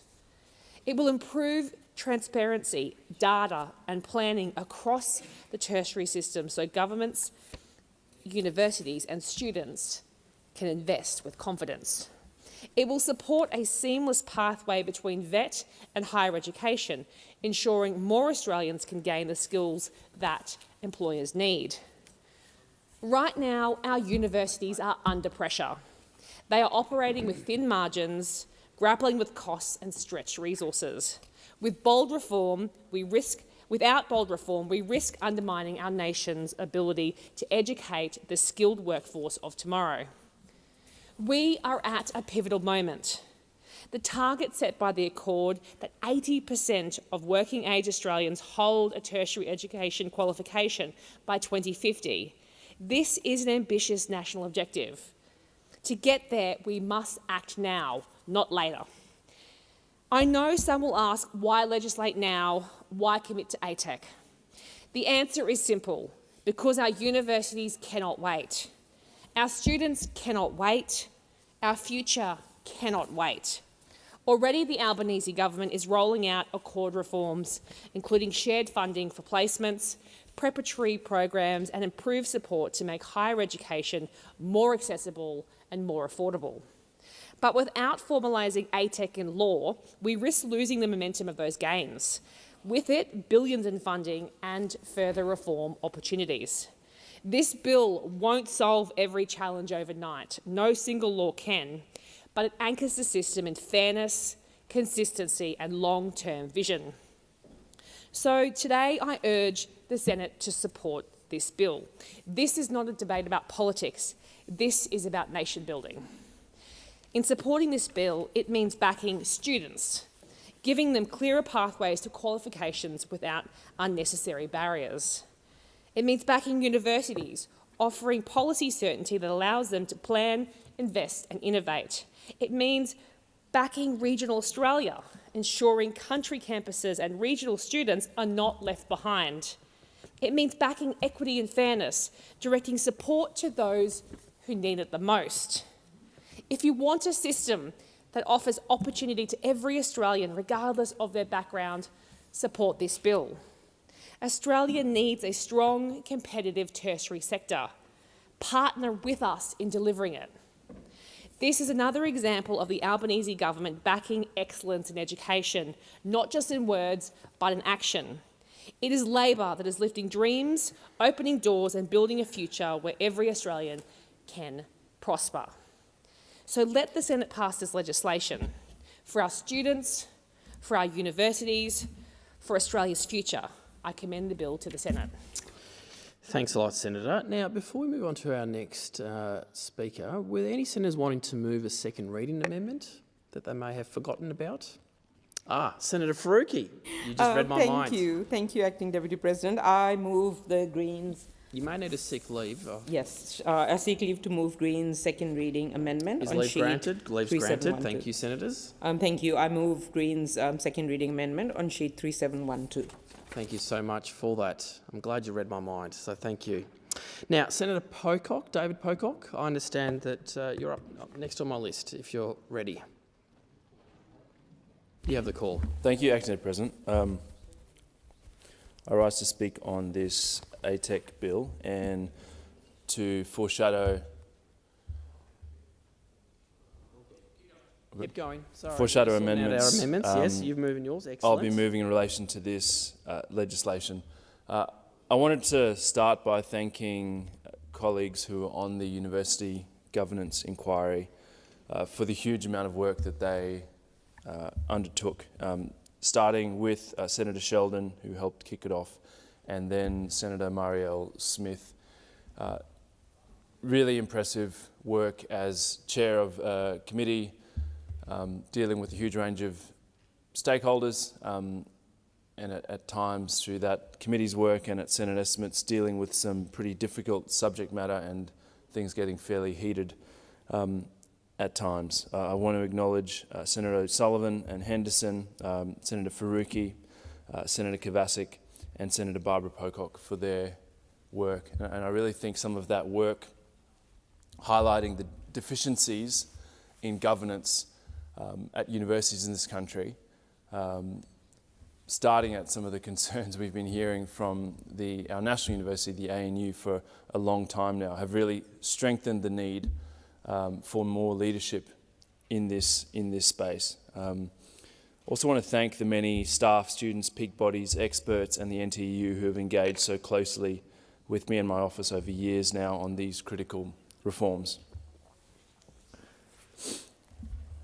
At the outset, I want to acknowledge that the establishment of the Australian Tertiary Education Commission, ATEC, is a welcome and necessary step. And I thank Minister Clare and his office for their work on this and for bringing it forward.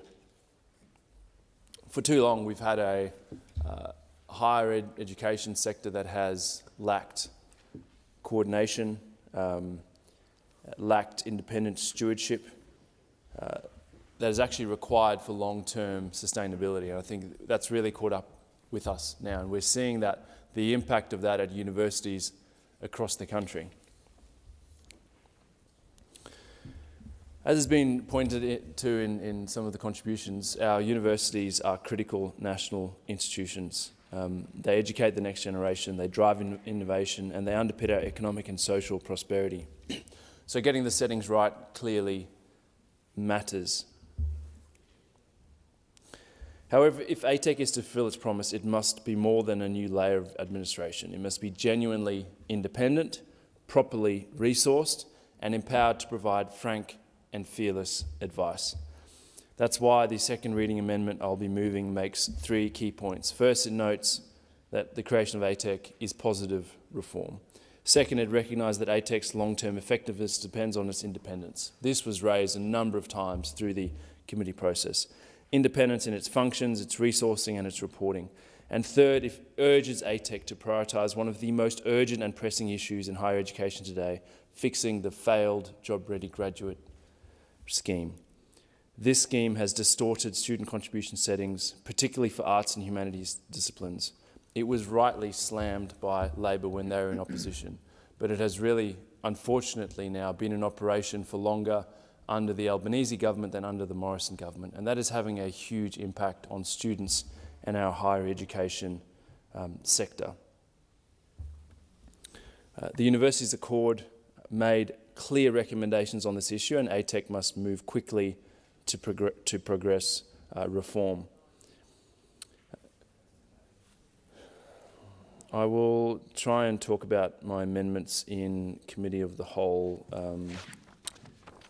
if there is time. But I would just urge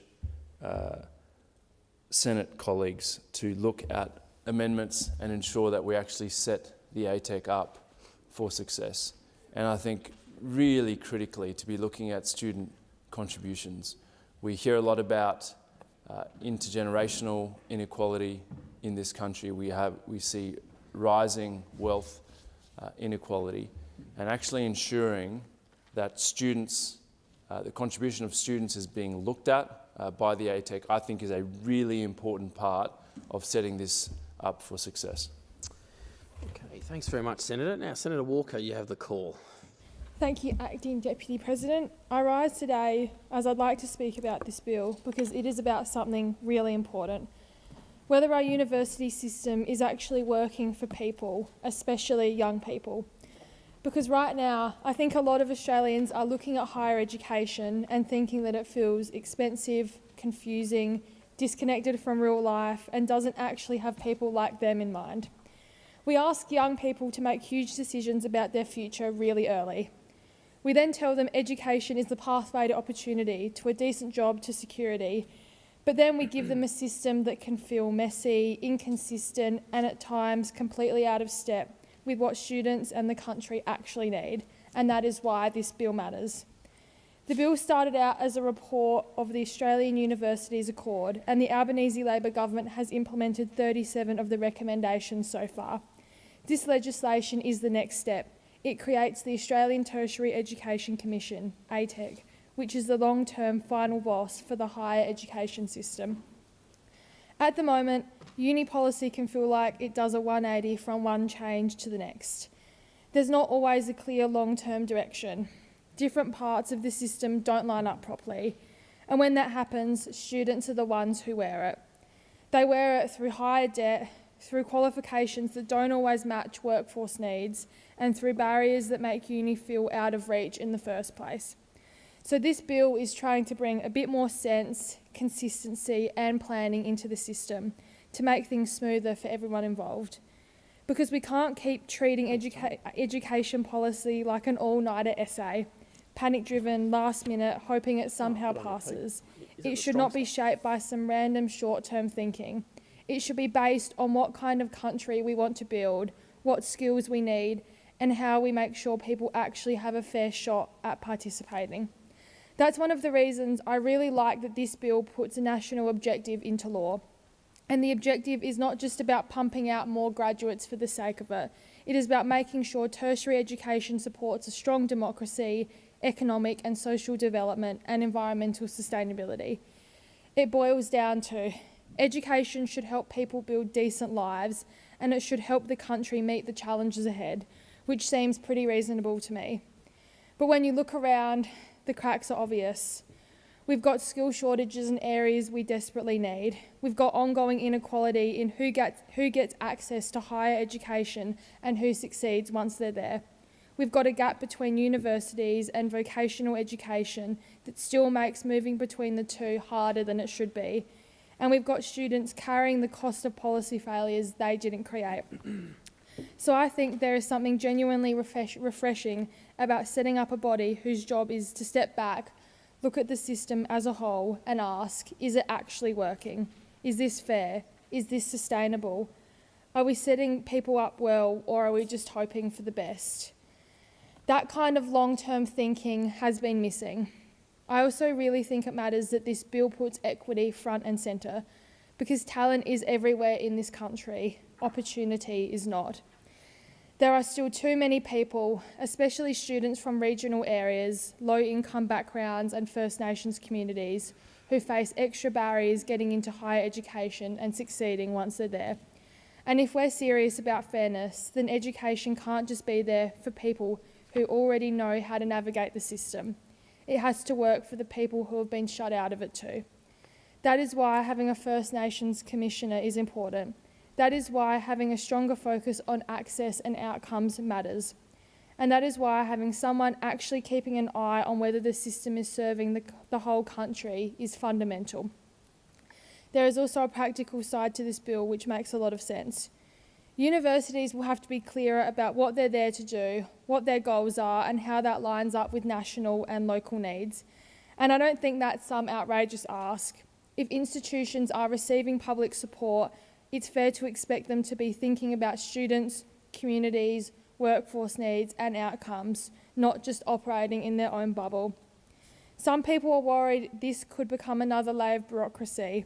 Some are worried it won't be independent enough. Some think the bill doesn't go far enough. And while I think these are valid things to discuss, for me, the big picture is this. The current system is not perfect, and pretending it's fine is not a serious option. Thanks a lot, Senator. Minister? Thank you, Acting Deputy President. And I thank all senators for their contributions to the debate. The Australian Universities Accord was the biggest and broadest review of the higher education system in 15 years. What it says is, in the years ahead, more jobs are going to require people with more skills. It says that 60% of Australians working today have a qualification, and that number will need to increase to about 80% by 2050. This means we need more people going to TAFE and more people going to university. The Universities Accord says the only way this will happen is if we break down two big barriers. The first of those is the barrier that has been built up between the vocational education system and the higher education system. And the second is the barrier that stops young people from poor families and from outer suburbs and from regional Australia from going to university. And that's what these bills before us are all about. They formally established the Australian Tertiary Education Commission, the ATEC. They set out the ongoing responsibilities of the ATEC to provide independent expert advice, to negotiate compacts with individual universities, to get the higher education sector to work more like a system, to support the vocational education and higher education systems to work more closely together. Its job will be to drive the long-term reform we need across the tertiary education system to deliver better outcomes for students and meet Australia's current and future skills needs. Establishing the ATEC is a key recommendation of the Australian Universities Accord. It is the next important step to real and lasting reform and to make tertiary education better and fairer. And it will continue to deliver on reforms recommended by the Universities Accord. From their inquiry into these bills, the Senate Standing Committee on Education and Employment acknowledged broad stakeholder support for the establishment of the ATEC. The government notes the additional recommendations by Australian Greens senators as part of this inquiry, including those related to the Morrison government's Job Ready Graduates scheme. And as Minister Clare has said, we're taking this one step at a time. There is more work to do. We've never ruled out reform here. It's all about what you do first.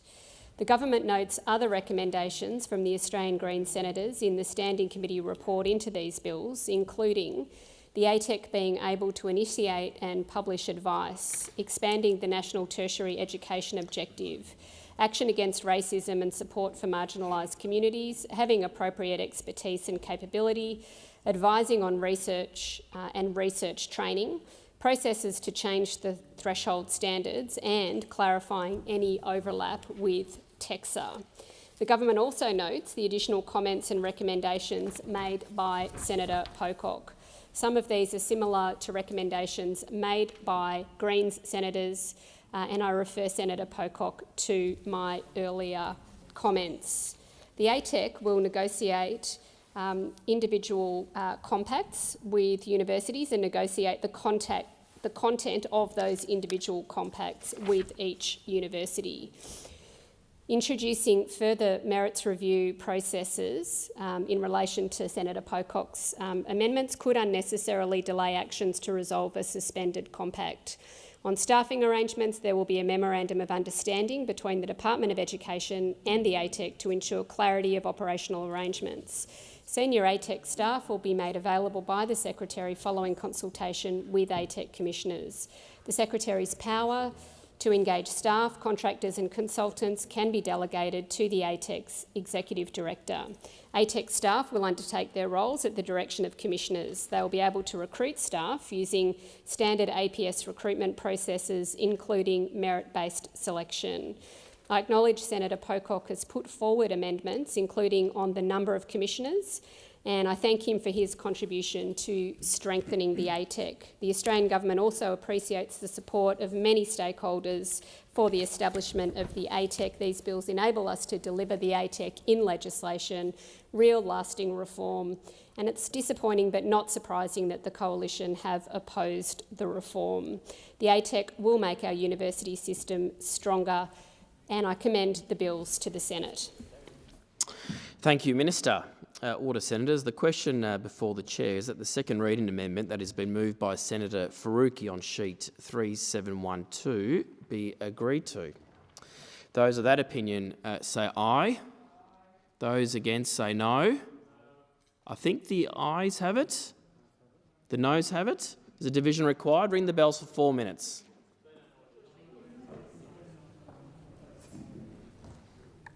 Senator Faruqi. Since the time is limited for this debate, we're happy to have our support for the amendment recorded and not have a division if others are keen to do the same. Okay.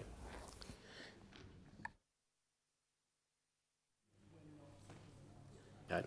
Well, we'll cancel the division and we'll record it as in favour of the noes. Okay, thank you. All right, so the noes have it, but we'll record the Greens' support for Senator Faruqi's amendment. The next question before the Chair. Okay. Senator Pocock, could you just facilitate in moving your amendment, second reading amendment, please? Thank you, Acting President. I seek leave to move my second reading amendment. Is leave granted? Leave's granted. Thank you, Senator Pocock. Move the amendment. Thank you.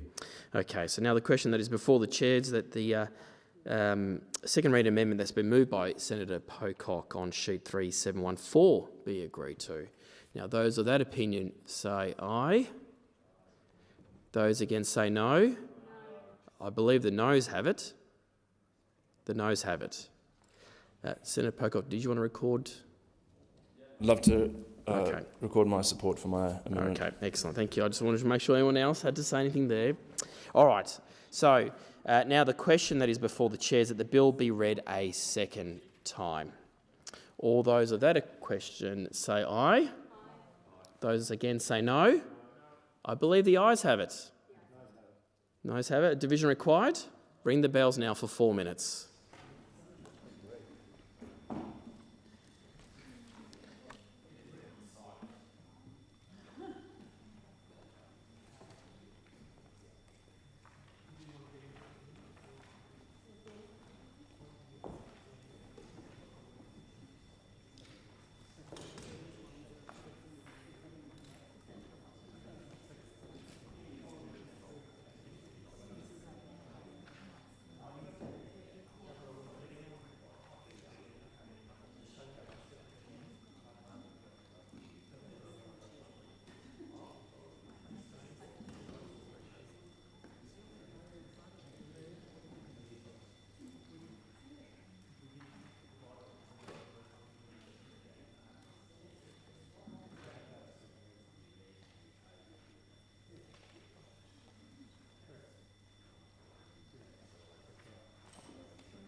No worries.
Lock the doors. The question is that the second reading be agreed to. The ayes shall move to the right of the chair, the noes to the left. I appoint Senator Grogan as teller for the ayes and Senator Goodell as teller for the noes.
Order. There being 37 ayes and 26 noes, the matter is resolved in the affirmative. I believe we are having a committee stage. Thank you. Call the clerk to read the bill.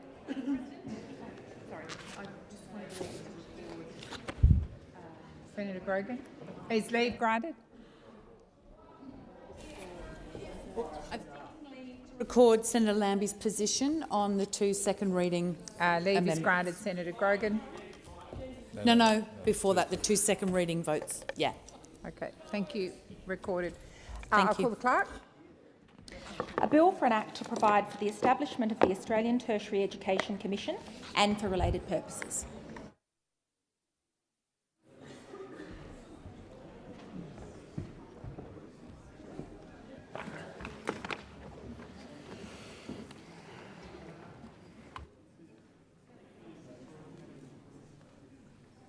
Order, Senators. Is it the wish of the committee that the bills be taken together and as a whole? There being no objections, it is so ordered.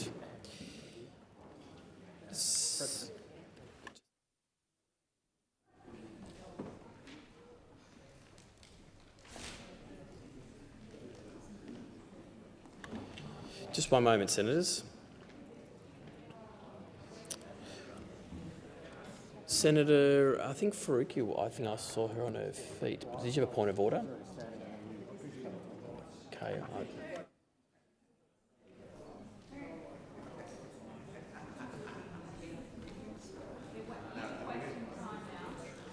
I did see Senator Faruqi, to be fair.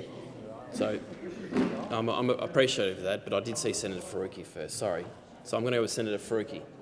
Thank you, Chair. The Greens have a number of amendments to this bill, and I am pleased to say that the government has agreed with quite a few of those amendments, and I do want to thank the many higher education advocates and supporters and stakeholders who have worked with us to make sure that does happen. And these amendments range from making ATEC more independent. That was one of the key issues that was raised by literally every single stakeholder and every single witness to the inquiry into this bill. Otherwise, we were told again and again, and I agreed with that sentiment, that ATEC risked becoming just another administrative arm of the Education Department. So it is absolutely vital that this, that especially after the turmoil that the sector has been in, that it has independence from the government. So I'm glad that that amendment is agreed by the government. But then there needs to be stronger independence provided to ATEC, and I was hoping that the government would agree to Greens' amendment to basically for the minister not to retain effective veto rights on the publication of ATEC's work, because that undermines its ability to publish what the independent work that they have done. So I hope the government can consider that in the future. The government has also agreed to support Greens' amendments, particularly on research, because a strong research and development sector is crucial for higher education, for our society, for democracy. And the recent release of the final report of the Strategic Examination of Research and Development third review highlights that importance. And also the government has agreed to make sure that the commissioners of ATEC have expertise in research. One of the really important amendments that the Greens pushed for were around the purpose of higher education. And we were quite surprised to see in the ATEC bill that in the objectives of the bill, there was actually no purpose that highlighted this mission of higher education. So I'm really glad that we will have now an amendment which puts into the objectives of ATEC to recognize the public-focused mission of higher education, the importance of academic freedom, and the crucial role of higher education in developing knowledge and critical inquiry for the benefit of society. But I do have a few questions for the minister, because I want to come to, I guess, their refusal to include student contributions as part of the ATEC remit. So one of our amendments goes to the heart of that. This is amendment on sheet 3671. This amendment adds to the functions of the ATEC in order to ensure that the Commission can examine not only the total cost of degrees and Commonwealth contributions, but also student contributions. Because without those, in effect, we have only half the picture. Students at the moment are being crushed under spiraling student debt. A one-off 20% debt cut by the government really does nothing for those who start university this year or after. And what is even more devastating is that those that are now considering never starting university at all because the cost has becoming prohibitive. They want to do arts degrees, which are now more than $50,000, but they can't study what they love because it is so expensive. This Labour government knows that the Job Ready Graduates package, its fee hikes and funding cuts, have been an unmitigated disaster. Of course, they have been an unmitigated disaster for young people and for students, but they have also been an unmitigated disaster for staff and universities. We know that in opposition, the Prime Minister spoke in strong opposition to the JRG, but he's now been in charge for 4 years, and he won't even allow ATEC to provide advice on replacing this dog's breakfast of a policy. The Albanese Labour government could undo the Job Ready Graduates fee hikes and funding cuts today. But the real sad story out of this is they won't even let ATEC look at student contributions. So Minister, my question to you is, why is the government refusing to include student contributions as part of ATEC's remit and then only having a half-cooked cost estimate of higher education? Minister. Thank you, Senator Faruqi, and the government appreciates the work that the Australian Greens have done on this bill, including those amendments that we have been able to accept. In relation to the particular amendment that you just spoke to, which goes to issues around student contributions. The Universities Accord made several recommendations to reduce student contributions and to reform HECS or help repayment arrangements. And of course, as a government, we have implemented many of those recommendations, including fixing indexation of HELP's debts, and making the repayment system fairer as well. Last year, we cut 20% of student debt, which has reduced student debt by around $16 billion and benefited over 3.2 million Australians.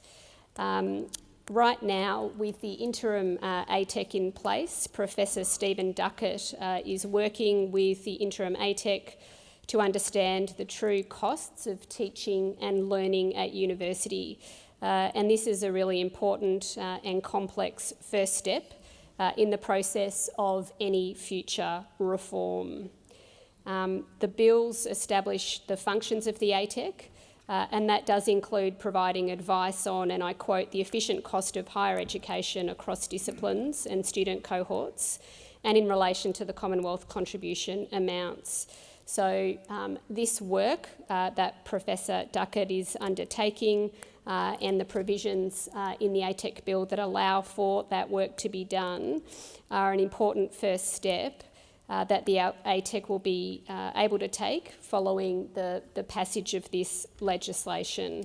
And as Minister Clare has said, we are taking these reforms as outlined by the Universities Accord one step at a time. We're taking the Universities Accord recommendations to reduce student contributions and reform help repayment arrangements one step at a time. And we're also taking this big step today of passing the ATEC bill, also recommended by the Accord.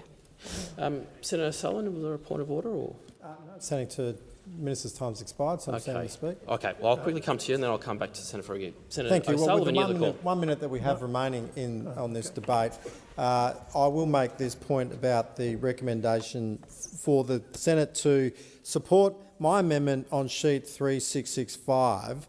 I don't believe amendment's been moved already yet, so I may as well move it. I don't have to because it's subject to the guillotine. In any case, look, it's quite extraordinary. The words teaching, learning and research simply do not appear in this bill. There's nothing there about the quality of our institutions, about the national interest, about student experience, about the dynamism, the competition, the innovation or the efficiency that is absolutely required within our tertiary education system. This bill is not fit for purpose. We heard about it from stakeholders throughout the inquiry that it's not fit for purpose, and so I encourage the Senate to agree to the amendment that we've got before us as we now move on to our guillotine. Order, Senator O'Sullivan. Order, Senators. Pursuant to the order agreed to earlier today in the Senate, the time allotted for debate on these bills has now expired. I'll now deal with the Committee of the Whole amendments to the Universities Accord Australian Tertiary Education Commission Bill 2025, starting with the amendments circulated by the opposition. So this is sheet 3665. The question is that the amendment on sheet 3665 be agreed to. All those of that opinion say aye. Aye. Those against say no. No. I believe the noes have it. Ayes have it. Is a division required? Ring the bells for 4 minutes. Thanks, Senator Cadell.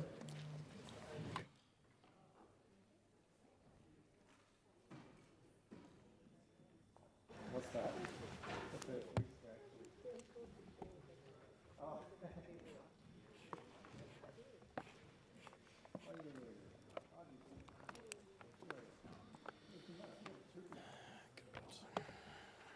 I love the old-fashioned way.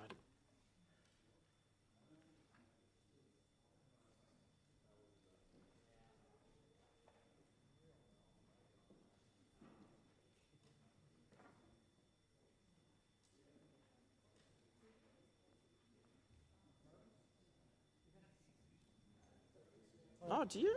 Oh, just when I was getting excited. Sorry. Where am I? There you go, Slade.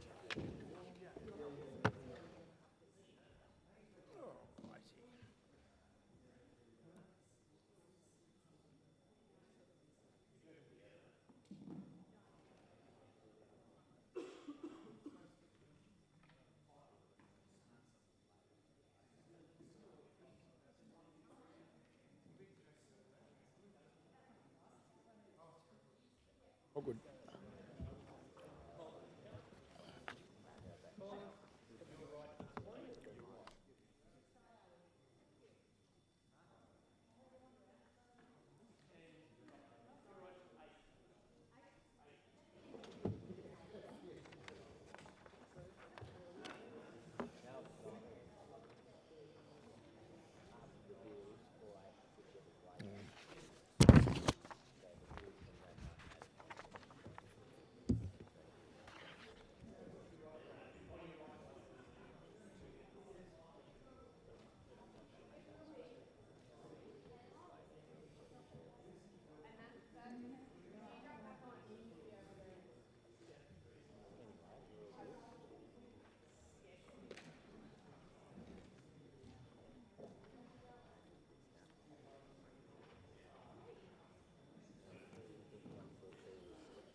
Let's prepare then.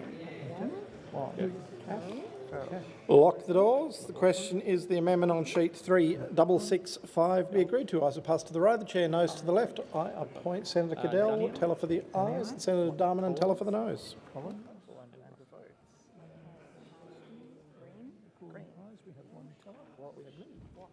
Then we have what? McDonald.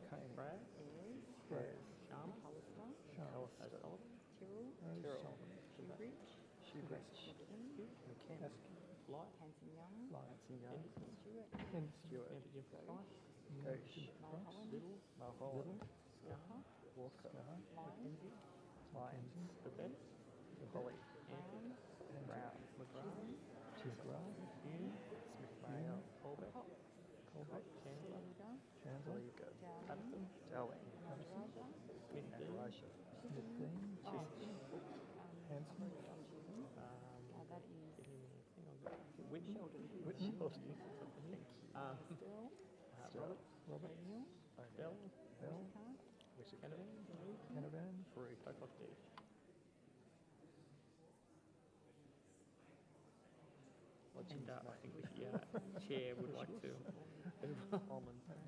The Honourable Senator.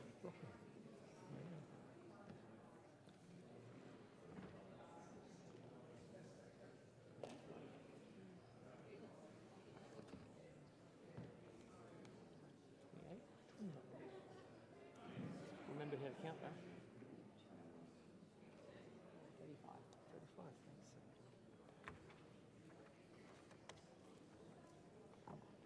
The result of the division is ayes 28, noes 35. The question is resolved in the negative.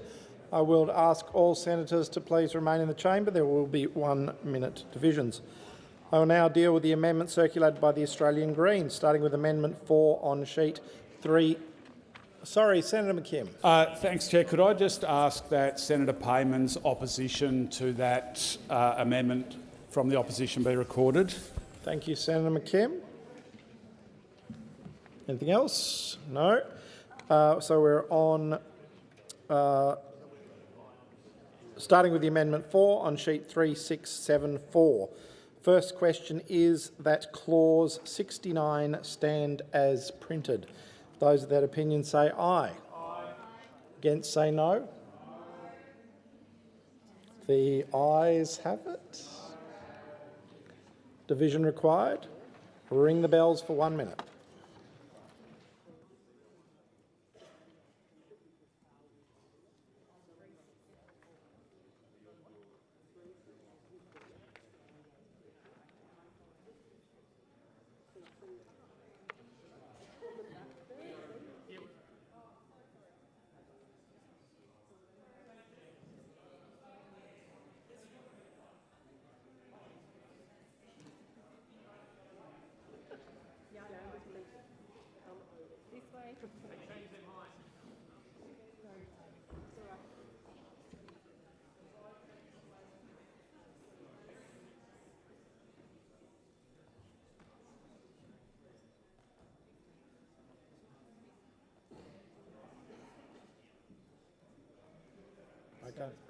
Okay.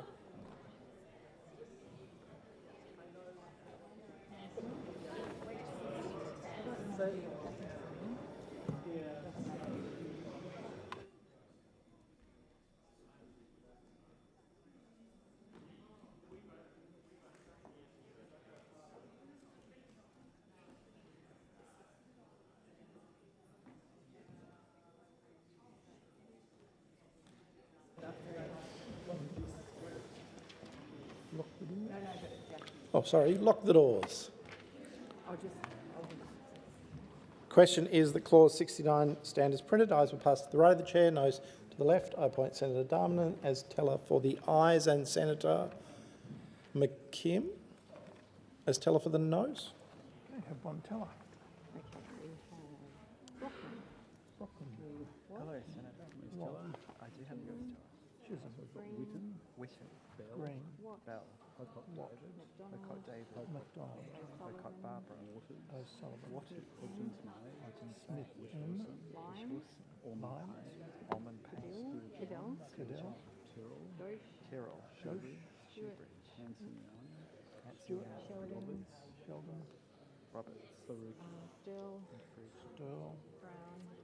Brown. Holly. Whittaker. Ananda Raja. Dowling. Walker. Mulholland. Delegar. Cox. Colbeck.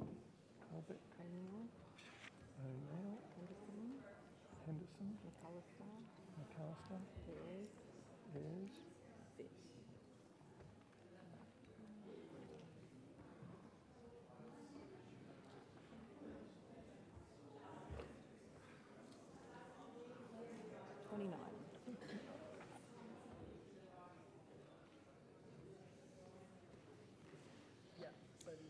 The result of the division is ayes 29, noes 15. The question is resolved in the affirmative. I'll just give senators a few moments to resume their seats, and I understand Senator McKim is seeking the call.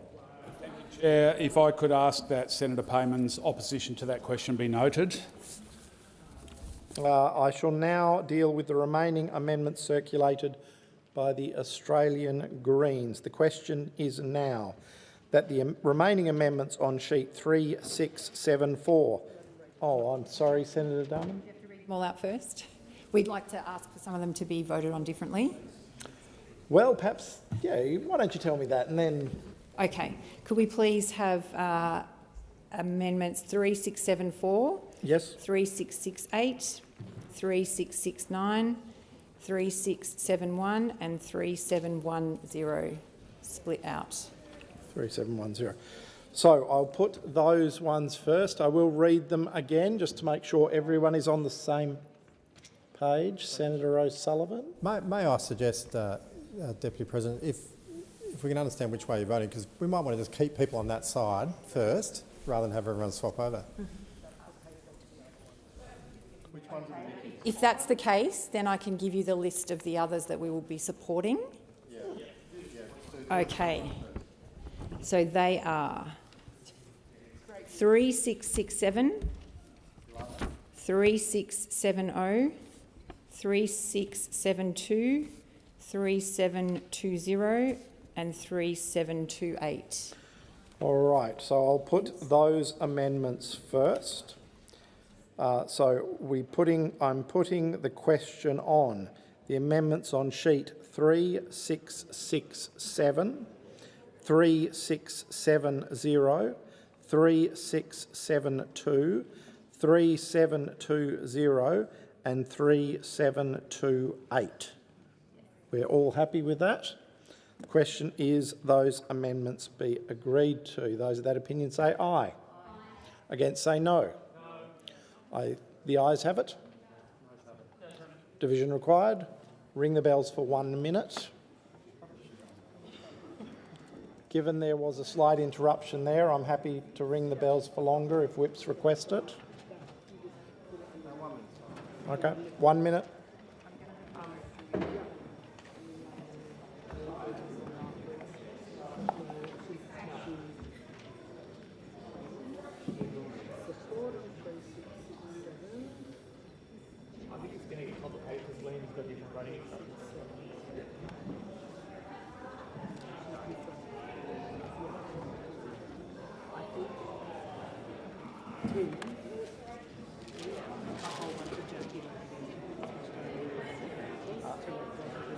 After trying to be clever, I actually got the round the wrong way.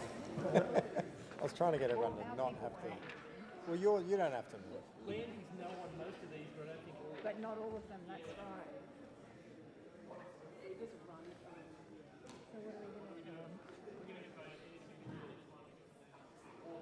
Lock the doors.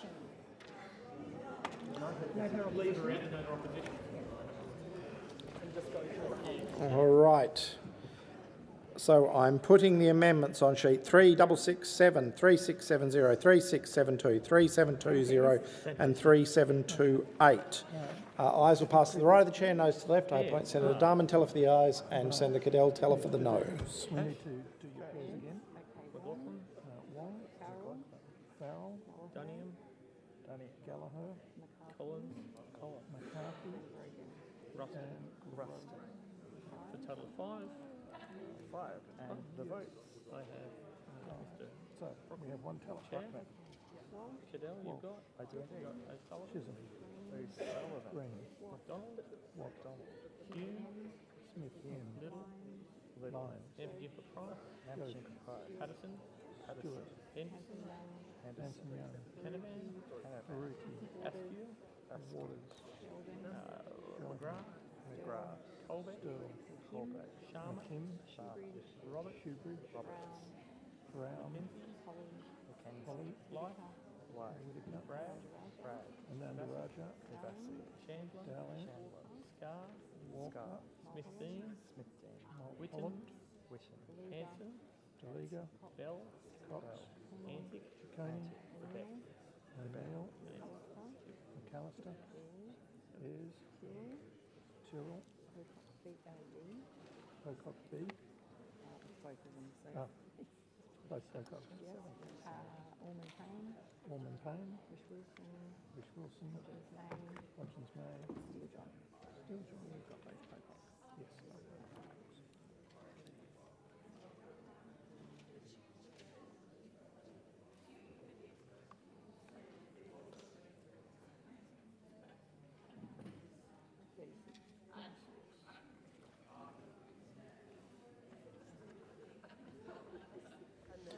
The result of the division is ayes 36, noes 27. The question is resolved in the affirmative. Now, I believe there are some positions to be recorded. Senator McKim. Thank you, Chair. Could I ask that Senator Payman's support for those amendments be noted, please? Thank you, Senator McKim. Senator Cadell, are you seeking? No? Should we do all? We've got some that aren't done. I'd prefer to do it at the end for all of Lambie's. Okay, Yep, that's right. that's fine, Senator Cadell. I'm now going... Oh, sorry, Senator Roberts. Could I have One Nation's position recorded as support for 3670 and 3672, please? Thank you, Senator Roberts. Any further? All right, then. I am going to put the remaining amendments on sheet 3674 and the amendments on sheet 3668 revised, 3669, 3671, 3710 and 3728. We agreed?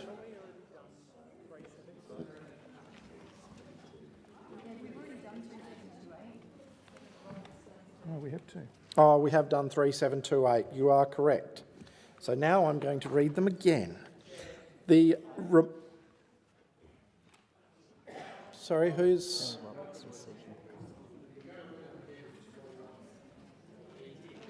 Sorry, is someone seeking the call? I'm going to read them again, Senator Roberts. Okay, so it is the remaining amendments on sheet 3674 and the amendments on 3668 revised, 3669, 3671 and 3710. Okay, we're all on the same page. Okay, I will put those amendments. Those of that opinion say aye. Against say no. The noes have it. Division required. Ring the bells for 1 minute.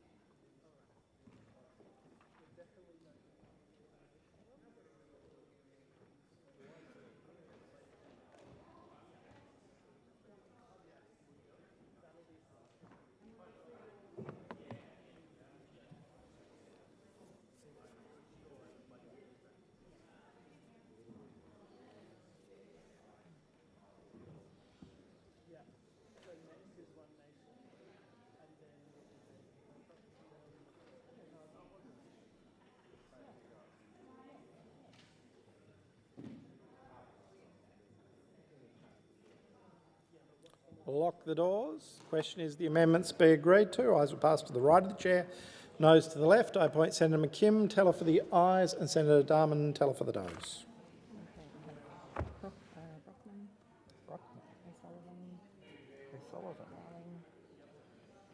Darling.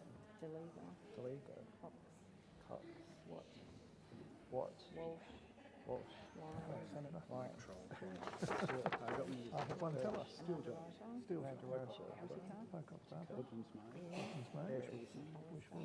Callister.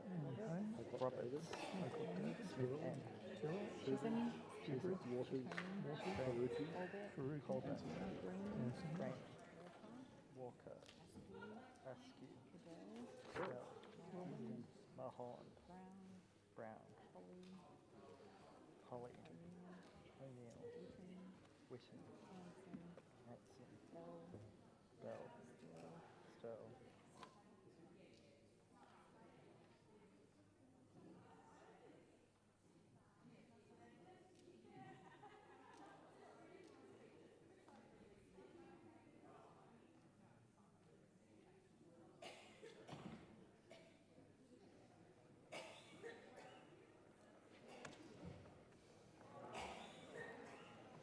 The result of the division is ayes 12, noes 33. The question is resolved in the negative. I will now deal with the amendment. Sorry, Senator Roberts. Yeah, could I have One Nation's vote in support of, recorded as in support of 3674 remaining stages?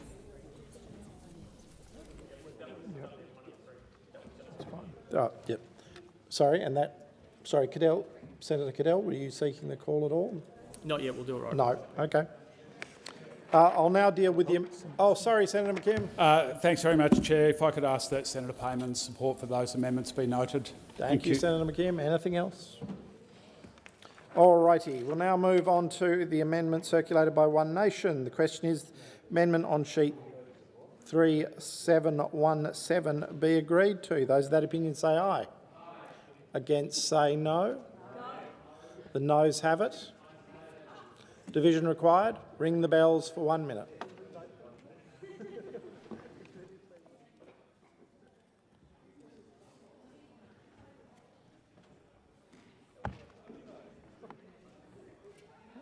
How do you know?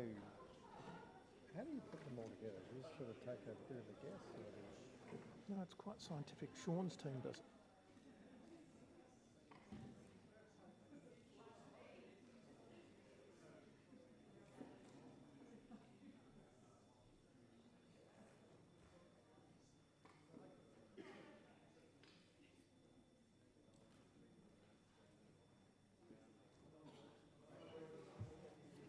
That's why I got on the ayes first, because everyone was already seated there. Yeah.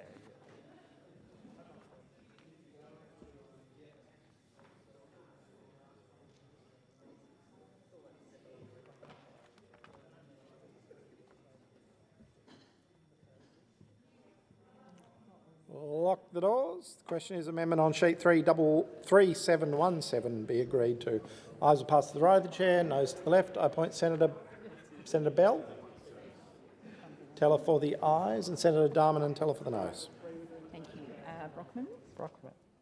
O'Sullivan. Darling. Deligo. Cox. Watch. Lyons. Walsh. Stewart. Gooch. Whittaker. Young.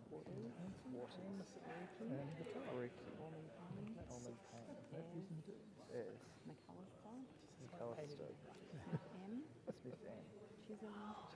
Ciccone. Colbert. Grant. Walker. Askew. Cadell. Mahon. Brown. Polly. O'Neill. McKim. Pocock B. Hodgins May. Ish Wilson. Stirl. Sheldon. Steeljohn. Shoebridge.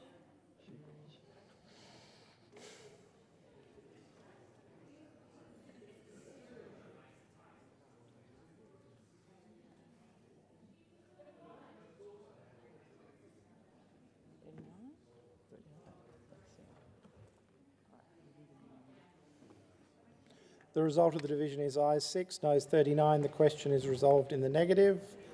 I'll give you a couple of moments, Senator McKim. No need to run. Senator McKim. Thank you, Chair. I appreciate that. If I could please ask that Senator Payman's support for those amendments be noted. Thank you, Senator McKim. Any other positions to be noted?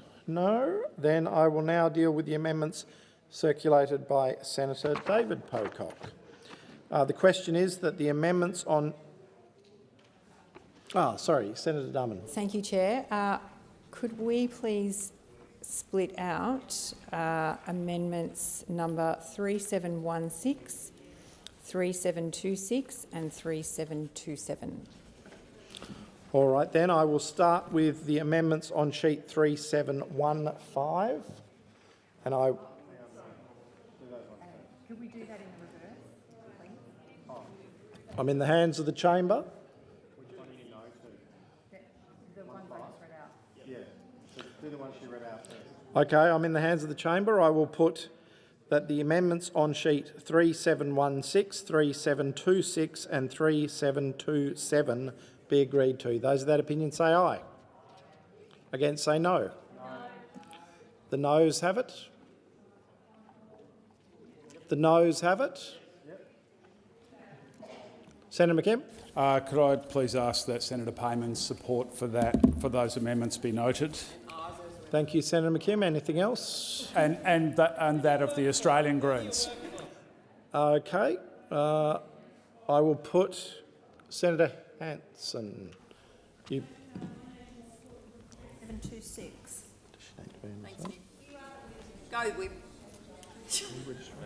Okay. Thank you, Senator Hanson. Senator McKim again. Thanks, Chair, and the support of Senator Tyrrell and Senator Pocock, who, after all, did move those amendments. I think that goes without saying, but they will be recorded. All right, I will now put the amendment on sheet 3715. Those in favour say aye. Aye. Against say no. No. The ayes have it. No. Division required. Well, I'll just ask that.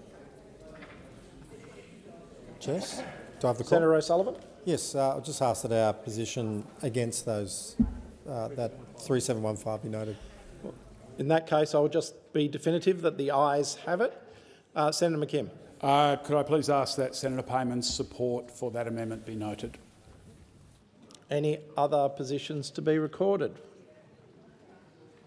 No. We shall move on. I'll deal with the amendment circulated by Senator Thorpe. As this amendment was not circulated within the required timeframe, it can only be considered by leave. Senator Thorpe, I'm not sure, is in the chamber. Is anyone willing to seek leave on behalf of Senator Thorpe?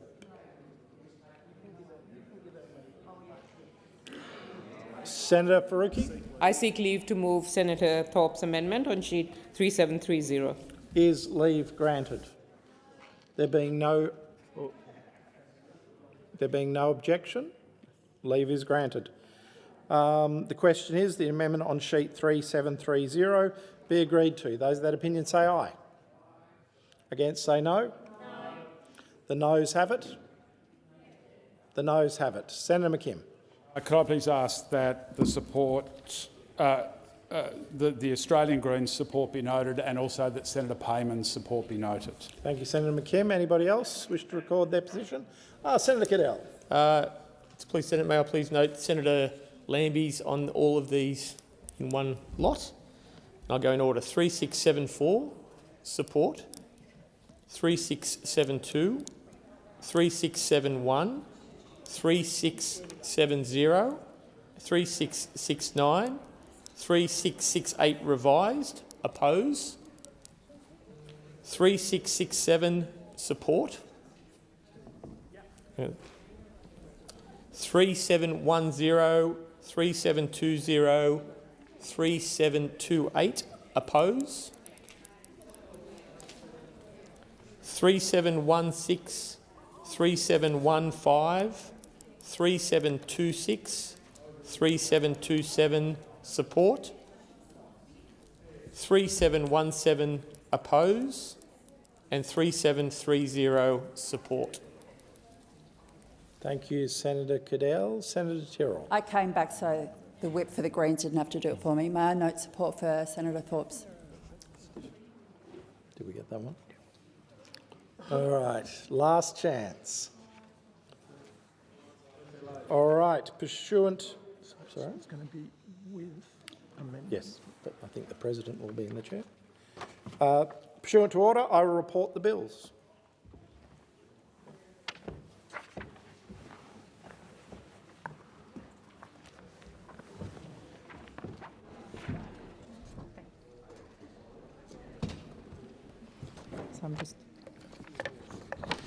The committee has agreed to the Universities Accord Australian Tertiary Education Commission Bill 2025 and the Universities Accord Australian Tertiary Education Commission Consequential and Transitional Provisions Bill 2025 without amendment.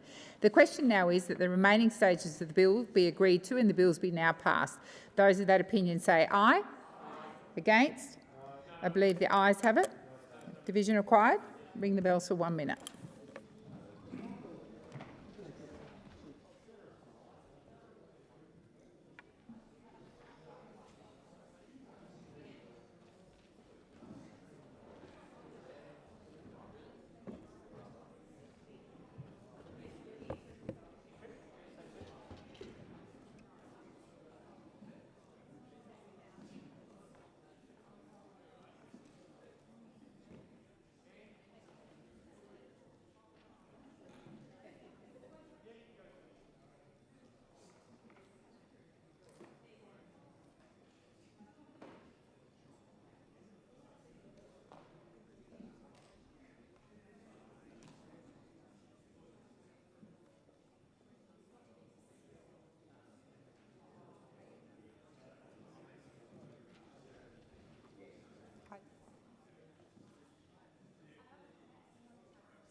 Lock the doors.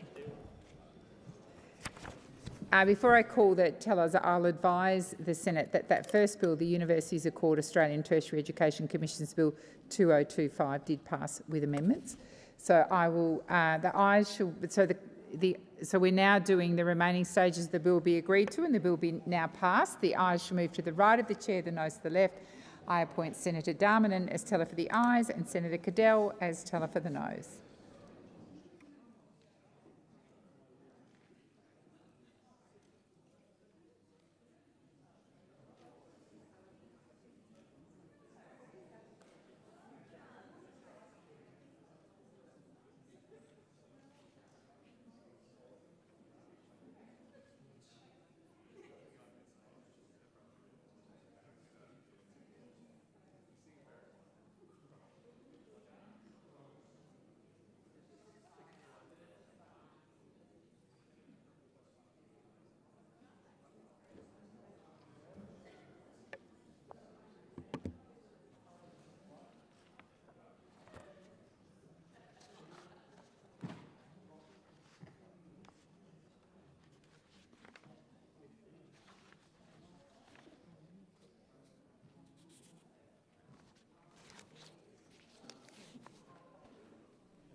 Yeah, can you just...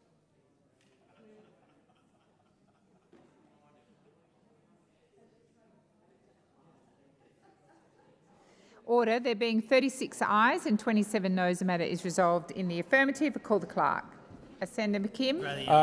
Sorry, before you call the clerk, could I just ask that Senator Payman's you need support to seek leave, Senator McKim. Well, I seek leave to have Senator Payman's support for the bills Is noted. leave granted? Leave is granted, Senator McKim. I'll call the clerk. Universities Accord Australian Tertiary Education Commission Bill 2025. Universities Accord Australian Tertiary Education Commission Consequential and Transitional Provisions Bill 2025. Senators, that concludes consideration of the bills. I propose the Senate now adjourn. Senator Ciccone. Thank you very much, President. Recent fuel pressures have highlighted just how essential our service station workers are. When Australians drive up to fill their tanks at the Bowser, it is these workers who are on the front line, serving customers, managing queues and keeping petrol flowing. But let me be very clear. The fuel spikes are not their fault. These workers are simply doing their jobs under stressful and often challenging conditions. And as we know, international tensions and the ongoing conflict in the Middle East are putting pressure on supply chains. Yet it is the frontline workers who face the immediate consequences. Frustrated customers and relentless pressure, all while keeping our country moving. Service station staff are vital to our communities, but they are too often overlooked. They deserve safe workplaces, fair conditions and proper support. Signs at petrol stations reminding customers to respect staff and to not take fuel prices out on them. It is not the workers at the pumps who should shoulder the blame for global fuel markets, but the toll on frontline workers extends far beyond petrol stations. Millions of Australians in retail and essential services face similar challenges. Last year, the Shop Distributive and Allied Employees Association launched a campaign highlighting the pressures and presented a 5-point plan for safe workplaces, sustainable workloads and support for workers. In its report, Under Pressure, the Hidden Cost of Retail, the SDA Union surveyed more than 11,000 retail workers, and the surveys were deeply concerning. 77% of workers are at high risk of harm. 72% report experiencing burnout. 58% report very low levels of well-being, and nearly half intend to leave the industry. With retail employing around 10% of Australia's workforce, these numbers simply cannot be ignored. Despite the essential nature of their work, whether keeping our shelves stocked or serving customers, too many workers are struggling under unsafe conditions, leading to physical and mental exhaustion. The SDA's ongoing No One Deserves a Serve campaign shines a light on abusive and violent behaviour towards retail and fast food workers. Abusive behaviour towards staff is unacceptable. Retail and service workers deserve to feel safe and valued, not overworked, undervalued and at risk of harm. So next time that you are at the petrol pump, please do not blame those workers and do not take your anger out at them. These workers keep our country moving, and it is time that we all make sure that they are supported, protected and respected always. And well done, and thank you to the SDA Union who continue to fight for their rights and well-being of millions of Australians every single day. Thank you, Senator Ciccone. Senator McDonald. It is the responsibility of every federal government to carefully and soberly steward its nations through the best and the worst of times. And I think we can all agree that this is some of the worst of times. Australia is critically exposed to geopolitical risk unless we can reliably produce a domestic supply of liquid fuel. And today, the Nationals think tank, the Page Research Centre, has warned of exactly this. In its groundbreaking new report, All at Sea, Fuel, War and Australia's Achilles Heel, it has outlined a pathway to restoring Australia's self-sustainability, including incentivising domestic oil drilling, expanding fuel reserves as supply bridges, establishing a dedicated fuel security budget and approving coal-to-liquids pilot plants. This report confirms what we have long been warning. Australia must develop its own energy, including liquid fuel. If you don't have fuel and you don't have food, you are pretty close to anarchy. You cannot use a carbon credit to fill up a fuel tank, and we certainly can't unlock any strategic wind reserves. In this mad pursuit of net zero, we have offshored our most important industries, forcing us to rely on unstable regions to meet our most basic needs, needs which we can fulfil from our own abundant resources. And what this report from the Page Research Centre shows is we do have all the resources here in Australia to get us out of this mess. We just need more Australia. We must drill, baby drill, and unleash Australia's energy resources. The report recommends expanding Australia's own petroleum supply from conventional and unconventional, and to prioritise, incentivise and deregulate domestic exploration and drilling for crude oil, gas and unconventional petroleum in Australia. We must approve coal-to-liquids pilot plants so that Australia can test and scale one of the few domestic pathways capable of supplying a substantial share of national fuel and chemical demand. We must expand in-country fuel reserves as a bridge, not a substitute, with priority given to distributed storage. And we must recapitalise and expand domestic refining capacity to meet Australia's diesel-heavy fuel needs, including hydrocracking capability, able to process a wider range of imported and synthetic feedstocks. We need to support complementary fuel streams where they make strategic sense, including gas to liquids, biofuels and other alternative liquid fuel pathways. We must establish a dedicated fuel security budget funded from a portion of fuel excise, a new dedicated excise or from the defence budget.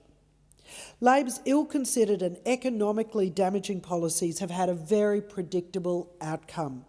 They have included arbitrary mentions of a gas levy and the PRRT changes, a gas market intervention, overbearing EPBC changes and the brutalising safeguards mechanism.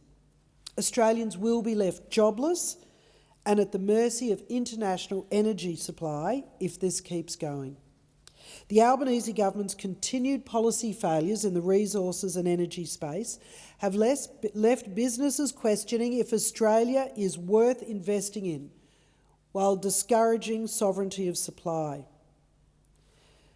Private capital has also attempted coal-to-liquid projects in Australia, but has run into excessive green and red tape. We can create our own energy abundance with domestic production of liquid fuels, and with the necessary steps to achieve it, it will have limited economic cost.